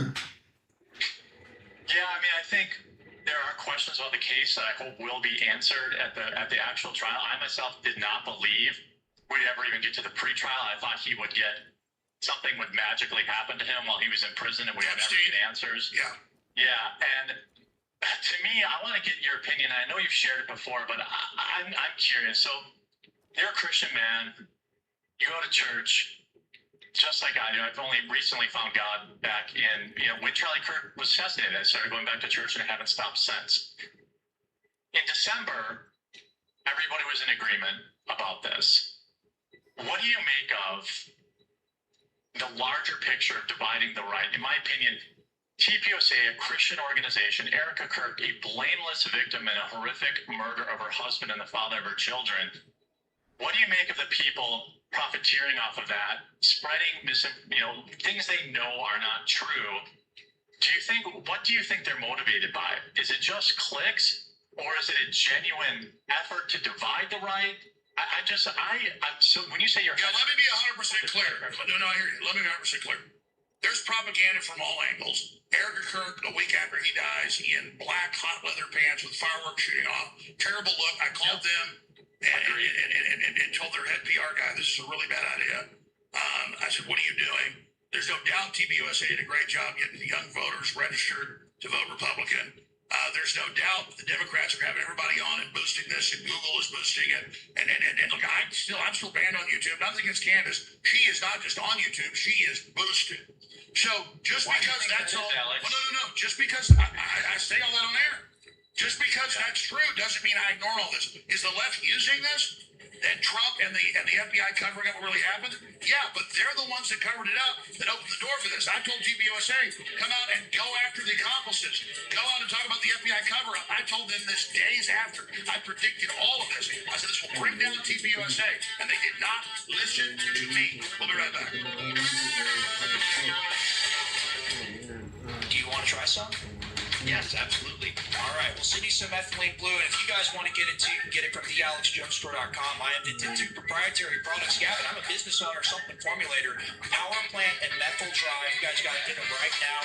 Magnesium, CoQ10, PQQ, Rhodiola erosion, golden root. It's got the cordyceps, the zinc, the selenium. It's got the boron as well. Raise your free testosterone. Raise your ability to get through hard days and hard gaps. Ultimately, raise the potential of the methylene blue that you're probably already taking if you're watching this network. We have that available for you. It's a really good deal, really good price. People just kind of across the internet have told me they've started taking it and they've been able to get to the gym again. They've been able to get through hard days of work again. Specifically, that Power Plant formula, if you're looking for something like Super Meal Vitality from back in the day, I basically invented a better version of that. It's called Power Plant. It's available solo or also in the Power Drive bundle at thealexjonesstore.com. Look up what proper magnesium does for your body. Look up what proper methylated vitamin B12 does for your body. All of that and more is in Power Plant and Methyl Drive. And you can get them all 3 together on the Power Drive bundle, along with the other phenomenal products. We have the turmeric, we've got the MK Ultra, which is a phenomenal multivitamin, also nootropic as well. Ultimate Burn. If you're trying to lose a little bit of weight, here's the thing. I've been doing a good job. I'm almost down to like 205 now. If you want to join me on a weight loss journey, get yourself some Ultimate Burn. And all the other products we have, like Methylene Red specifically, are also great for that. Methylene Red also has that CoQ10.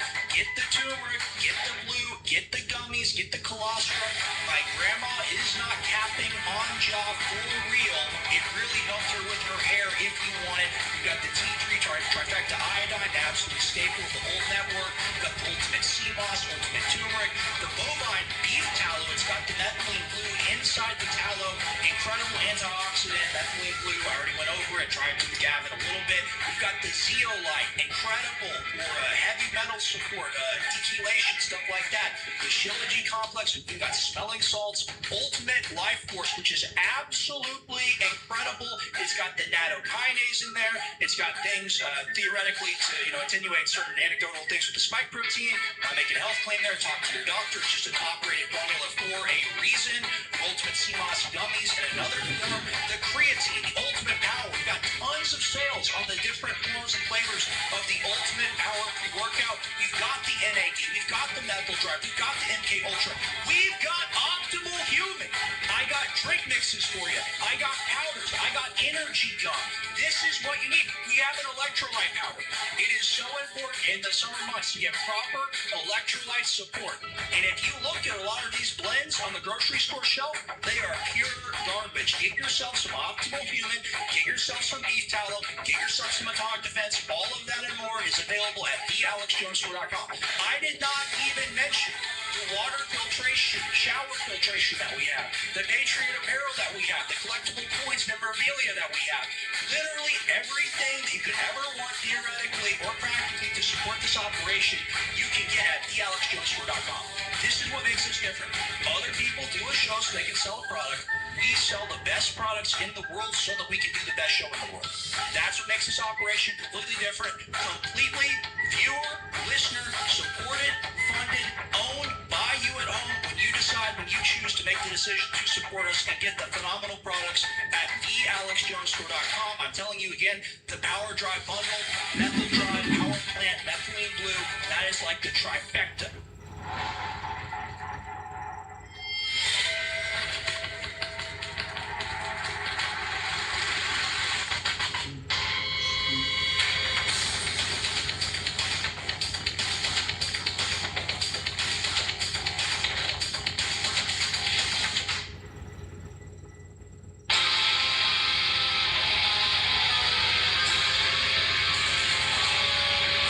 If you are receiving this transmission, you are the resistance. Live from Freedom Command Central, it's the Alex Jones Show. So I've said I don't see proof Israel killed Kirk. I do see proof that there were other people involved. There's a cover-up, so that you have to ask who has the motive. And Israel certainly did, because he was changing his views on that. But so the left wanted him dead. They said they were going to kill him. They celebrated it. And it's definitely been quite a turn of events that nobody talks about the left killing Kirk or celebrating the killing of Kirk because of the mishandling of this TPUSA, which I find really hard to believe they are that tone deaf. But here's a little piece we put together on the 8th Front War, the 8th Front, in the 8th Front War, that Netanyahu talked about, that he met with Tim Pool, called him secretly, and met, and Tim Pool later admitted, how to deal with the anti-Semitism, which means the anti-war. The rest how to deal with these podcasters, because Israel admits they're losing the 8th Front in the war, so they need to use the same energy they use on Hamas on the American people with exploding pagers. That's out of the ADL. Here's a short compilation. As you know, a 7 front war, and we've come out in many ways victorious, but there's an 8th front, and that's the front for the hearts and minds of people, especially young people in the West, and for me, especially in the United States, and for me, especially on the conservative wing of the United States. Social media, this is the new battlefield. This is the 8th front. The disinformation campaign is humongous. It takes a second for a lie to circulate the world, and then you have to battle it with the only weapon you have, which is the truth. So what Israel is fighting here is not merely a 7 front war, which I'll have to attend to in a few minutes, but an 8th front war. It's the war, ultimately, of civilization against barbarism. But we need the kind of genius that manufactured Apollo gold pagers and infiltrated Hezbollah for over a decade to prepare for this battle. We need the kind of courage that executed Operation Deep Layer inside Syria and destroyed Iranian missile manufacturing capabilities to undertake this mission. Rome and Jerusalem clashed over values with a great tragedy for the Jewish people.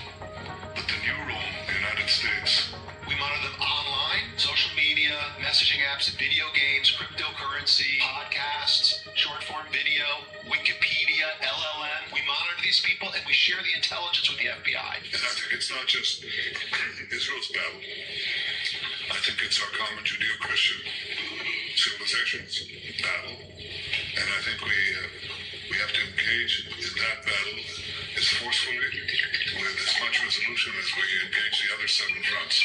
Christian influences. He said, we talked about the woke right. He said, I call it the woke right. That's a brilliant observation for the woke right, because these people, they're not any different from the woke left. I mean, they're insane. But they're actually meeting on some of the things. And what we have to do is we have to secure that part of the base of our support in the United States. And that is being challenged systematically. A lot of this is done with money. Money of NGOs, vast. Money of governments, vaster. Okay? We have to fight back. How do we fight back? Our influencers. I think you should also talk to them if you have a chance. To that community, they're very important. And secondly, we're going to have to use the tools of battle. The weapons change over time. You can't fight today with swords. That doesn't work very well. Okay. And you can't fight with cavalry. That doesn't work very well. And you have these new things, like drones, things like that, and internet. But we have to fight with the weapons that apply to the battlefields with which we're engaged. And the most important ones are social media. So then Tim Pool comes out and met Cyril Netanyahu on the A-Front War. He got caught. He says, I'm getting paid by somebody. He said, I got a call. I want to know by who, because I didn't. Going back to Jeremy and the Quartering, thequartering.com. Moving away from the black hole is a Charlie Kirk assassination, so sad. We can get into that more if you want. Just in general, what do you think Trump should do to try to win the midterms and pivot away? I mean, obviously, in this war, Netanyahu doesn't want this war ended. Well, I think there's a couple of things that Trump could do, but he's running out of time to do it. I think, as I mentioned earlier, perception is reality, and the cost of living, I think, is still more important to more everyday Americans than the Iran issue. I agree the Iran issue is a mess, but that is also contributing to the cost of living. He needs to get a resolution, obviously, as quick as possible, because the price of gas makes the price of everything. Oil is a part of almost everything we do, and it increases the prices and the cost of living. You mentioned the home prices to most Americans between 18 and 40, and I don't think this is an apolitical poll. The idea, the dream, the American dream of owning a home with a white picket fence seems impossible. And that's why you're seeing so many of these communists. We had one nearly win here in Wisconsin, the Democratic nomination. And that's why I'm talking about what's most important to me is regalvanizing the biggest voices on the right. Now, I know the right is splintered, but he needs to figure out a way to get the Alex Joneses of the world and the Tucker Carlsons of the world, the Candace Owens of the world to either see that this is a real problem and focus on issues that Americans are really concerned about, or this fracturing is going to cost him the midterms and perhaps the Republicans of 2028 elections. Obviously, you can say whatever about J.D. Vance or Marco Rubio as the potential, runners there, but the midterms are not going to go well if things don't get more affordable. That's one of the biggest reasons Trump gets elected, right? Secure the borders. People want more deportations. You can't back down every time there's an optics issue, every time there's another illegal that, gets shot during a stop, he backs off on that. So we're together on that. I think Trump needs to redeploy ICE and stop caring what the media says. He needs to worry about cost of living, and whatever he does, he has to do it quickly because November is coming and it's coming fast. In terms of reuniting the right, I think big voices like you, someone who is a truth seeker, will be more vocal about this op that is happening to divide the right. And we have people saying, I want to vote Democrat. Nick says vote Democrat. We can't do that because we can't take the worst option of the lesser of two evils just to stick it to somebody. That's not productive. So I'm hoping after our talk today that you will maybe prioritize the division of the right a little higher than some of the stuff that's currently dividing the right. Well, I mean, the media focuses on certain things. I say I've been prioritizing getting Trump back, but you've seen all these statements about affordability is not real. I don't care about America's economic plight. I care about the war. I don't care about Medicare. He's wrong about that. It's surrogacy. Yeah. Who cares about $20 burritos? So I don't see Trump course correcting. I mean, if he doesn't course correct, then maybe there's no time, but 2.5 months left. What do you think happens? If he doesn't course correct, it will be a blue wave at the midterms and we will lose the 2028 elections. Probably, as laughable as this is, to AOC. I mean, we see Democrat operatives like Hassan Piker coming around and supporting Candace Owens. Why? Specifically because she's divided the right. And if the right does not regalvanize, and I'm not a big fan of the big tent, but I'm a fan of it when it really matters, when we're talking about the midterms, when we're talking about presidential elections. And if we don't regalvanize and understand that while we're upset about these things, we're letting the other guys win, I just don't think that that's a winner strategy. I don't think checking out and getting blackpilled and having people putting out constant demoralizing Americans' content out Well, there. there is a competition to show how anti-Trump you are. That's not what I've done. But at the same time, you can't cover up Epstein and say it doesn't exist. You're not MAGA if you believe it. I mean, look what just broke. Palm Beach County Clerk of Courts, Mike Caruso, arrested on child sex abuse charges. Mike Caruso, the Palm Beach County Clerk of Courts, a staunch ally of Florida Ron DeSantis, was charged Tuesday morning on charges linked to child sexual abuse of his grandson, state officials announced. And it just goes on. It just goes on from there. So, you know, Trump, MTG said it. He later said, oh, this would embarrass my friends. Lunding is involved. Epstein lied about it. Early this morning, with substantial assistance from the FDLE and local law enforcement, Palm Beach County Clerk of Court Michael Caruso was arrested on charges related to child sex abuse. The statement said the investigation is ongoing and we will provide more information to the public at the appropriate time. Why does this keep happening? Just because they control these people, they put them in charge. The suspension order indicated an arrest warrant out of Orange County indicating that Caruso is facing 5 felony charges: kidnapping, lewd or lascivious molestation, lewd or lascivious exhibition, luring or exciting a child, and child abuse, mental injury. The sexual abuse began in 2024, continued until about August 2025, according to probable cause affidavit. The victim of sexual abuse was one of his grandchildren, a boy under the age of 12, according to the affidavit. Caruso has 7 children.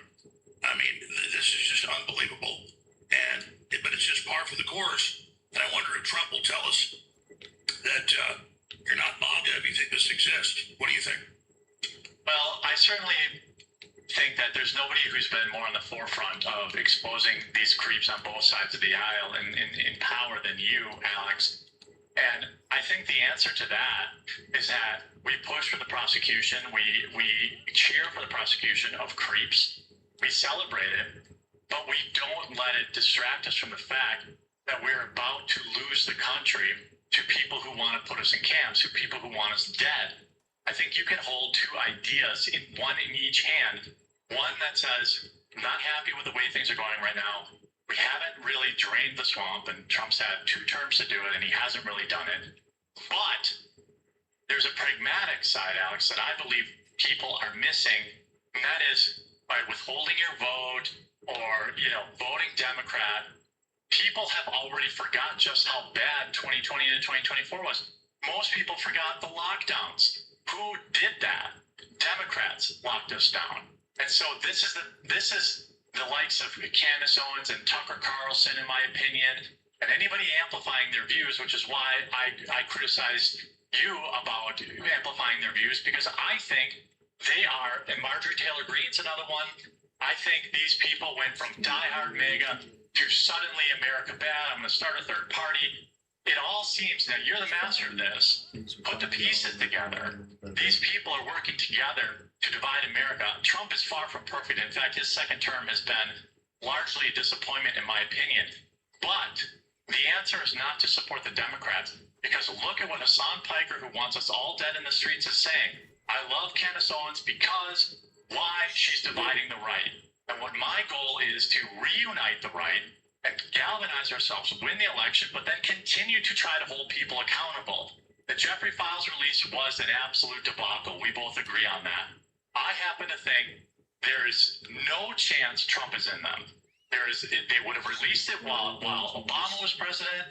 They would have released it when he was running in 2016. They would have released it while Biden was president in 2020 running against him. They had a billion opportunities to release it. They had anything on Trump. We agree the deep state is corrupt.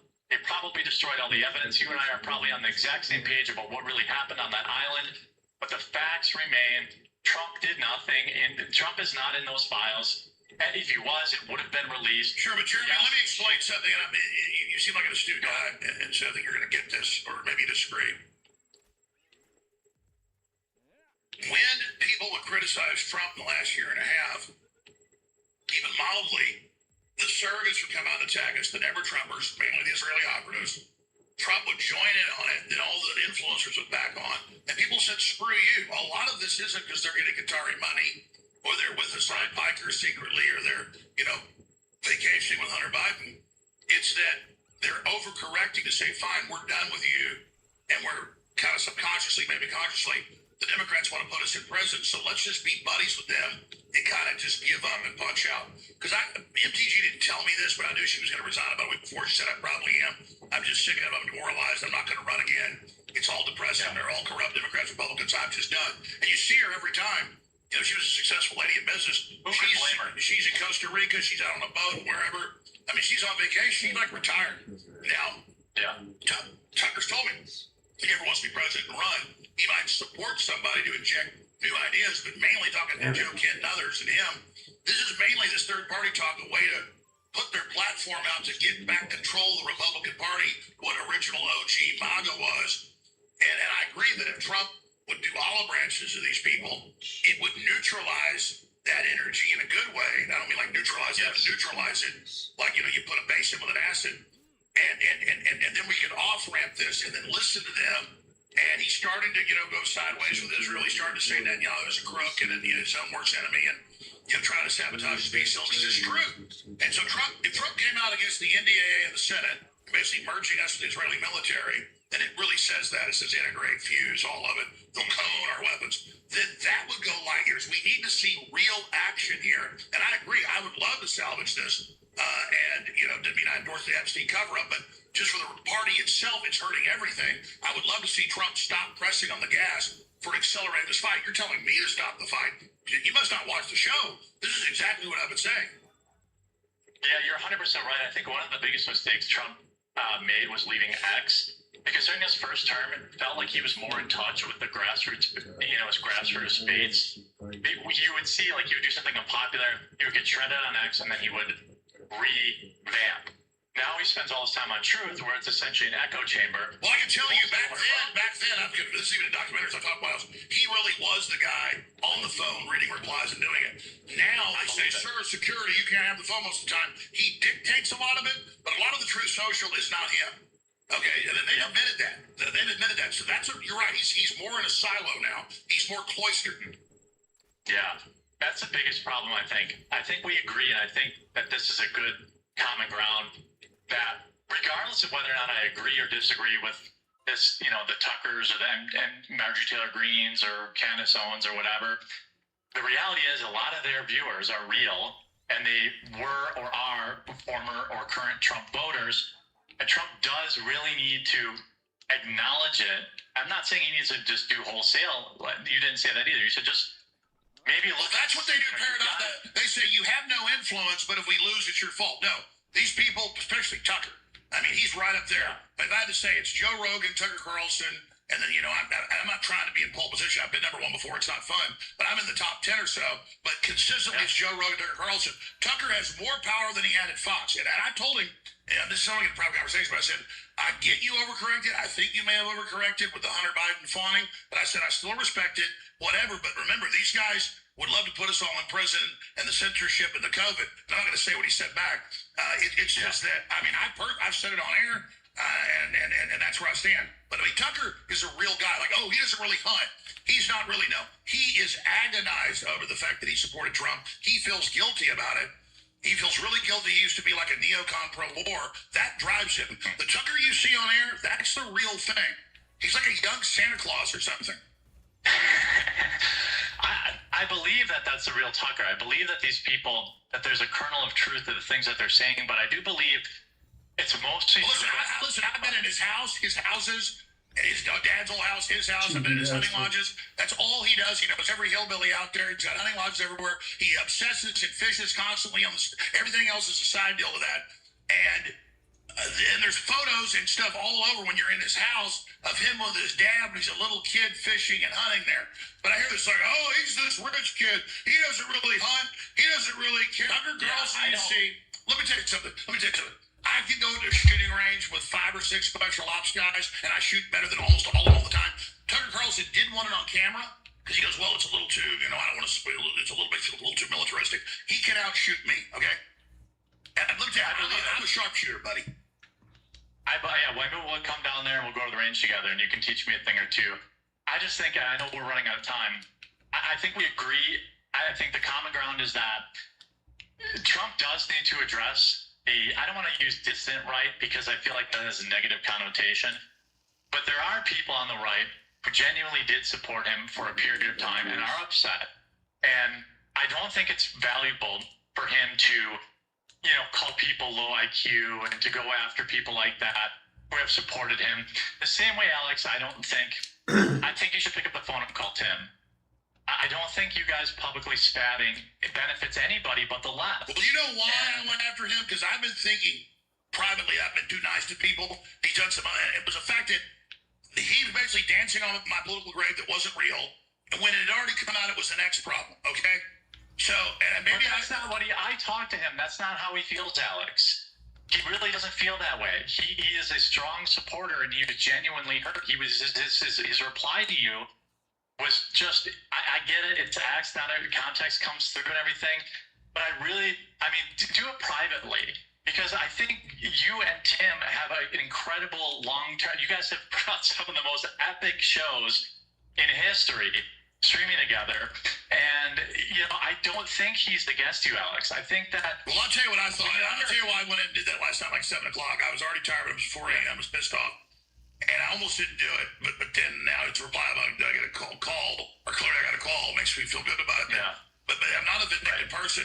It's that there was clearly bots saying, oh, look, you anti-war guys are unpopular. When the pro-war people are unpopular, everybody knows that. And it looked to me like he just piled on and maybe got the talking point. I'm not accusing him of that, but I don't meet generally with the Israeli prime minister about propaganda operations. I know, Alex. I totally, dude, nobody is more under attack than Alex Jones.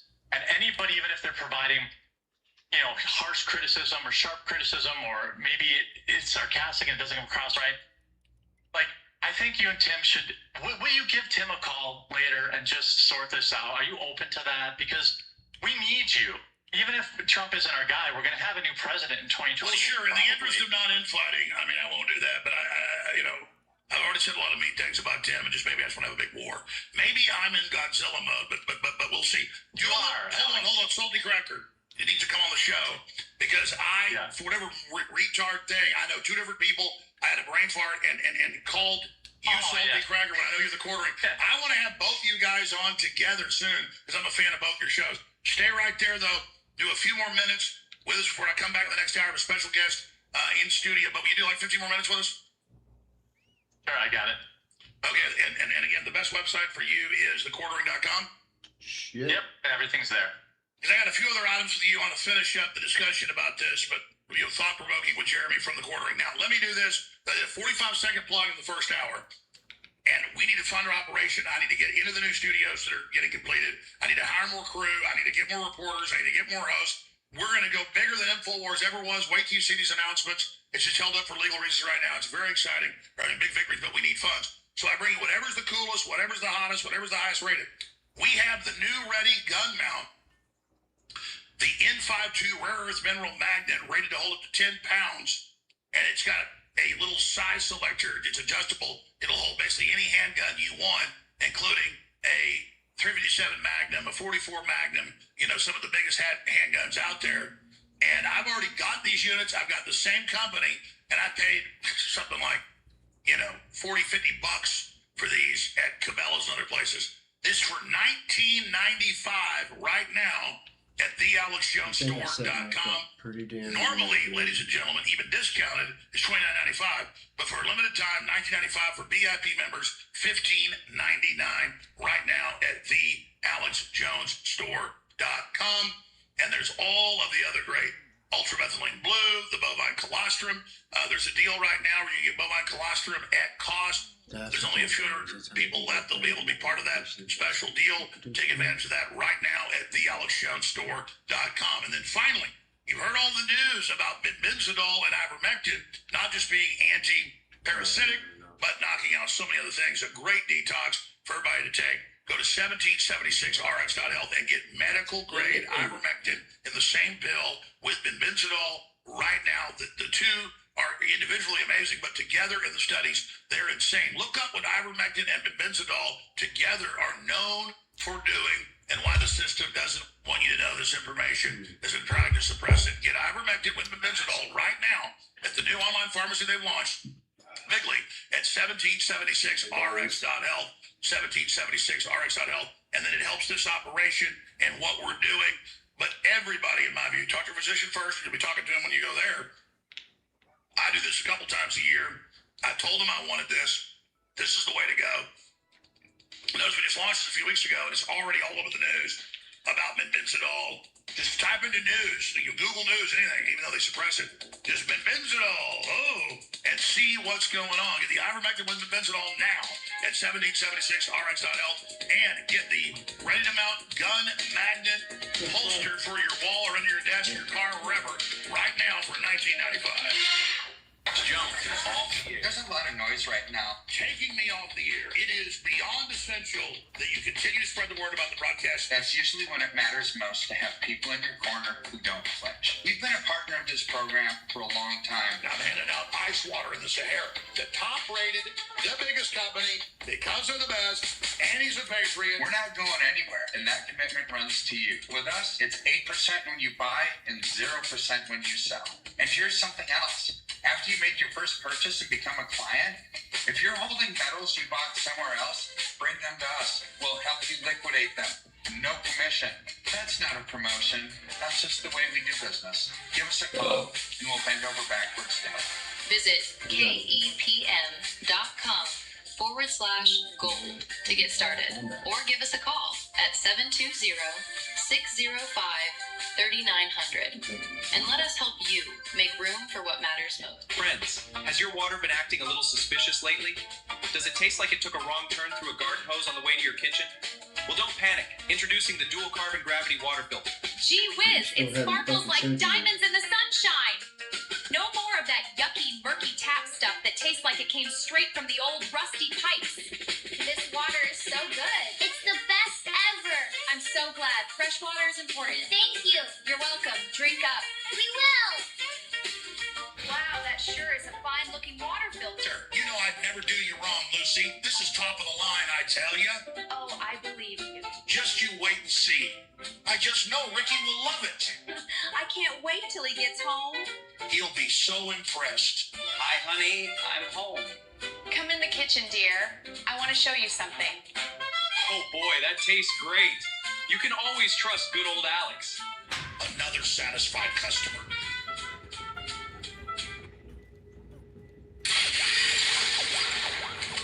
If you are receiving this transmission, you are the resistance.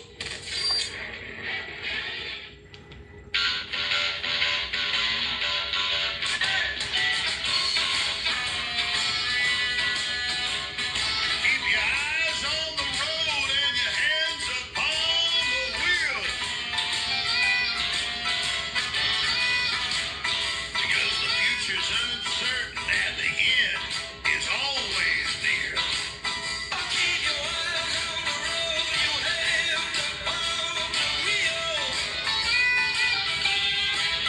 Keep your eyes on the road, your hands upon the wheel.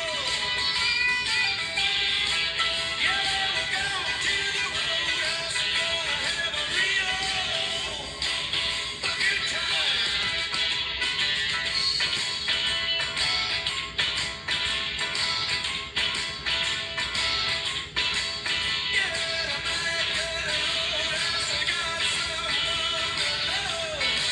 I appreciate Jeremy from the quartering.com with us for the 15 minutes.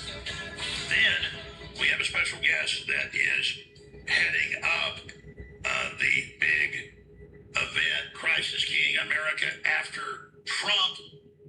That's going to be November 12th and 14th. Joel Webben heading that up, really great guy. And I've had him on the show before. We got to really know him during the debate a few weeks ago up in Dallas with the neocons. And I only mention this now because he's with us at the bottom of the next hour, or bottom of this hour, actually. This says it perfectly, Jeremy. Christ is King, America after Trump. Whether you love Trump, hate Trump, whatever, when I was debating these neocons, including Andrew Wilson, it was always like, Trump's everything. We got to have Trump. Trump's posting stuff on social about 2028. We're going to win. I would say that was a troll in the past, but who knows? What is your view about life after Trump? I mean, what should we be doing? I think we should be, we're really talking about the platform against the Democrat Socialists of America. Jeremy, what's your view on Yeah, this? well, I'm sorry. Yeah. First of all, I'd love to go to that. I see that's down in Dallas, so maybe we can meet up there, and you could take me out for a fancy steak dinner, and we can wrestle or something like that. But I mean, I think that America needs Christ right now. I happen to believe that there is something at a large scale. I know not everybody's religious, but like at a demonic level. And what's happening is, while we're all infighting, the Democratic Socialists of America are gaining power. It used to be fun to laugh at all the crazy, insane things that somebody like Hassan Piker said and did, but he helped get Zoran Mamdani elected. He helped get a Muslim socialist as the Democratic nominee in Michigan. He helped a Democratic socialist narrowly lose before the Democrats had another 1 a.m. Vote dump in Milwaukee that got their establishment Democrat in. Hopefully Tom Tiffany will win in Wisconsin, but I don't know. The Democratic Socialists of America used to be something we'd make fun of, but I think it's a massive mistake for Americans to continue treating them like a joke. Alexandria Ocasio-Cortez is the current frontrunner to win the Democratic nomination. Now, I don't think she could win as president, but I didn't think Kamala Harris stood a chance either. People are still largely, red till I'm dead or blue no matter who. And if a Democrat socialist runs under blue, they get votes. And we used to have guys like Bernie Sanders that we'd all laugh at because he never actually achieved anything and he just bought more houses. But this is a real force. This force is basically Antifa and the far left that have been killing us in the streets. That's who these people are. And they're gaining more and more power in this country. I talk about it on my show, by the way, during the day a lot. And it's scary. People are not paying enough attention to the fact that we all laugh at Ilhan Omar, but she won her primary in a landslide. These people aren't going anywhere. And the more time, again, I keep bringing it up because it's my most important issue. The more time we spend infighting, the more power they get. The left has never pulled lower in favorability. I saw a new report this morning that, I don't know, maybe in the last 20 years, I don't know what the time frame was. Yet they are still winning local elections. People are going further and further left. And we talked about earlier, I think Trump can slow the bleed by delivering affordability to Americans. Not making Let's talk more about that. 60-second break before we join hundreds of states that don't carry the first 5. Stay right there, Jeremy. Of the Quartering, making some really good points today at quartering.com. We'll be right back and check out his coffee. I've had it before. It's pretty good stuff. Maybe you should be a sponsor. Maybe sponsoring the Qatari militia. We'll be right back. Ladies and gentlemen, Bigley has launched an online pharmacy, 1776rx.health. It's one product we're launching with my decision, and that is ivermectin with benzidol. Both powerful, really good anti-parasitics. It doesn't just get the big worms and all the crap that's out there. It's amoebas, it's microplasms. It is so important.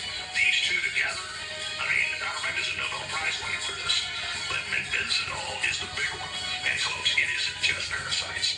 Just search benzidol studies. Just put that into a search engine. And you'll see congressional hearings. You'll see top scientists. You'll see all the studies on what else it does that they don't want you to know about. It's dramatic. So, and you won't know if you've had any type of parasitic will do or whatever until you've done this. And a lot of people went through interstate. A lot of people got in a very smart move. 1776rx.health.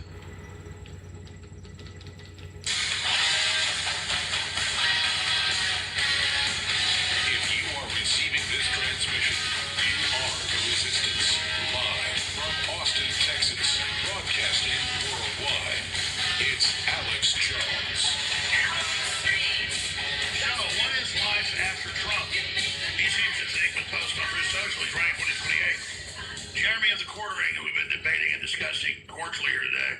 I mean, do you think that's just trolling, or what do you think's behind it? And again, what does? You certainly answered it, I think, really eloquently. What comes out of that? Well, first of all, I have minor update. It's coffeebrandcoffee.com. Sorry, I just want to correct the URL if people want to check it out. Sorry, I'm a shameless shill if nothing else. I too am supported exclusively by my viewers, but Put our ass to work, son. look, I think it's trolling, but second-term Trump, sometimes I can't tell the difference. And I think if people can't tell the difference, even your supporters, you should probably cut it out. I think life after Trump, it could go one of two ways. It depends, obviously, what happens in the midterms. What I'm mostly afraid of is that the Republicans get blown out in the midterms, and then Trump doesn't even have the votes to fix anything that he promised to. Remember the last term? Remember how suddenly he cared about internet censorship when he got banned from X? But it was the end of his first term. They couldn't do anything about it, and he was getting constantly impeached. That's what my biggest fear is with the midterms. If the Republicans get blown out in the midterms, and maybe they deserve it, I don't know. But if they do, then Trump will have no chance to fix anything. So that's why I'm hoping, praying, doing what I can to try and unite people to say, like, we need to give Trump more time. I think he means well. Now, after him, I don't know. Who do you get? Probably J.D. Vance running for the Republicans. And one major thing I want to bring up, and I think maybe I want to get your take on this. A big mistake the Republicans have made after Trump won was checking out and pretending like the culture war was won. Meanwhile, I don't think the culture war has been won at all. It's raging just as much as it ever has been. And if we get, I don't know if it's going to be AOC or Kamala Harris, those are probably the two most probable to run against. And if one of them wins, people thought woke one was crazy. Wait till the Democrats control the Senate, the House, and the presidency. I think it's extremely dire. And that's why I'm going so hard at trying to mend bridges and try to encourage you to call Tim when you get some free time later, and hopefully reunite people and under the banner of saying, yeah, it hasn't been great. I know this isn't exactly a great sales pitch. It hasn't been great, but it could have been so much worse, and it will be so much worse if we stay divided. Well, just imagine what the Democrats are going to do if they win the House and Senate, which is, I think, a probability right now. I mean, right now, what do you think they're going to do? And then you say, well, even when we lose 2028, a lot of times, though, they'll be so horrible, and so people kind of remember that and go back to being Republican. And then all these other people, like Nick Fuentes, I respect the smart guy, but he goes, oh, you're being conned again. No, I'm not being conned again when they are absolutely Islamicist, communist, pedophile, Satan-worshipping, just destroy America, people. And then I'll work with what I've got with Republicans. There's a lot of good state Republicans, a lot of good national ones. We've got a beachhead there. But then I watch the Republicans screw themselves and us over, and I'm even more pissed at them than they join up with Israel to bash us that are trying to stop this horrible war. And it just pisses me off. I don't blame people that get blackpilled and just throw their hands up. So give us your take on what the Democrats are going to do. Well, I think if the Democrats win, what you're going to see is a massive undoing. I mean, I think people want Trump to deport more, but the fact of the matter is he has been deporting a lot. They're going to completely undo that in record time. Look at cities like Dearborn, Michigan, Muslim centers that are in Texas of all places. You're going to have these Muslim enclaves in every major city in America. You're going to be importing people completely unfettered at a rate that we have never seen before, because that's how the Democrats continue to secure power. That's why all these DSA people, these Muslim people that are running for political power, they run under the Democrat banner because they know Republicans would never vote for them. It is going to be a level of woke, a level of oppression, a level of actual fascism that we've never witnessed probably since the lockdowns during 2020. This is bigger than arguing even about Charlie Kirk's assassination. This is a bigger fight than even the 2024 election was, because way more is on the line, because way more far leftist ideologies are gaining power across this country.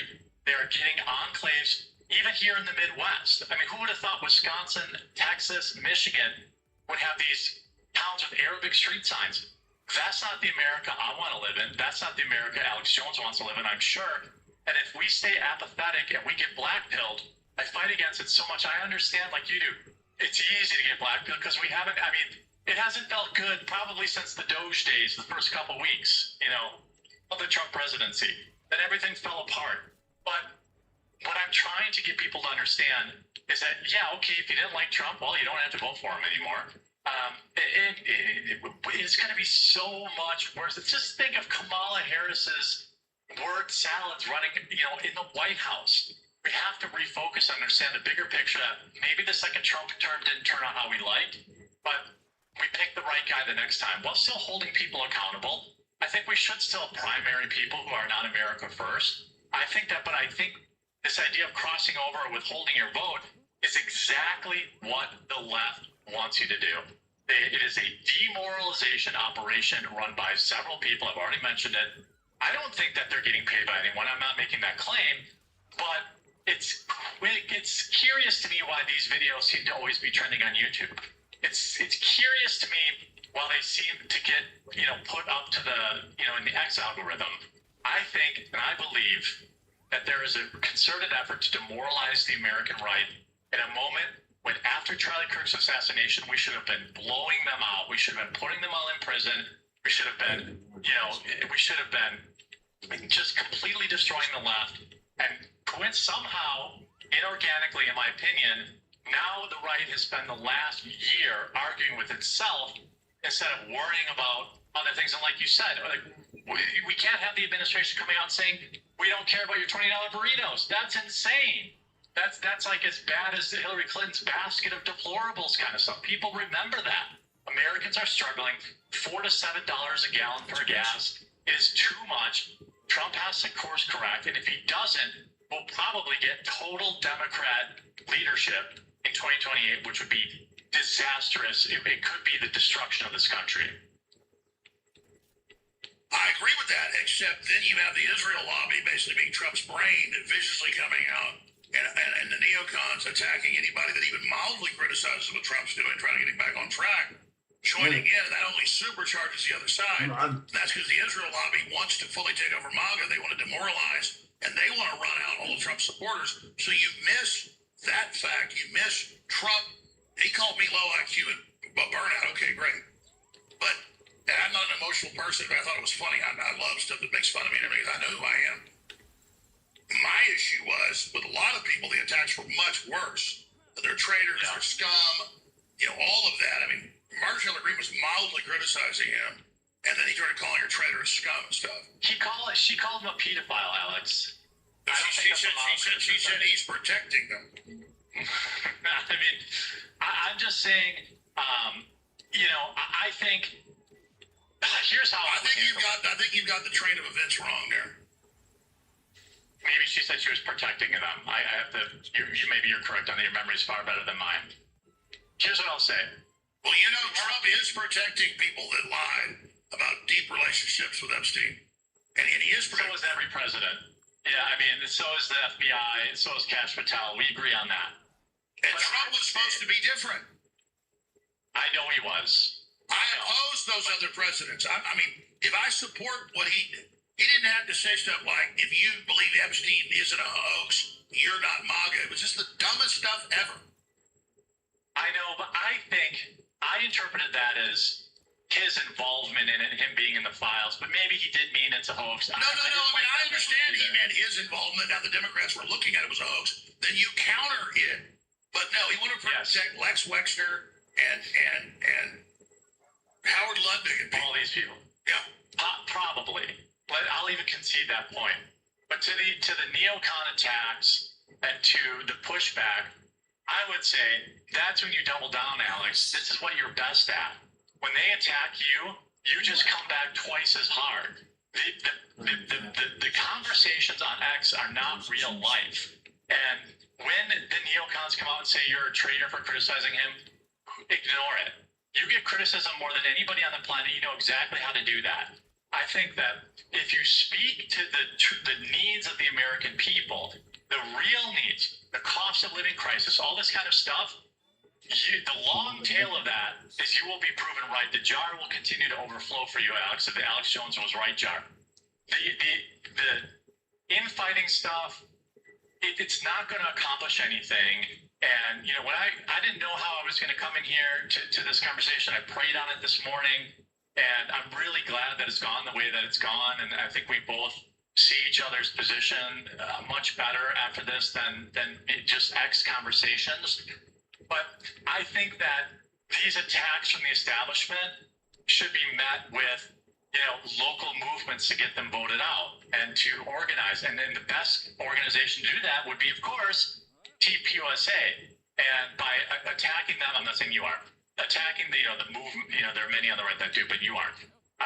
Attacking them, they're our best shot at primarying out some of these dorks. And if we can't primary them out, then, I don't know I don't have the answer for that, but I think that it's better than blackpilling because voting still works. Donald Trump won in 2016 and he won in probably, some people say 2020, but then he also won again in 2024. The will of the people was served. Now, was the second term great?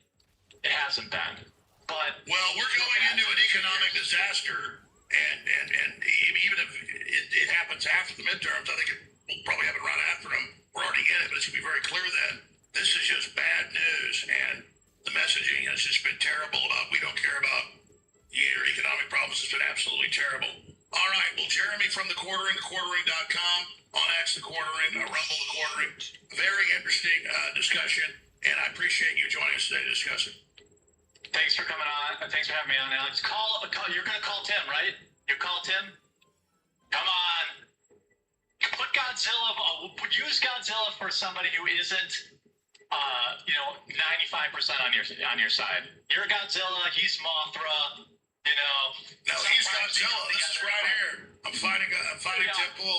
This is not AI. This is real. Okay? Yeah, I saw it on the news this morning. It's 100% real. Please at least consider it, because we need you guys united, even if you disagree on this one issue. Oh, my butt. I can't say if they'll come on and talk to you or not. I'm a gorilla. Murder yourself. Alex, it's been great. I hope you'll consider it. And look, I just kicked Deadpool's ass. That's real footage, folks. There you go. The fight's over. Now what happens after a fight? Paid for by Qatari. The Qatarians paid for it. Now you fought, and now you shake hands, and that's what real fighters do. I don't think Tim wants that. I think he's going to want to strike back. No, I think he would. I think he'd be very open to it. If he strikes back, Alex, then go double Godzilla, nuclear Godzilla. But I just think we need, your voice is so important, and we need, criticizing. Well, according to Jim, I have no audience anymore because I'm anti-war. The war's super popular, which is just pure crap. That's why I thought it was a talking point. It looked like a talking point. It was put out by everybody else. That's why I got pissed. Thank you so much. We'll talk to you soon, Jeremy. Thank you. Thanks, Alex. And I owe it to Salty Cracker for a second. That's what they do. Just basically, Dungeons & Dragons get home, but I can sleep or do whatever.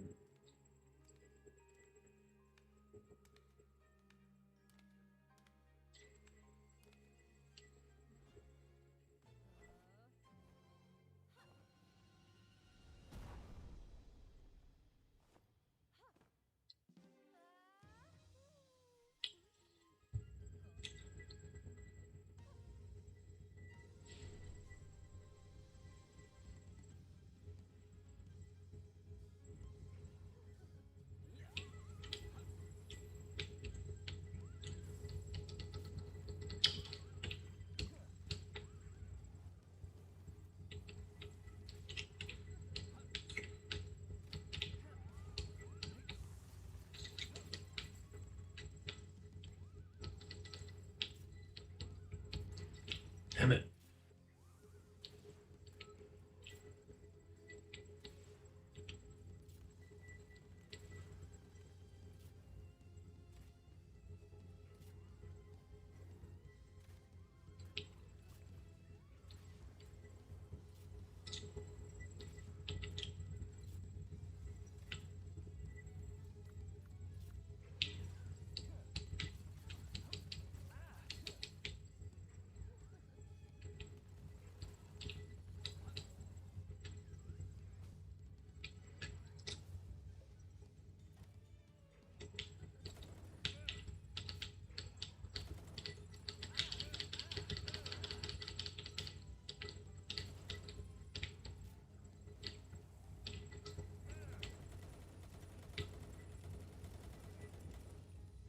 That's what you gotta do. Make sure you ever do it. Oh shit.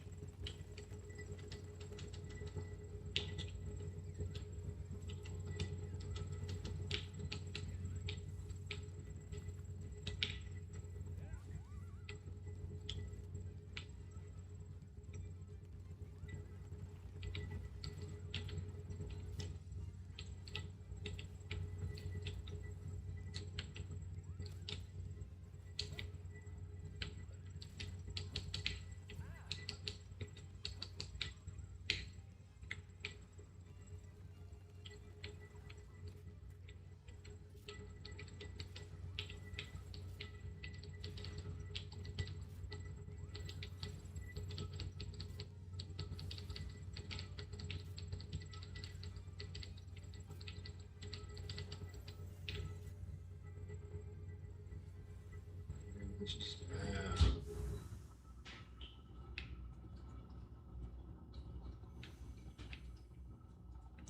the boogie boogie baby bear? How was the boogie boogie baby bear? Big cheese?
shit.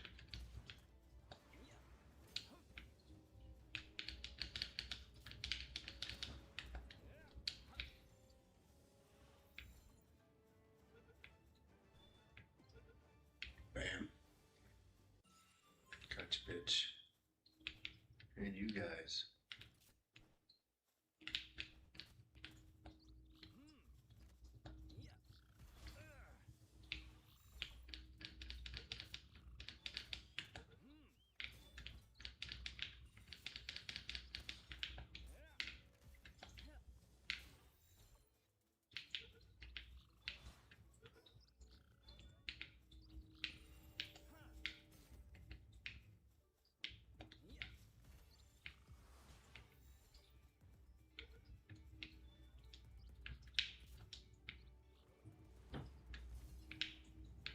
Cheeky motherfucker.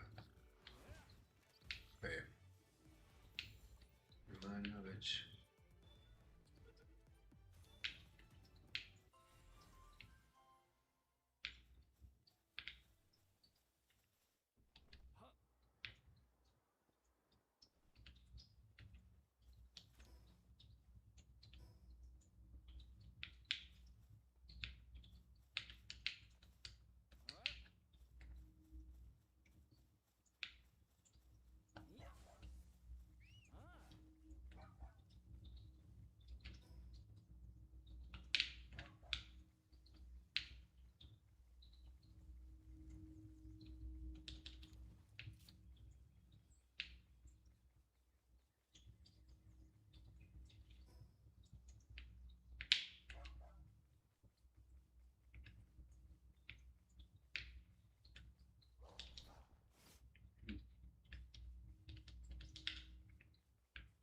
Egg.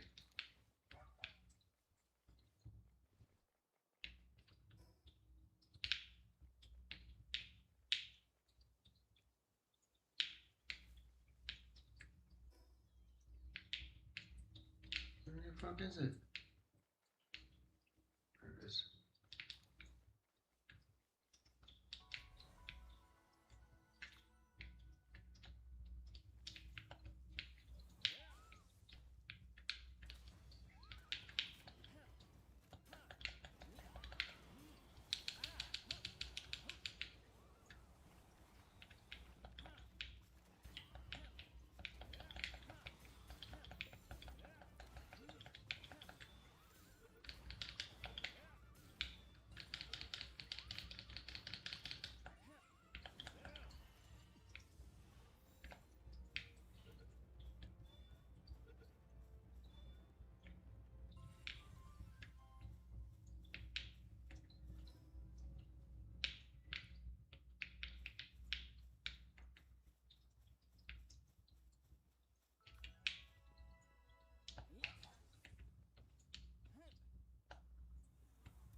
Take care of this shit real quick. I'll take care of that shit real quick.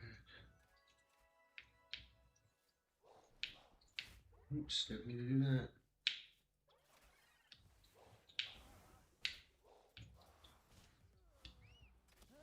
Oh my god, get off the fucking thing.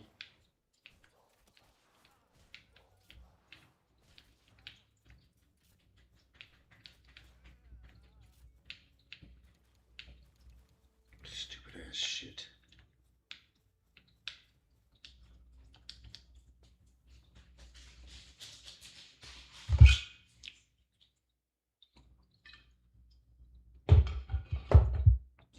I have to go to sleep. I'm be pushing it so bad.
Shit, that's something here.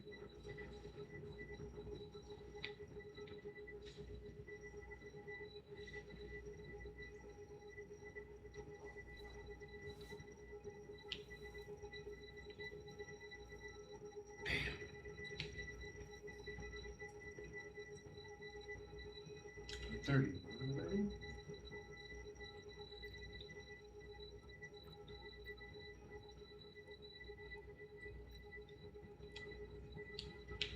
Shit. Let's go. Maybe I can use these journals now. Journals.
Let's see. Fishing parts.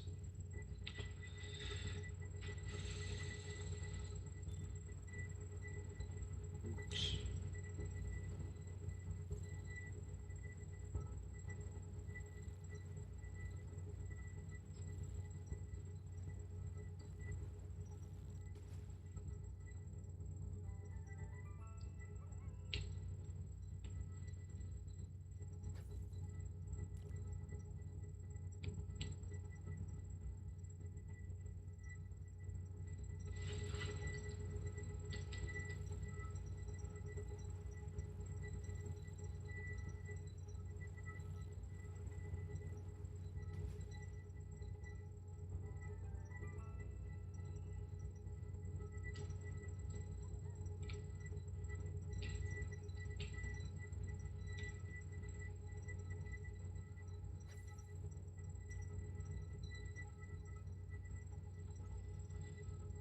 Images.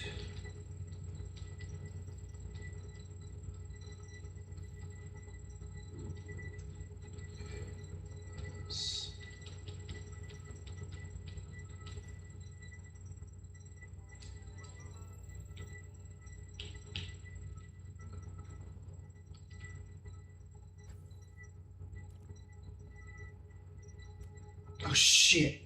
I didn't mean to do that. I fucking mean to do that. I hit the button on accident.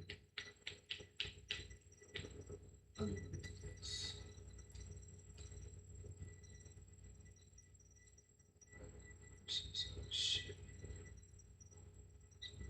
Get in my place.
crickets.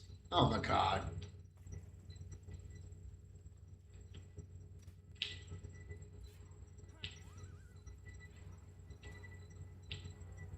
Jeez, dude, I tried stopping him. It's a murder. Can't control himself. Fucking psychopath. Out of his cage.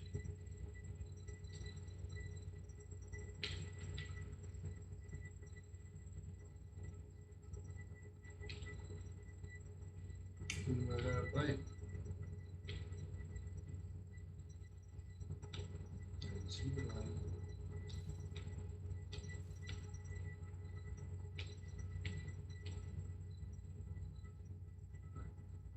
Totally got to. Where is this?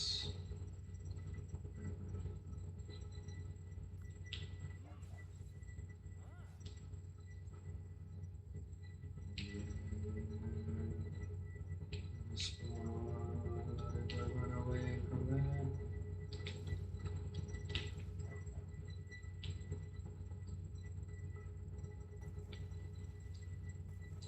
This is the end.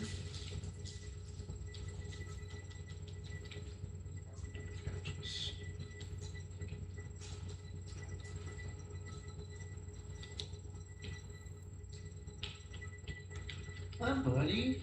What you up to, baby butt you? I love you. Hi, baby. Hi,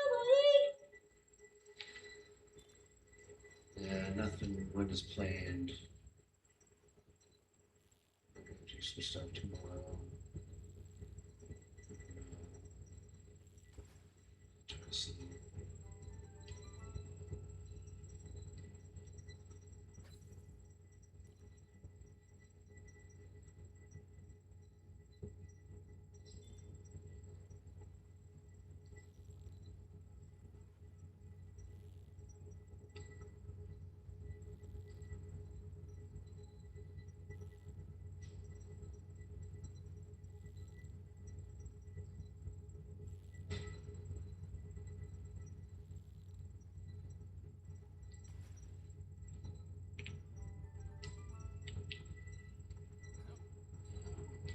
Pushed it so. It is now.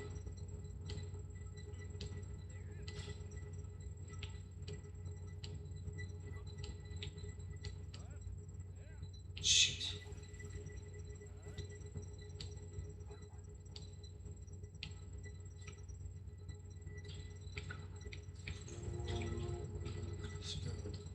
There we go.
There's just too much stuff.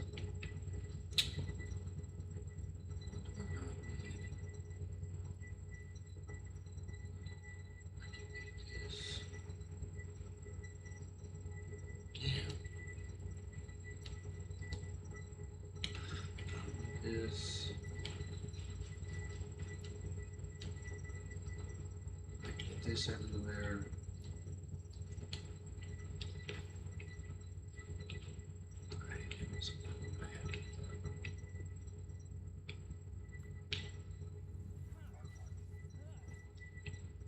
We should get out of here though.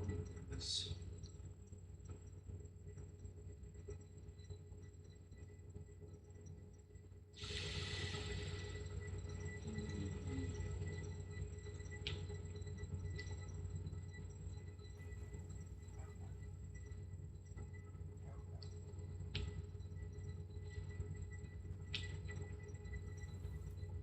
Oh, it was a Cactus a second ago. And it changed to those. I wonder if it changes every time you walk away and go back. That's all. Do get machine, please.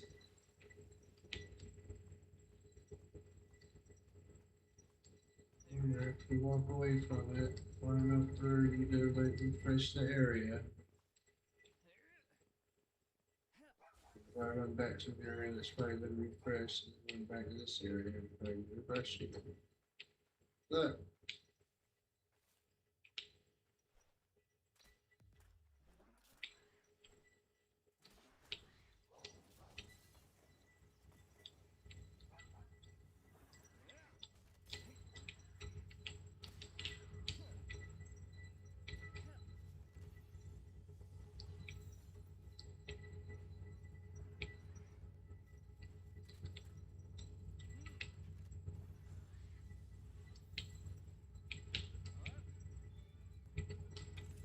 Which.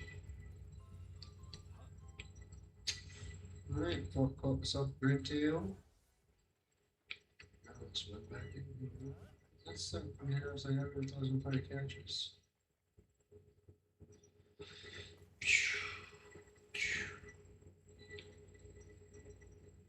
See, it's something different every time. It just depends on what you want it to be. Go back to something I really need. I wonder how far I gotta go. Just walk away from it. Let's let it down.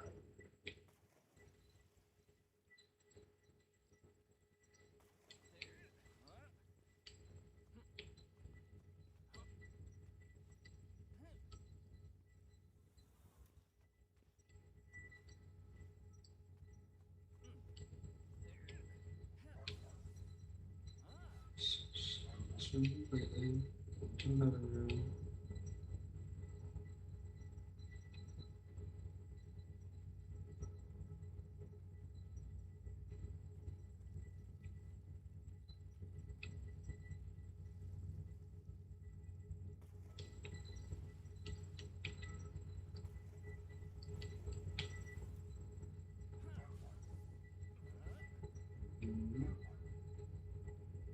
Got these.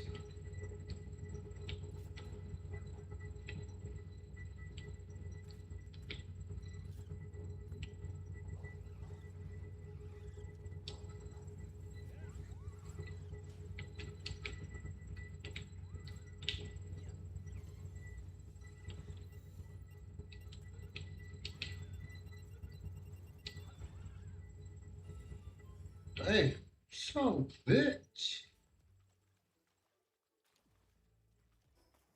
That's crazy. Business. Shit. Let's go back.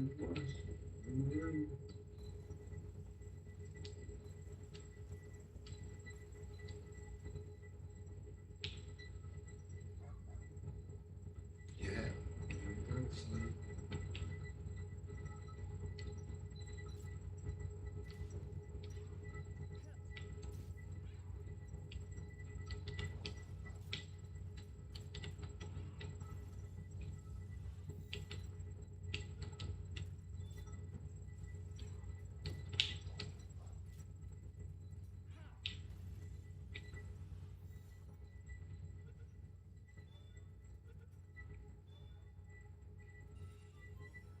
So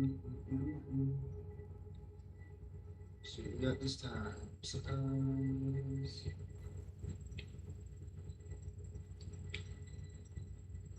No, it says.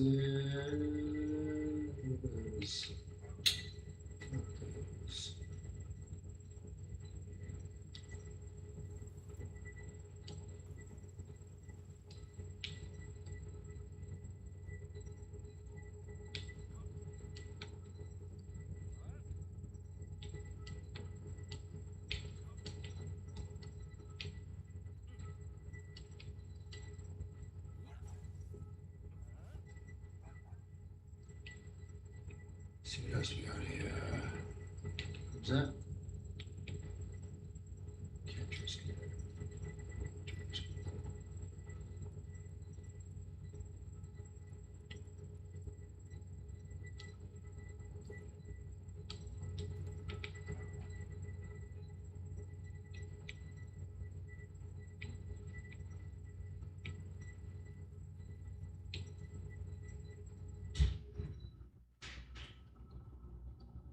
Oh, really?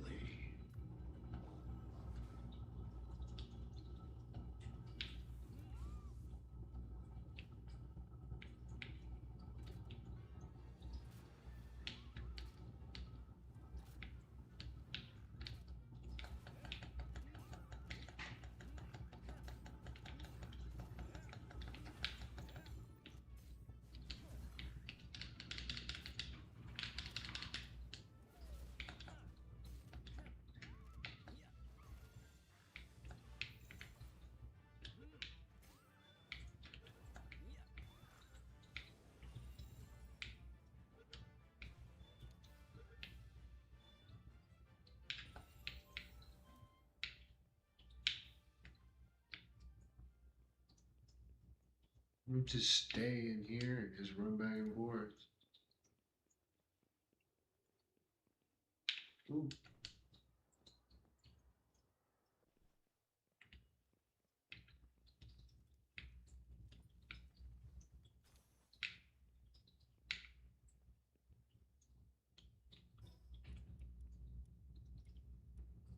I don't need that. I don't need the glands. I can make the glands.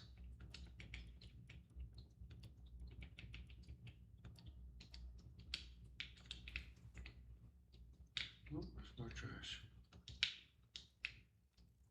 Nails and shit. There's those. That's fine too. Okay. That's awesome. These respawn into something more awesome. We got more awesome stuff. Alright. Boogers are sleeping. It's fucking nighttime in here now. Huh.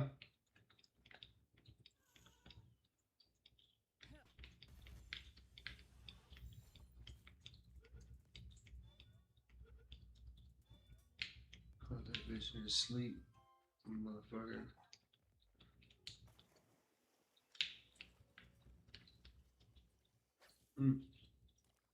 I'll just say like no pain.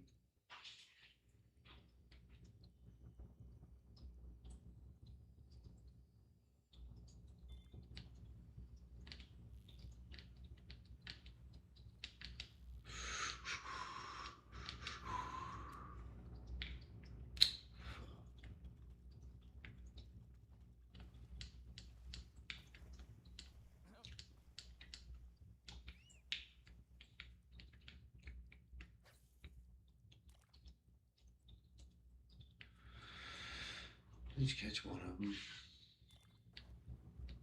I forgot to see if I have bait anyways. How much more I do if I have any.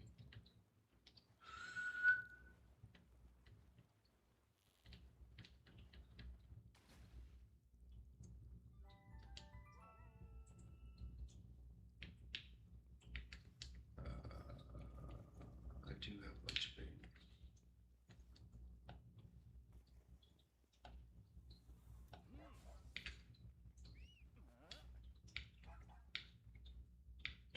Huh?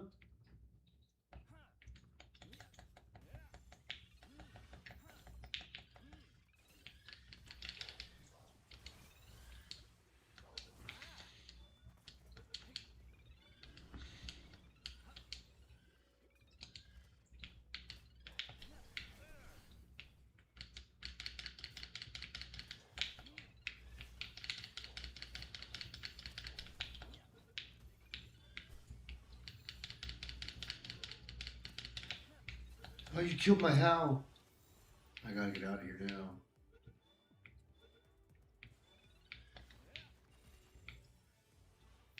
Fucking bitches killed my fucking wolf.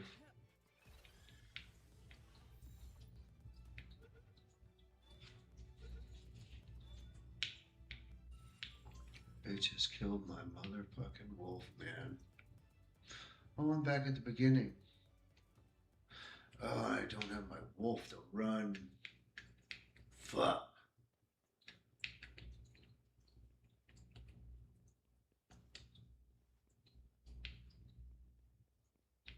Oh, my spine.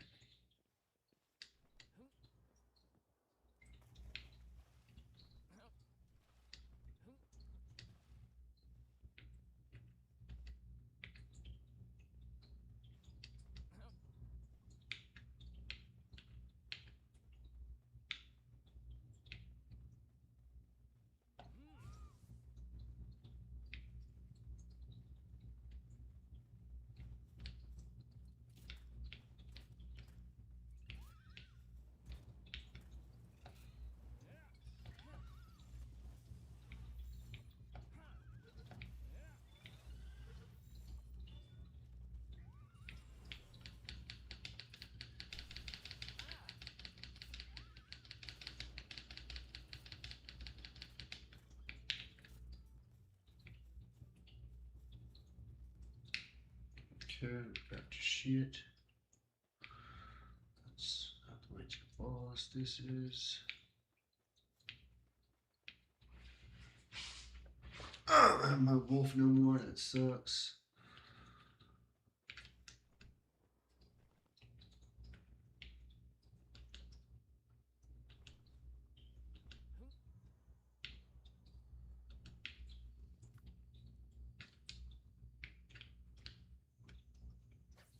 Give me some of that purple stuff.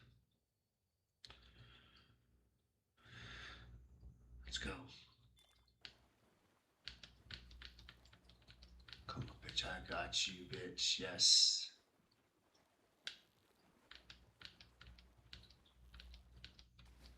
Got you, bitch.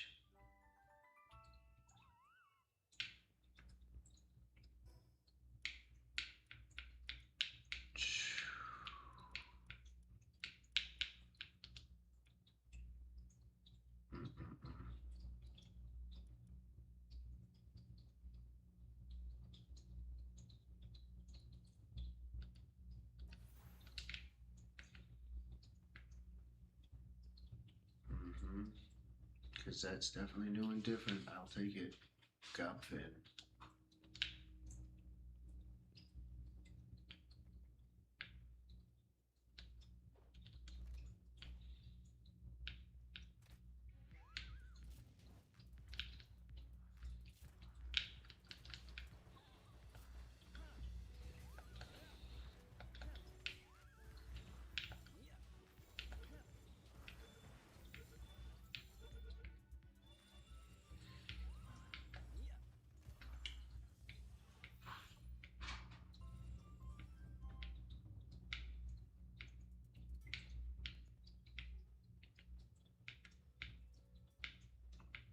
Wait, does that actually catch?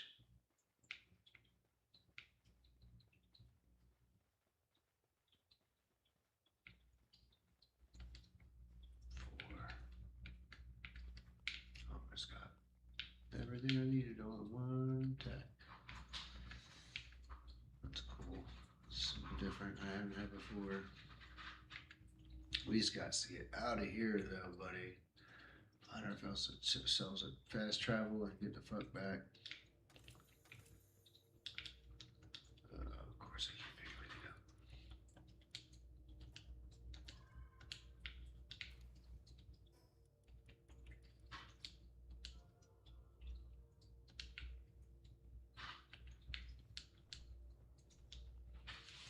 Yes, let's get out of here. Boogie down.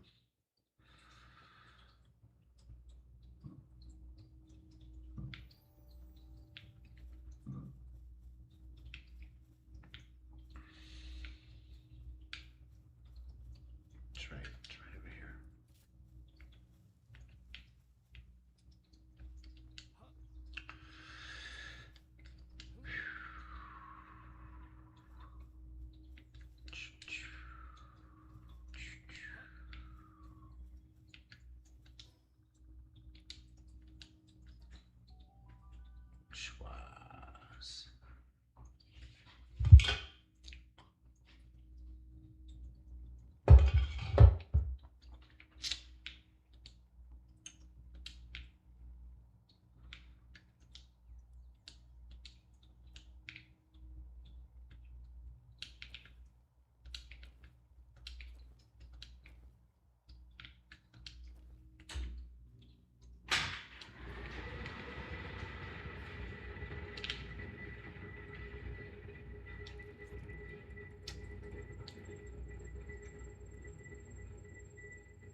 hell's that for?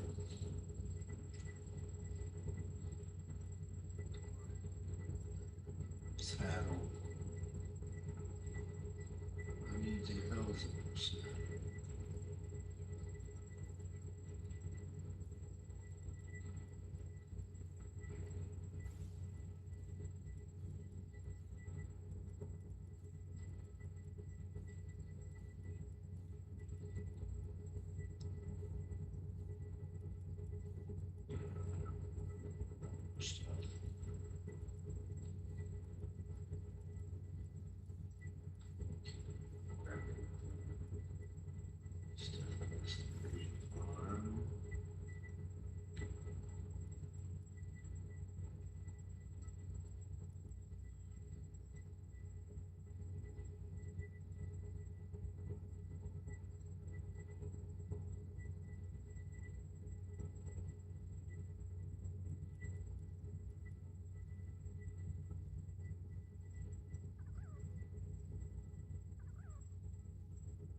Enigmatic.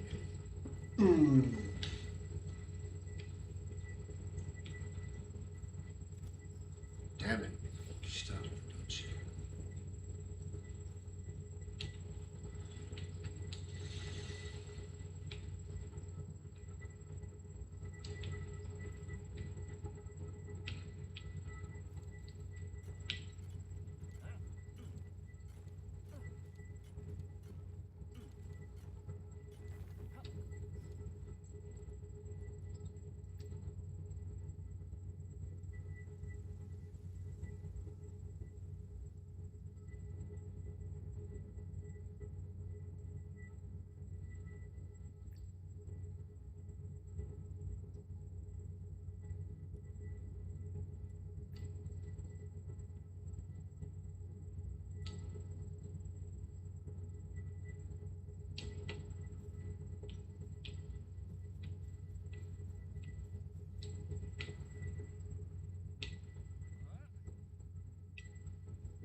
shit, I didn't do that.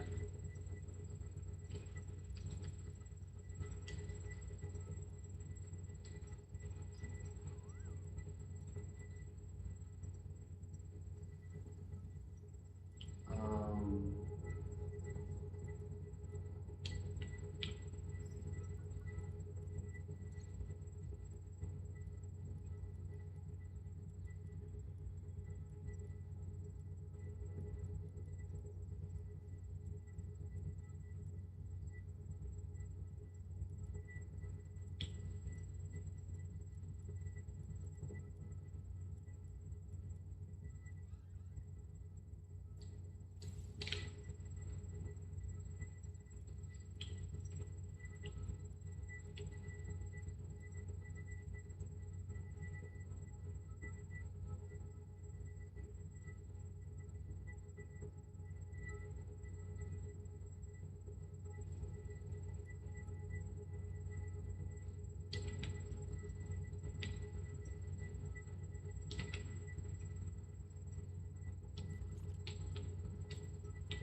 see if this works.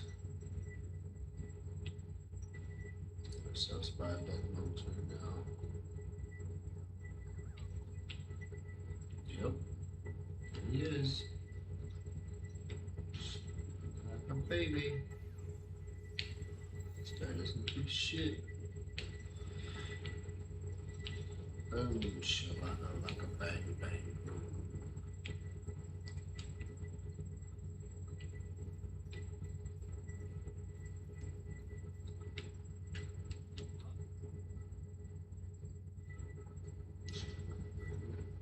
Do it.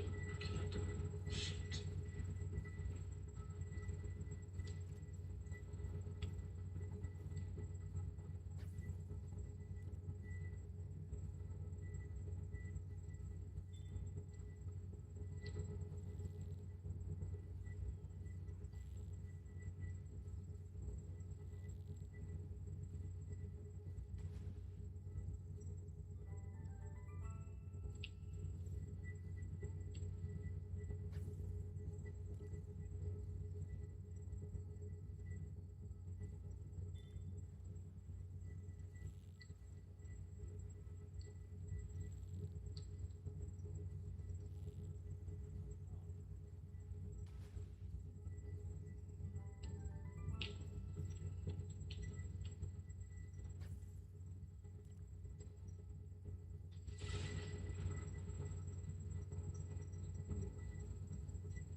Should have made some balls.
I didn't know I had 5 already.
Just killed your ass.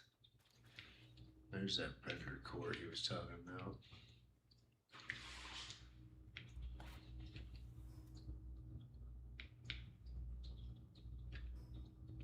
That must have been him. Oh no, that's him.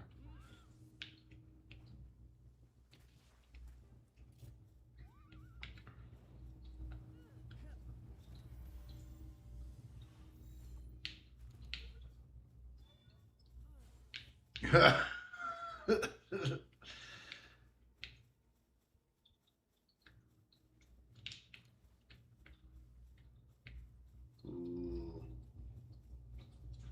Something new, something different.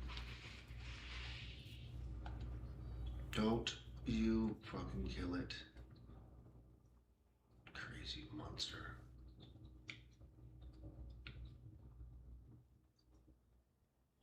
Wow.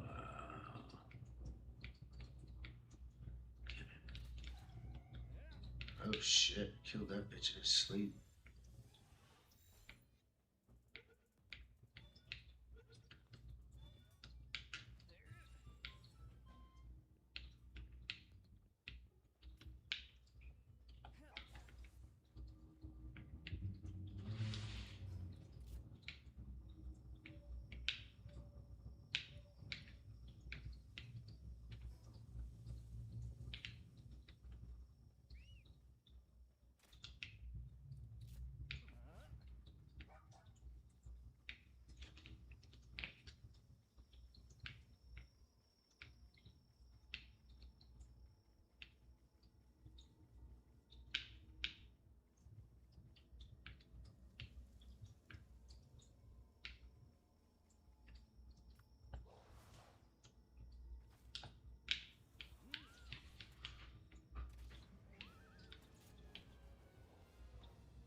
Combat.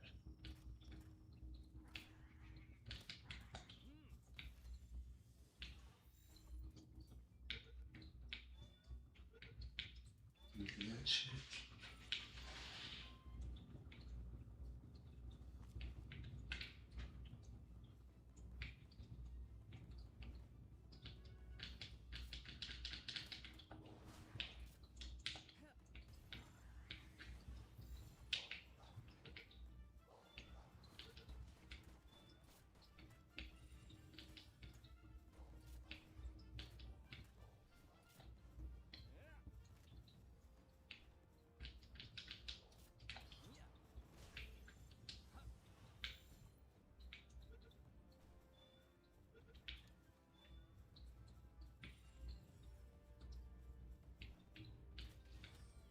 Oh shit.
On.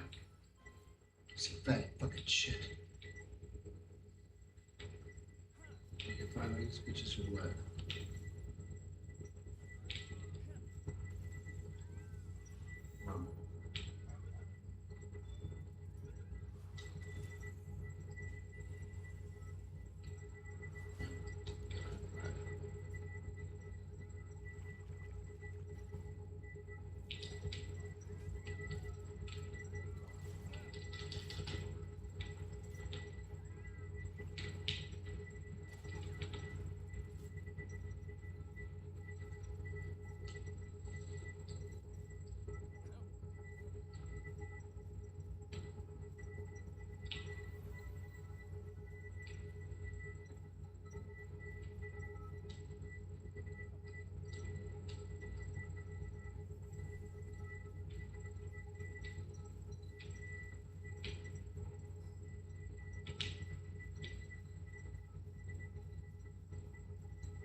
There we go.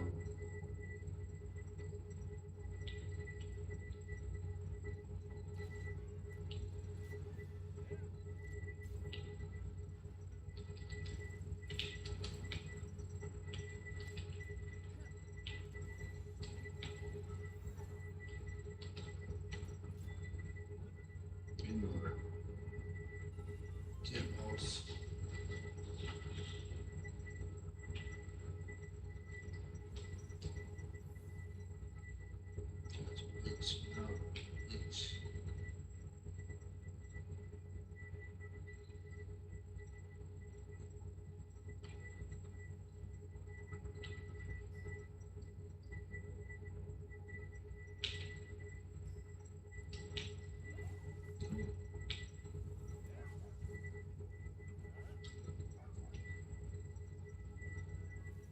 Son of a fucking faggot.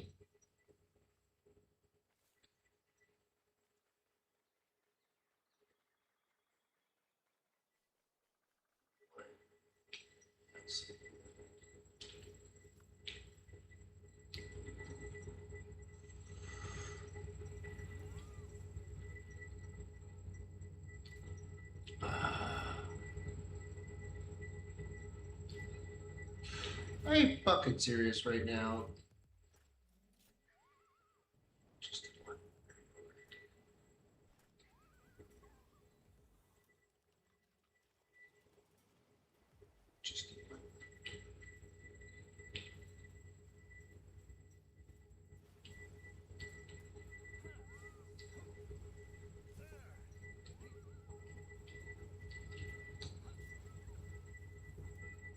No.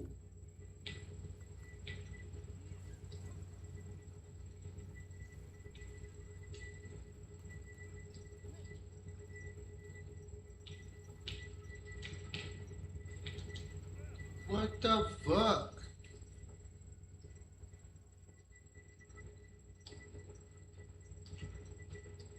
Why wasn't let me pick that fucking egg up?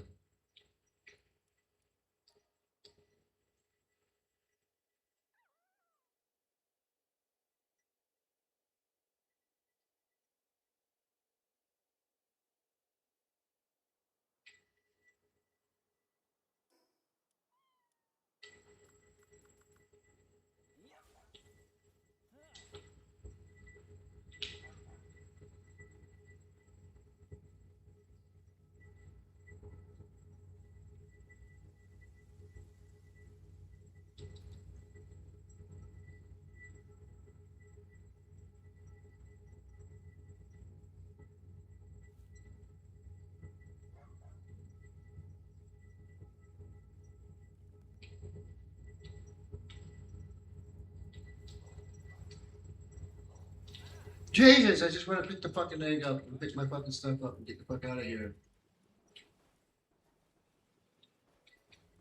Oh no.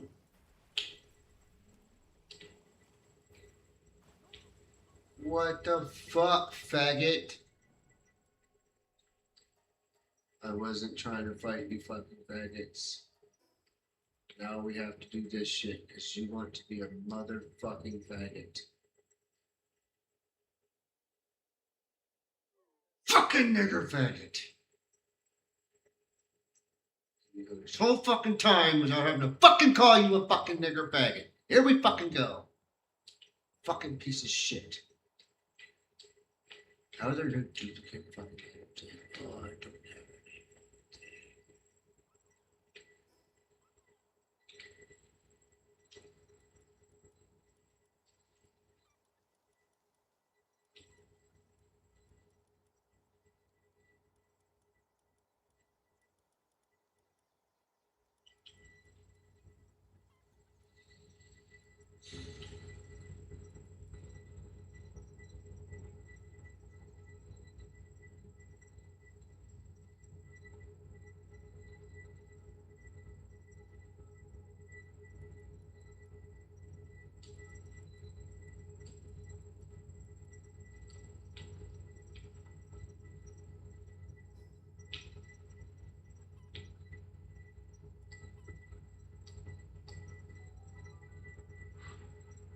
Give me my fucking shit back.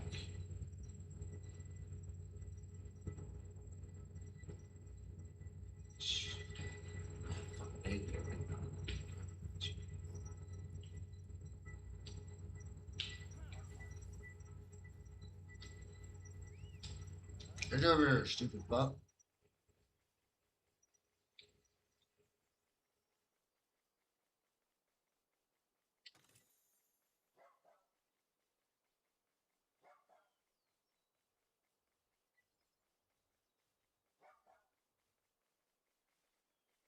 Get out of my fucking way.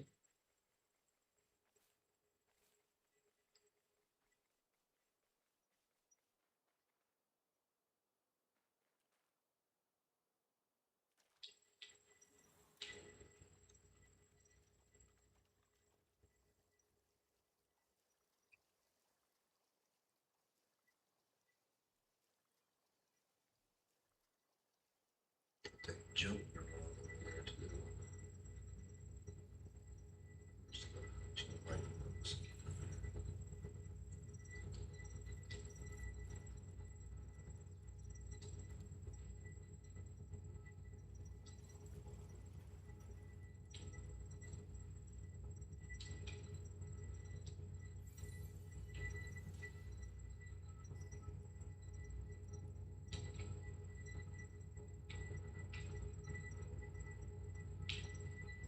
Stop getting in my fucking face.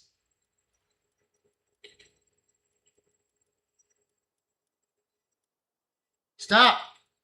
Bugs. The fuck?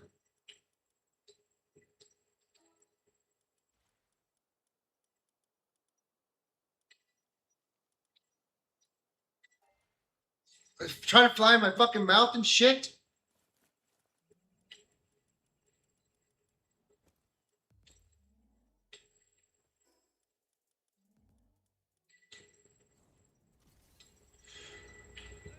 Jesus Christ, dude. I'm just trying to pick the fucking shit off the fucking floor up, you fucking nigger! I'm gonna fuck to sleep, you fucking nigger, fucking piece of fucking shit! Leave me the fuck alone, you faggot ass fucking niggers! I'm not fucking with you fucking nigger faggots! Leave me the fuck alone! You had to push me! You had to fucking push me, nigger!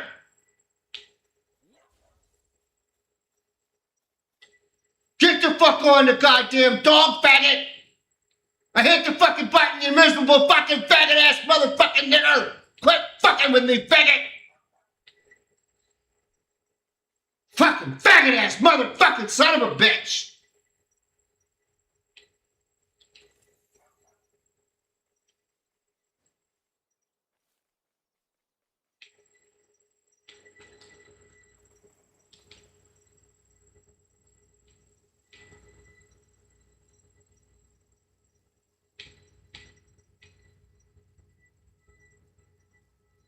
Pick the fucking stuff up, you fucking faggots. I don't want to fucking fight you niggers.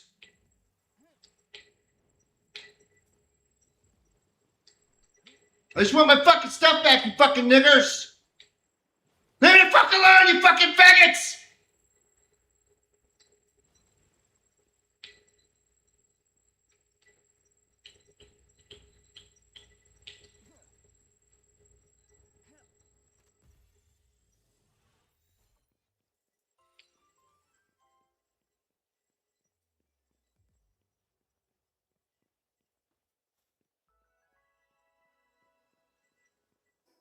Entirely different fucking location. Back the fuck off, you fucking faggot ass fucking motherfuckers. Go fucking far the fuck away. Let me pick my motherfucking shit up.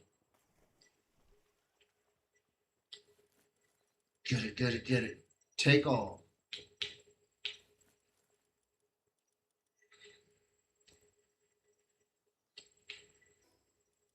Fucking eat.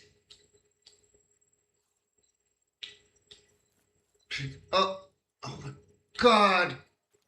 Get the fuck out of here.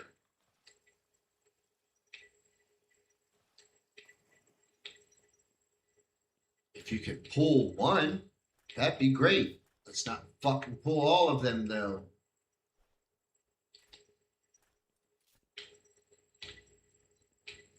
These fucking clown motherfuckers. Oh my gosh.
Leg inches for the smack.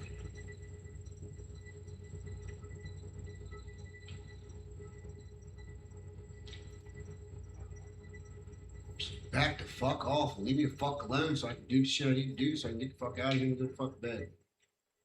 I don't know why I keep fucking playing. Stupid son of a bitch. Stupid fucking idiot.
I don't have any healers. Shit.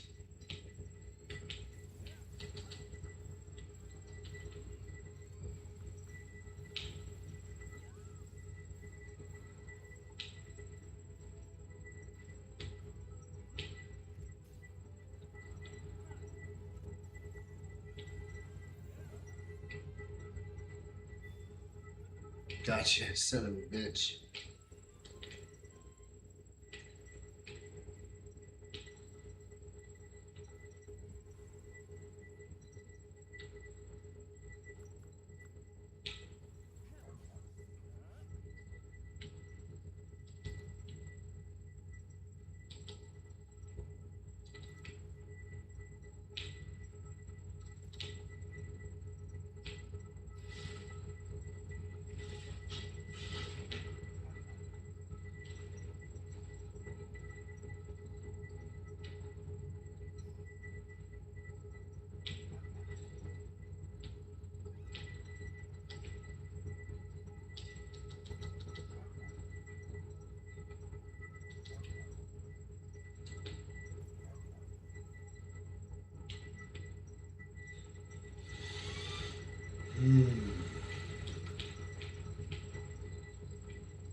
These things are incubating so fucking fast. But fuck it, whatever.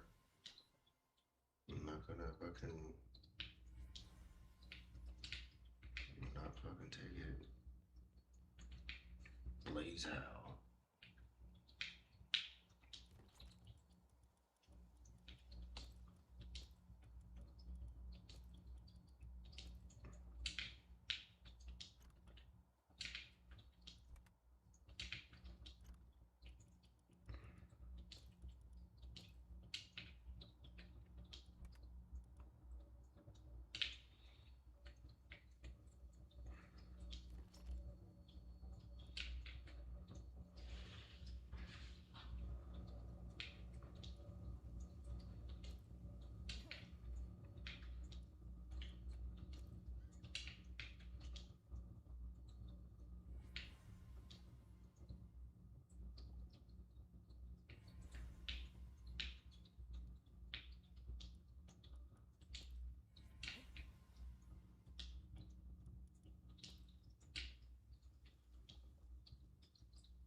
Jesus.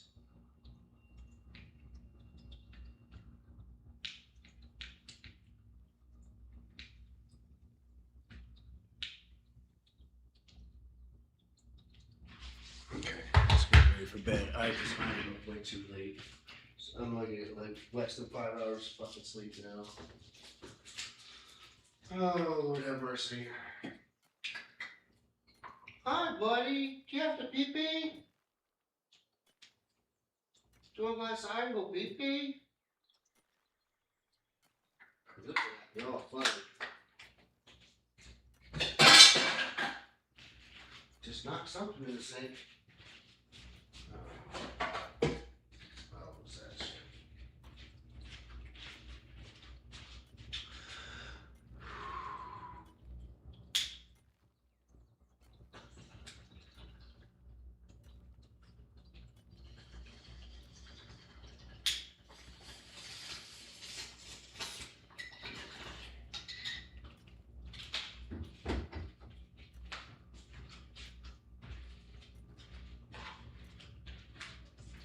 Yeah, pee pee, buddy.